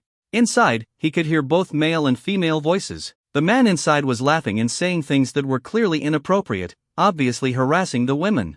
The women sounded scared, their voices weak as they tried to resist. Yi Chang's frown deepened. The voices did sound like his classmates, and even if they weren't, something bad was definitely happening in that room. At that moment, 7 or 8 students suddenly rushed over. Yi Chang glanced at them. Some were from his class, while others were from different classes. There were both men and women. A male student who knew Yi Chang immediately asked, "Yi Chang, what's going on in there?" Zhang Ye sent a message in the class group chat with this room number. Yi Chang was startled. "I'm not sure yet, but I listened from outside, and it sounds like something bad is happening." The students' faces changed instantly, and one of them said anxiously, "Then let's open the door now." Yi Chang nodded and grabbed the doorknob, trying to push it open, but it was locked from the inside. A male student stepped up and knocked on the door. Just as he was about to speak, Yi Chang patted him on the shoulder and shook his head. The student looked at him, puzzled. Yi Chang said, "Be careful not to alert them." Everyone immediately fell silent. If Yi Chang was saying that, then something serious must really be going on inside. Just then, a voice from inside called out, "Who is it?" The tone was cautious. Yi Chang cleared his throat and quickly recalled the voice of a female server he had heard earlier. Then, mimicking a woman's voice, he replied, "Room service, delivering food. Haven't all the dishes been served already? Why are you bringing more?" The man inside seemed to relax slightly upon hearing a woman's voice, but he still sounded impatient. "I already told them not to let anyone in." "Oh, I'm so sorry, sir. This is a special dish from the kitchen, a complimentary gift for our guests," Yi Chang responded again in his softest, most delicate voice. It was so convincing that the man inside was immediately intrigued. Curious about what the waitress looked like, he said, "Fine, just stand at the door. Hand me the food." Yi Chang chuckled. "Alright, thank you, sir." The lock inside started to turn, and all the students standing nearby were staring at Yi Chang in shock. Ning Qingxue was completely stunned. Yi Chang could do this too? Fake voices? If they weren't worried about making noise, everyone would have bombarded him with questions already. Yi Chang noticed their looks and just smiled. Then he turned to Ning Qingxue and the other girls, saying, "Girls, step back. The guys will rush in as soon as the door opens." The girls quickly nodded and moved away from the door. Ning Qingxue leaned in and whispered, "Be careful." Several of the male students looked at Yi Chang with envy. How had the school beauty already become his? But before they could dwell on their jealousy, they heard the lock click. Yi Chang shot a look at the guys, then immediately charged forward. The man inside had no time to react and was knocked to the ground as the door slammed open. Yi Chang and the other guys rushed in. The sight before them made their blood boil with rage. 6 girls from their class were inside, their clothes in disarray. Some of their skirts had been pulled up to their waists. Their faces were flushed red, and they looked weak and barely conscious, as if they had been drugged. They were either slumped over in chairs or leaning against the men inside. Besides the man who had been knocked down by the door, there were 7 others in the room. Some were young, some were middle-aged. None of them had their hands to themselves, some were groping the girls, while others had their hands inside their clothes. The men inside were stunned for a moment before jumping to their feet. One of them shouted angrily, "Who the hell are you?" One of the male students, eyes bloodshot with rage, spotted a girl he had been secretly in love with for a long time.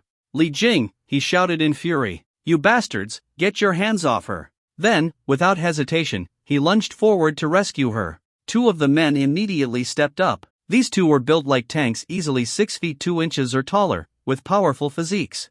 They looked like they were used to handling trouble. They grabbed the student mid-charge and easily threw him to the ground. Then, without hesitation, they turned toward Yi Chang and the others, clearly trying to block their escape. Yi Chang and his group had only 4 guys total. Now that one was down, only 3 were left. How could they possibly take on these 2 giants?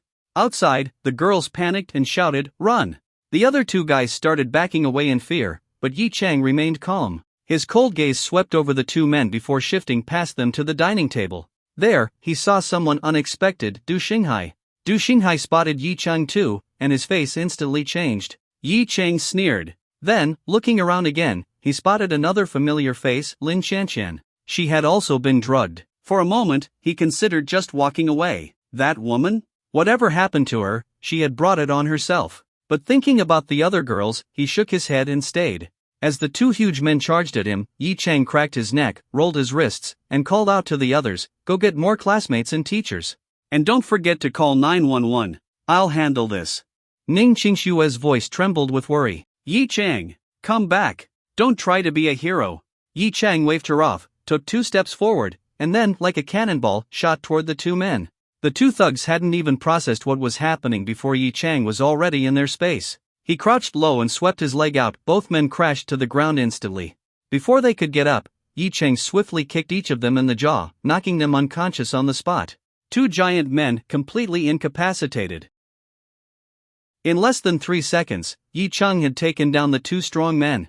As if nothing had happened, he straightened up, clapped his hands, adjusted his white suit, and tightened his slightly loose bow tie. Gotta keep up appearances. Looking back, he saw that Ning Qingxue and the others were still frozen in shock. Instead of calling for help, he urged them, "What are you all staring at? Go get people." That finally snapped them out of their daze. Some quickly gave him a thumbs up before rushing off to call for help, while others pulled out their phones to dial 110. "I advise you all not to do that." At that moment, a middle-aged man stood up from the dining table and walked toward Yi Chang. "I admire your courage in helping your classmates, but you may not realize the consequences of offending us. How about this, you take your classmates and leave, and we'll pretend this never happened. In addition, we'll compensate each of the female students with 10,000 yuan. How does that sound?" As he finished speaking, he had already reached Yi Chang. But the moment his words left his mouth, slap. A crisp slap sent him straight to the floor. Clutching his face, the middle-aged man glared at Yi Chang in fury. Yi Chang looked down at him coldly, rubbed his hand, and said, "Damn, your skin's thick as hell." Still feeling unsatisfied, he kicked the man in the stomach, making him let out a pained howl. "Cut the bullshit. Do you believe I won't make sure you rot in prison for life? You people are absolute scum. What century are we living in, and you're still pulling this kind of crap for kicks?" Yi Chang scolded the men inside, his good mood completely ruined. He had been enjoying his time with the school beauty, had even gotten her first kiss, and then ran into this disgusting situation. As he ranted, his gaze fell on Du Xinghai. His voice turned cold. Du Xinghai, what a surprise. I didn't expect to see you here. So this is what you're into? Or is this your way of getting revenge on me since you can't take me on directly? One of the younger men inside turned to Du Xinghai with a dark expression and asked, Young Master Du, who the hell is this guy? He's way too arrogant. But to everyone's shock, Du Xinghai suddenly stood up, hurried over to Yi Chang, and said urgently, Young Master Yi, I had no idea they were your classmates. I was just invited here by him. He pointed straight at the young man who had just spoken. His name is Cheng Tianhua. He was the one who brought me here.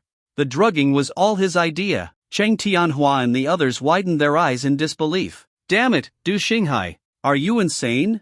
Do you even know what you're saying? But Du Xinghai just sneered. He knew very well who he could and couldn't mess with. He could afford to offend everyone here except Yi Chang. Yi Chang had a direct influence on whether his family business could operate normally. That was someone he absolutely could not cross. I suggest you all apologize right now. Otherwise, none of you can afford to offend young Master Yi. Yi Chang raised an eyebrow. Oh, so after the last beating, this guy actually learned his lesson? But he had no time to waste on these idiots. The girls had been drugged, and he had no idea how severe the effects were. If they delayed any longer, it might become dangerous. He immediately moved to help the female students, signaling for the other male and female classmates to assist in getting them out. The men inside, wary of Yi Chang due to Du Xinghai's reaction, could only watch as the girls were taken away. Before long, Ning Xingxue and the others arrived with several teachers, faculty members, and over a dozen students. When they saw the clearly drugged female classmates, fury erupted. One male student, unable to contain his rage, charged toward the men inside, ready to fight. But at that moment, someone at the door shouted, Stop! Don't be reckless! Everyone turned to see a man rush in anxiously. I'm the hotel manager. Please, let's stay calm and talk this out. The department head was also present, a senior professor now seething with anger. Though the event had been organized by students and the teachers were only invited guests, if something serious happened, they would also bear responsibility. He pointed at the hotel manager and furiously scolded, What kind of hotel are you running? How could you let scum like this in? If anything happens to our students, how do you plan to explain yourselves? The hotel manager was sweating bullets.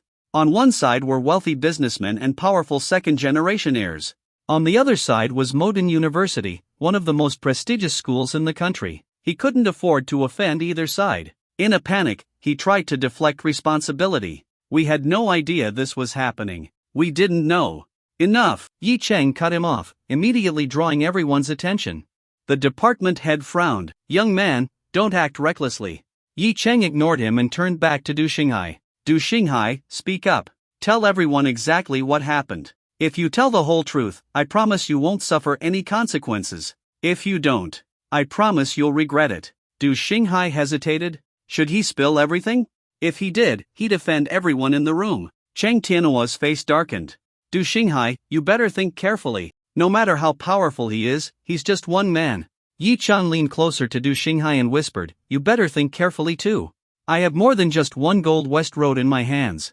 Du Xinghai clenched his jaw, then finally said, Fine, I'll talk. He looked utterly miserable. Not even a few days had passed, and thanks to Yi Chang, he was about to get hauled off to the police station again.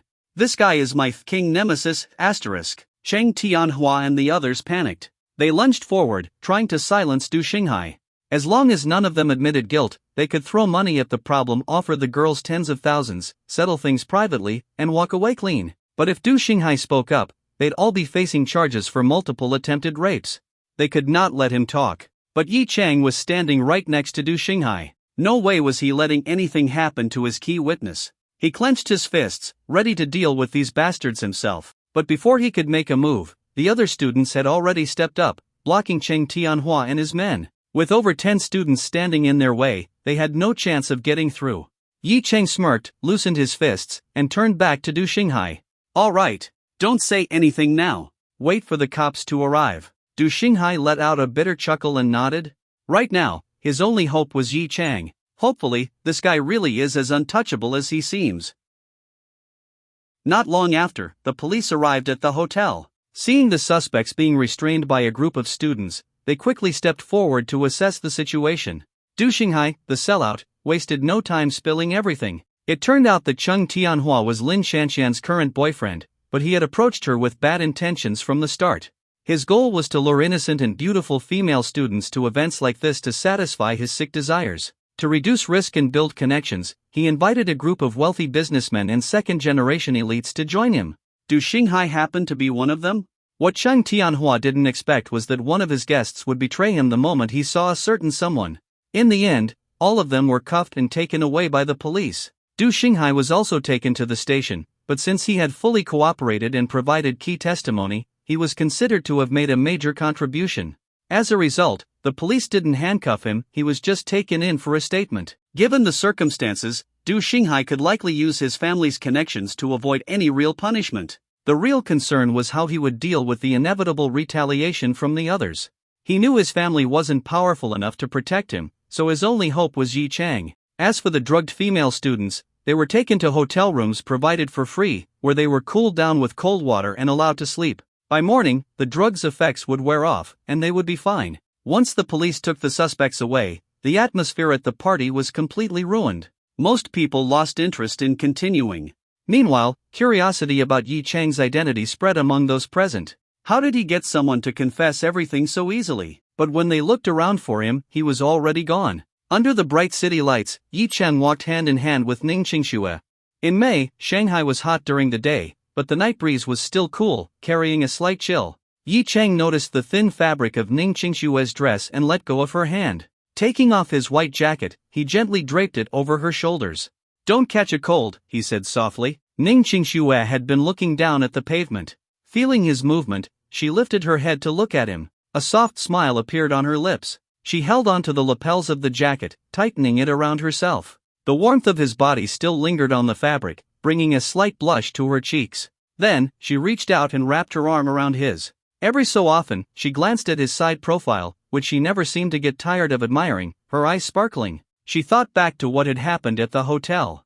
Yi Chang had been so commanding, standing up against those scumbags, effortlessly taking down their hired muscle. Not only was he brave, but he also had the power to back it up. His mysterious identity had even made the others too afraid to resist. A man like that naturally made her feel safe. He was sometimes domineering, yet at other times incredibly gentle and caring. She lowered her gaze to the jacket draped over her shoulders, it was warm and thoughtful. And then she thought about him on stage, playing the cello and violin so elegantly. Her heart swelled with pride. Wait, why was she feeling proud? The thought suddenly popped into her mind. She glanced at Yi Chang, carefully wondering. He should be my boyfriend now, right? So, feeling proud of her boyfriend was normal, right? As the thought settled in, she felt a wave of sweetness in her heart. Without thinking too much, she let her hand slip down from his arm and intertwined her fingers with his instead. Yi Chang noticed her movement and turned to look at her. She also looked up at him, her delicate face carrying a shy smile, her eyes soft and gentle. She was breathtaking. Yi Chang stared at her for a moment, then suddenly pulled her into his arms and kissed her again. Ning Qingxue hadn't expected such a bold move. Even though the street wasn't crowded, there were still some people around. She panicked and tried to push him away, but Yi Chang was already too absorbed. In the end, he kissed her anyway. But he wasn't greedy, just a light taste before pulling away. Ning Qingxue's face was flushed red. She lowered her head, embarrassed, and let out a soft protest. But she didn't say anything else, looking like a quiet, obedient little kitten. If it had been Yen Yuan instead, she probably would have cursed him as a pervert and a scoundrel by now. Yi Chang couldn't help but chuckle. "What are you laughing at?" She thought he was laughing at her and pouted in dissatisfaction. Yi Chang cleared his throat. "I was just thinking, how lucky I am to have met you." Ning Qingxue instantly buried her face in his chest, mumbling, "You're such a bad guy." Her voice was soft and sweet, like an angry little kitten. Yi Chang smiled warmly, running his fingers through her silky hair. It felt incredibly smooth to the touch. Suddenly, he remembered something and asked, "By the way, how much do you make as a waitress?" 4,000 yuan a month. "Why? 4,000, huh?"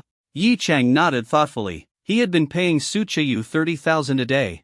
Now that Ning Qingxue was his girlfriend, giving her 50,000 a day didn't seem unreasonable, right? He pulled out his phone, found her WeChat, and sent her 2 payments of 50,000 totaling 100,000 yuan. Since WeChat only allowed daily transfers of up to 200,000, he started wondering if he should get multiple accounts. After all, if he had more, female friends to take care of, he might need more options. I just sent you some spending money. Check your phone, Yi Chang said casually. I'll send you money every day until you find a job. Spending money? Ning Qingxue was puzzled. Yi Chang playfully pinched her nose. I told you, I'll take care of you from now on. Ning Qingxue blushed and whispered, thank you. Yi Chang immediately frowned. Don't thank me. Oh, okay, I got it. She blinked, secretly pleased. Yi Chang gently pinched her cheek. Check your phone before you forget. Okay. Ning Qingxue quickly unlocked her phone and opened WeChat. Yi Chang watched as her phone lagged slightly while loading. He felt a bit of pity. Tomorrow, buy yourself a new phone. This one looks ancient. Ha! But I don't have money. As soon as she spoke, she saw the WeChat transfers. She had expected Yi Chang to send her maybe a few dozen or at most a few hundred yuan. But when she saw the number, she froze. Wait, why is there 50,000? No, why are there two 50,000s? That's 100,000. She turned to look at Yi Chang, completely stunned. He simply smiled without saying a word. This is way too much. Ning Qingxue bit her lip. I can't accept this. Yi Chang's tone instantly darkened. If you don't accept it, I'll get mad. But, before she could protest, Yi Chang snatched her phone from her hands and accepted the transfers himself. What I give you, you must take. If you don't. Yi Chang suddenly pulled her into his arms again. I'll kiss you. And with that, he kissed her again. Ning Qingxue's eyes widened. This man was shameless. Outside the girls' dormitory, Yi Chang said to Ning Qingxue, get some rest when you get back. Don't forget to quit your job tomorrow, buy yourself a new phone, and get anything else you want. My money is for you to spend, don't hold back. If you need more, I'll give you more. Ning Qingxue nodded lightly. I got it. She had already accepted the reality of being kept by this bad guy. If she didn't, he would definitely kiss her, no matter if they were in public or alone. She looked up into his eyes and softly said, thank you. Yi Chang frowned. Didn't I tell you not to thank me? You're being disobedient again. Ning Qingxue smiled sweetly, then suddenly stood on tiptoe and gave him a quick peck on the lips before immediately turning around and running toward the dorm entrance. Good night. Yi Chang stood there, touching his lips in surprise. Damn. I didn't dodge in time. No, wait, I should have just grabbed her and taken my time enjoying that kiss. But still, she actually ambushed him? This called for a celebration. He chuckled to himself, whistling as he pulled out his phone to send a message to his personal jukebox. Hey, little missy, sing me a few songs. I want love songs, hurry up if you still want your money today. Suchiyu, angry emoji, who asks someone to sing past 9 p.m.? Why didn't you call me during the day? I was just about to go to bed. Cut the crap. Sing, get paid. Don't sing, no money. I never said you had to sing during the day. Yi Chang casually put on his Bluetooth earphones, completely ignoring her complaints. He was the boss here, since when did an employee get to argue with the employer? Suchiyu, fine. I'll sing. That's more like it. Yi Chang grinned and opened the voice chat app, inviting her in. The moment she joined, she complained, hey, can't you at least let me sing during the day? Don't you know girls need sleep at night? Bad sleep ruins our skin. Yi Chang, you're making 30,000 yuan a day, and you're still trying to negotiate? I could hire any female celebrity at this rate, and she'd crawl out of bed at midnight to sing for me. Suchiyu, bullshit. Suchiyu rejected you. Yi Chang, oh? You dare bring up Suchiyu in front of me? Have you seen today's trending topics? Suchiyu paused. What trending topics? Yi Chang huffed. Oh, this Suchiyu is really something. She played me big time. Do you know what's trending at number 1? Suchiyu, chasing her dreams. Damn, they even mentioned how I pay her 25 million yuan a year just to sing for me. And then she went on and righteously declared that she sings for her dream, not for money, boldly rejecting me. Now look at the comments under that post. Half of them are roasting me. Even in her fan groups, they're tearing me apart. So tell me, should I not be mad?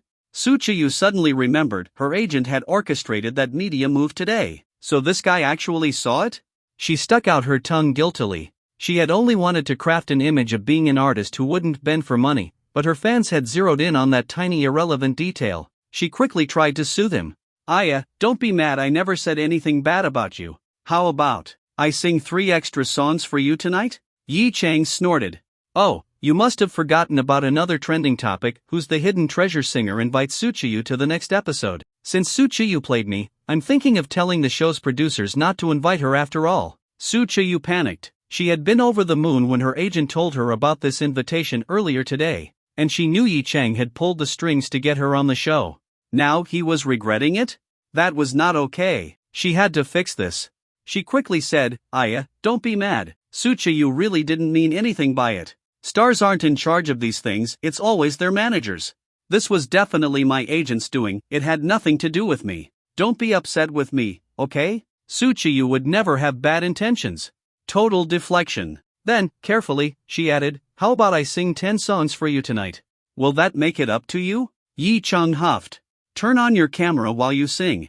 Suchayu froze. "No way, that is non-negotiable." Yi Chang, "Why not? I'll turn mine on too. Didn't you want to see me?" Suchayu, "Aya, no real reason. It's just inconvenient. But you can turn yours on." Yi Chang smirked. "Oh, so you won't, but I should? You little pervert." Suchayu, you're the pervert. You're the one who asked first." Yi Chang, "Alright, enough arguing. Start singing. You did say 10 songs. No, actually, 10 songs today, tomorrow, and the day after. This is labor exploitation. Then I'll make sure who's the hidden treasure singer." Fine. 10 songs it is." Suchayu was on the verge of tears. What had she done to deserve this? How did she end up dealing with a guy like this? Sure, he was technically a good guy. But damn, he was infuriating. Yi Chang chuckled. "See? That's how it should be. The more cooperative you are, the better things will be for Suchayu. As a fan, you should be doing this." Suchayu pouted. "But you're my fan, too. You're just bullying another fan. We come from the same roots, why must you be so cruel?" "Cut the crap. I was grafted onto your fandom, I wasn't born into it." Yi Chang smirked. "Alright, start singing." Suchayu grumbled, Fine. What do you want to hear?" "Love songs. I'm in a good mood, I nearly walked away with my beauty tonight." Suchayu scoffed. "Men. Typical." But she still pulled up one of her own songs and started singing. Falling blossoms drift into the misty rain, fragrance lingers on the lake. Yi Chang closed his eyes, enjoying the voice of a top-tier singer as he made his way back to his dorm. The next day, Yi Chang sat in first class on a flight to Beijing. He had only packed one outfit since he'd be returning the next day. He had already informed Yan Yuan and Ning Qingxue so they wouldn't worry. As he studied the USB drive in his hand, he became more and more intrigued. Then, gripping it tightly, he tucked it safely into his pocket, making sure he wouldn't lose it. "I wonder how surprised Uncle Long will be when he sees this." Yi Chang smirked, waiting for the plane to land.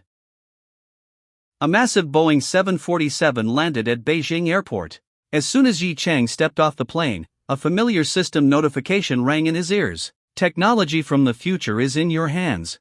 Whether to let it shine or keep it hidden, it all depends on your choice. Option 1, do not hand over the data. Reward, 10 billion in cash. Option 2, hand over the data. Reward, a random piece of future technology information." Yi Chang was momentarily stunned. The system was interfering with this matter too? And it could actually give him future technology? No need to hesitate, of course, he chose option 2. He was curious to see what kind of futuristic tech he would receive. Adjusting the strap of his backpack, he walked toward the exit. The area was crowded with people picking up passengers. In no time, he spotted a group holding signs with his name. Seeing the size of the welcoming party, Yi Chang couldn't help but chuckle. Damn, they really rolled out the red carpet for him. There were at least 7 or 8 people. As he approached, a thin middle-aged man quickly noticed him and greeted him with a bright smile. "Excuse me, are you Mr. Yi Chang?" Yi Chang nodded. "That's me, young Master Yi. Welcome to Beijing. I'm Lu Zicheng." Yi Chang glanced at him and smiled. "So you're Secretary Lu, huh?" A few days ago, when he had leveraged Longtum Group's influence to boost Suchayu, it was this Lu Zicheng who had helped make the arrangements. So Yi Chang remembered him. Lu Zicheng nodded and smiled. "Yes, the chairman sent me to pick you up. Let's go, he's waiting for you at the headquarters." "Alright, let's go," Yi Chang said as he followed them toward the exit. Lu Zicheng walked half a step behind him, guiding him in the right direction, while the others, security personnel, trailed behind, scanning the surroundings with vigilance. Stepping outside, Yi Chang saw 3 black Mercedes-Benz cars parked by the curb. The one in the middle was the legendary Mercedes-Maybach Pullman limousine, the car that Jinxi Road Company had initially planned to gift him. Lu Zicheng led Yi Chang to the Pullman and opened the door for him. "Young Master Yi, please get in." Yi Chang took a moment to inspect the luxury vehicle. Even the license plate was flashy, Beijing A99999. "This is Chairman Long's personal vehicle. He sent it specifically to pick you up." Noticing Yi Cheng's gaze, Lu Zicheng quickly explained while feeling a sense of awe himself. Just how important was this Yi Cheng to Long Kuan? The chairman never let anyone else use his car. Yet, looking at Yi Cheng, aside from being ridiculously handsome, he didn't seem particularly special. Yi Cheng nodded and got into the car. The security team boarded the two Mercedes S-Class vehicles in front and behind, surrounding the Pullman in a protective formation. As the convoy began moving, Lu Zicheng sat beside Yi Cheng. "Young Master Yi, would you like a drink?" Yi Cheng nodded. "Sure, why not?" Lu Zicheng pressed a button on the rear console, and a hidden compartment popped open, revealing a refrigerated minibar. He took out a bottle of Romani Conti and poured Yi Cheng a glass. Yi Cheng accepted the wine glass, which was filled to about a third, and noticed that Lu Zicheng put the bottle away without pouring himself a drink.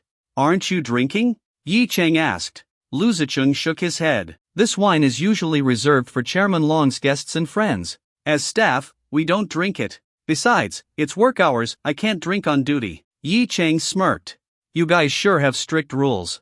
Lu Zicheng chuckled. "Working for Chairman Long, no rule is too strict." Yi Cheng nodded. Looked like Uncle Long really had a presence about him. No wonder he could run such a massive empire. He didn't ask any more questions and instead focused on the upcoming meeting. About 30 minutes later, the three-car convoy stopped in front of a towering building. Located in Beijing's Second Ring Road, right on Chang'an Avenue, it was incredibly close to the heart of power. Its architectural style resembled that of government buildings, square, grand, and imposing. "This is our headquarters, Longting Tower. The land and construction cost tens of billions. Because zoning laws near the Forbidden City prohibit high-rise buildings, the tower only has 6 floors. But thanks to its vast footprint, it's incredibly spacious inside. There are over 10,000 employees working at headquarters alone." As the car rolled to a stop at the building's entrance, Lu Zicheng continued his introduction while leading Yi Cheng inside. 3 security personnel remained behind them, following closely. As they walked through the company lobby, employees they passed would respectfully greet Lu Zicheng. "Good day, Secretary Lu." At the same time, they curiously glanced at Yi Cheng. Who was this young man? Even Secretary Lu was personally escorting him, he had to be someone important. Yi Cheng took in the surroundings. Unlike most modern corporate offices, Longting Tower had a strong classical aesthetic. Antique display shelves, porcelain vases, and wooden paneling dominated the interior, blending seamlessly with nature. As expected from Longtung Group, truly unique. Inside the elevator, they went straight up to the 6th floor. Finally, they stopped before a set of grand double doors. This was the chairman's office. Lu Zicheng knocked. "Chairman, Mr. Yi has arrived. Come in." A deep, authoritative voice answered from within. Hearing permission granted, Lu Zicheng input a security code to unlock the door. As he did, he explained, "We had some intrusions in the past, so we switched to a password-locked system." Yi Cheng nodded. "Damn, being the boss of a company like this sure sounds exhausting. Nothing like being a carefree landlord like me who would even want to break into a landlord's office." The doors swung open, revealing a vast office. At first glance, Yi Cheng immediately spotted the man behind the solid wood desk. A middle-aged man with a strong, square face and a short military-style haircut. His expression was serious and unsmiling, his posture upright, his physique well-built. If he stood up, he'd probably be around Yi Cheng's height. Dressed in a black tang suit, he looked less like a businessman and more like a martial artist. This was Long Kuan, the man who helmed Longtung Group, the corporate giant. One of China's most renowned entrepreneurs, a business titan feared even by international financial elites. Both domestically and internationally, few had ever managed to gain the upper hand against him. But at that moment, the stern-faced titan broke into a warm smile as soon as he saw Yi Cheng. He stepped away from his desk and walked toward him. "Xiao Cheng, you're here." Yi Cheng nodded and respectfully greeted him, "Uncle Long." Good. Long Kuan nodded, reaching out to pat Yi Cheng's head like an affectionate elder. His expression was remarkably gentle. Lu Zicheng, standing off to the side, was utterly dumbfounded. Not even Long Kuan's own son got this kind of warmth from him. Could this Yi Cheng actually be his illegitimate child? But before he could overthink it, Long Kuan turned to him and said, "Xiao Lu, step outside. I need to have a private chat with Xiao Cheng. And keep your mouth shut, don't spread rumors." "Yes, Chairman." Lu Zicheng quickly lowered his head in acknowledgement and left the office. As the doors closed again, Long Kuan wrapped an arm around Yi Cheng's shoulder and chuckled. "Come on, let's talk over some tea." Yi Cheng hesitated. "I hope I'm not disturbing your work." "Not at all. Talking to my nephew is far more important than work." Long Kuan waved dismissively. Yi Chang couldn't help but smile, feeling warmth in his heart. Uncle Long treated him with such kindness. He could only hope that the USB drive he had brought would be of real help to him. A young man and an older man sat on a couch, sipping tea and chatting. Long Kuan asked Yi Chang how he had been doing lately. Did Yi Chang even need to say it? Listening to a top-tier singer perform live every day, casually flirting with a beautiful CEO and a campus goddess, how could life be anything but great? Then, Long Kuan asked about Yi Chang's future plans. Yi Chang thought to himself, his plans boiled down to three things: chasing girls, and still TMD chasing girls. But out loud, he said, my company is setting up an investment division soon, so I'm planning to try my hand at investing. Long Kuan was surprised. Your company? He had no idea Yi Chang even owned a company. After some explanation, Long Kuan finally realized this young man was no ordinary guy. He owned Jinsei Road, held shares in Yixing Group and Mahong Bank, and even had a shipyard in Singapore. A shipyard? Long Kuan was intrigued. I get the other businesses, but why a shipyard? How could Yi Chang explain that? That he sweet-talked a girl, and the system gifted him one? So instead of answering, he pulled a USB drive from his pocket and said, Uncle Long, forget about the shipyard for now. The real reason I came here today is about something related to ships. Something about ships? Long Kuan was puzzled. Yi Chang nodded. I told you yesterday, I have highly classified information. I came here today to hand it over to you. Long Kuan laughed. Oh? You really have top secret info? What is it? State secrets. Be careful, or I might have you arrested. Yi Chang rolled his eyes. Come on, Uncle Long, I'd never have access to state secrets. But once I hand this over, it could become one. Oh? Long Kuan was intrigued. Alright, show me. Yi Chang stood up and walked toward Long Kuan's computer. Let me borrow your computer. Long Kuan got up and walked over with him. Yi Chang suddenly asked, by the way, is this computer secure? And how good is its performance? Long Kuan chuckled. Relax, the military designed it for me, completely secure. As for performance, there's probably no better computer in all of Asia. Yi Chang gulped. Damn, I shouldn't have asked. Long Kuan powered on the computer and entered the password, not even bothering to hide it. Yi Chang respectfully averted his gaze. Alright, it's ready, Long Kuan said, stepping aside. Yi Chang nodded and plugged the USB drive into the port. Even with such a high-performance computer, reading a 1 petabyte USB drive was no joke. The loading process took a long time. Eventually, it finished. Compared to Yi Chang's own computer, this one was way faster, but it still struggled with the massive data. Long Kuan watched, astonished. What kind of USB drive is this? Why is it taking so long to load? If he didn't completely trust Yi Chang, he might have suspected it contained a virus. Yi Chang ignored the question and instead said seriously, Uncle Long, what you're about to see, don't ask me any questions. I can't explain it.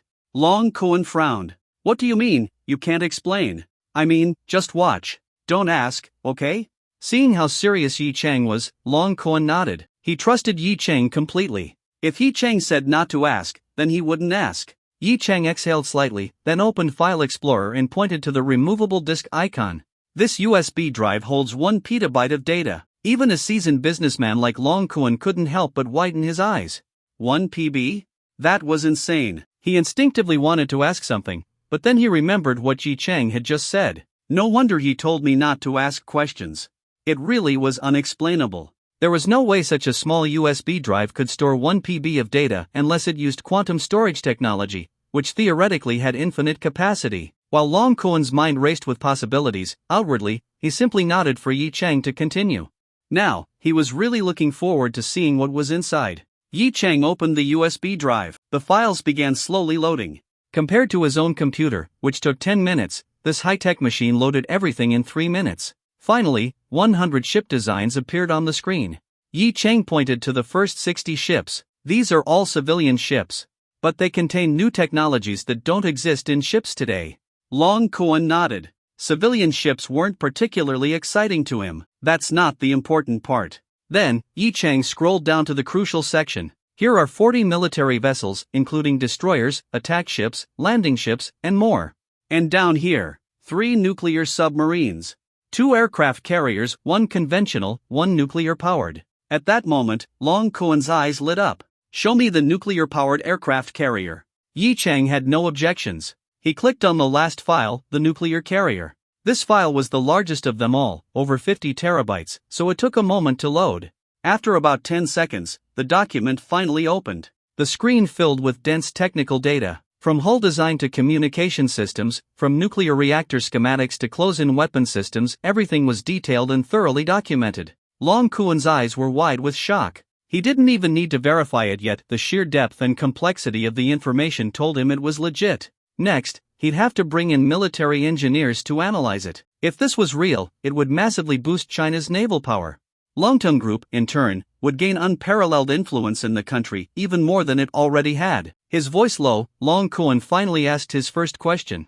Xiao Chang, why are you showing me this? That was a question Yi Chang could answer. Uncle Long, as you can see, this USB drive is a ticking time bomb in my hands. I have no way to explain where it came from. But you can put it to the best use. That's why I came to Beijing, to give it to you. Long Kuan looked at Yi Chang for a moment, then clapped him on the shoulder. Thank you, Xiao Chang. This isn't just important to me, it's important to the country. Is there anything you need in return? Yi Chang shook his head and smiled. Nope. I just know that if I give this to you, it'll be used properly. Long Kuan chuckled and clapped his shoulder again. Host has chosen to hand over the data. Reward, 1 piece of future technology information. Generating data. Congratulations, host has obtained lithium-air battery technology data. As soon as Yi Chang removed the USB drive and handed it to Long Kuan, he immediately felt another USB drive appear in his pocket. It was most likely the system's reward, the lithium-air battery data. Meanwhile, Long Kuan placed the first USB drive into a hidden safe and then smiled at Yi Chang. Let's go have lunch. I've already booked a private room at Chang'an number 1. Yi Chang chuckled and said, wait a second, Uncle Long. I have another set of data. It's not a state secret, but it can make a lot of money. Long Kuan was speechless for a moment. If Yi Chang hadn't specifically told him not to ask questions, he might have blurted out, kid, did you hack into some alien database or something? But honestly, it was starting to seem possible. What kind of data? Lithium-air battery technology. Long Kuan's eyes widened immediately. As a man with a science and engineering background, he knew exactly what lithium-air batteries were. In fact, his company had been investing heavily in developing this technology. And now Yi Chang was saying he had the data? You little rascal. This is way more than just making money. Are you sure it's lithium-air battery technology? Can it actually be produced? Yi Chang pulled out the new USB drive and plugged it into the computer. This drive was much smaller in storage capacity, and it loaded quickly. Long Kuan immediately waved Yi Chang aside and started reviewing the files himself. After quickly scanning through the documents, he muttered, I'm no expert in theoretical chemistry, but this looks solid. What's your plan? Yi Chang grinned and asked, Uncle Long, how much do you think this thing is worth? Long Kuan replied, it's not about how much money it can make. This is strategic technology. Think about it, if drones use these batteries, their endurance would increase several times over. That excess power could be used to enhance countless other performance aspects. The military applications alone would be groundbreaking. And let's talk commercial applications, this is a new energy technology. Electric vehicles with these batteries would have a range multiple times longer than today's models. It's a complete game changer for the market. Seeing Yi Chang's half-understanding expression, Long Kuan shook his head. Forget it. Let me put it simply, this technology can replace the entire global battery market. However big that market is, that's how valuable this is. And on top of that, it will open up even more markets. Yi Chang nearly pulled out his phone to Google how big the battery industry actually was. Long Kuan stood up and asked, so, how do you want to handle this? Yi Chang answered, of course, I want to partner with you, Uncle Long. I'll just sit back and collect the money. Long Kuan shook his head with a laugh and said, first, we need to file patents. Without patents, we can't move forward. Once we secure them, you'll contribute the technology as an investment, and Longting Group will fund market expansion. Looks like China is about to dominate another global industry. You and I, nephew, are about to start making a lot of foreign money. Yi Chang nodded enthusiastically. Yeah. Let's make those foreigners pay up. Of course, before anything else, Long Kuan needed to verify the data. Fortunately, Longting Group had laboratories worldwide. He immediately contacted a chemical research lab in Beijing to begin testing. Results would be ready within a few days. The tests would be conducted under strict confidentiality, with every participant signing a non-disclosure agreement. As for the military ship data, that would have to wait for government scientists to verify. With those two matters handled, Yi Chang had accomplished the main goal of his trip to Beijing. Afterward, he and Long Kuan took the elevator downstairs and headed to Chang'an No. 1 for lunch. This was the most renowned Chinese restaurant on Chang'an Avenue, expensive, but undeniably delicious. Come on, you don't visit Beijing often. Eat up, Long Kuan said, picking up a slice of Beijing roast duck and placing it on Yi Cheng's plate. Yi Cheng quickly said, "All right, thank you, Uncle Long." "Tisk, why are you thanking me?" "I should be thanking you for what you brought me today," Long Kuan said, waving his hand dismissively. Yi Cheng smiled and took a bite of the duck. Damn, it was good. Even though he had master-level cooking skills, he wasn't at god-tier level. The chef here was clearly a master himself, on par with Yi Cheng. As he ate, he suddenly thought about Long Kuan's Maybach Pullman and felt a little envious. Rubbing his hands together, he hesitantly asked, Uncle Long, I do have one more favor to ask. If you need something, just say it. No need to be so formal with me." Yi Cheng scratched his head. "Well, can you get me a Pullman like yours? I've been wanting one." Long Kuan blinked, then burst into laughter. "That's what you wanted? That's easy. I'll have Lu Ziqing contact Mercedes-Benz directly and get one delivered to Shanghai for you." He immediately picked up his phone and made the call. Yi Cheng was stunned. "You're contacting Mercedes-Benz directly?" Long Kuan replied matter-of-factly, "Of course. What else would I do? It's not like Mercedes-Benz is some big company. If it weren't for European government interference, I would have bought out 2 of the ABB brands already." Yi Cheng, who's the real protagonist here? But excitement quickly took over. This meant he'd soon have his own Pullman. Way cooler than any LaFerrari or Koenigsegg 1:1. After hanging up, Long Kuan said, "You'll have it within a month." "Thanks, Uncle Long. I told you, stop thanking me." Then, as if remembering something, he asked, "By the way, about that favor you asked me for in the entertainment industry, did Lu Ziqing handle it properly?" Yi Cheng nodded. "Yeah, everything's taken care of." Long Kuan thought for a moment, then said, "All right, here's what I'll do. I'll appoint you as Longteng Group's global special president. From now on, if you ever need to mobilize company resources, you won't have to go through Lu Ziqing. You'll be able to issue orders yourself." Yi Cheng froze. Global special president of Longteng Group? That sounded like a big deal. Are you sure about this? Won't the company executives be upset?" Long Kuan sneered. "I'd like to see who dares to complain." A powerful aura radiated from him. At that moment, Yi Cheng was reminded this man wasn't just his kind and generous uncle. He was a business titan who dominated the corporate battlefield.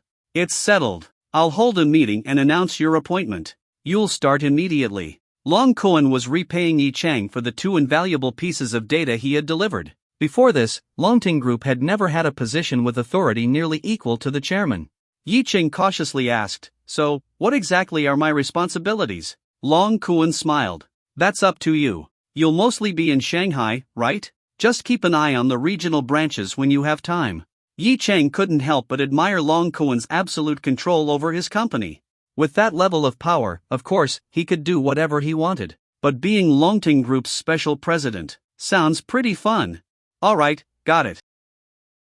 Yi Cheng had just scored himself a luxury car and even landed a special president position at Longteng Group. Naturally, his lunch tasted even better. After they finished eating, Long Kuan said, "I have to head back to the office, so I won't keep you any longer. I'll have Lu Ziqing arrange the rest of your schedule. By the way, when are you heading back to Shanghai?" Yi Cheng waved his hand. "No need. I'll just wander around Beijing on my own. I'm flying back tomorrow. Not staying a few more days? Nope. Are you kidding me? I've got a school beauty and a CEO waiting for me back home. How could I possibly forget? Especially the CEO, in just 3 more days, it'll be her safe period. There's no way I'm missing that. All right, then I'll head back. About the military ship data, do you want me to let the military know your name?" Yi Cheng quickly shook his head. "Absolutely not. I don't want the government keeping tabs on me." Long Kuan chuckled. "All right, fair enough. What about your battery technology? Do you want your name attached to that?" Yi Cheng thought for a moment and said, "Well, once we set up a company, I don't mind being the CEO or chairman." "No problem. You can run it however you want. You'll hold 70% of the shares, Longteng Group will take 30%. As the majority shareholder, you have the final say on everything." Yi Cheng had no objections, being the big boss sounded just fine. "All right, enjoy your day in Beijing. Let me know when you're heading out." With that, Long Kuan left the restaurant, escorted by his security detail. The restaurant was inside the Grand Hyatt Beijing, where Long Kuan had already arranged a presidential suite for Yi Cheng to stay in. Yi Chang made his way to his room. Standing by the window, he had a perfect view of Tiananmen Square and the Forbidden City, both just a stone's throw away. It suddenly hit him, he'd never actually visited these must-see landmarks of China. Should I go take a walk? But sightseeing alone sounded boring. Then he remembered he actually did know someone in Beijing. A very beautiful someone. And she happened to be a lesbian. Just thinking about all the things he'd seen in certain online videos made his heart itch. And the best part? That woman had a thing for East-West collaboration scenarios. Yi Chang smirked and pulled out his phone. Scrolling through his contacts, he found Elena Mohan's number and dialed. It didn't take long before the call connected. Well, if it isn't my dear Mr. Yi. What made you think of calling me today? Her voice was seductive, so much so that Yi Chang almost wondered if she was actually a man in her past life. Because honestly, that would explain everything, why she liked women, why she understood men so well.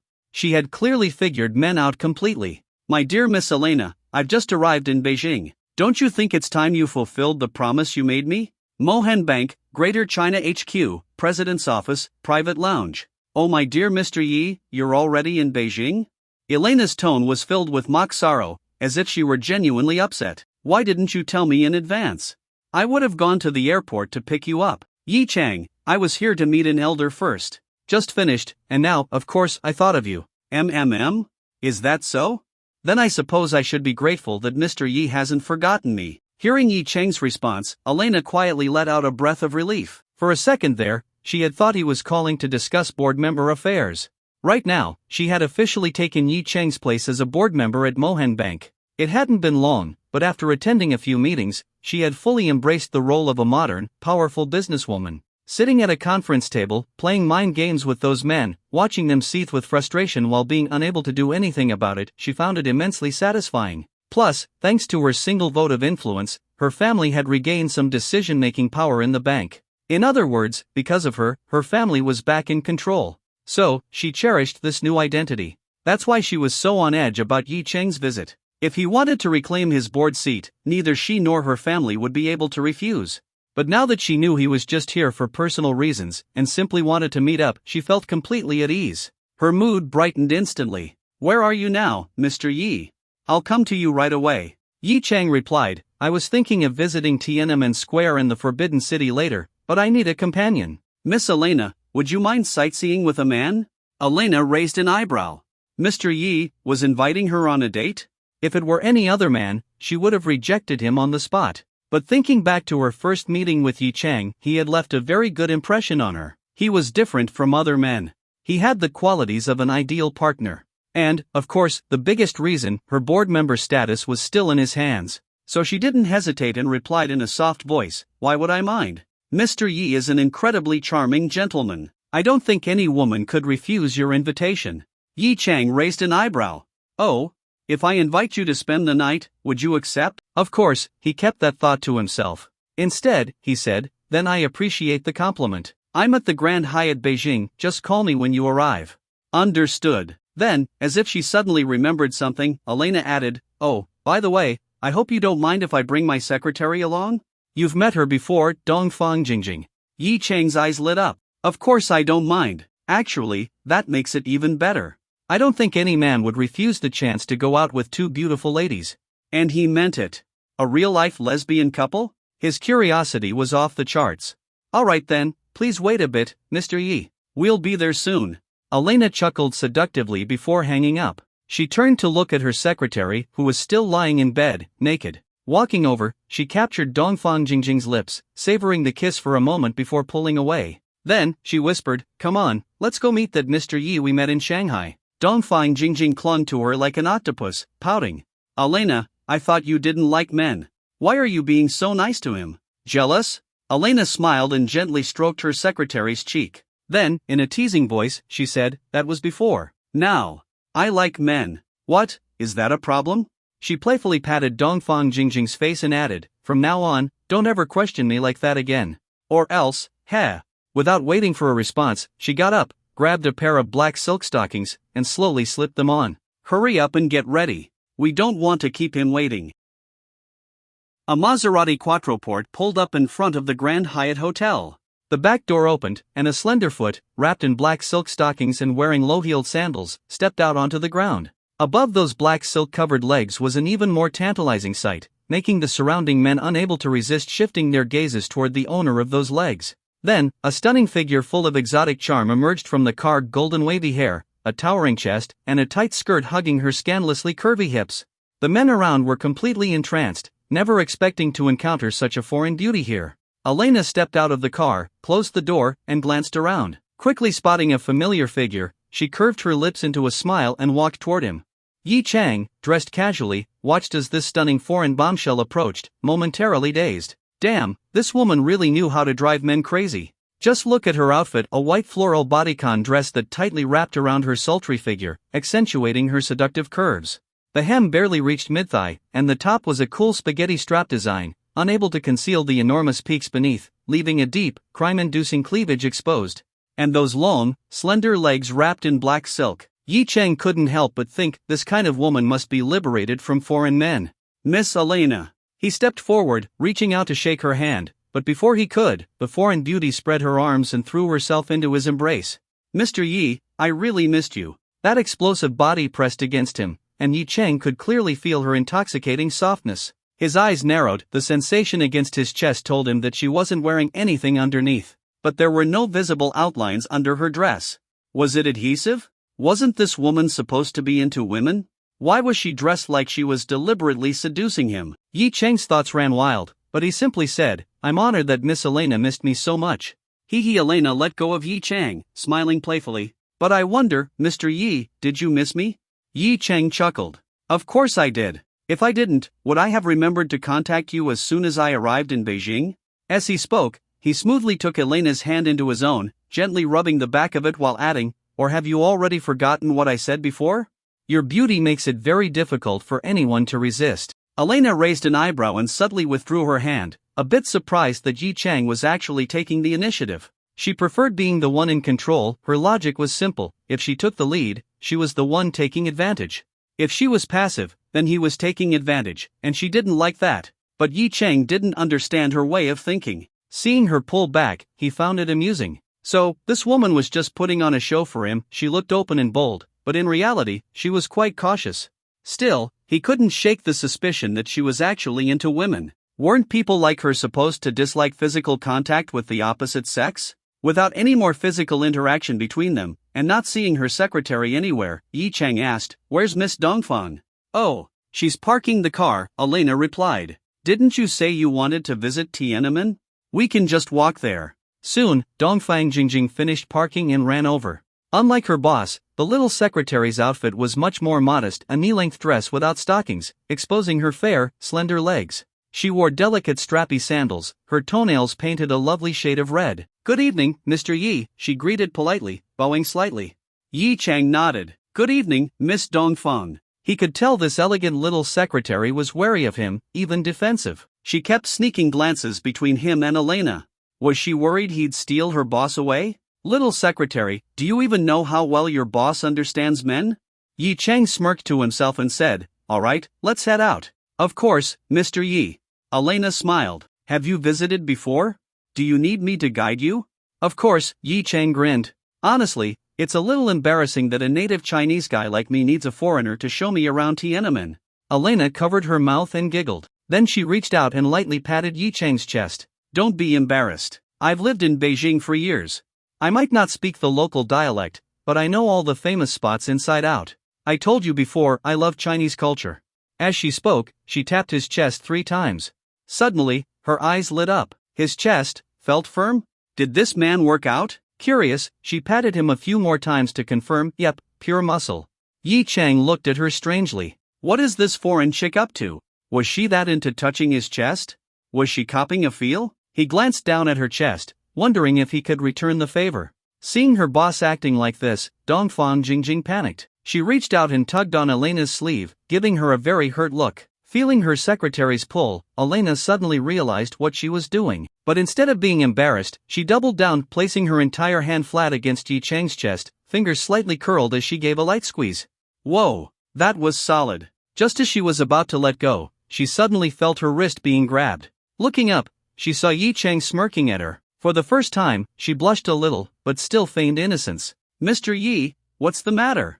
Yi Chang chuckled to himself. This woman must be a fox spirit in disguise. Demoness, I must capture you for my cultivation. With that thought, he raised an eyebrow and, without letting go of her wrist, guided her hand downward, placing it firmly on his abs. You wanted to touch, right? Here, let me help you. Smirking, he said, from now on, just call me by my name. Mr. Yi sounds way too formal. I'll just call you Elena, hope you don't mind? Elena felt her palm land on firm, evenly sculpted muscles. Her pupils dilated slightly, and she instinctively gave them a light squeeze. So big, so hard. She looked up at Yi Chang, her eyes suddenly sultry. Of course I don't mind. Chang, is that how I should call you? Hearing the word Chang, Yi Chang almost ignited again. Too hot. He quickly let go of the foreign girl's wrist, afraid that if he couldn't control himself, he would take her straight to the Hotel Fort Justice on the bed. But since this form of address was quite suggestive, he still nodded and said, of course you can. Elena clearly felt the change in Yi Chang's body when she called out Chung just now. Her red lips curled slightly. She withdrew her hand. This round of battle was her victory. But this man's physique was perfect. And when she thought about his mysterious identity, it set him apart from other men even more. She pursed her lips, suddenly curious about what Yi Chang's body looked like under his clothes. Something felt off. Wasn't she always into women? Why was she suddenly interested in a man? Could it be she was actually bisexual? She glanced up at this handsome Chinese man, then flicked her tongue against the corner of her lips. So what if she was bisexual? For some reason, she found herself strangely attracted to this man. If Yi Chang knew, he would probably shout, Charm Aura, the eternal god. The slightly ambiguous interlude quickly passed. Yi Chang and the two strikingly different beauties left the hotel entrance and headed toward Tiananmen. Dongfang Jingjing seemed quite displeased with her boss's behavior just now, pouting all the way. But Elena wasn't fazed in the slightest. Every now and then, when Yi Chang wasn't paying attention, she would subtly discipline the disobedient little secretary in various ways. Of course, Yi Chang wasn't actually unaware, he was just curious to see what these two audacious women would dare to do. Unfortunately, since they were on a busy street, they kept things relatively tame, which left Yi Chang feeling a bit disappointed. After wandering around the square for a while, Yi Chang suddenly noticed Elena sneakily pinching Dongfang Jingjing's cheek. He turned his head and, with a surprised expression, asked, Elena, what are you and Jingjing doing? Elena hadn't expected to be caught. When she saw Yi Chang's puzzled face, she quickly explained, Jingjing had sweat on her face. I was helping her wipe it off. She didn't want Yi Chang to realize anything strange about her preferences. Yi Chang raised an eyebrow and chuckled. You two sure have a close boss-secretary relationship. Elena smiled. Of course. She looked at Dongfang Jingjing and said, Jingjing, isn't that right? Dongfang Jingjing's face was slightly flushed. She didn't want Yi Chang to find out about the dynamic between her and her boss, so she quickly nodded. Yes, the boss has always taken care of me like an older sister. So, a sisterly bond, huh? Yi Chang smirked knowingly and said, well, I hope your relationship stays this good. Thank you. Elena smiled. Yi Chang glanced around before saying, now, let's check out the Forbidden City. I've always wanted to see it. Great. Elena nodded quickly, relieved that the conversation had moved on. This guy is a bit slow, huh? He really didn't catch on to anything. He. Elena laughed to herself, thinking she had hidden things well. These two fools, do they really think they're hiding anything? Yi Chang hummed internally. Sooner or later, he'd expose the lousy acting of this boss-secretary duo. They bought tickets online and soon arrived at the entrance of the Forbidden City. Even though it wasn't a holiday, it was the weekend, so there were still plenty of visitors. As they entered the Hall of Supreme Harmony, the crowd thickened. People were bustling about, making it quite packed. Elena took on the role of a tour guide, explaining various details to Yi Chang, which genuinely surprised him. A foreigner knowing so much? She was just short of explaining everything in a perfect Beijing accent. The Hall of Supreme Harmony was vast, with many noteworthy spots. As Elena led Yi Chang around, she suddenly bumped into a female tourist. She quickly apologized, and the tourist didn't mind, even complimenting her on her good Chinese. Elena smiled and thanked her, then continued her tour guide duties for Yi Chang. Watching all this, Yi Chang found it amusing. A thought crossed his mind, and without hesitation, he reached out and grabbed Elena's hand. Elena's sapphire blue eyes widened in surprise as she stared at Yi Chang. She hated being passive. She immediately tried to pull her hand away but failed. Chang, what are you doing? She asked. Yi Chang smiled at her. Too many people easier to bump into someone. Holding hands will keep you safe. Elena rolled her eyes.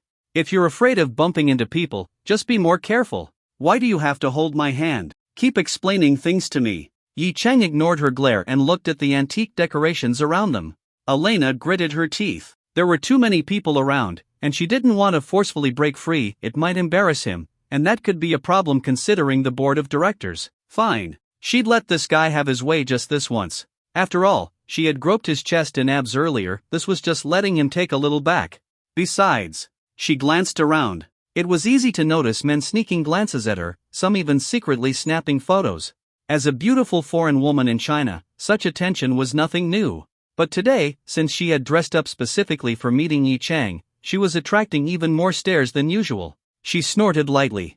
Let these guys be jealous. She moved closer to Yi Chang, practically sticking to him, making their interaction look even more intimate. Sure enough, those men started glaring at Yi Chang with envy. Elena smirked, feeling a sense of triumph. But she hadn't realized that her actions had drawn the attention of a certain shameless man beside her. Yi Chang was surprised at how close Elena was getting. This chick was bold, huh?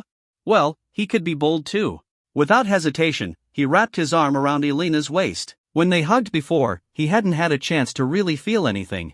But now, damn. For someone with at least a 30-60 up top, how the hell did she still have such a tiny waist? Elena's body stiffened when she felt his hand on her waist. She turned to look at Yi Chang. He was actually smiling. Before she could protest, Dongfang Jingjing, seeing her beloved boss being defiled by this shameless man, immediately spoke up in protest. Mr. Yi, please don't treat my boss like that. Seeing Dongfang Jingjing puffing up in anger, Yi Chang was momentarily stunned, then let out a chuckle and finally let go of Elena. He had only done that to show this woman that he wasn't so easy to tease. But thinking about the relationship between these two, even though he didn't fully understand their feelings, didn't his actions just now basically put a hat on Dongfang Jingjing? Damn, that was funny. He couldn't help but complain in his heart. Seeing that Elena was released, Dongfang Jingjing quickly stepped forward to shield her, looking at Yi Chang with a wary expression. Elena found it both amusing and frustrating. She reached out, pulled her little secretary aside, and said, Jingjing, stop it. I told Mr. Yi to do that. Who said that? Dongfang Jingjing protested. It was obviously Mr. Yi doing it without your consent. Seeing how disobedient her little secretary was, Elena's voice dropped a notch. Listen to me. Stop making trouble. I knew I shouldn't have brought you along. Dongfang Jingjing looked aggrieved as she stepped aside, feeling hurt. Elena had always said she only liked her, but now she was siding with a man and treating her this way. As if to prove that she was indeed the one who initiated things, Elena stepped forward again, grabbed Yi Chang's hand, and smiled at him. Chang, you said it yourself, holding on to you means I won't bump into people. Yi Chang looked at her action, his brain momentarily stuck. He was getting more and more confused about this woman. Oh, so if I hold your hand, it's not okay, but if you hold mine, then it's fine? What kind of logic was that? His master-level flirting skills seemed to be useless at this moment. Thinking about it carefully, could it be that this woman liked being the one in control, not being controlled? Damn, why didn't she say so earlier? If she had, he would have just lain down and let her take the lead. Yi Chang felt like he had uncovered this woman's secret. Fine, if she wanted him to be passive, he'd be passive. So he held onto that fair, delicate hand and smiled. Alright, let's keep walking then. But the next moment, he felt another soft, slender hand wrap around his other hand. Both he and Elena turned in shock to look at Dongfang Jingjing. Yi Chang was speechless. Elena was acting strange, and now even this secretary was acting strange? Weren't you two supposed to love each other? Why were both of you targeting me, the outsider? What bad intentions could I possibly have? Elena, on the other hand, gave Dongfang Jingjing a dangerous look, as if to say, what do you think you're doing? It was okay for her to be close to a man. But if Dongfang Jingjing got close to a man? Absolutely not. Meanwhile, the usually delicate and timid little secretary gathered her courage and glared back at her boss.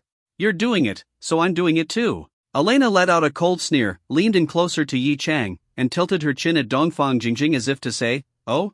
Instead of backing off, you're choosing to get even closer? Dongfang Jingjing became even more annoyed. She felt like Elena no longer loved her. Right in front of her, she was getting all cozy with this man. Wasn't this a case of cheating in broad daylight? Fine then. She'd let Elena know what that felt like. So she moved even closer to Yi Chang, hugged his arm, and nearly pressed her modest-sized B-cup chest against him. Then she shot a provocative glance at Elena. Elena was even more furious.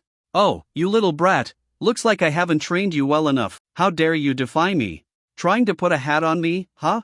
Let's see who goes harder then. So Elena let go of Yi Chang's hand and instead wrapped her arms around him, leaning her entire body against him.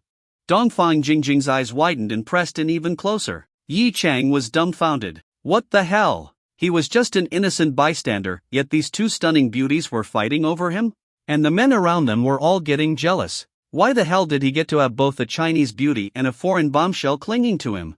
In broad daylight, in the forbidden city of all places, wasn't this a little too much? If there were rules against this here, the guards would probably kick him out. Ladies, what exactly are you trying to do? If you have something to say, let's just talk, alright? No need for all this touching and grabbing. Yi Chang glanced left and right, utterly helpless. He wanted to pull away, but he was afraid they'd actually start fighting. So after thinking about it, he decided to just let it be. And it definitely wasn't because he was enjoying it. Definitely not.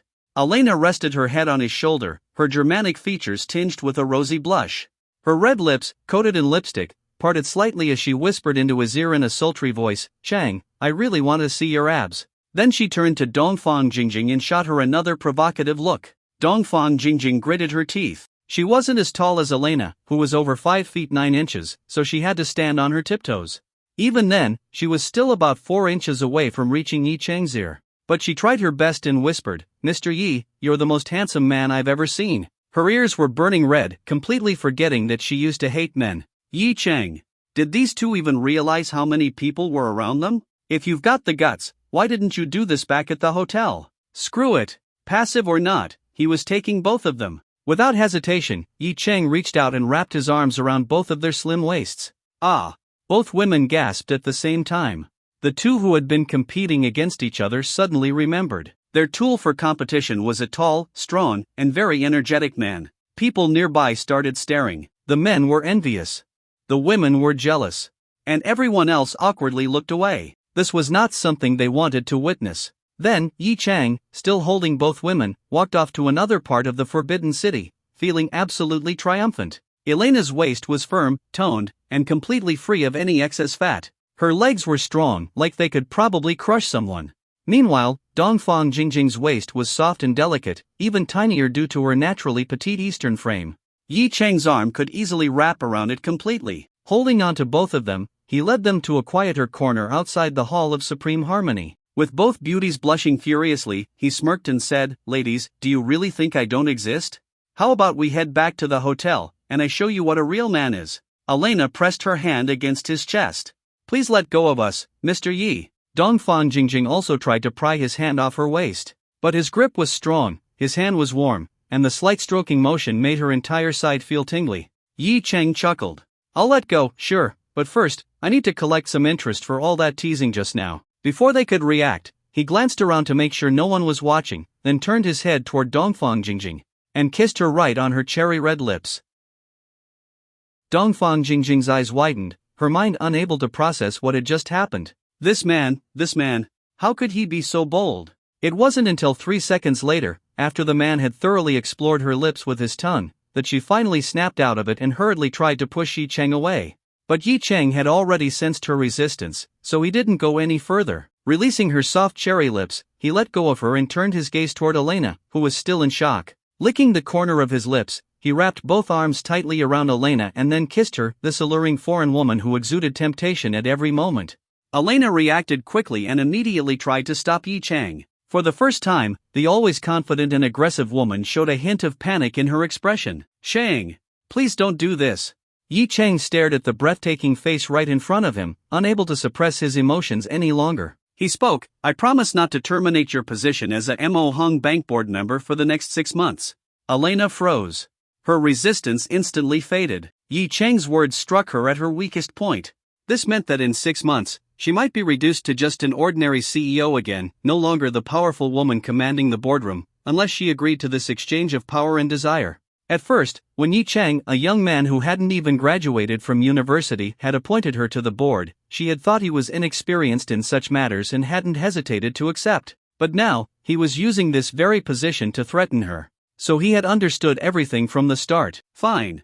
She would accept this transaction. Closing her eyes, she withdrew the hands pressing against Yi Chang's chest and presented herself willingly. Yi Chang didn't hesitate anymore. He lowered his head and kissed those enchanting red lips. 6 months on the board, while it wasn't a huge loss to him, he had to make it worth his while. Every second of this kiss counted. Feeling the man's aggressive invasion, Elena suddenly felt an indescribable emotion. A man was actually kissing her. She had sworn she would never have anything to do with men in her life, but now, she realized she might just break that vow. However, after thinking it through, she admitted to herself that she actually liked Yi Chang. No matter what he did, she found it hard to dislike him. So if this man was the reason she broke her vow, maybe it wasn't so bad? As she accepted this reality and felt Yi Chang's hands roaming her body, Elena's natural instincts kicked in. When had she ever been passive? No way. She was going to take something from him too. From passive acceptance, she switched to active participation, letting her hands explore the man's body as well. Abs? She had wanted to feel them for a while, might as well grab a handful. Chest? So firm, grab another handful. Yi Chang winced in pain. Damn, why did women always want to squeeze a man's muscles when they saw them? Fine then, he'd return the favor. He reached out and grabbed a handful of her chest. Elena's eyes snapped open in shock. Did this man really dare? Meanwhile, Dongfang Jingjing had finally recovered from the shock of being kissed. Touching her lips, she lifted her head and saw her boss and that damn man. Oh! What was she looking at? These two shameless people. Especially Elena, she was responding so enthusiastically. Did she like women or men after all? Looking around, Dongfang Jingjing realized that even though they were in a relatively secluded corner, there were still people walking by. Some had already noticed. At least 2 or 3 people had seen them. She immediately stepped in to interrupt, pulling the two apart. You two, can't you be aware of where you are? She shouted in frustration. With the interruption, Yi Chang had no choice but to let go of Elena, feeling a little regretful. Elena, feeling the man's lips leave hers, slowly opened her eyes again. Looking at Yi Chang's face, handsome like a sun god, she suddenly felt captivated by him. Then she realized she was still holding on to something solid. Yi Chang also felt a firm grip on a rather sensitive part of his body. They both looked down at the same time. Yi Chang, what the hell? Elena, ah. Her face turned even redder. How did she even end up grabbing that? She had always flicked men off with her middle finger before. She had never gripped anything like this. Oh god, how was this man that big? How many women had he ruined? Feeling unsatisfied, she gave it a slight squeeze before finally letting go. Yi Chang immediately shielded his brother and cursed. What the hell is wrong with you? Elena huffed. Just making sure you don't forget, I'm not someone to mess with. Yi Chang definitely understood now. This woman was dangerous. And now he had a problem. It was hard to walk properly with his brother standing at attention. He had to wait until things calmed down, so he simply sat down on a nearby step, waiting for the situation to resolve itself. Elena seemed to realize what he was doing. Her face turned red again, and she scoffed, men. At that moment, Dongfang Jingjing ran over, grabbed Elena's wrist, and pulled her a little further away from Yi Chang. Then, she looked at her with a very unhappy expression. Elena, how could you do that? Elena shifted her gaze from Yi Chang to her secretary. A seductive smile appeared on her lips as she pulled Dongfang Jingjing's wrist, trying to bring her into an embrace. Dongfang Jingjing tried to resist, but she wasn't strong enough to break free. Elena succeeded in holding her close. Elena, I'm really angry. If you don't explain, I'll quit. Jingjing, don't be mad. Elena pinched her cheek playfully and smiled. I had no choice. You know that he's the reason I got into the board of directors. He just used that against me, I had no choice but to agree. Was that really the case? Dongfang Jingjing looked at her suspiciously. Really? But I clearly saw how enthusiastic you were just now. Sigh, I couldn't help it, Jingjing. You know what I'm like. Elena sighed and said helplessly, I have to take the lead in everything. When that scoundrel kissed me, my instincts just took over. Jingjing, please don't quit, okay? If I don't have you, I don't know what I'd do. Dongfang Jingjing hesitated. But, you. Seeing that her little secretary was wavering, Elena smirked secretly. Then, pretending to blush and act all shy, she said, as if making a big decision. How about this? Next time, I won't move. I'll let you try being the one in control? Dongfang Jingjing's face turned red, but her eyes lit up. Really? Elena nodded, as if reluctantly agreeing, and said, of course, I wouldn't lie to you. Then I'll forgive you. Dongfang Jingjing finally nodded, pouting. But you can't get intimate with that man again. Elena was instantly delighted. She hugged her little secretary tightly and quickly said, Of course, I won't do that again. I didn't even want to in the first place. But if he forces me because of his status, then there's nothing I can do. Hearing Elena's words, Dongfang Jingjing immediately redirected all her anger toward that man.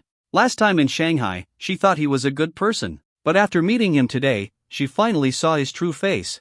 As expected, men were all the same. And worse, he even kissed her just now. She could still feel the lingering taste of that hateful man on her lips. She clenched her teeth in frustration and growled, "If he dares to force you, I'll. Elena was startled, thinking Jingjing might do something reckless. She quickly said, "Don't do anything stupid. He has a lot of power. He's not someone we can afford to offend.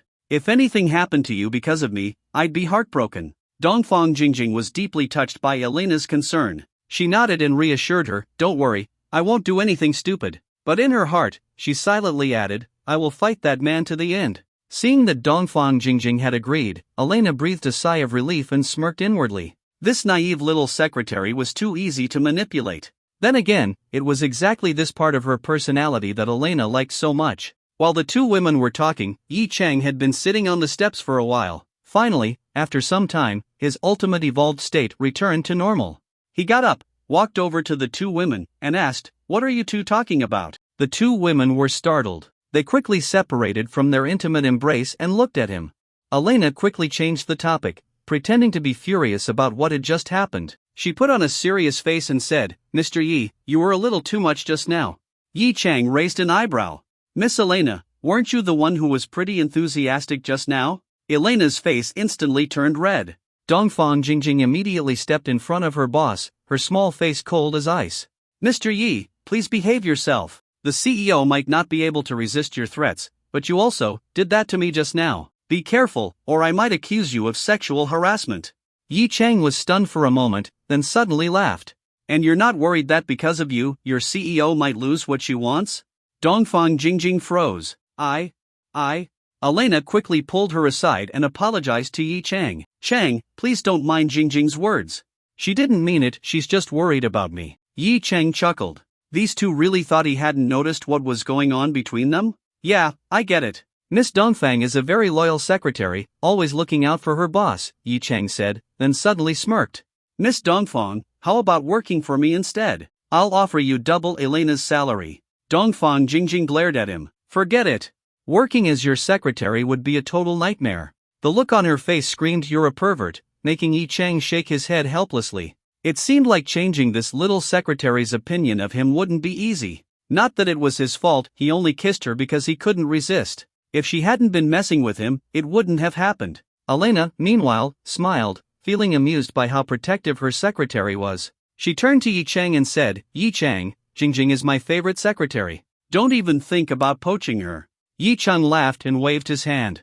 "Just joking." "I hope so," Elena said before quickly changing the subject. "By the way, Mr. Yi, don't forget what you promised just now." Yi Chang nodded. "Of course, I won't forget. 6 months means 6 months." Elena nodded but suddenly sensed something hidden in his words.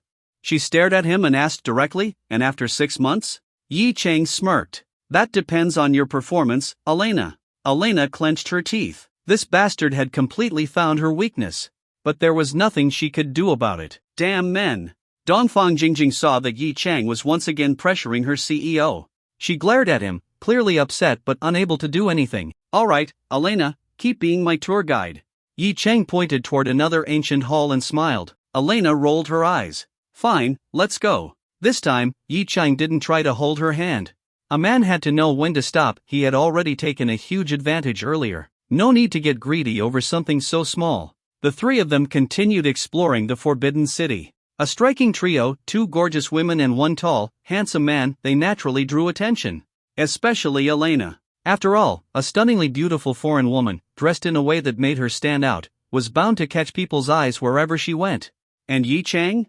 Well, he was undeniably the most envied man among all the guys around. By the time they finished their tour, it was already 6 p.m. Leaving the Forbidden City, Yi Chang asked, "You two must be hungry, right? We've been walking for hours, let's go eat." Elena nodded. "Sounds good." Yi Chang said, "Then let's go to the Grand Hyatt Hotel. I'm staying there anyway." Elena raised an eyebrow. "Your hotel?" Yi Chang saw the look in her eyes and laughed. "What? You think I'm trying to do something to you? Of course not, Elena smiled. Then let's go. Yi Chang pointed in the direction of the hotel, and the three of them walked over. Back at the hotel, Yi Chang took them to Jing Restaurant, one of the best fine dining spots there.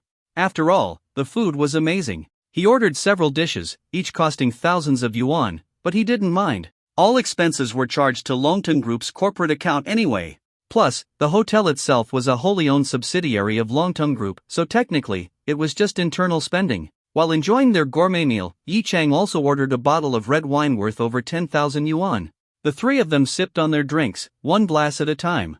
Dongfang Jingjing watched as Yi Chang kept making toasts to Elena, and Elena kept responding. She sneered inwardly. Did this guy really think she and Elena had weak alcohol tolerance? Ha! A single bottle of red wine? She could drink that without even blinking. In her mind, she was certain this man was trying to get them drunk so he could do unspeakable things. Ha! She picked up her glass and raised it toward Yi Chang. Mr. Yi, I'll toast to you. Elena glanced at her little secretary, then also lifted her glass. Chang, I'll toast to you as well. Dongfang Jingjing panicked. What are you toasting for? Wasn't this just letting this man get 2 drinks out of 1 toast? Yi Chang looked at the 2 women, raised his glass with a smile, and said, all right. The CEO is bold and generous, the secretary is loyal and devoted, a perfect match. Cheers to you both. With a crisp clink, Yi Chang downed his drink in one go. If he knew what Dongfang Jingjing was thinking, he would have cried out in injustice. Heaven knows, he really wasn't planning on doing anything like that. Besides, if he were planning something, wouldn't it make more sense to wait until nighttime? It was still broad daylight. Chang, when are you leaving? Elena picked up a piece of sea cucumber with her fork and placed it into her little secretary's bowl. She had been in China for years but still couldn't use chopsticks. After failing several times, she had simply given up. Yi Chang replied, tomorrow morning, 9 a.m. flight. You're leaving tomorrow? Elena was surprised. She had thought he would stay a bit longer. I'm just here to visit my elders. I still have a lot of things to handle in Shanghai, Yi Chang said as he picked up a piece of sea cucumber and placed it into Elena's bowl. Elena was momentarily stunned by the gesture, then rolled her eyes at him. That fleeting, sultry expression was enough to make any man weak. She then casually picked up the sea cucumber with her fork and placed it in her mouth. Her red lips moved delicately as she chewed, and the sight instantly reminded Yi Chang of their kiss earlier that day. Noticing his expression, Elena immediately knew he wasn't thinking about anything decent. She let out a small humph, then smiled and asked, shall we send you off tomorrow? Mr. Yi doesn't have a car in Beijing, does he? Yi Chang thought to himself, I'm literally taking the Longton Group's CEO's car to the airport. What do you mean I don't have a car? But if it meant sitting with beautiful women, he wasn't going to refuse. And judging by Elena's tone, she was just being polite. Oh, if you're being polite, then I won't be polite either. In that case, that would be great. Thank you, Miss Elena. Yi Chang immediately smiled and added, oh, why don't you two just stay at this hotel tonight? That way, it'll be more convenient to leave in the morning. With that, he called over a waiter and said, please inform the manager to book 2 additional rooms for me. Make sure they're not too far from mine. The waiter respectfully responded, understood, Mr. Yi. Then, he went off to inform the manager. This particular waiter had actually been assigned specifically to serve Yi Chang. After all, since Yi Chang was personally being hosted by Long Kuan, he was obviously a close relative of Long Kuan. That meant the hotel, being a fully owned subsidiary of Longton Group, had to provide top-tier service. The 2 women were completely stunned. What? Yi Chang just casually booked 2 rooms for them?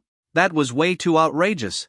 Elena hadn't expected that not only would Yi Chang accept her polite offer, but he'd also be so decisive booking the rooms without even asking for their opinion and even making sure they were close to his. Yi Chang, acting as if he didn't notice their death stares, smiled and said, this hotel has a great environment. Since you 2 are sending me off tomorrow, of course, I have to make sure you have a comfortable place to stay. Wow, thank you so much. Elena gritted her teeth. This man never played by the rules. Where were the refined manners of a traditional Chinese gentleman? But in the end, she could only accept reality. With a charming smile, she said, then, thank you, Mr. Yi. Dongfang Jingjing puffed up in anger. This man was too devious. But for her CEO's sake, she had no choice but to accept. Soon, the rooms were booked, and the waiter returned with the keycards, handing them to Yi Chang and informing him of the room numbers. Yi Chang took the keycards and handed them to the 2 women.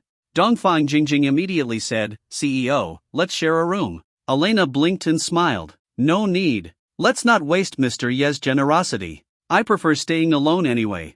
Dongfang Jingjing felt completely defeated. She had only suggested sharing a room so she could protect Elena.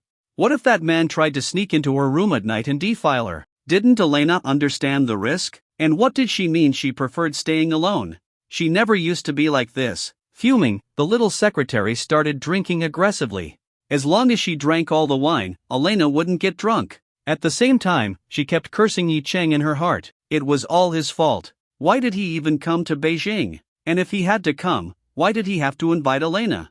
It was so obvious that he had bad intentions. Yi Cheng noticed Dongfang Jingjing gulping down drink after drink and raised an eyebrow in surprise.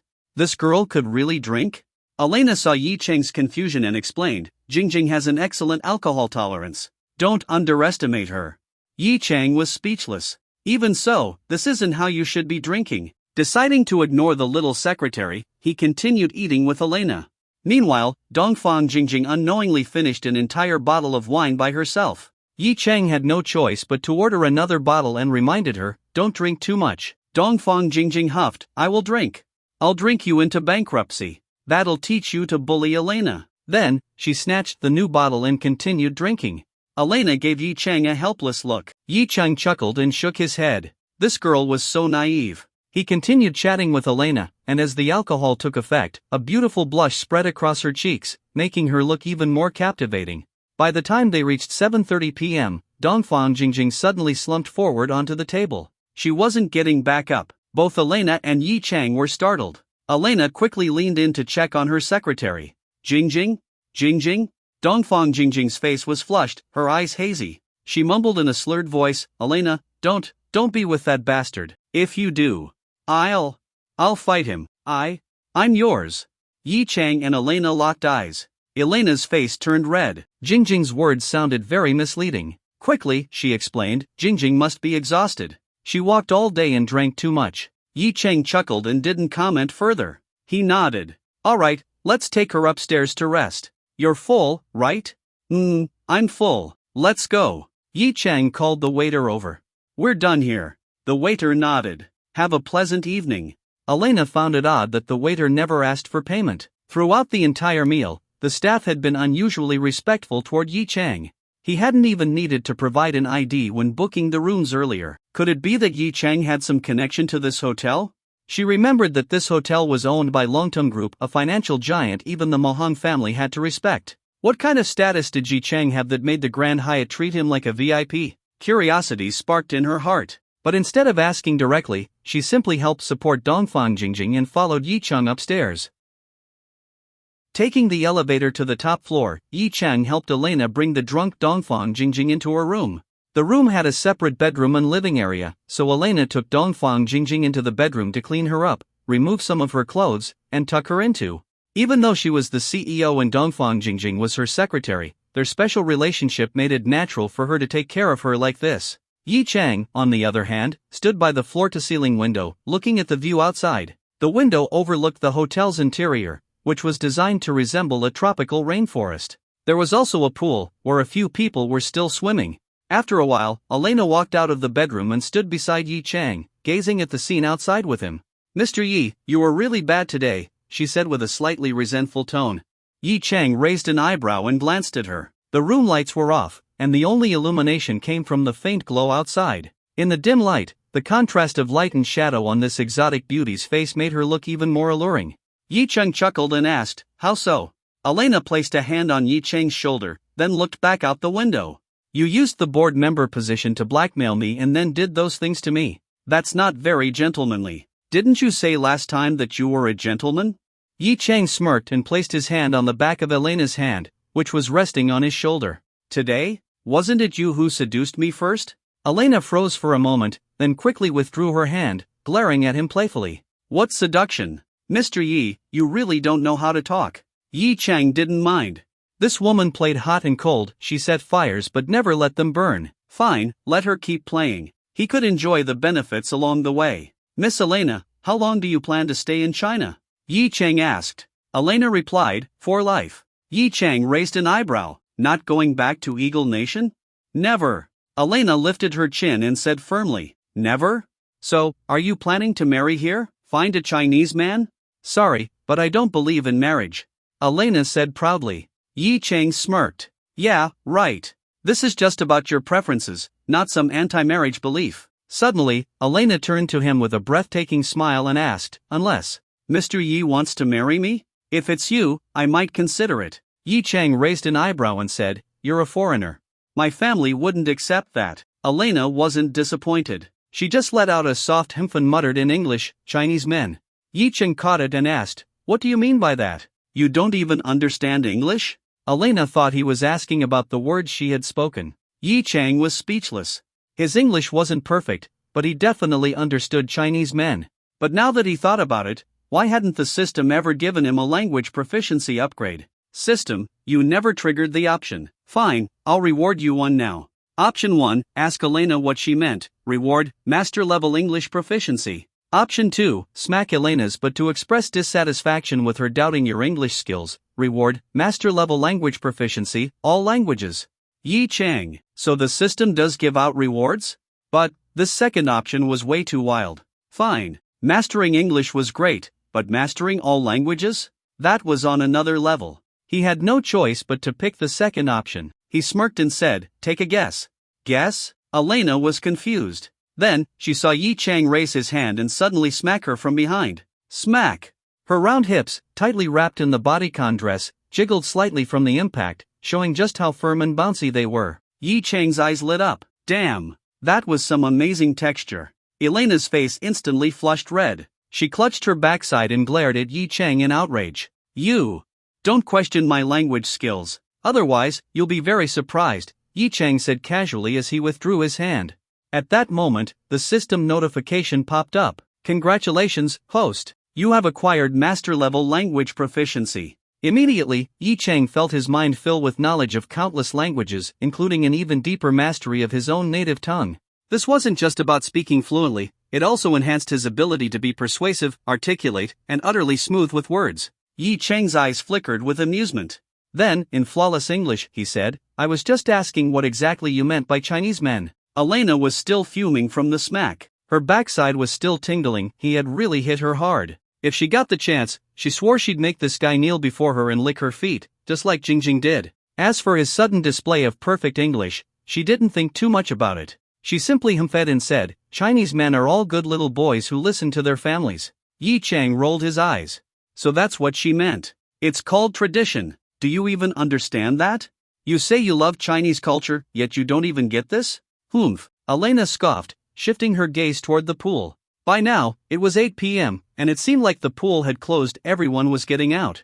Suddenly, Elena smirked and asked, Mr. Yi, do you feel like going for a swim with me? Yi Chang was momentarily stunned. He glanced at Elena's body. That figure, would be a crime not to put in a bikini. He smiled and said, of course I'd love to. Elena pouted slightly. But it looks like the pool is closed. Do they still let people swim? Yi Chang said calmly, I'll have them reopen it. But? He looked her up and down with a smirk. Isn't it better that it's closed? That way, it's just the two of us. Would Miss Elena mind that? Of course not. Elena's sultry eyes seemed to pierce right through him. Did this man really have the power to make the hotel open the pool just for them? Yi Chang didn't think much of it. He simply walked over to the bedside phone, picked it up, and called the front desk. This is Yi Chang. Is your pool closed? 8:30 p.m. is closing time? Alright, in a bit, my friend and I will be coming down to swim. Keep it empty, don't let anyone else in. Good. Make sure it's completely cleared out. No lifeguards or staff needed. Oh, and send up one women's swimsuit and one men's swim trunks. Sizes? Yi Chang turned and glanced at Elena. Then he said, for the men's, I'm over 1.8 meters tall, just pick a size that fits. For the women's, around 1.75 meters. Send up a few different styles. After hanging up, Yi Chang turned to Elena and smiled. Just wait a little. Elena blinked and asked, who exactly are you? Why does this hotel listen to your every word? Me? What identity? Yi Chang chuckled. Take a guess. Elena pondered for a moment. I remember that the Grand Hyatt Hotel is owned by Longting Group. Do you have some kind of connection with them? Yi Chang shrugged. Keep guessing. Even if you're right, I won't tell you. Elena glared at him in frustration. After spending the whole day with this man, she felt like she was completely out of her depth. And yet, the more he played hard to get, the more she wanted to dig into his background, especially now that it seemed connected to Longteng Group. Biting her red lips, she stepped forward, suddenly wrapping her arms around Yi Cheng's arm. In a soft, seductive voice, she asked, "Then what would it take for you to tell me?" Yi Cheng glanced down at the two massive things pressing dangerously close to his arm and said calmly, "Let me see what swimsuit you choose later when we go swimming, and I'll consider telling you." Then, without hesitation, he pulled his arm free and walked over to the sofa, sitting down to wait for the hotel staff to deliver the swimwear. This man, Elena was fuming. He's so shameless. He even wanted to see what she was going to wear? Might as well go down wearing nothing at all, right? Pervert. She let out an annoyed humph, then plopped down on the other sofa, refusing to look at him. Before long, there was a knock on the door. Yi Cheng got up and opened it.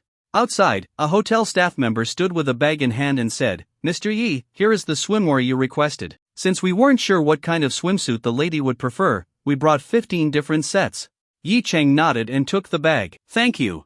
After closing the door, he pulled out his swim trunks and tossed the rest of the bag toward Elena. "Go change." Elena hesitated, shot him another glare, then took the bag and headed into the bathroom. Yi Cheng casually waited on the sofa. About 10 minutes later, the bathroom door opened. First, a fair, round leg stepped out. Then, a stunningly white and curvy figure appeared at the doorway. Yi Cheng's gaze was instantly drawn to her. His eyes lit up. Damn, this woman really went for it. She had actually chosen a bikini. The white bandeau top had only 2 pieces of fabric connected by nothing but thin transparent straps. It was insanely revealing. The deep valley between her ample curves ran all the way down, completely unbroken. Yi Cheng took a deep breath. Melon-shaped. Absolute perfection. His gaze drifted downward. A simple triangle bottom, dangerously small. This swimsuit was definitely not designed for someone with her body type. Elena put on a seductive expression and asked, "Well, Mr. Yi?" Yi Cheng changed into another one. Elena was stunned. She bit her lower lip and looked both embarrassed and frustrated. "What, this still isn't good enough for you? Might as well let me go completely naked." "You misunderstood. I'm very satisfied." Extremely satisfied, Yi Cheng quickly waved his hand. "But something like this, you should only wear it for me. No need to wear it outside." Elena froze. So she had gotten the wrong idea. But based on what she knew about Chinese men, was Yi Cheng treating her as his woman? Was that why he didn't want her to go out in this? She suddenly smirked. Back in her home country, this kind of possessiveness was rare, but in China, it was very common. Well, after all these years in China, she had somewhat embraced the culture. With a teasing smile, she blew Yi Cheng a flirty kiss. Seeing the way his eyes burned at her, her own cheeks turned a little red. She quickly twisted her body and hurried back into the bathroom to change. A while later, she stepped out in a relatively more conservative swimsuit. A one-piece, high-cut, with a plunging neckline that still showed off some cleavage. The back was completely open, held together by only a few thin straps, revealing her flawless skin. Her waist was bare on both sides, and her long, slender legs were fully exposed. Her body was flawless, no scars, no blemishes. Yi Cheng stared for a moment before standing up. "This one works. Wait for me to change, and then we'll go." He grabbed his swim trunks and headed toward the bathroom. As he walked past Elena, she accidentally bumped into him. Yi Cheng narrowed his eyes and smacked her ass again. This time, the sensation was even better. "Ah!" Elena yelped, clutching her backside and shooting him a very aggrieved look. "This guy hits hard." After changing, Yi Cheng left his clothes in his room and met up with Elena again. Both of them put on bathrobes and took the elevator downstairs. A hotel staff member was already waiting for them. Upon seeing the two of them step out, the employee couldn't help but be envious of their looks. Then, he respectfully guided them to the pool entrance. "Mr. Yi, the pool has been cleared. No one else will enter until you leave. Our pool water is changed weekly. Today happens to be the fresh water day, so it's very clean. However, since it's nighttime, the water might be cold. Please be careful and avoid cramping." As he spoke, he pulled out a communication device from his pocket and handed it to Yi Cheng. "This is a communicator. If you need anything, just use this, and we'll provide assistance." Yi Cheng nodded, took the device, briefly examined how to use it, then entered the pool area with Elena. The staff member left and shut the entrance behind them. Seeing the extreme level of service Yi Cheng was receiving, like he was the boss of this place, Elena finally couldn't hold back her curiosity. She asked again, "Mr. Yi, now will you tell me who you really are? What's your connection to the Grand Hyatt?" Yi Cheng simply smiled and kept up his act. "Take a guess." Elena clenched her fists. "This man. Why did he always do this? The more he teased her, the more she had to know. You're unbelievable. You promised to tell me, she huffed angrily. I never promised, Yi Cheng shrugged. I only said I'd consider it. Do you even understand what consider means? Elena glared at him. Petty bastard. Looking at that infuriatingly handsome face, she couldn't hold back anymore. She reached out and hit him just a light slap on the arm. How dare he mess with her? Did he not know who she was? She was a Mahong family woman. But Yi Cheng easily caught her tiny fist and pulled her forward, wrapping an arm around her waist. Yi Cheng's hand slipped inside Elena's bathrobe, resting on her bare waist where the swimsuit didn't cover. Elena, not getting what she wanted, immediately started struggling. Let go of me, you bastard. But Yi Cheng held her tightly, refusing to release her. In a low voice, he said, stop moving. Be good. Maybe if I'm in a good mood later, I'll tell you. You think I'd fall for your tricks again? Elena scoffed coldly. Her eyes flickered toward his chest, spotting his two sensitive points. Without hesitation, she reached out and pinched one of them. F***ck. Yi Cheng snapped. He immediately smacked her hand away and glared at her viciously. Looks like I have to teach you a lesson. Before she could react, he grabbed both of her wrists, lifted her into his arms, and swiftly carried her over to a lounge chair by the pool. Sitting down, he placed her across his lap and started spanking her. Oh. Stop. Oh my god. Elena, who had been speaking Mandarin all along, was now switching to English under the shock. Smack. Smack. Smack. Smack. After several slaps, Yi Cheng reluctantly withdrew his hand. Elena's perky ass had the best feel, perfectly round, with the advantage of her body's natural proportions. A true racial blessing. Elena's face was so red it looked like she could bleed. Now, she finally understood how Dongfang Jingjing felt every time she spanked her at night. But she never thought she'd experience it herself. Glaring at Yi Cheng in anger, she fumed. This damn Chinese man. He was too evil. Yi Cheng, she shouted in frustration. I'm going to sue you for harassment. Yi Cheng simply shrugged. Board member position. Don't think that just because of that, I'll keep compromising. Yi Cheng turned to her lazily and sighed. Fine. I'll add 0.5% more shares. Elena immediately froze. What did you just say? 0.5% shares? You're not lying? Yi Cheng chuckled. Of course not. We can even sign a contract. Elena was stunned. Would he really be that generous? Even 1% of Mohang Bank's shares was worth tens of billions of dollars. 0.5% was still worth billions. And just for spanking her? Should she let him spank her a little longer? But Yi Cheng wasn't that generous. He raised a finger and shook it. Of course, there are conditions. What conditions? First, I'll be giving the shares in installments. We both know how valuable these shares are. For the first 6 months, I'll only give you 0.01% of the shares. Don't get mad yet, even 0.01% is worth tens of millions of dollars. Do you know any other man who would pay that much just for spanking a woman? Seeing Elena's face twist in frustration at the tiny initial percentage, Yi Cheng motioned for her to calm down. As for the remaining shares, I'll give them to you over 5 years. However, your shares will not have voting rights. You'll still be my board representative, but if you ever sell your shares, you can only sell them to me. I also have the right to forcefully repurchase them at any time. That's about it. Elena's eyes widened. Then how is this different from your own shares?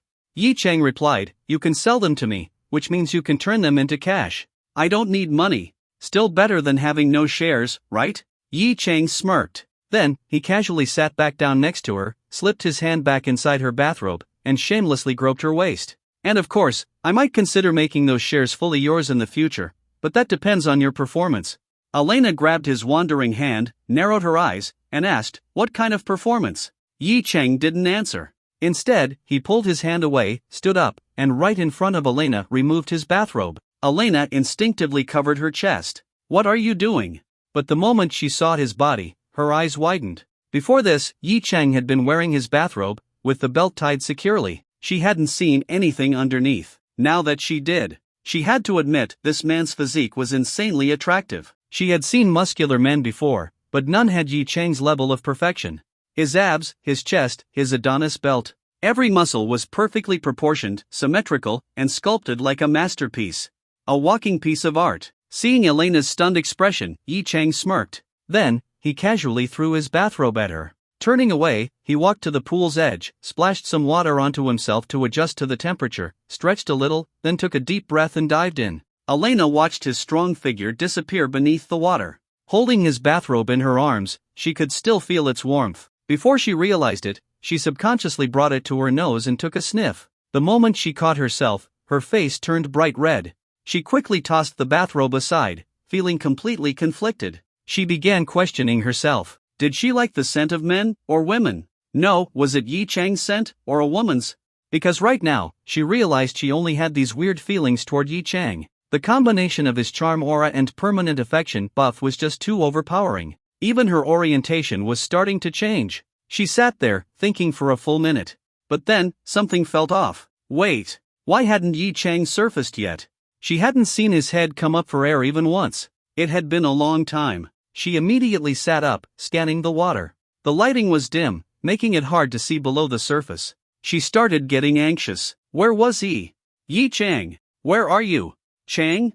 Don't scare me. Still, no familiar head popped up from the water. She paced nervously along the poolside, unsure what to do. Yi Chang, come out. Biting her lip, she quickly removed her bathrobe and jumped into the water. Instead of wasting time calling for help, she'd rather go find him herself. She was an excellent swimmer. She had grown up swimming in her oceanfront villa and private pools. Even though it had been a while since she last swam, her skills hadn't faded. Like a mermaid, she moved gracefully through the water. The surface reflected light, making it difficult to see from above, but underwater, things were slightly clearer, though visibility was still low. She swam across the pool, searching. This was just a standard rectangular pool, no obstacles.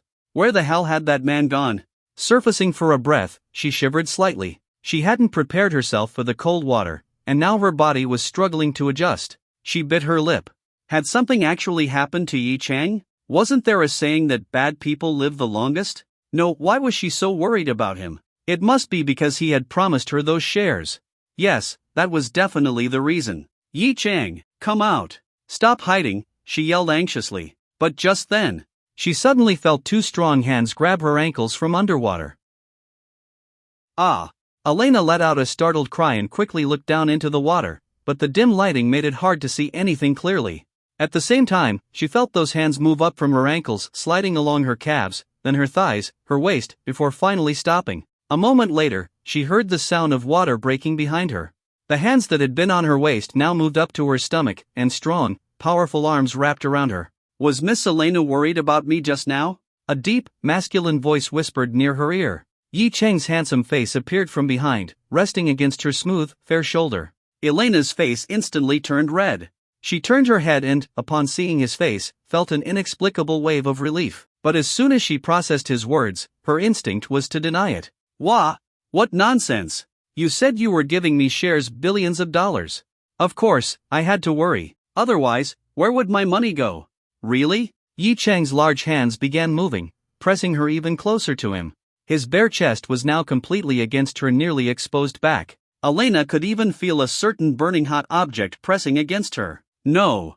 Her breath hitched, and her eyes turned hazy. Yi Chang brushed her golden hair aside and took in the scent of her delicate neck. After an intense underwater exchange, Yi Chang finally let go of the alluring beauty in his arms. If it weren't for the fact that this was a public place, even an entire pool of cold water wouldn't have been enough to douse the fire in his chest. Scooping up Elena's now weak and soft body, he carried her out of the water and onto the poolside. They each settled onto a lounge chair. Yi Chang turned his head and said, "Elena, come to my place tonight." Elena, still catching her breath, instantly understood what he meant. She quickly shook her head. No way. Yi Chang raised an eyebrow. No? But you seemed to enjoy yourself just now. Elena's face turned even redder. Back when she played around with Dongfang Jingjing, she had never felt embarrassed. But this was the first time she had been so physically close to a man. For the first time, she understood what shyness felt like and something else she couldn't quite explain. But when it came to actually crossing that line with a man, she still hesitated. This sudden awareness of her own hesitation made her frustrated. She needed to regain control. How could she let this man dominate her? Especially a man several years younger than her. She was already 27. Quickly adjusting her mindset, she returned to her usual confident self. Her eyes gleamed with seductive mischief as she looked at Yi Chang. Well, it's not entirely impossible. Yi Chang caught the change in her demeanor and smirked. Oh, she's playing games again? Fine. He'd play along. After all, she was staying in his hotel. Even if she didn't come to his room, what was stopping him from getting her room key from the front desk? Judging by how things were going, if this wasn't a public place, he would have already taken things to the next level. He smiled. And what do I need to do? You still haven't answered my question, have you? Elena rested a hand on his shoulder, her own lips curling into a teasing smile. This Grand Hyatt Hotel, what's your relationship with it? Are you really connected to Longton Group? Yi Chang raised an eyebrow. Why is she so obsessed with my background? Chuckling, he grabbed the delicate hand on his shoulder and kissed the back of it. I haven't decided if I want to tell you yet, but if you come over tonight, maybe I will. Elena shot him an annoyed glare. This man. He wouldn't make a move until he saw real benefits. Did he not know that sometimes you have to sacrifice a little to win big? So frustrating. Her eyes flickered with an idea. Rising from her lounge chair, she climbed onto his, straddling him with her knees on either side of his thighs. Her hands rested beside his head as she leaned in, looking down at him seductively. If you tell me first, she murmured, I promise I'll come over tonight. Yi Chang didn't even try to hide where he was looking. His gaze openly lingered on the swaying melon-sized objects in front of him. Don't try to negotiate with me. We haven't signed the contract for your shares yet either, have we? Elena fumed. Couldn't this guy give her a little leeway? She had already let him take so much advantage of her. Just one last step, and he still wouldn't budge? Evil capitalist. Annoyed, she covered her chest, refusing to let him look anymore. Then, with a huff, she flipped off of him and jumped straight into the deep end of the pool. The deep end ranged from 1.6 to 1.8 meters, a standard depth. Elena was 1.75 meters tall, slightly shorter than the deepest part, but Yi Chang wasn't worried. He had already seen her swimming skills, there was no way she'd drown in a hotel pool. Still, he kept his eyes on her just in case. With his beyond normal vision, even in the dim water, he could faintly make out her shape moving through the depths. Then, he noticed something. Elena had deliberately swum to the farthest corner of the pool, somewhere just outside of his line of sight. She wasn't moving anymore, just hiding. Every now and then, she peeked out to check if he was looking for her. Yi Chang chuckled. Oh, so she wants to play ghost in the water? Nice try. That only works when I do it. He decided to let her play her little game. But a few minutes later, Elena, still hiding in the corner, started feeling disappointed. Yi Chang hadn't come looking for her at all. In fact, he wasn't paying attention at all. A hint of sadness crept into her heart. This bastard, he didn't care about her at all. And yet she was panicking for him earlier. Men are all the same. She scoffed and lost interest in hiding. Besides, staying in cold water for so long was making her shiver. And the night breeze wasn't helping. Might as well swim a bit more and call it a night. Even if she never found out his real identity, she wouldn't let him win. As for those stupid shares, who cares? By tomorrow, he'd be gone. And after some time, she'd just forget about him. They would go back to being strictly business partners. Diving back into the water, she pushed off the wall like a mermaid, planning to swim a few laps. She finished one lap quickly. Every now and then, she lifted her head, but Yi Chang still wasn't looking her way. Her disappointment deepened. Was everything today just a waste? Frustrated, she swam even faster. 1 lap. 2 laps. By the 4th lap, she reached the center of the deep end. She had never been afraid of the depth before, but a sharp pain suddenly shot through her calf. A cramp. She knew how to handle muscle cramps while swimming, but she hadn't practiced in a long time. And after swimming multiple laps in the cold, exhaustion had set in. For the first time, panic set in. Her body began sinking. She frantically slapped the water, trying to stay afloat, but she was completely out of strength. She was terrified. The water rose over Elena's mouth, preventing her from calling for help. Instead, she inhaled through her nose and choked on the water, swallowing several mouthfuls. Despair began to settle in. Countless images flashed through her mind, but instead of her family or even Dongfang Jingjing, the face she saw the most was that of that heartless man. But just then, she caught sight of a strong figure on the poolside. Yi Chang had suddenly sprung up from the lounge chair, bare feet slamming against the ground as he dashed toward her. Then, he leaped. A sliver of hope rekindled in her heart. Moments earlier, when Elena had left the corner of the pool and started swimming, Yi Chang had been keeping an eye on her the whole time. When he saw her finally swim out from her hiding spot, he knew she had lost patience. He smirked to himself. Elena still lacks endurance. If she had just waited a little longer or stopped sneaking glances at him, he probably would have started worrying after a while. Still, he continued watching her out of the corner of his eye, intending to call the hotel staff for a bottle of red wine and some late-night snacks. Swimming? Watching a beautiful woman swim was much more enjoyable. Seeing Elena move through the water like a mermaid, Yicheng found himself quite entertained. She wasn't taking any breaks, swimming back and forth without stopping. That surprised him, he hadn't expected her to be this good. But on her fourth lap, as she reached the deepest part of the pool, she suddenly stopped. Her arms flailed slightly, making only small splashes. Yicheng immediately sensed something was wrong. At first, he thought she was trying another trick to get his attention. But then, he saw the pained expression on her face, completely genuine. His heart dropped. She had cramped up. Then, as if confirming his thoughts, the system's voice chimed in. Beauty is cramping and in distress. As a man, how can you allow this to happen? Option 1, ignore her and do nothing. Reward, ruthless attribute plus 10. Option 2, rescue her. Reward, master level athleticism plus heroic aura. Yicheng didn't even bother responding. There was no need to think, the answer was obvious. He tossed his phone aside and ran. As he sprinted toward the pool, he untied and discarded his bathrobe in one fluid motion. At the edge of the water, he leaped. Even barefoot, his explosive jumping power was on full display. Elena had been swimming across the pool's width around 30 meters, and she was roughly at the midpoint, about 15 meters from the edge. Yet, Yicheng's horizontal jump covered nearly 8 meters in one go. For reference, the world record for the long jump with a running start was only about 9 meters. Factoring in the height difference between the poolside and the water's surface, by the time he entered the pool, he was already just a few meters away from Elena. Even though he didn't have professional swimming skills, his sheer physical power alone allowed him to reach her in seconds.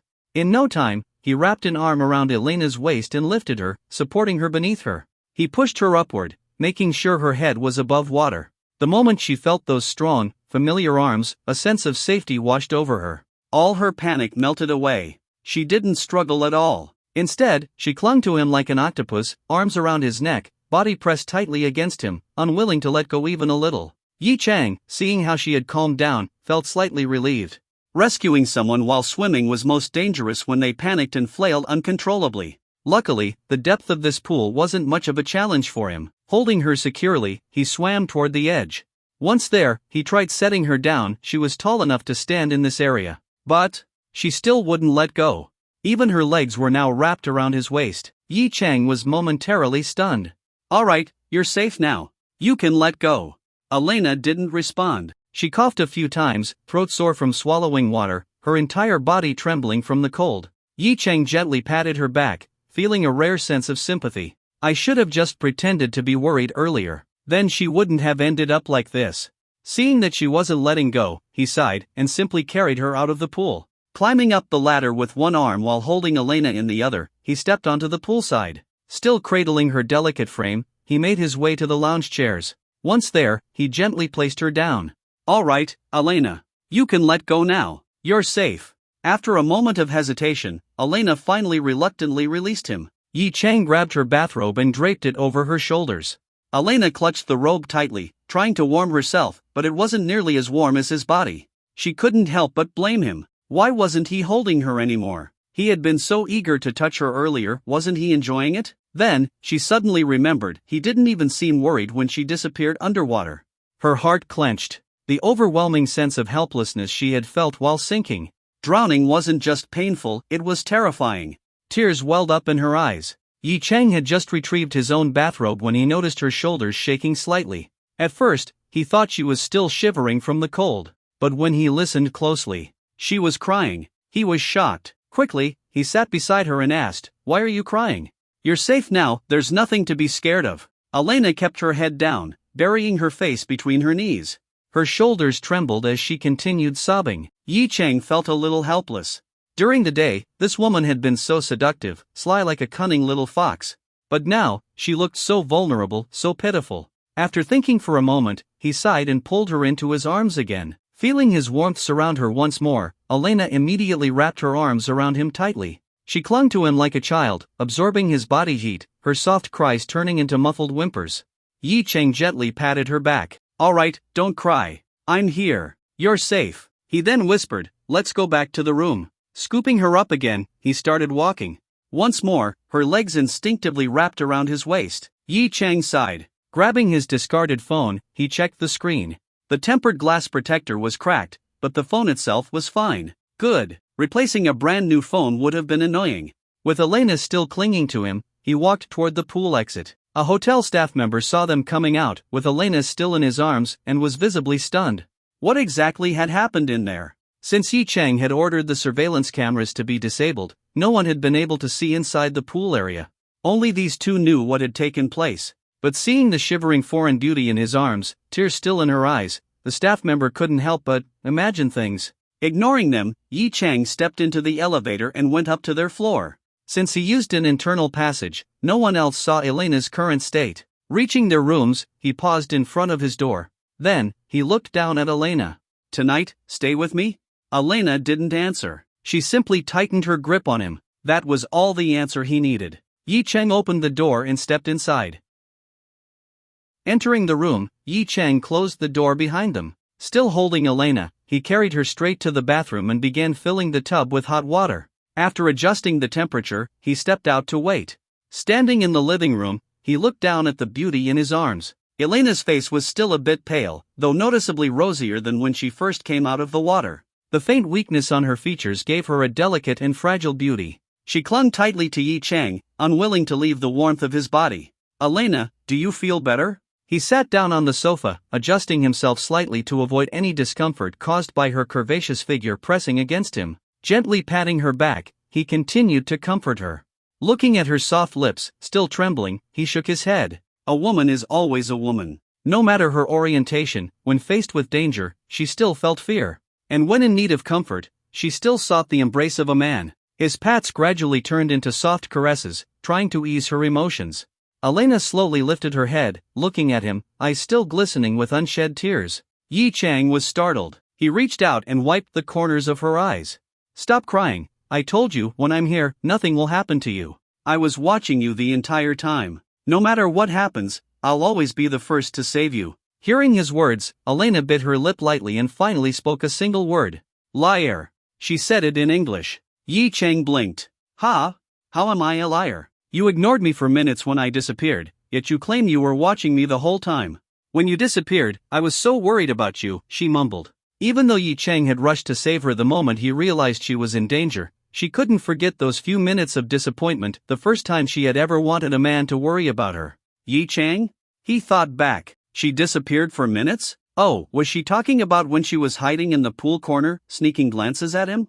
He didn't know whether to laugh or cry. So she wasn't crying because of nearly drowning, she was crying because of that? Reaching out, he cupped her face and gently pinched her cheek. "You were hiding in the corner of the pool, weren't you? Sneaking peeks at me, thinking I wouldn't notice?" Elena froze. He knew? So, it wasn't that he didn't care about her disappearing? She had completely misunderstood him? The bit of disappointment she had felt toward him vanished instantly, only embarrassment and shyness remained. But before she could feel awkward, Yi Chang pulled her back into his arms, wrapping her in his warmth once more. Her curvaceous figure felt like a priceless treasure in his embrace. He couldn't help but savor the moment. Resting his chin on her smooth, delicate shoulder, he whispered in her ear, "Foolish woman, what were you thinking all day? From the moment you entered the water, I never took my eyes off you. No matter where you were, I knew. No matter what happened, I would have noticed. So don't have such silly thoughts. Also, now that I've kissed you, you're mine. I don't care whether you like men or women." Yi Chang abruptly stopped mid-sentence. **T. He slipped up. His eyes darted to Elena's face. Her entire face turned bright red in an instant. The previous pale complexion from the cold? Gone. Now, she was burning with embarrassment because her little secret had been exposed. "You?" she wanted to ask when he found out. But before she could, Yi Chang smirked and continued. "Doesn't matter. You're already my woman now. You should know how possessive Chinese men are about their women." Elena stared at him, heart pounding wildly. Even when she was with women, she had never felt such an electrifying sensation before. Yi Chang noticed her dazed expression. Looks like my words completely shook her up. Well, at least it distracted her from the earlier incident. Suddenly, he remembered the bathtub was still filling with water.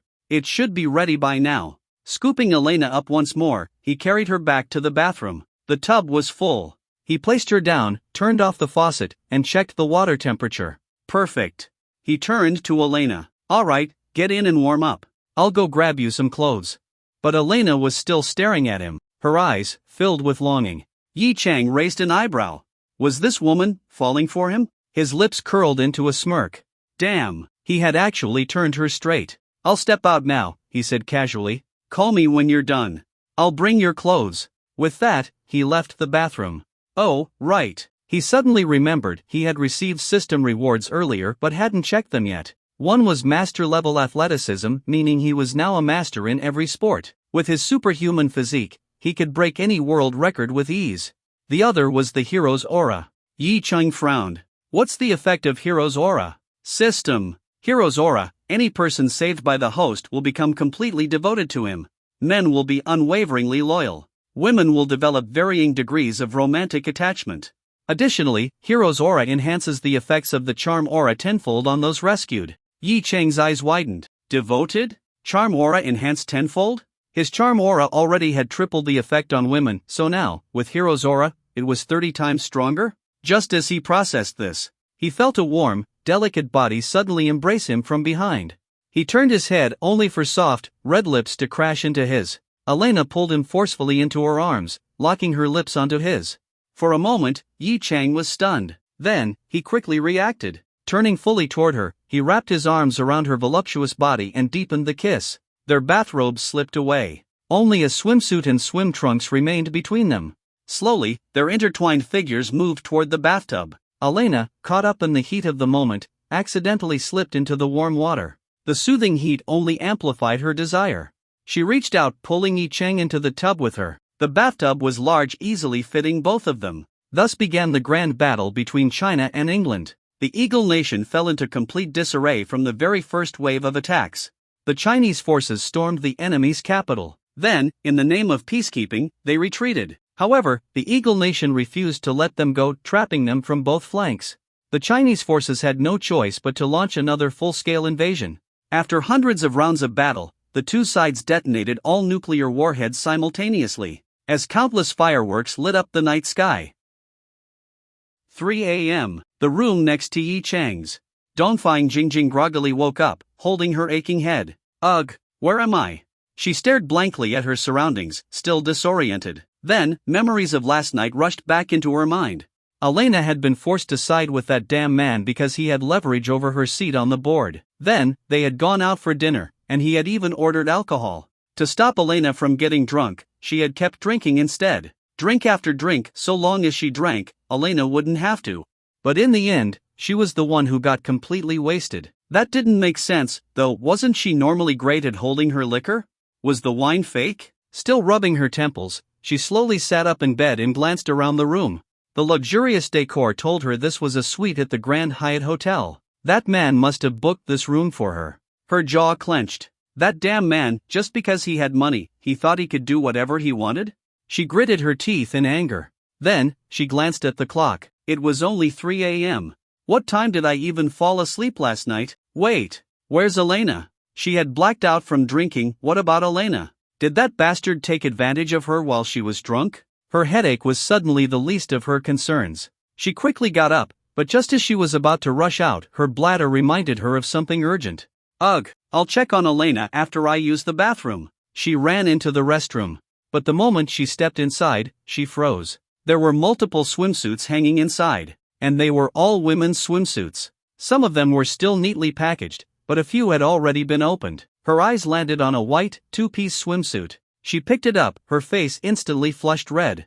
Oh, bikini? Her mind spun.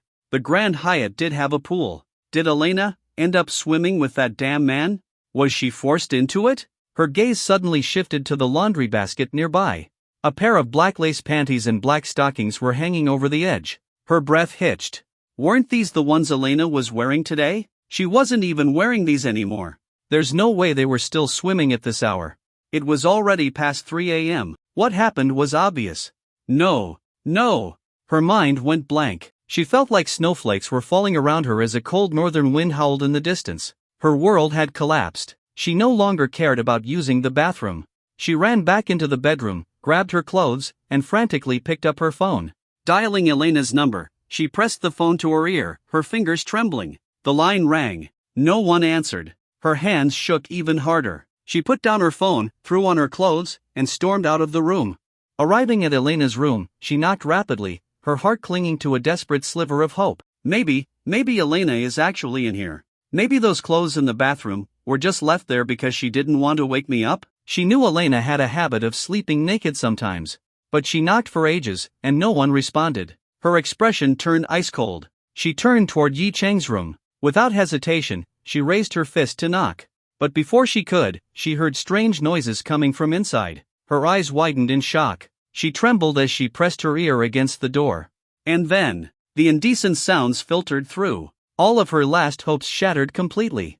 Her body went stiff for a moment. Then, bang, bang, bang. She pounded on the door, her voice filled with rage and grief. Open up! Open the door! Her furious shouts echoed in the hallway.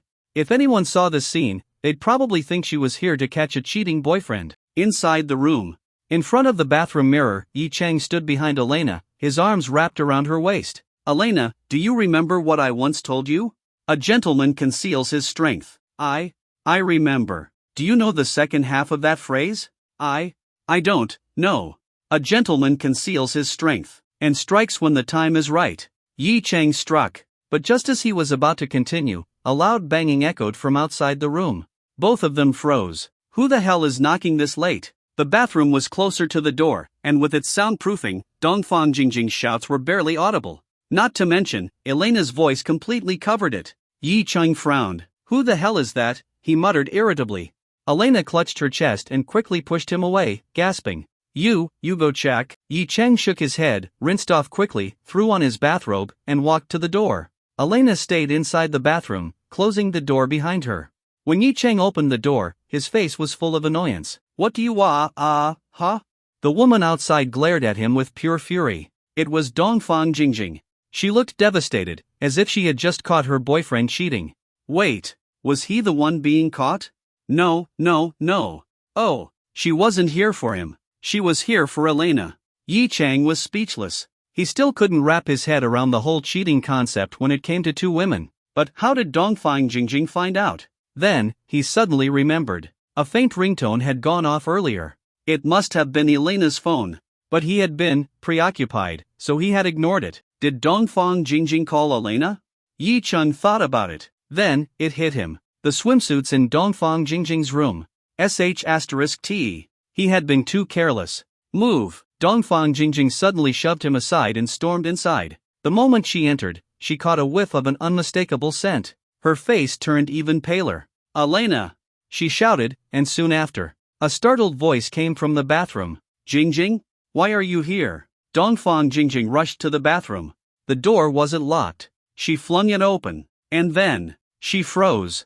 Elena looked exactly like how she used to, flustered, shy, embarrassed. Elena hadn't expected her to barge in. She had just been with Yi Cheng, she knew what this must look like. Her face turned red, and she quickly covered her chest. Jingjing, go outside first. Dongfang Jingjing's voice trembled with anger. Elena, did that bastard force you? No. I did it willingly. Elena quickly explained. Dongfang Jingjing refused to believe it. It had to be coercion. There was no way Elena, who loved her, would willingly be with a man. She turned and grabbed a glass cup, then charged at Yi Cheng. You bastard! Yi Cheng's eyes widened. What the hell was she doing? Around 11 a.m., the next day, Yi Cheng woke up from a beautiful dream, slowly opening his eyes. On either side of him lay two stunning women, one taller, one shorter. A satisfied smile curled on his lips. Which other man could be as legendary as him, turning two lesbians straight? One had surrendered to his irresistible charm, buff effect. The other had been completely conquered by his overwhelming, abilities. After all, he was a man with master-level proficiency in that area. Last night, he had also discovered an unexpected surprise. Despite being together for so long, these two women had never gone all the way due to their fear of pain. Meaning, he was the first, the sole beneficiary of their untouched innocence. Ah, what a wonderful night. Then, a sudden thought hit him. Wait, wasn't I supposed to catch a flight this morning? *T. He had completely forgotten. But then again, was catching a flight really more important than this moment? Turning to the two sleeping beauties, he kissed each of them gently on the cheek before slipping out of bed and heading to the bathroom. After freshening up, he returned to the bedroom. Elena was awake, sitting up, rubbing her sleepy eyes. The moment she saw Yi Cheng, her face flushed red. Memories of last night came rushing back. She had never imagined this man would be so strong. How many hours had that been? She turned to look at Dongfang Jingjing. The little secretary was still fast asleep, her delicate face resting against the pillow. There were faint tear marks on her cheeks, making her look especially fragile. After all, during the second half of the night, most of the punishment had fallen on her. Elena's gaze turned complicated. Their once exclusive relationship had been completely broken into by a man, and now, both of them had become his lovers. How absurd was that? But before she could continue thinking, Yi Cheng suddenly climbed onto the bed again. Her face paled, and she immediately waved her hands in protest. No! Don't come over, MMPH. Yi Cheng grabbed her, giving her a morning kiss before attempting to continue where they had left off. You two made me miss my flight, shouldn't you at least compensate me? I'm sore. Elena cried out. Go deal with Jingjing instead. At this moment, she didn't care about the whole lover thing anymore, she just needed to survive. Yi Cheng. Should he feel proud or offended? At that moment, Dongfang Jingjing also stirred awake. The moment she shifted, a strange feeling in her body reminded her of last night. She had come here to catch a cheater, yet she had ended up in bed with them instead. And what was even worse, by the end, she had actually enjoyed it. Realizing Yi Cheng's hungry gaze was now on her, she let out a tiny yelp and immediately hid under the blanket. As for revenge? Well, last night had also been about revenge, hadn't it? And yet, look how that turned out. Yi Cheng saw her reaction and chuckled. So much for that whole, there are no fields that tire, only oxen that die from overwork saying. He shook his head and was about to get up. But just then, his phone rang. Smacking Elena's perky backside, he said, pass me my phone. Elena grumbled but still crawled out of the blanket to grab the phone from the nightstand. Unfortunately, in the process, the blanket slipped down, revealing a stunning view. Yi Cheng thoroughly enjoyed the sight. Then, Elena glanced at the caller ID and suddenly froze. Long Kuan? Yi Cheng was also surprised. He quickly grabbed the phone. It was Uncle Long calling. Did something happen? Answering the call, he asked, Uncle Long? A deep chuckle came from the other end. How was last night? Didn't expect you to not only own Mohan Bank shares but also get involved with a Mohan woman, huh? Yi Cheng's face instantly turned red. He should have guessed this entire hotel belonged to Long Kuan. Asking about his situation was probably just a casual inquiry, but the staff must have reported everything to him. Though, they probably didn't know he had also taken down the little secretary as well. Scratching his head, he said, it was alright, I guess. Nothing special. You know, it was my first time, so I don't have much experience. Elena and Dongfang Jingjing, who were eavesdropping, both rolled their eyes. First time? Him? He had literally played them like instruments all night. Long Kuan laughed. Your first time, huh? Then you sure held up pretty damn well. Yi Cheng grinned shyly. Ha, I managed. Alright, enough nonsense. Long Kuan cleared his throat. This morning, I held a meeting with the board. Your appointment has been approved. From now on, you are officially a special executive of Longting Group. Yi Cheng's eyes lit up. Thank you, Uncle Long. No need to thank me. You earned it. Since you're still in Beijing, come to headquarters this afternoon, sign the contract, and get your appointment letter. Got it. After hanging up, Yi Cheng turned and saw Elena staring at him. The next second, a soft, slender hand wrapped around his waist, her bare body pressed against him. Yi Cheng, yes, please, continue. Elena, he murmured. She leaned in close, breathing into his ear. Cheng, this Long Kuan, he's the Long Kuan, right? Yi Cheng grinned. Instead of answering, he picked her up, bit her lower lip, and whispered. The very one. Dongfang Jingjing, who had been secretly watching from the side, blushed again. But their conversation shocked her even more. Yi Cheng had ties to Long Kuan? That meant her revenge was completely hopeless. Sigh, she should just accept reality and enjoy herself instead. But wait, Yi Cheng was going back to Shanghai soon. Which meant she'd have Elena all to herself again. But Elena alone couldn't make her feel as good. She fell into deep conflict. Meanwhile, Elena's eyes sparkled as she finally got the answer she had been curious about since yesterday. She smiled. So, what's your real relationship with him? This time, Yi Cheng didn't dodge the question. Calmly, he replied. He's my uncle. Elena's gaze sharpened. And you two are close? As close as it gets. Yi Cheng said it while smirking at Dongfang Jingjing's small movements. Then, without warning, he wrapped an arm around her waist and pulled her into his embrace. Ah! Jingjing yelped as she landed in his arms. One woman in each arm. The feeling was indescribable. He turned to Elena. Last night, you asked me a question. I've thought about it, I'll answer now. Long Cohen is my uncle. And this hotel? Of course, it exists to serve me. Elena pouted. You bastard. You wouldn't tell me last night. She grabbed his handle. Thus, the punishment began once more. Yi Chang left the hotel feeling refreshed and energized. Meanwhile, the CEO and her secretary were still lying in bed, recovering. After all, at the moment, they could barely walk. A luxurious Pullman was already waiting at the hotel entrance. Lu Zicheng greeted him as he stepped into the car. At the top floor of the hotel, behind a floor-to-ceiling window, Elena stood wrapped in a blanket, watching Yi Chang leave. She recognized that Pullman many in Beijing's elite circle did. That was Long Cohen's car. Yi Chang truly had a close relationship with Long Cohen. Otherwise, Long Cohen wouldn't have allowed him to use his personal vehicle. But suddenly, Elena sighed. This man was leaving. Though their time together had been short, he had left a stronger impression than anyone else. Turning around, she saw Dongfang Jingjing hugging a pillow, staring blankly into space. Her legs slightly apart, walking unsteadily, she wobbled back to the bed and threw her arms around her secretary. Jingjing, have you fallen for that man? She whispered into her ear. Dongfang Jingjing froze for a moment before shaking her head frantically. How could I? That shameless man, he even forced himself on me. I hate him. I only like you. Elena chuckled. Oh, really? But last night, weren't you the one calling him husband, and even daddy? Dongfang Jingjing's face instantly turned red. You said it too, she huffed in embarrassment. Elena's face also flushed, and in frustration, she pinned the little secretary down. You dare bring that up? Do you believe I won't teach you a lesson? Dongfang Jingjing pouted. So, you can say it, but I can't? Elena paused. Her little secretary was actually talking back to her? You still say you don't like him. Look at you now, you even dare to argue with me. Dongfang Jingjing's face burned, and she mumbled under her breath. It's just that, you can't bring me happiness, but he can. Elena had no idea what her secretary was thinking, but she could clearly feel that something had changed. Jingjing was different now. Was she starting to think Elena wasn't as important anymore?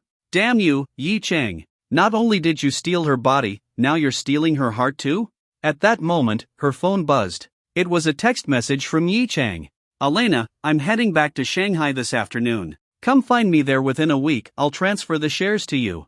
Oh, and bring Jingjing too. Dongfang Jingjing climbed up and saw the message. The moment she saw her own name mentioned, her eyes lit up with joy.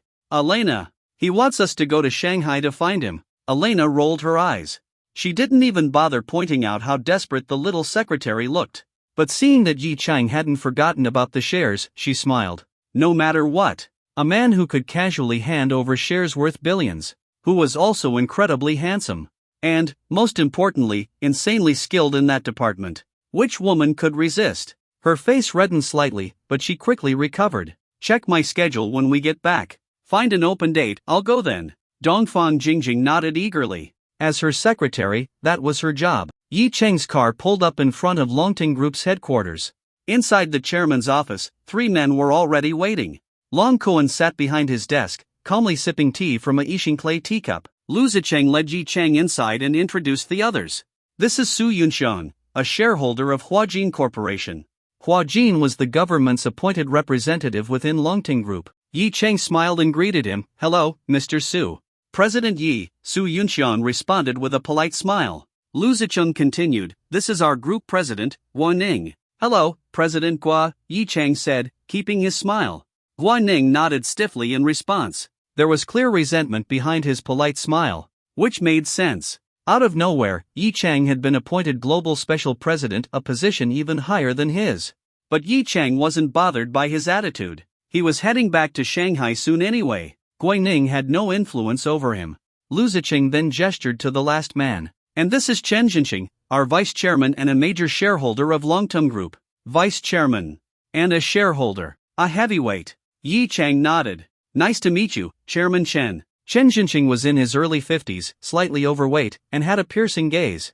But instead of responding, he turned to Long Cohen. Chairman Long, is this the young man you personally appointed as global special president? He's so young, how will he convince others to follow him? As vice chairman, Chen Jinxing held significant power within Longtum Group.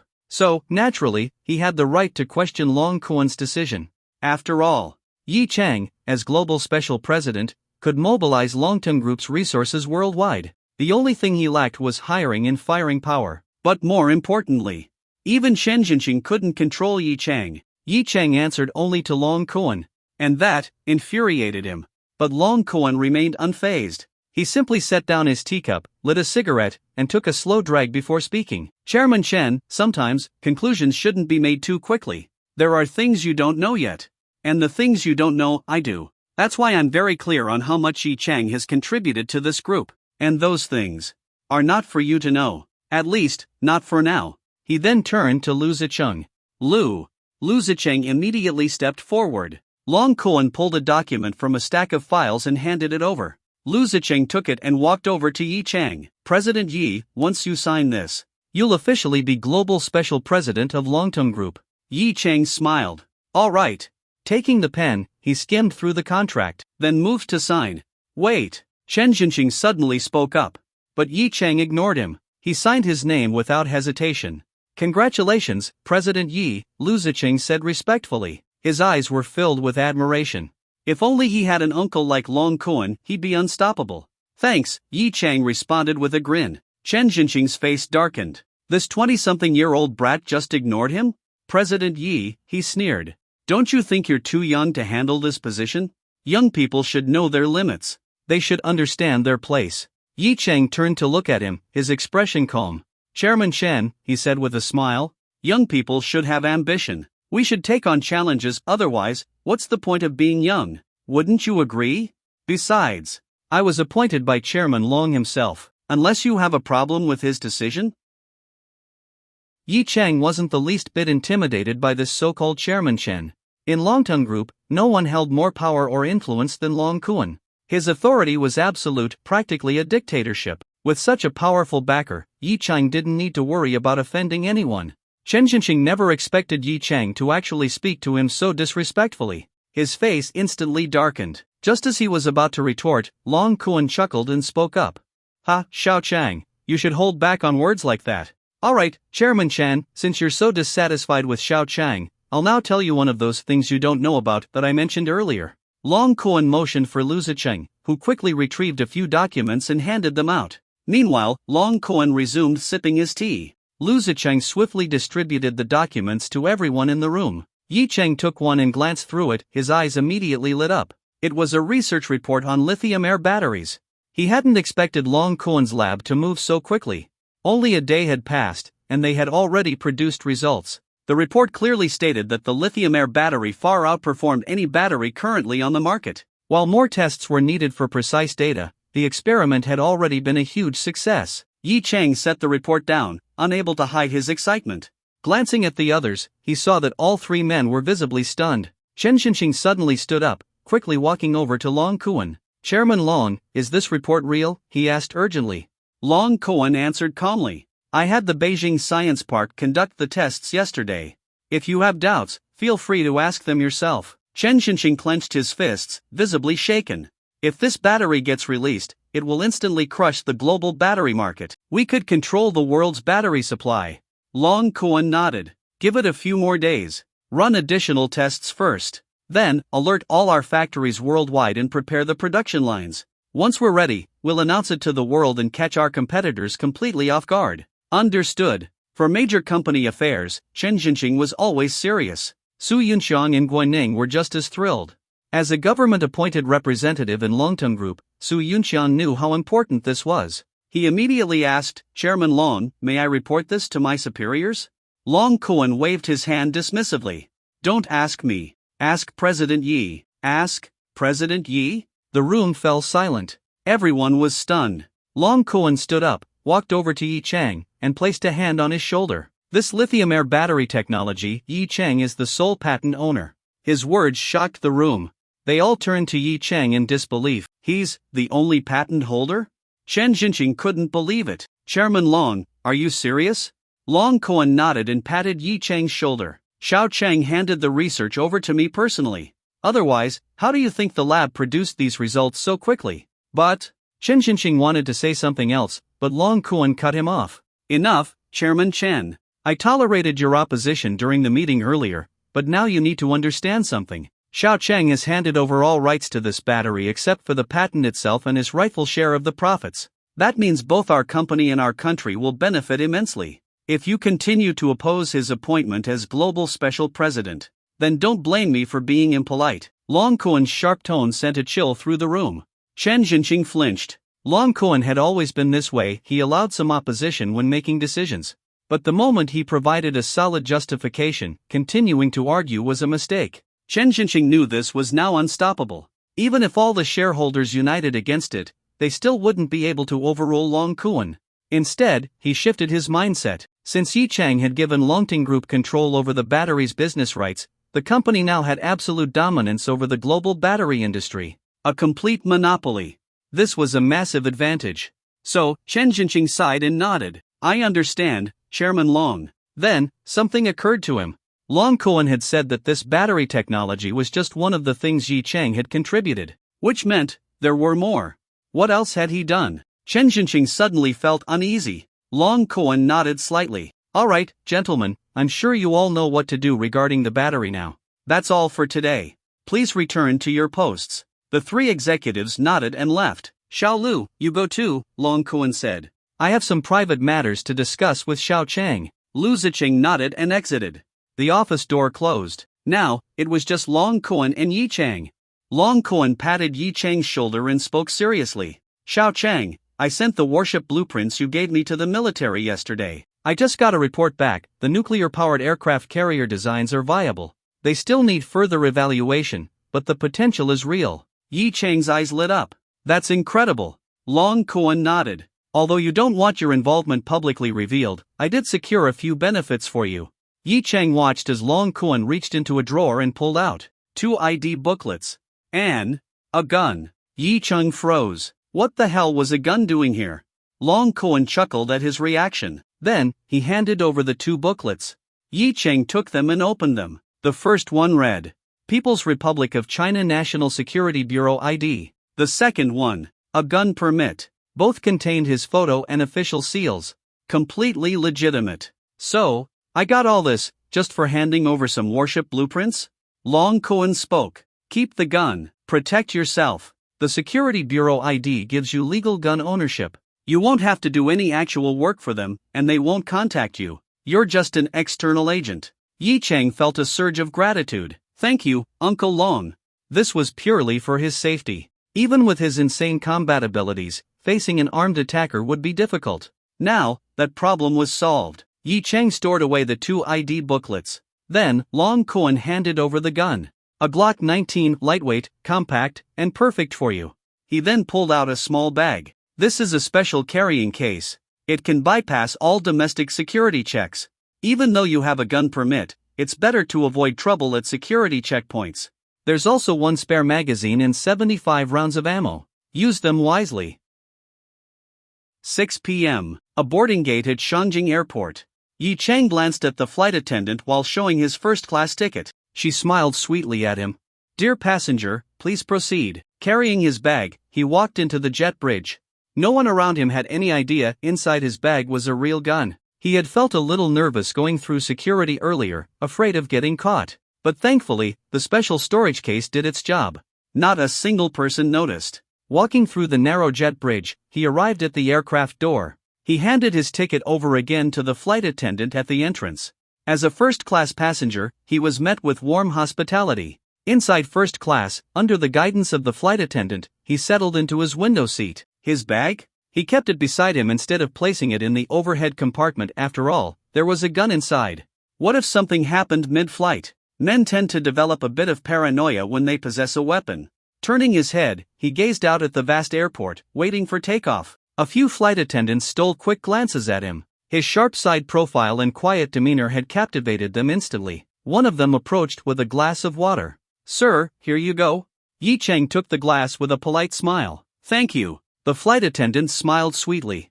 "You are on flight XXXX, scheduled to take off at 6:25 p.m. and land at Shanghai Airport at 9 p.m. If you need anything, please let me know." "Got it." Yi Chang nodded calmly, took a sip of water, and turned back to the window. The flight attendant walked away, slightly disappointed. Looks like this handsome guy was out of her reach. More passengers boarded. At that moment, a mature woman entered the cabin. She was dressed in a black business outfit. The pencil skirt covered about 2/3 of her thighs, and underneath, a pair of silky, nude-colored stockings hugged her long, shapely legs. Her figure was stunning. She was on the phone, discussing business matters. From the sound of it, she was involved in international trade, mentioning terms like Southeast Asia and port every now and then. She sounded impressive. Under the flight attendant's guidance, she took the seat next to Yi Chang. The flight attendant even helped place her suitcase in the overhead compartment. Yi Chang noticed the movement beside him and looked up.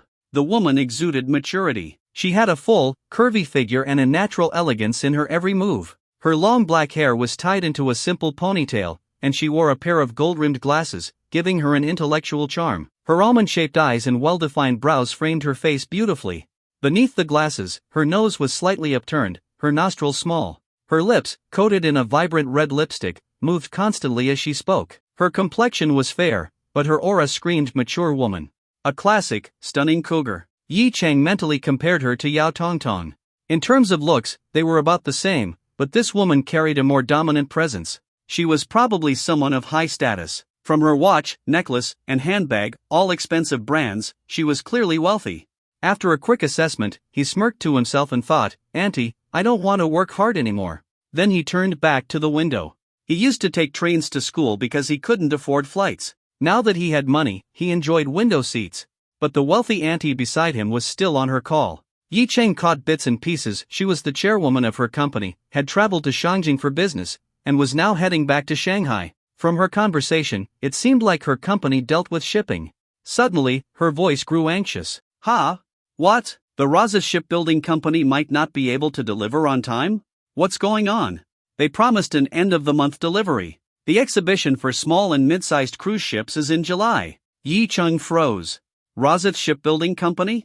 Wasn't that the company the system had rewarded him with? Come to think of it, he hadn't even contacted them yet. He had planned to go through the system's database, pick the best cruise ship design, and have Razith build it for him. Even though he had handed most of the blueprints over to Long Cohen, he had kept 60 civilian ship designs for himself. He even bought several high-capacity external hard drives just to store them. Each drive was 32 terabytes and cost nearly 20,000 yuan. He had bought over a dozen just to fit everything. Thankfully, civilian ship data wasn't as massive as warship blueprints, otherwise, he'd have needed even more. As for uploading them to the cloud? Too risky. Those designs contained cutting-edge technology. Each one was worth billions. Cloud storage could easily lead to data leaks.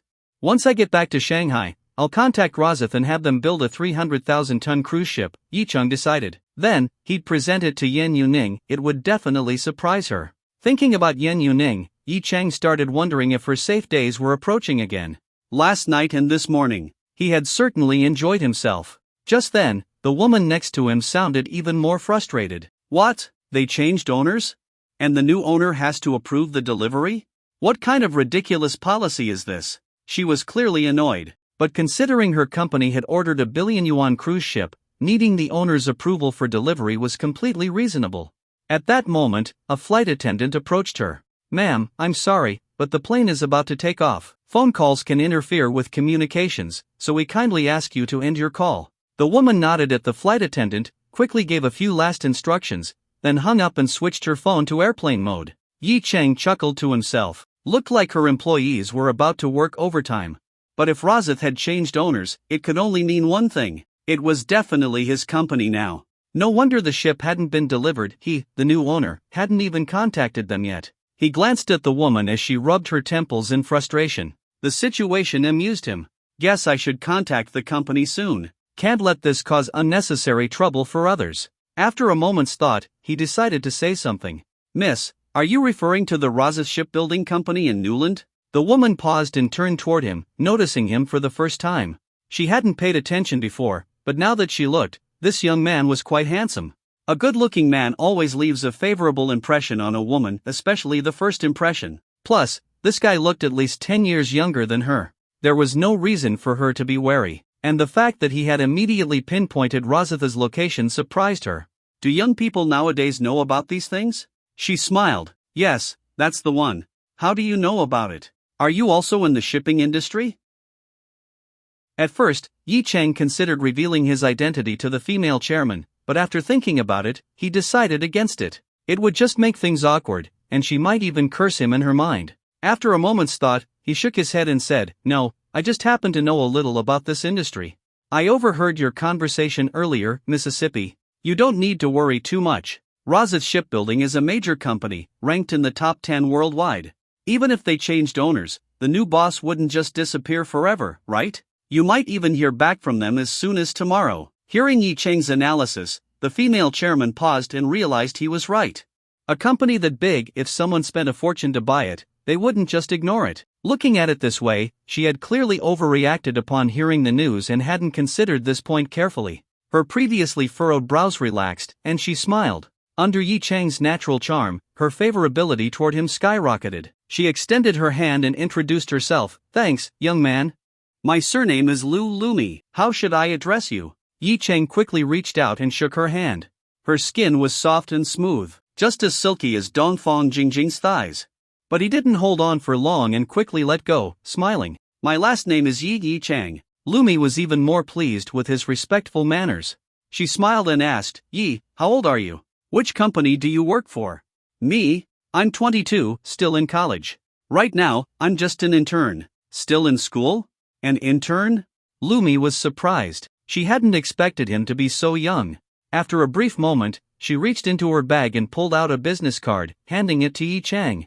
Yi Cheng took it, puzzled, and glanced at it. "Lumi, chairman of Tianlu Shipping Company, Shanghai." Miss Lu, this is." He didn't understand why she was giving him her business card. "What's your major? Which university?" Lumi didn't answer directly but asked instead. "Business Administration at Modern University. I'm in my senior year." "Modern University? Not bad." Lumi nodded approvingly. "That school has a strong business administration program. Would you be interested in working as my secretary?" "Ha?" Yi Cheng was stunned. Wait, isn't this moving too fast?" He still didn't fully grasp the extent of his natural charm. For him, doing one thing to increase a woman's favorability was like doing 3 things at once. "Recently, my company's been really busy, and I need a secretary. How about it? I'll pay you twice what you're earning now. Your internship salary can't be that high, right? Plus, this would be a permanent position with a full contract. In 2 years, if you do well, your annual salary will be 200,000 yuan. What do you think?" Ha. Yi Cheng was even more shocked. "Auntie, do I really not have to work hard anymore?" But then, Lumi suddenly frowned. "Wait a minute, this is first class. If Yi Cheng could afford a first-class ticket, maybe he wasn't short on money?" Realizing she might have been too hasty, she apologized. "Oh, sorry, I was being presumptuous. If you're flying first class, your financial situation is probably pretty good." At first, Yi Cheng wanted to admit the truth, but when he opened his mouth, the words that came out were, "Actually, I got a free upgrade." He swore he didn't intentionally deceive this beautiful auntie. How many times had he wished for a stunning older woman to suddenly appear and tell him he didn't have to work hard anymore? Now that the opportunity was in front of him, of course, he had to play along. Lumi was startled for a moment, then glanced at him carefully. Indeed, he didn't look like a rich guy. His clothes didn't have any visible logos, so it was hard to tell the brand. His bag was just an ordinary off-brand one worn out, even. When Yi Cheng had gone shopping before, he hadn't thought to buy a new bag. So, yesterday, he just grabbed his old one and left. Lumi smirked. "So, does that mean you're accepting my offer? Great. After we land or maybe tomorrow you can come to my company, and we'll sign the contract. How about it?" But Yi Cheng quickly waved his hands. "Oh, no need. I'm actually pretty happy with my current job. More importantly, my boss treats me really well. I feel bad leaving just like that, I'd be letting them down. So, Lu Jia, I'll have to pass." His female boss really was good to him. Lumi raised an eyebrow. She hadn't expected him to refuse. She thought when he mentioned the free upgrade, it meant he was interested in the job. But now, he was turning it down? Still, a handsome man always had his reasons. And the fact that he was declining out of loyalty to his current boss just showed that he was a decent person. Her opinion of him improved even more. She chuckled. "Not bad. With that kind of attitude, I doubt any boss wouldn't like you. But if you ever want to switch jobs, just let me know. I'll always have a spot for you." Yi Cheng nodded and thanked her. "Thanks, Lu Jia." "Heh, you're still in college, yet you're calling me Jia?" Lumi covered her mouth, laughing lightly. "I'm 39 this year, you should be calling me auntie." Yi Chang looked at her in shock and said in disbelief, "What? Lu Jia, you're 39? No way. You look, at most, 29. No woman dislikes being told she looks younger than she is, no matter her age." Lu Mi's smile deepened. She waved her hand. "Oh, come on. It's obvious I'm almost 40. Plus, I've been divorced. You should just call me Auntie Lu, otherwise, people who know me might say I'm shameless." "Divorced? Well, isn't that even better?" Yi Chang grinned. "I don't know about that. If we walk out together, people would probably think we're siblings. So I'll stick with Lu Jie." Lu Mi laughed, covering her mouth. Alright. Suit yourself. Then I'll call you Xiao Chang. That okay with you?" Yi Chang smiled. "Of course, I don't mind." Lu Mi nodded, then suddenly took out her phone. "Oh, right. Let's exchange contacts." So, Yi Chang pulled out his phone, and they exchanged numbers and WeChat IDs. His phone was a foldable Huawei MX2, but when folded, it didn't look too flashy. Plus, he had cracked the screen protector last night when saving Elena at the pool. The screen was covered in cracks. Seeing that, Lu Mi became even more convinced that he wasn't rich and had indeed gotten a free upgrade. She gently patted Yi Chang's shoulder and smiled. "Since you're calling me Jia, I'll treat you like a little brother. If you ever need help, just reach out to me. If you run into financial trouble, you can come to me too." Yi Chang smiled and nodded. "Does this count as being taken care of? I love it. Thanks, Lu Jia." Lu Mi smiled and nodded, glancing out the window. At this moment, the plane had entered the runway, waiting in line for takeoff. She didn't say anything further, just asked the flight attendant for a blanket. Her face showed signs of exhaustion, probably from a long day of running around. And since she still had work to do after landing, she planned to catch some sleep on the flight. Soon, the plane took off and soared into the sky. Once it reached cruising altitude, Yi Chang looked out at the blue sky and white clouds. Every now and then, he glanced at Aunt Lu beside him. He called her sister Lu out loud, but in his mind, she was still Auntie. After all, Auntie, I don't want to work hard anymore. Right now, this beautiful Auntie was resting quietly with her eyes closed, her head slightly tilted toward Yi Chang. Her delicate nose moved slightly as she breathed evenly. A few strands of hair fell over her face, making her mature features look peaceful. The only imperfection was her slightly furrowed brows. She was probably dreaming about the troubles in her life or work. It made her look a bit pitiful. Suddenly, the plane hit some turbulence, causing the cabin to shake. Lu Mi's body also swayed, and part of her blanket slipped down, landing right across her chest. Her head instinctively shifted, as if trying to find a more comfortable position until it finally ended up resting on Yi Chang's shoulder. Maybe, in her subconscious, she didn't see the person next to her as a stranger, so she didn't wake up. Instead, she even adjusted her head slightly, settling into a more comfortable position before continuing to sleep. And just like that, the worried look on her face disappeared. Yi Chang's body immediately stiffened. "Auntie, come on. Did he just become a pillow for this beautiful auntie?" He turned his head slightly, looking at Lu Mi. Her full chest rose and fell with her breathing, and as the blanket slipped further down, he accidentally caught a glimpse of the soft white skin through the collar of her white blouse. Quickly, he looked away. "This is a newly acquainted auntie. I can't look. After a moment of hesitation, he reached out and carefully pulled the blanket back up, making sure to avoid touching her body. A while later, the flight attendant came by with the meal cart. She glanced at the sleeping Lu Mi, then at Yi Chang. Assuming they were close, she asked, "Sir, what would you and your wife like to have?" Yi Chang looked at Lu Mi beside him. Well, to be fair, she really didn't look her age. It wasn't surprising that the flight attendant mistook her for his wife. "Just bring us 2 meals, he replied. "All right." The flight attendant nodded and handed him 2 meal trays before pushing the cart further down the aisle. However, the movement of the cart woke Lu Mi up. She slowly opened her eyes as her mind returned to reality. Suddenly, she felt like she had been resting against something comfortable, but it wasn't the seat back. She turned her head and saw that she had been sleeping on the young man next to her. Ever since her divorce years ago, she had thrown herself entirely into her career and hadn't had any physical contact with a man in a long time.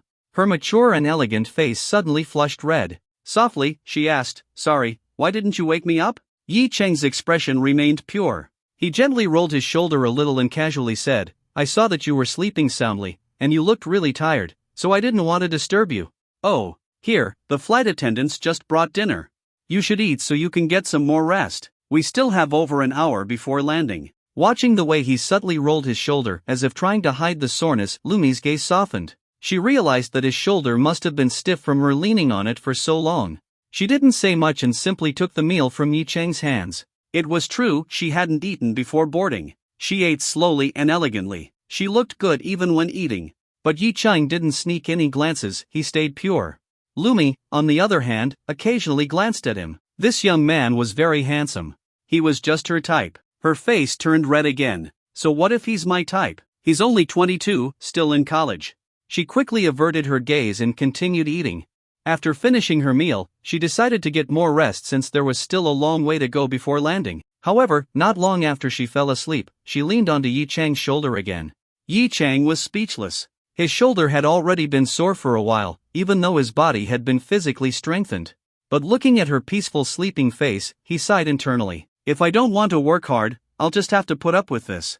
Our plane has now arrived at Shanghai Airport. Please remain seated with your seatbelts fastened until we come to a complete stop. As the plane slowed down and began taxiing along the runway, Yi Chang glanced at Lumi. She was still sleeping soundly. Even the landing hadn't woken her up. A soft smile lingered on her alluring lips. Yi Chang sighed. His shoulder was really sore now.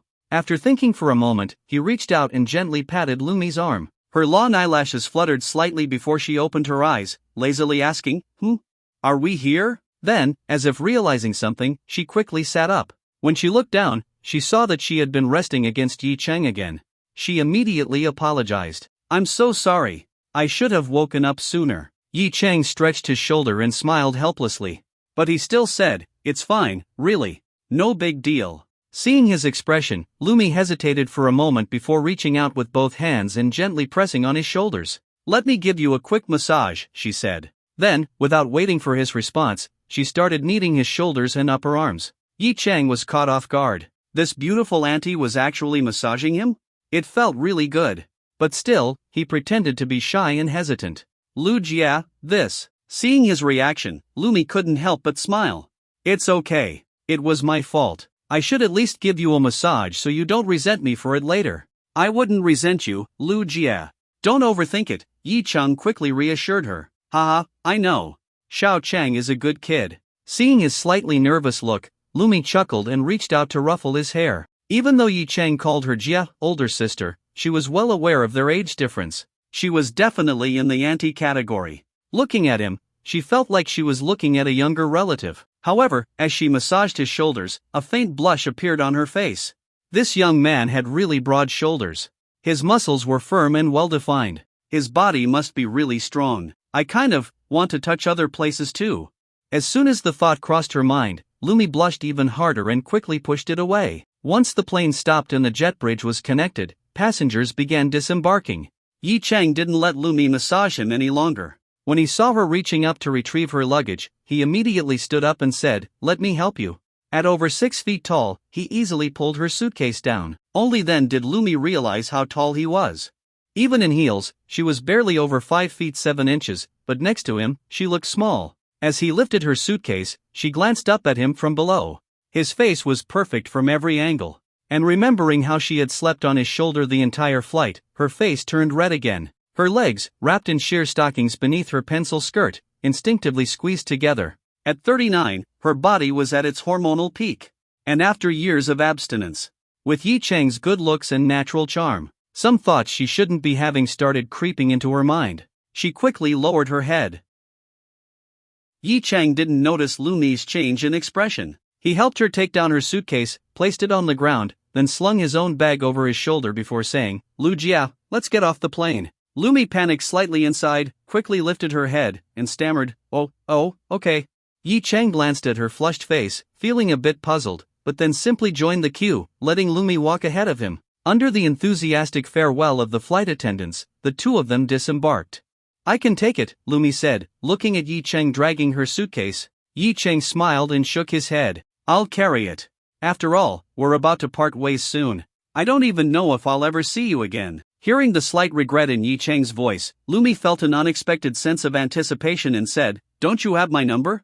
You can call me anytime. Yi Chang spread his hands. Once I start working, I'll get busy. I wouldn't even know what excuse to use to ask you out. Lumi's lips curled into a playful smile. Why do you need an excuse to see me? Just call me. As long as I'm free, I'll meet you anytime. Yi Chang's face lit up with surprise. Really? Why would I lie? The real question is, do you want to see me? Lumi's almond-shaped eyes narrowed slightly, her red lips curling into a smile. The charm of a mature woman radiated from her effortlessly. Yi Chang was stunned for a moment. Being stared at like this made Lumi's face turn even redder. Her flushed cheeks looked as ripe as an apple. She pouted, "Xiao Chang, why are you staring at me like that?" Yi Chang snapped back to reality, quickly averting his gaze like a shy little boy. I just think you're really beautiful, Lu Jia," he admitted honestly. A gleam flashed in Lumi's eyes, and her delicate face turned an even deeper shade of red. She chuckled softly. "Xiao Chang, you're not being very honest." Yi Chang hurriedly apologized. "Sorry, Lu Jia, I was being rude." "It's okay. Let's keep walking." Lumi shook her head gently and pointed forward. Oh.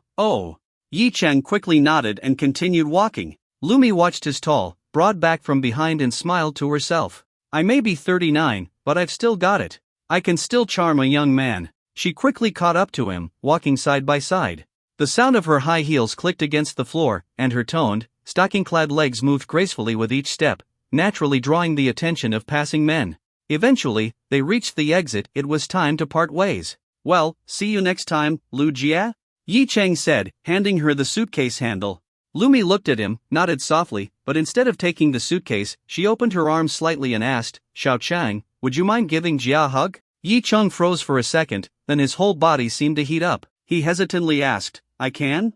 Lumi didn't answer. She stepped forward and embraced his strong, sturdy body, pressing her face against his chest. The masculine scent of his body filled her nose, making her recall countless lonely nights and suppressed desires. She took a deep breath, savoring the scent of this young man as if she were addicted. Yi Chang, on the other hand, held this mature, charming woman in his arms, feeling somewhat surprised. He had spent the entire flight carefully portraying himself as innocent, inexperienced, a shy young man, all to win this beautiful auntie's favor.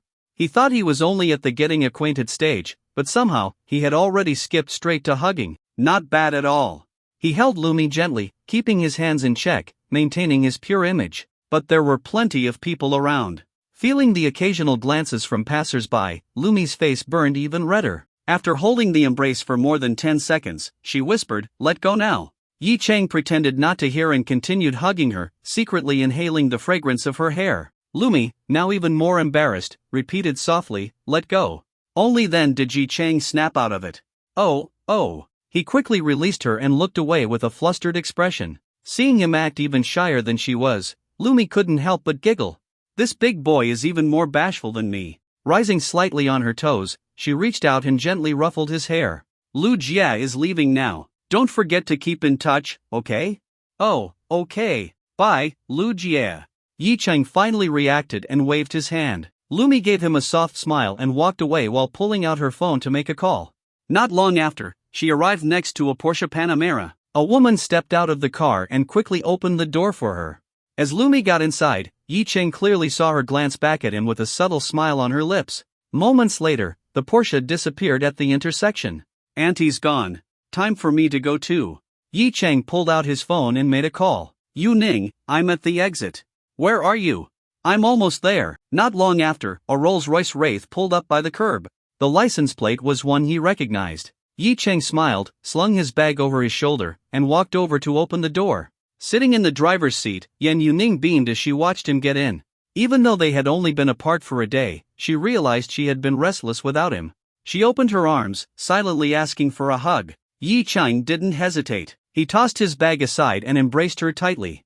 "Did you miss me?" He leaned in, his tongue lightly teasing her delicate earlobe as he whispered in his deep, magnetic voice. Yan Yuning's body stiffened slightly, letting out a soft, flustered gasp. I didn't miss you." Yi Chang smirked, leaning in again.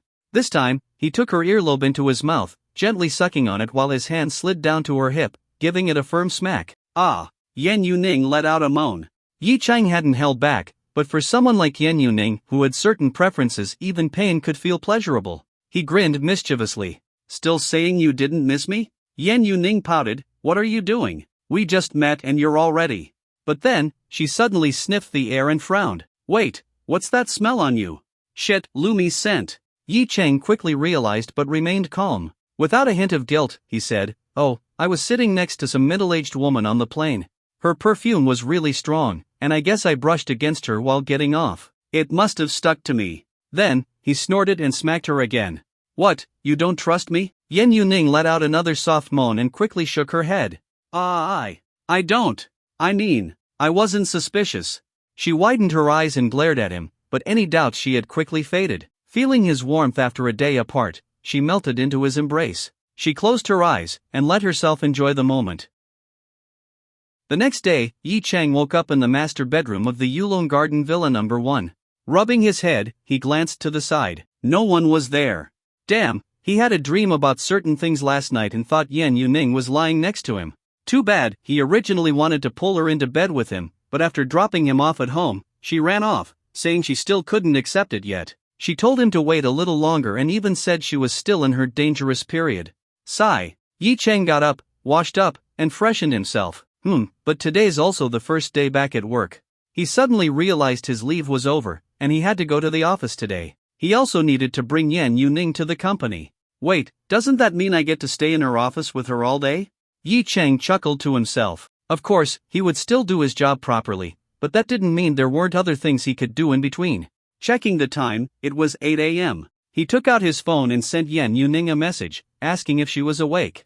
But just then, he noticed another unread message on WeChat. It was from Lumi, sent around 7 a.m. Feeling curious, he opened it and immediately widened his eyes. Lumi, money transfer, 200 yuan, hashtag. Lumi, Xiao Chang, here's some pocket money from your Lujia. Spend wisely. If it's not enough, just ask me for more. Yi Chang was stunned. Wait, what? Did I really just get sponsored? Lujia. Lu auntie, why didn't you appear in my life earlier? Yi Chang almost shed tears of joy. But still, he had to refuse. Yi Chang, Lujia, I really can't accept this. I'm not in such a bad situation. At Shanghai Tianlu Shipbuilding Company, chairman's office. Lumi was busy handling the massive pile of documents that had built up during her business trip. As the head of Shanghai's largest shipbuilding company, she managed everything from sightseeing boats on the Huangpu River to massive cargo ships for international trade at Shanghai's port. The company even owned a 150,000-ton cruise ship worth billions. Their annual revenue was in the hundreds of billions, and though the profit margin wasn't extremely high, it was still a major corporation. Naturally, she had a lot on her plate. Just as she was reviewing a document, her phone chimed. She picked it up, and her heart skipped a beat. Unlocking the screen, she saw a WeChat message from Xiao Chang, just as she expected. The corners of her lips curled up slightly as she recalled last night's hug at the exit gate. The sensation of his body and scent still lingered in her memory, and her charming face took on a flirtatious warmth. Opening the chat, she read his message and immediately chuckled softly. A mature woman's charm radiated from her effortlessly. She knew he was just putting up a strong front. Leaning back in her chair, her full chest subtly bounced with emotion. Holding her phone, she replied, Lumi, it's just some pocket money so you can eat well. No need to be frugal. You're a tall, strong boy, you should keep up your energy. Lumi, oh, and I'll send you 200 yuan every day. Don't reject Lu Jie's kindness. This little amount is nothing to me, just accept it. Yi Chang responded weakly. Yi Chang, isn't this too much? I used to spend only 200 yuan a week. Lumi smiled. Only 200 a week? He was clearly pretending to be independent. Lumi, that's nothing. You already call me Jia, so isn't it natural for an older sister to take care of her little brother? Besides, this amount is really nothing for your Lu Jia. Lumi, photo. The image showed her bank account balance over 20 million yuan. Lumi, and this is just one of my accounts. Yi Chang broke into a cold sweat. Was auntie showing off her wealth to a younger man? Yi Chang, Lu Jia, this feels kinda weird. Lumi's almond-shaped eyes blinked. Lumi, weird? How so? Yi Chang, it's like I'm being kept by Lu Jia. Seeing this message, Lumi's face turned red. Kept? Now that she thought about it, wasn't that exactly what she was doing? A 39-year-old female CEO sponsoring a 22-year-old male college student? Her breathing quickened slightly. She started typing a reply but deleted it. Instead, she held down the voice message button and spoke. Lumi, voice message, then let Lu Jia take care of you. Honestly, at my age, I could be your aunt. Isn't it nice for an auntie to take care of a young college boy like you? Yi Cheng tapped on the voice message and listened to the soft, sultry tone in her voice. His heart pounded. This rich and gorgeous auntie was straight up seducing him now? And then, the system spoke up. Auntie, I don't want to work hard anymore. Option 1, #refuse to be taken care of. A real man doesn't rely on a woman. Reward, 100 million yuan. Option 2, hashtag refuse and prove your strength. Reward, plus 10 to male charm attribute. Option 3, hashtag accept the sponsorship and start living the sugar baby life. Reward, little boy badge. Yi Chung froze. What the hell is a little boy badge? He was curious. And even if he wasn't, of course, he had to pick the third option. He tapped on the transfer message and selected accept. Then he replied, Yi Chang, Auntie, I don't want to work hard anymore. Lumi saw the message, and a satisfied smile appeared on her face. Under the desk, her long, slender legs wrapped in silk stockings subtly crossed over each other. She happily typed back, Lumi, good. Since you don't want to work hard, Auntie will take care of you, but you have to listen to Auntie, okay? Just then, a knock came at the door. Her secretary's voice came from outside. Chairman Lu, there's a document that needs your approval. Lumi quickly wiped the smile off her face, her expression returning to its usual cold and serious demeanor. Come in. The female secretary entered, holding a file. As she approached the desk to hand it over, she noticed something strange. Right before she walked in, she had seen Lumi glance at her phone and quickly hide the screen, as if she didn't want anyone to see. That was odd. The chairman never used her phone during work hours, especially not her personal phone. The secretary glanced up at Lumi's face. Was she blushing? The chairman was blushing? She had been divorced for years and never showed any interest in men. But today, she looked different. Could it be she was having a romantic moment? Maybe she was messaging a man? The secretary's curiosity skyrocketed. Who's the lucky guy who caught the chairman's eye?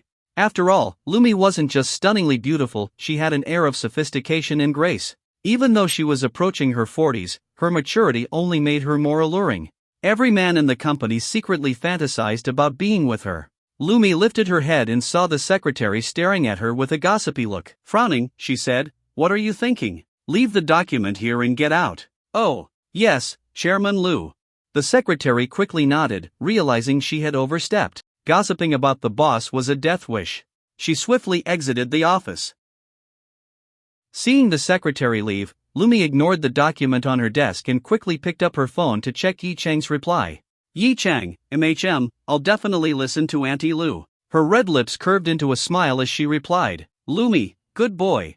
As long as you listen, Auntie will give you more. Yi Chang, Okay, Auntie. Lumi, why aren't you calling me Lu Jie anymore?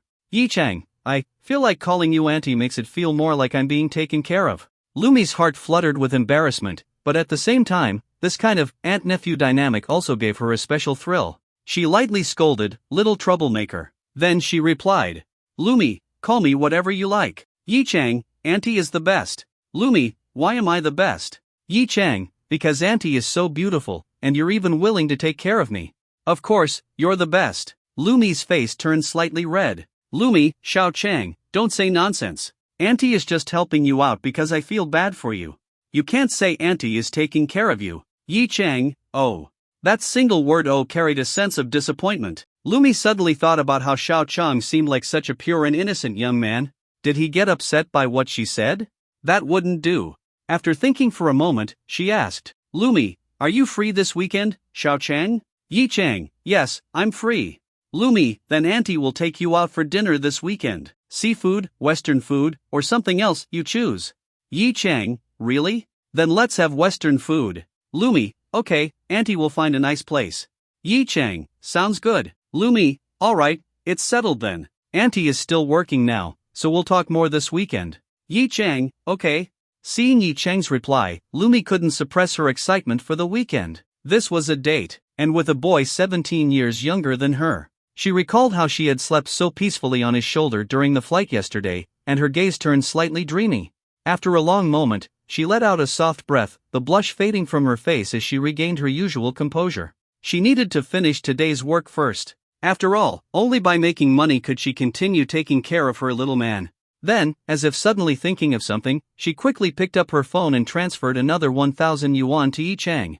After that, she placed the phone aside and didn't dare look at it again. If she kept going, she might not be able to resist running to the bathroom. Looking at the extra 1,000 yuan transfer from Auntie Lu, Yi Chang felt a rush of emotion. This Lu auntie was really feeling some kind of way.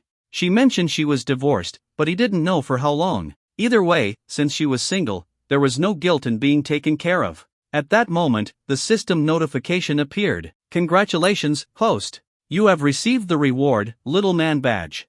Effect: when you display innocence, weakness, or a pitiful side in front of women, they will feel an urge to protect you. Women 10 plus years older than you will develop an even stronger sense of attachment. Men crying isn't a sin. Note, this may attract jealousy from other men. Yi Cheng. What kind of garbage reward is this? What the hell is a little man badge? Wait. Actually, now that he thought about it, this could be pretty useful. For example, if he acted weak and vulnerable in front of Yan Yuning or Ning Qingsno, wouldn't that speed up his progress with them? As for making other men jealous, who cares? He'd just punch them out of the way. I just woke up and already made 1,200 yuan. Love it. Since Auntie Lu was treating him so well, he had to return the favor somehow. So, he contacted Rozeth Shipbuilding and Shipyard Company. Instead of calling him directly, Rozeth had sent him an email. Using the phone number provided in the email, he called them. The line quickly connected, and a man speaking English answered. Hello, may I ask who's calling? Yi Cheng responded in fluent English. This is Yi Cheng. The other person paused for a moment, then cautiously asked, Are you the boss? Yi Cheng, yes, that's me. You're the company's general manager, Li Huaning? Yes, that's me, boss. The man immediately replied, his voice full of excitement. Boss, we've been waiting for you to contact us. There are many matters that need your approval. Yi Cheng said, I'm currently in China and don't have time to visit the company. Then, what should we do? Li Huaning asked. Yi Cheng replied, for any major issues, inform me via message. As for the rest, you can handle the approvals yourself. Li Huaning was stunned for a moment, then overjoyed. This was a sign of trust. The boss was giving him authority. But then, Yi Cheng added, also, I'll be assigning a few people to the company. You'll need to work with them on some matters. Of course, Yi Cheng wouldn't just hand over all the power blindly. He didn't have any of his own people in Rozeth yet. How could he feel at ease? Li Huaning, who had been ecstatic just seconds ago, suddenly felt uneasy. He knew what this meant. Yi Cheng didn't fully trust him and was sending people to keep an eye on things. But what could he do? The boss was the boss. He had no choice but to accept. So, he replied, understood, boss. Yi Cheng continued, oh, also, there's a Chinese company called Moda Tianlu Shipbuilding Company. Their order needs to be fulfilled as quickly as possible. If you can deliver ahead of schedule, do it. Li Huaning memorized the company name and responded, got it, boss. Good. That's all for now. After hanging up, Yi Cheng contacted Lu Zicheng. He didn't have people to send into Rozeth, but Longteng Group had plenty and they had global reach. Although he was now Longteng Group's global special president, he still wasn't familiar with the company's personnel. It was best to let Lu Zicheng handle it. Lu Zicheng agreed immediately. Longteng Group already had a branch in Singapore, so placing a few key personnel into Rozeth would be easy. With that settled, Yi Cheng checked the time. It was about time to go pick up the boss lady for work. Arriving at Yan Yuning's house, he found her already prepared. Today, she was dressed in a sharp business outfit, opting for pants instead of a tight skirt. She didn't like wearing pencil skirts to work. Even though they looked good, they always attracted too much attention. But to Yi Cheng's delight, she had started wearing stockings under her pants, just for him. However, this woman clearly needed to be taught a lesson. While he was driving, she casually slipped off her high heels and started playfully wiggling her black stockinged feet right next to him. You think just because your dangerous days aren't over, I won't do anything to you? Yi Cheng let go of the steering wheel with one hand and grabbed her mischievous little foot. Yan Yuning's seductive eyes flashed as she teasingly looked at him. Go ahead, do something then, she challenged, twisting her foot and pressing it against his chest. Oof, he was still driving, what could he do? Well, he couldn't hit her right now. But, I'll deal with you when we get to the office. Good morning, President Yan. At the entrance of Tangqing Financial, a tall, graceful figure walked in.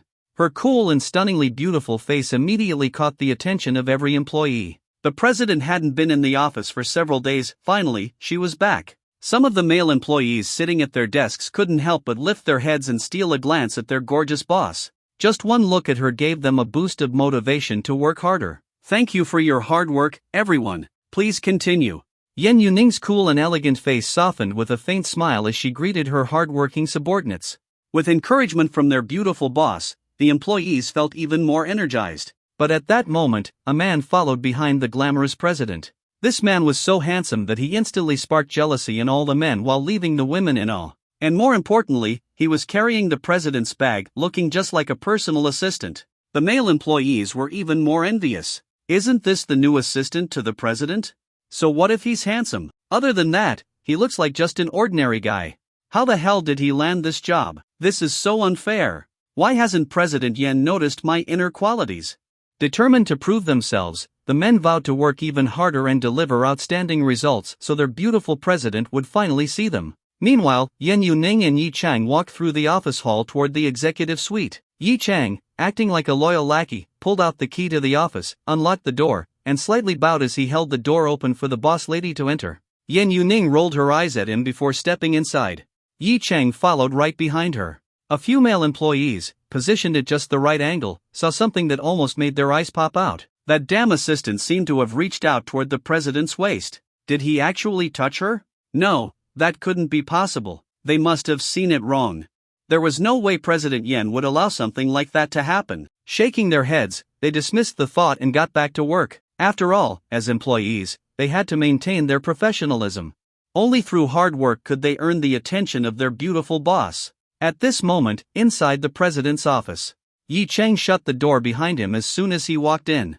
And before the door even fully closed, his hand had already reached out, wrapping around the alluring president's slim waist, pulling her straight into his arms. Smack! A crisp slap landed on her round and perky backside. Yi Chang leaned in and whispered in her ear, "President, your assistant needs to punish you for what you did in the car earlier." The deep, magnetic tone of his voice, along with the warm breath against her ear, instantly turned the beautiful president's face red. She twisted her body, trying to resist. This is the office.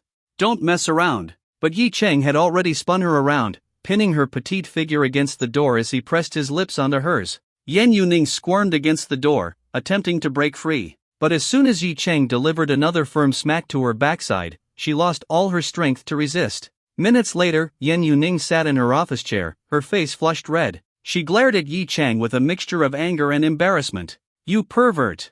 Yi Chang simply shrugged, as if to say, "I couldn't help myself." Just then, a system notification popped up. "Congratulations! You have completed option 2, punish the female president and show her that even an assistant has male dominance. Reward, supreme level work mastery." Back in the car, when the little president had teased him, Yi Chang had been given a choice. And now, he had received his reward. The supreme level work mastery was a skill that significantly enhanced his work abilities. In fact, it was his first time obtaining a skill of this caliber. According to the system's description, this ability allowed him to master any job instantly, whether it was related to his field of study or not. Even if he had to build a rocket, he would instantly acquire all the necessary knowledge and outperform everyone. This was exactly what he needed right now. He wanted to showcase his abilities in front of Yen Yuning so she would understand that he wasn't just here to live off of her. With that in mind, he stepped around the desk and stood beside her. Yen Yuning looked at him cautiously. "What do you want?" "To help you with work, of course." Yen Yuning scoffed. "What can you even do, newbie? It's your first day. Just watch and learn." She crossed her arms and continued, "Go notify all department managers and higher-ups. We're having a meeting soon. Introduce yourself first, then just sit and observe how meetings are conducted." Yi Chang raised an eyebrow. "Oh, so you're underestimating your husband now?" Yen Yuning's face turned slightly red as she scolded, "Husband? Dream on, you pervert." Yi Chang smirked. "Humph, I'm the owner of Jinsi Road Company. Compared to that, being an assistant is a piece of cake. Just wait and see." Yen Yuning pouted. "Owner or not, in this company, you're just my assistant." "Oh, just an assistant?" Yi Chang leaned down, cupped her delicate face, and once again stole a kiss from her lips. After a moment, he pulled away, licking the corner of his mouth with a sly grin. "And yet, this assistant is still your husband." Before she could react, he turned and left the office to carry out his task. In no time, all department managers were notified, and Yi Chang efficiently arranged everything in the conference room, preparing to welcome each department head. The company executives were all polite to Yi Chang. After all, he was the president's assistant. Even if they didn't know his background, they had to show respect. At the same time, they quietly sized him up. What made this guy special? How did he become the president's assistant? Could it be that President Yen actually has feelings for him? That wasn't impossible. But observing Yi Chang's level of efficiency, they were impressed. His work was well organized and executed with precision. At the very least, he wasn't just some freeloader. "Everyone, please wait a moment. I'll go call the president now." After finishing the setup, Yi Chang informed the attendees. Assistant Yi, please go ahead. The company executives smiled politely. Yi Chang left the conference room and returned to the president's office. Everyone is waiting for you in the meeting room. So soon? Yan Yuning was surprised. She thought it would take him much longer. Yi Chang rolled his eyes. Are you underestimating me again? Want me to punish you later? Yan Yuning's face flushed red as she huffed. You wouldn't dare. Wanna bet? Yi Chang reached out as if to grab her again. Yan Yuning quickly dodged, pushing him away. We're going to the meeting. With that, she hastily walked out of the office. Yi Chang shrugged and followed behind her. Yan Yuning entered the conference room, and everyone immediately stood up. President, you've all worked hard. I'm very pleased that nothing went wrong while I was on leave. Yan Yuning gave a few words of encouragement before getting straight to the point. I won't waste time on small talk. Before we begin, let me introduce my assistant. Yi Chang, introduce yourself to everyone. She looked at Yi Chang with a playful smile in her eyes, eager to see how this billionaire young master would transform into an office worker and introduce himself like a regular employee. Yi Chang, however, showed no sign of his billionaire status. He saw himself as a senior college student about to graduate. Bowing slightly to the company executives, he said, "Hello, everyone.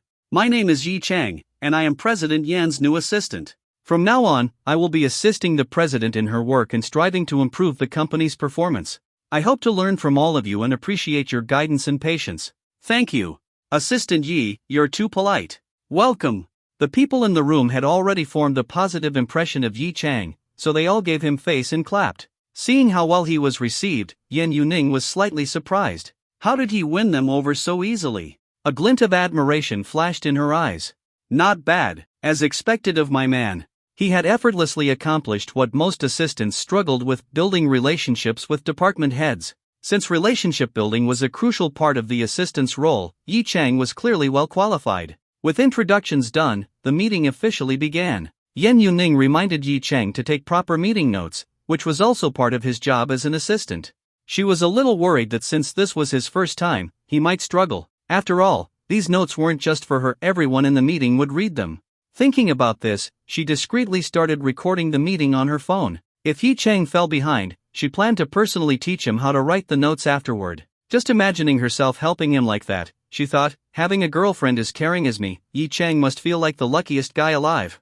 With that thought, she smiled slightly and officially started the meeting. The main purpose of this meeting was to address all the company matters that had piled up while she was on leave. While waiting for Yi Chang to start working, she had completely ignored company affairs. So now, all the accumulated work had to be handled at once. After all, this was a financial company, a major one at that, which meant a heavy workload. The meeting lasted all morning. By the time it ended, it was already past noon, and Yan Yuning was starting to feel hungry. Alright, that's it for today. Meeting adjourned. Oh, as for the meeting notes, everyone might need to wait a bit. Since Assistant Yi is still new, please be patient with him. She stood up, dismissing the meeting while glancing at Yi Chang, who was still typing. Knowing he might not be fully familiar with note-taking yet, she wanted to buy him some time by reassuring the others. No problem at all. The others didn't mind. They simply waved it off. Besides, since President Yan had personally spoken up for Yi Chang, well, everyone understood what that meant. Yi Chang, still typing rapidly, glanced at Yan Yuning. She was packing up her documents and laptop, but when she noticed his gaze, she playfully winked at him. As if to say, "See how good I am to you." Yi Chang was speechless. "Oh, really? Well, don't blame me for embarrassing you then." He typed the final word, pressed Ctrl+S to save the document, then forwarded it directly into the company's leadership group chat. Then he spoke. "I've already sent the meeting notes to the group chat. No need to wait." Yan Yuning turned to look at him, utterly shocked. "What did you just say?" Yi Chang casually closed his laptop. "You guys can just check the document in the group chat. I wrote it up quickly, so please review it and let me know if any details need revision." Then, turning to Yan Yuning, he gave her a smug look. She glared at him. Does this idiot think this is a joke? What if he intentionally messed it up to make me look incompetent in front of the shareholders? Was he planning to get me fired so I'd have no choice but to work for his Jinsei Road company as his secretary? Though furious, she didn't want to embarrass him in front of everyone. She quickly pulled out her phone and checked the leadership group chat. However, some of the other executives had already opened the document. As they read through it, their expressions changed from surprise to amazement. Wait, he finished this during the meeting? This is incredibly well written. concise and detailed. Everything important is included. This is much better than what the previous assistant used to do. The executives were full of praise. Yen Yuning, after scanning through the document, was also stunned. This wasn't just good. It was exceptional. Better than any meeting notes she had ever seen. And he had finished it before the meeting even ended? The whole meeting had lasted over 3 hours, yet his notes were only a little over 1,000 words, concise to the extreme. She skimmed through it quickly, trying to see if anything was missing. Even if he had left out some details, the fact that he had condensed the entire meeting so efficiently was already shocking. She turned to Yi Cheng again. Yi Cheng smirked back at her. Look at him, acting all proud. Rolling her eyes, she turned back to the others and said, "Well, it looks like Assistant Yi is quite capable. Since the notes are done, please review the outlined action points and proceed accordingly." Understood, President. The department heads nodded. Some even gave Yi Cheng a thumbs up before leaving the conference room one by one. "President, let me help you." Yi Cheng walked over and started organizing her documents for her. Yen Yuning moved aside, watching as he efficiently sorted everything. A strange feeling crept into her heart. So this is what an office romance feels like? During the meeting, she had noticed some employees sneaking glances at her and Yi Cheng. They were obviously speculating about their relationship. After all, when she had first hired him, she had literally grabbed his wrist and dragged him out of the company, which many employees had witnessed. It was only natural for people to gossip. But for now, their relationship was just a rumor. No one knew that they were already sharing the same bed. This little secrecy felt oddly exciting. "All right, President, let's go back to the office." Yi Cheng picked up the stack of documents and tucked both their laptops under his arm. Then he smiled at her. His deep, magnetic voice made her blush. Looking at his handsome, warm smile, she felt a little flutter in her heart. Okay. Underestimating your husband again? Underestimating your husband again? Sitting in the president's chair was her little assistant. And the president? Where was she? Oh, she was draped over his lap like a little girl, getting spanked. The beautiful and elegant president let out a soft, sinful moan and pleaded, "I won't do it again, let me go. I'm hungry, ah." Yi Cheng lifted her up, placing her on his lap so that she straddled him. Yen Yuning's face was flushed with a deep shade of red, her entire body weak as she collapsed onto Yi Cheng's chest. "You bad guy, you always spank me. What if you break me? Then I'll take care of you for the rest of my life." Yi Cheng smirked mischievously, burying his face in the curve of her neck, pressing soft kisses onto her smooth, white swan-like skin. "Let me go already. What if someone comes in?" Yen Yuning braced herself against his chest, whispering in protest. "I locked the door when I came in. No need to worry." Yen Yuning's eyes widened. "You bastard. If someone tries to come in and finds the door locked, won't they start suspecting us? So what if they do? Worst case, I'll just fire them all." Yi Cheng declared boldly, "Then I'll hire even better people for you." "What nonsense are you talking about?" Yen Yuning pinched his handsome face and rolled her eyes. "Firing everyone?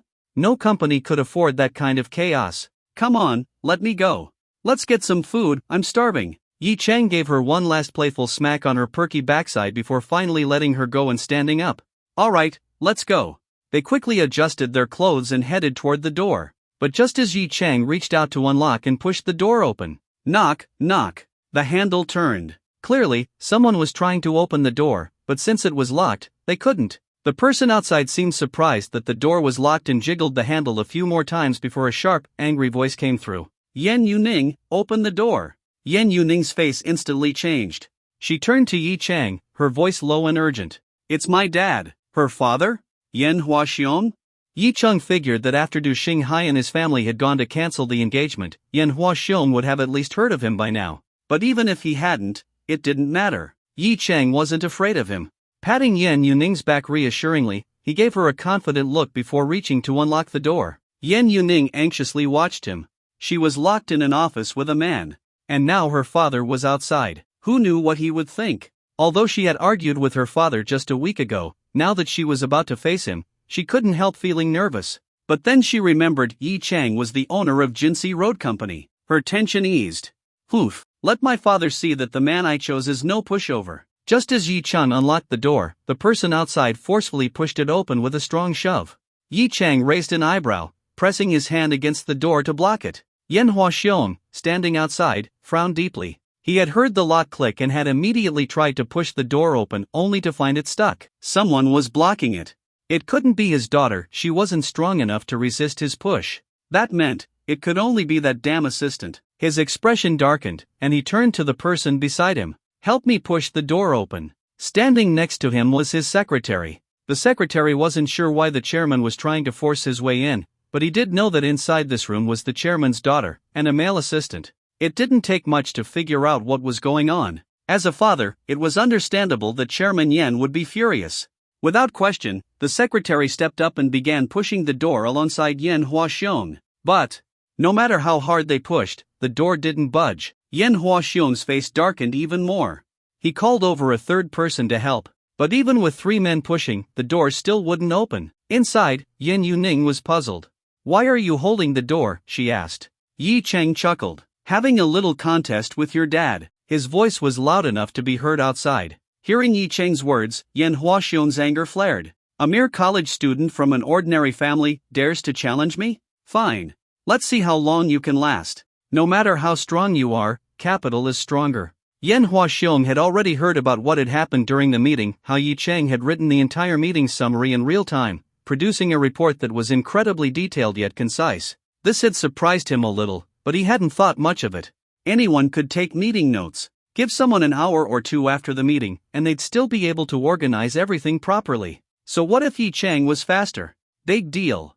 Today, he was here to teach this arrogant brat a lesson, show him who not to mess with. "Everyone, push the door," Yen Huaxiong commanded. Hearing the chairman's order, the headquarters staff and the Tangcheng financial employees all stepped forward to help. However, the door was only so big. At most, 5 people could push at the same time.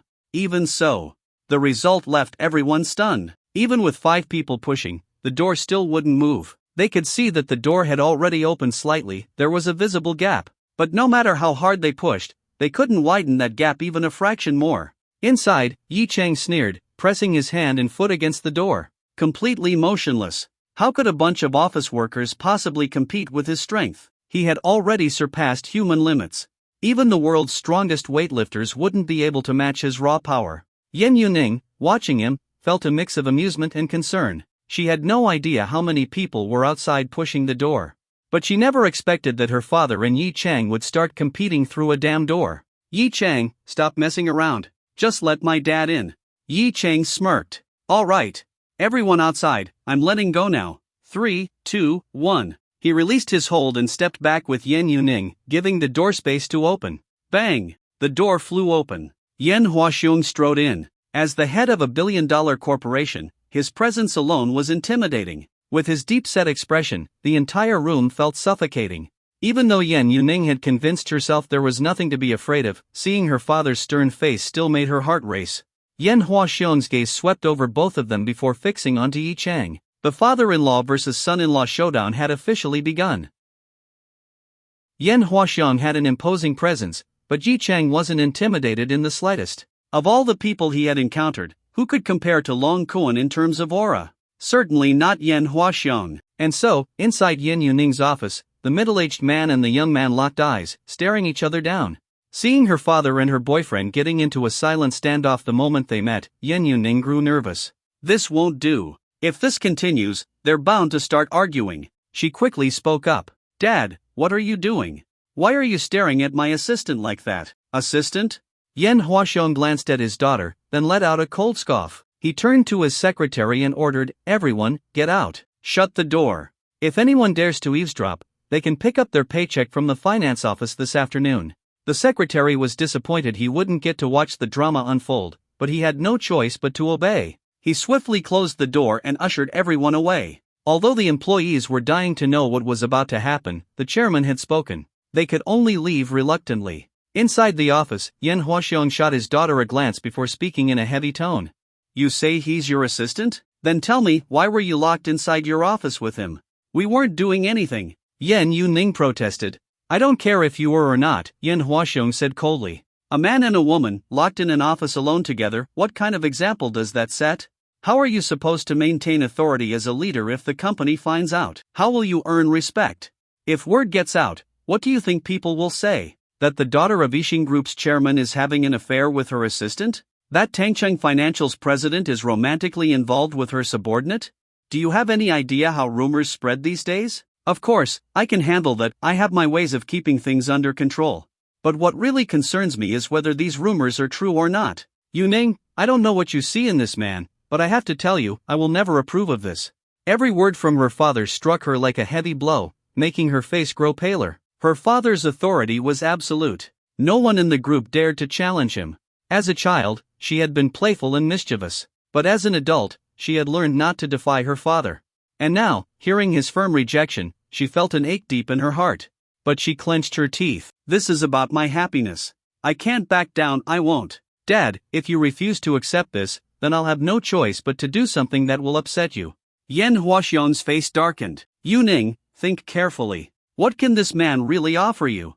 If I cut off your financial resources, can he still provide you with a good life? Dad. Yan Yuning was about to respond when she suddenly felt her hand being held. Yi Cheng took her hand, gently patting her back as he spoke softly. It's all right. Let me handle this. His words touched her heart. She couldn't let him face her father alone. She looked at him, nodded, and softly said, okay. She trusted Yi Cheng. Since her father had come all this way, it was time to lay everything on the table. Seeing this lowly assistant daring to hold his daughter's hand in front of him, Yan Huaxiong's anger exploded. Let go of her, he shouted. But instead of letting go, Yi Cheng interlocked his fingers with hers. Looking at the furious chairman, he said calmly, Chairman Yan, some things are beyond human control. Yu Ning likes me, and I like her. The more you interfere, the more complicated things will become. Besides, I don't understand why big-shot businessmen like yourself always feel the need to meddle in their children's marriages. It's time to update your thinking. Yan Huaxiong's voice turned ice-cold. I'm not interfering with Yu Ning's marriage. I'm interfering with you. Me? Yi Cheng chuckled. I don't know what kind of person you think I am, but there's one last thing I'd like to say. Yi Cheng led Yu Ning toward his bag, handing it to her. Then, he unzipped it and pulled out a document. Holding the document, he walked back and stood in front of Yan Huaxiong. He held up the paper for the chairman to see. Let me formally introduce myself. My name is Yi Cheng. Besides being Yu Ning's assistant and boyfriend, I also happen to be a shareholder of Yixing Group. I own 35% of the company's shares. This is my equity certificate. If you have doubts, you can verify it with the appropriate personnel. So, Chairman Yan, if you really plan to cut off Yu Ning's financial resources, I suppose I'll have to support her by selling off my shares in your group. Yixing Group's current market value is around 321.2 billion. The last few financial reports have been strong. If I add a 5 to 10% premium, I'm sure someone will be interested in buying. Selling just 10% of my stake would probably land me on the billionaire rankings, don't you think? Yi Cheng smiled.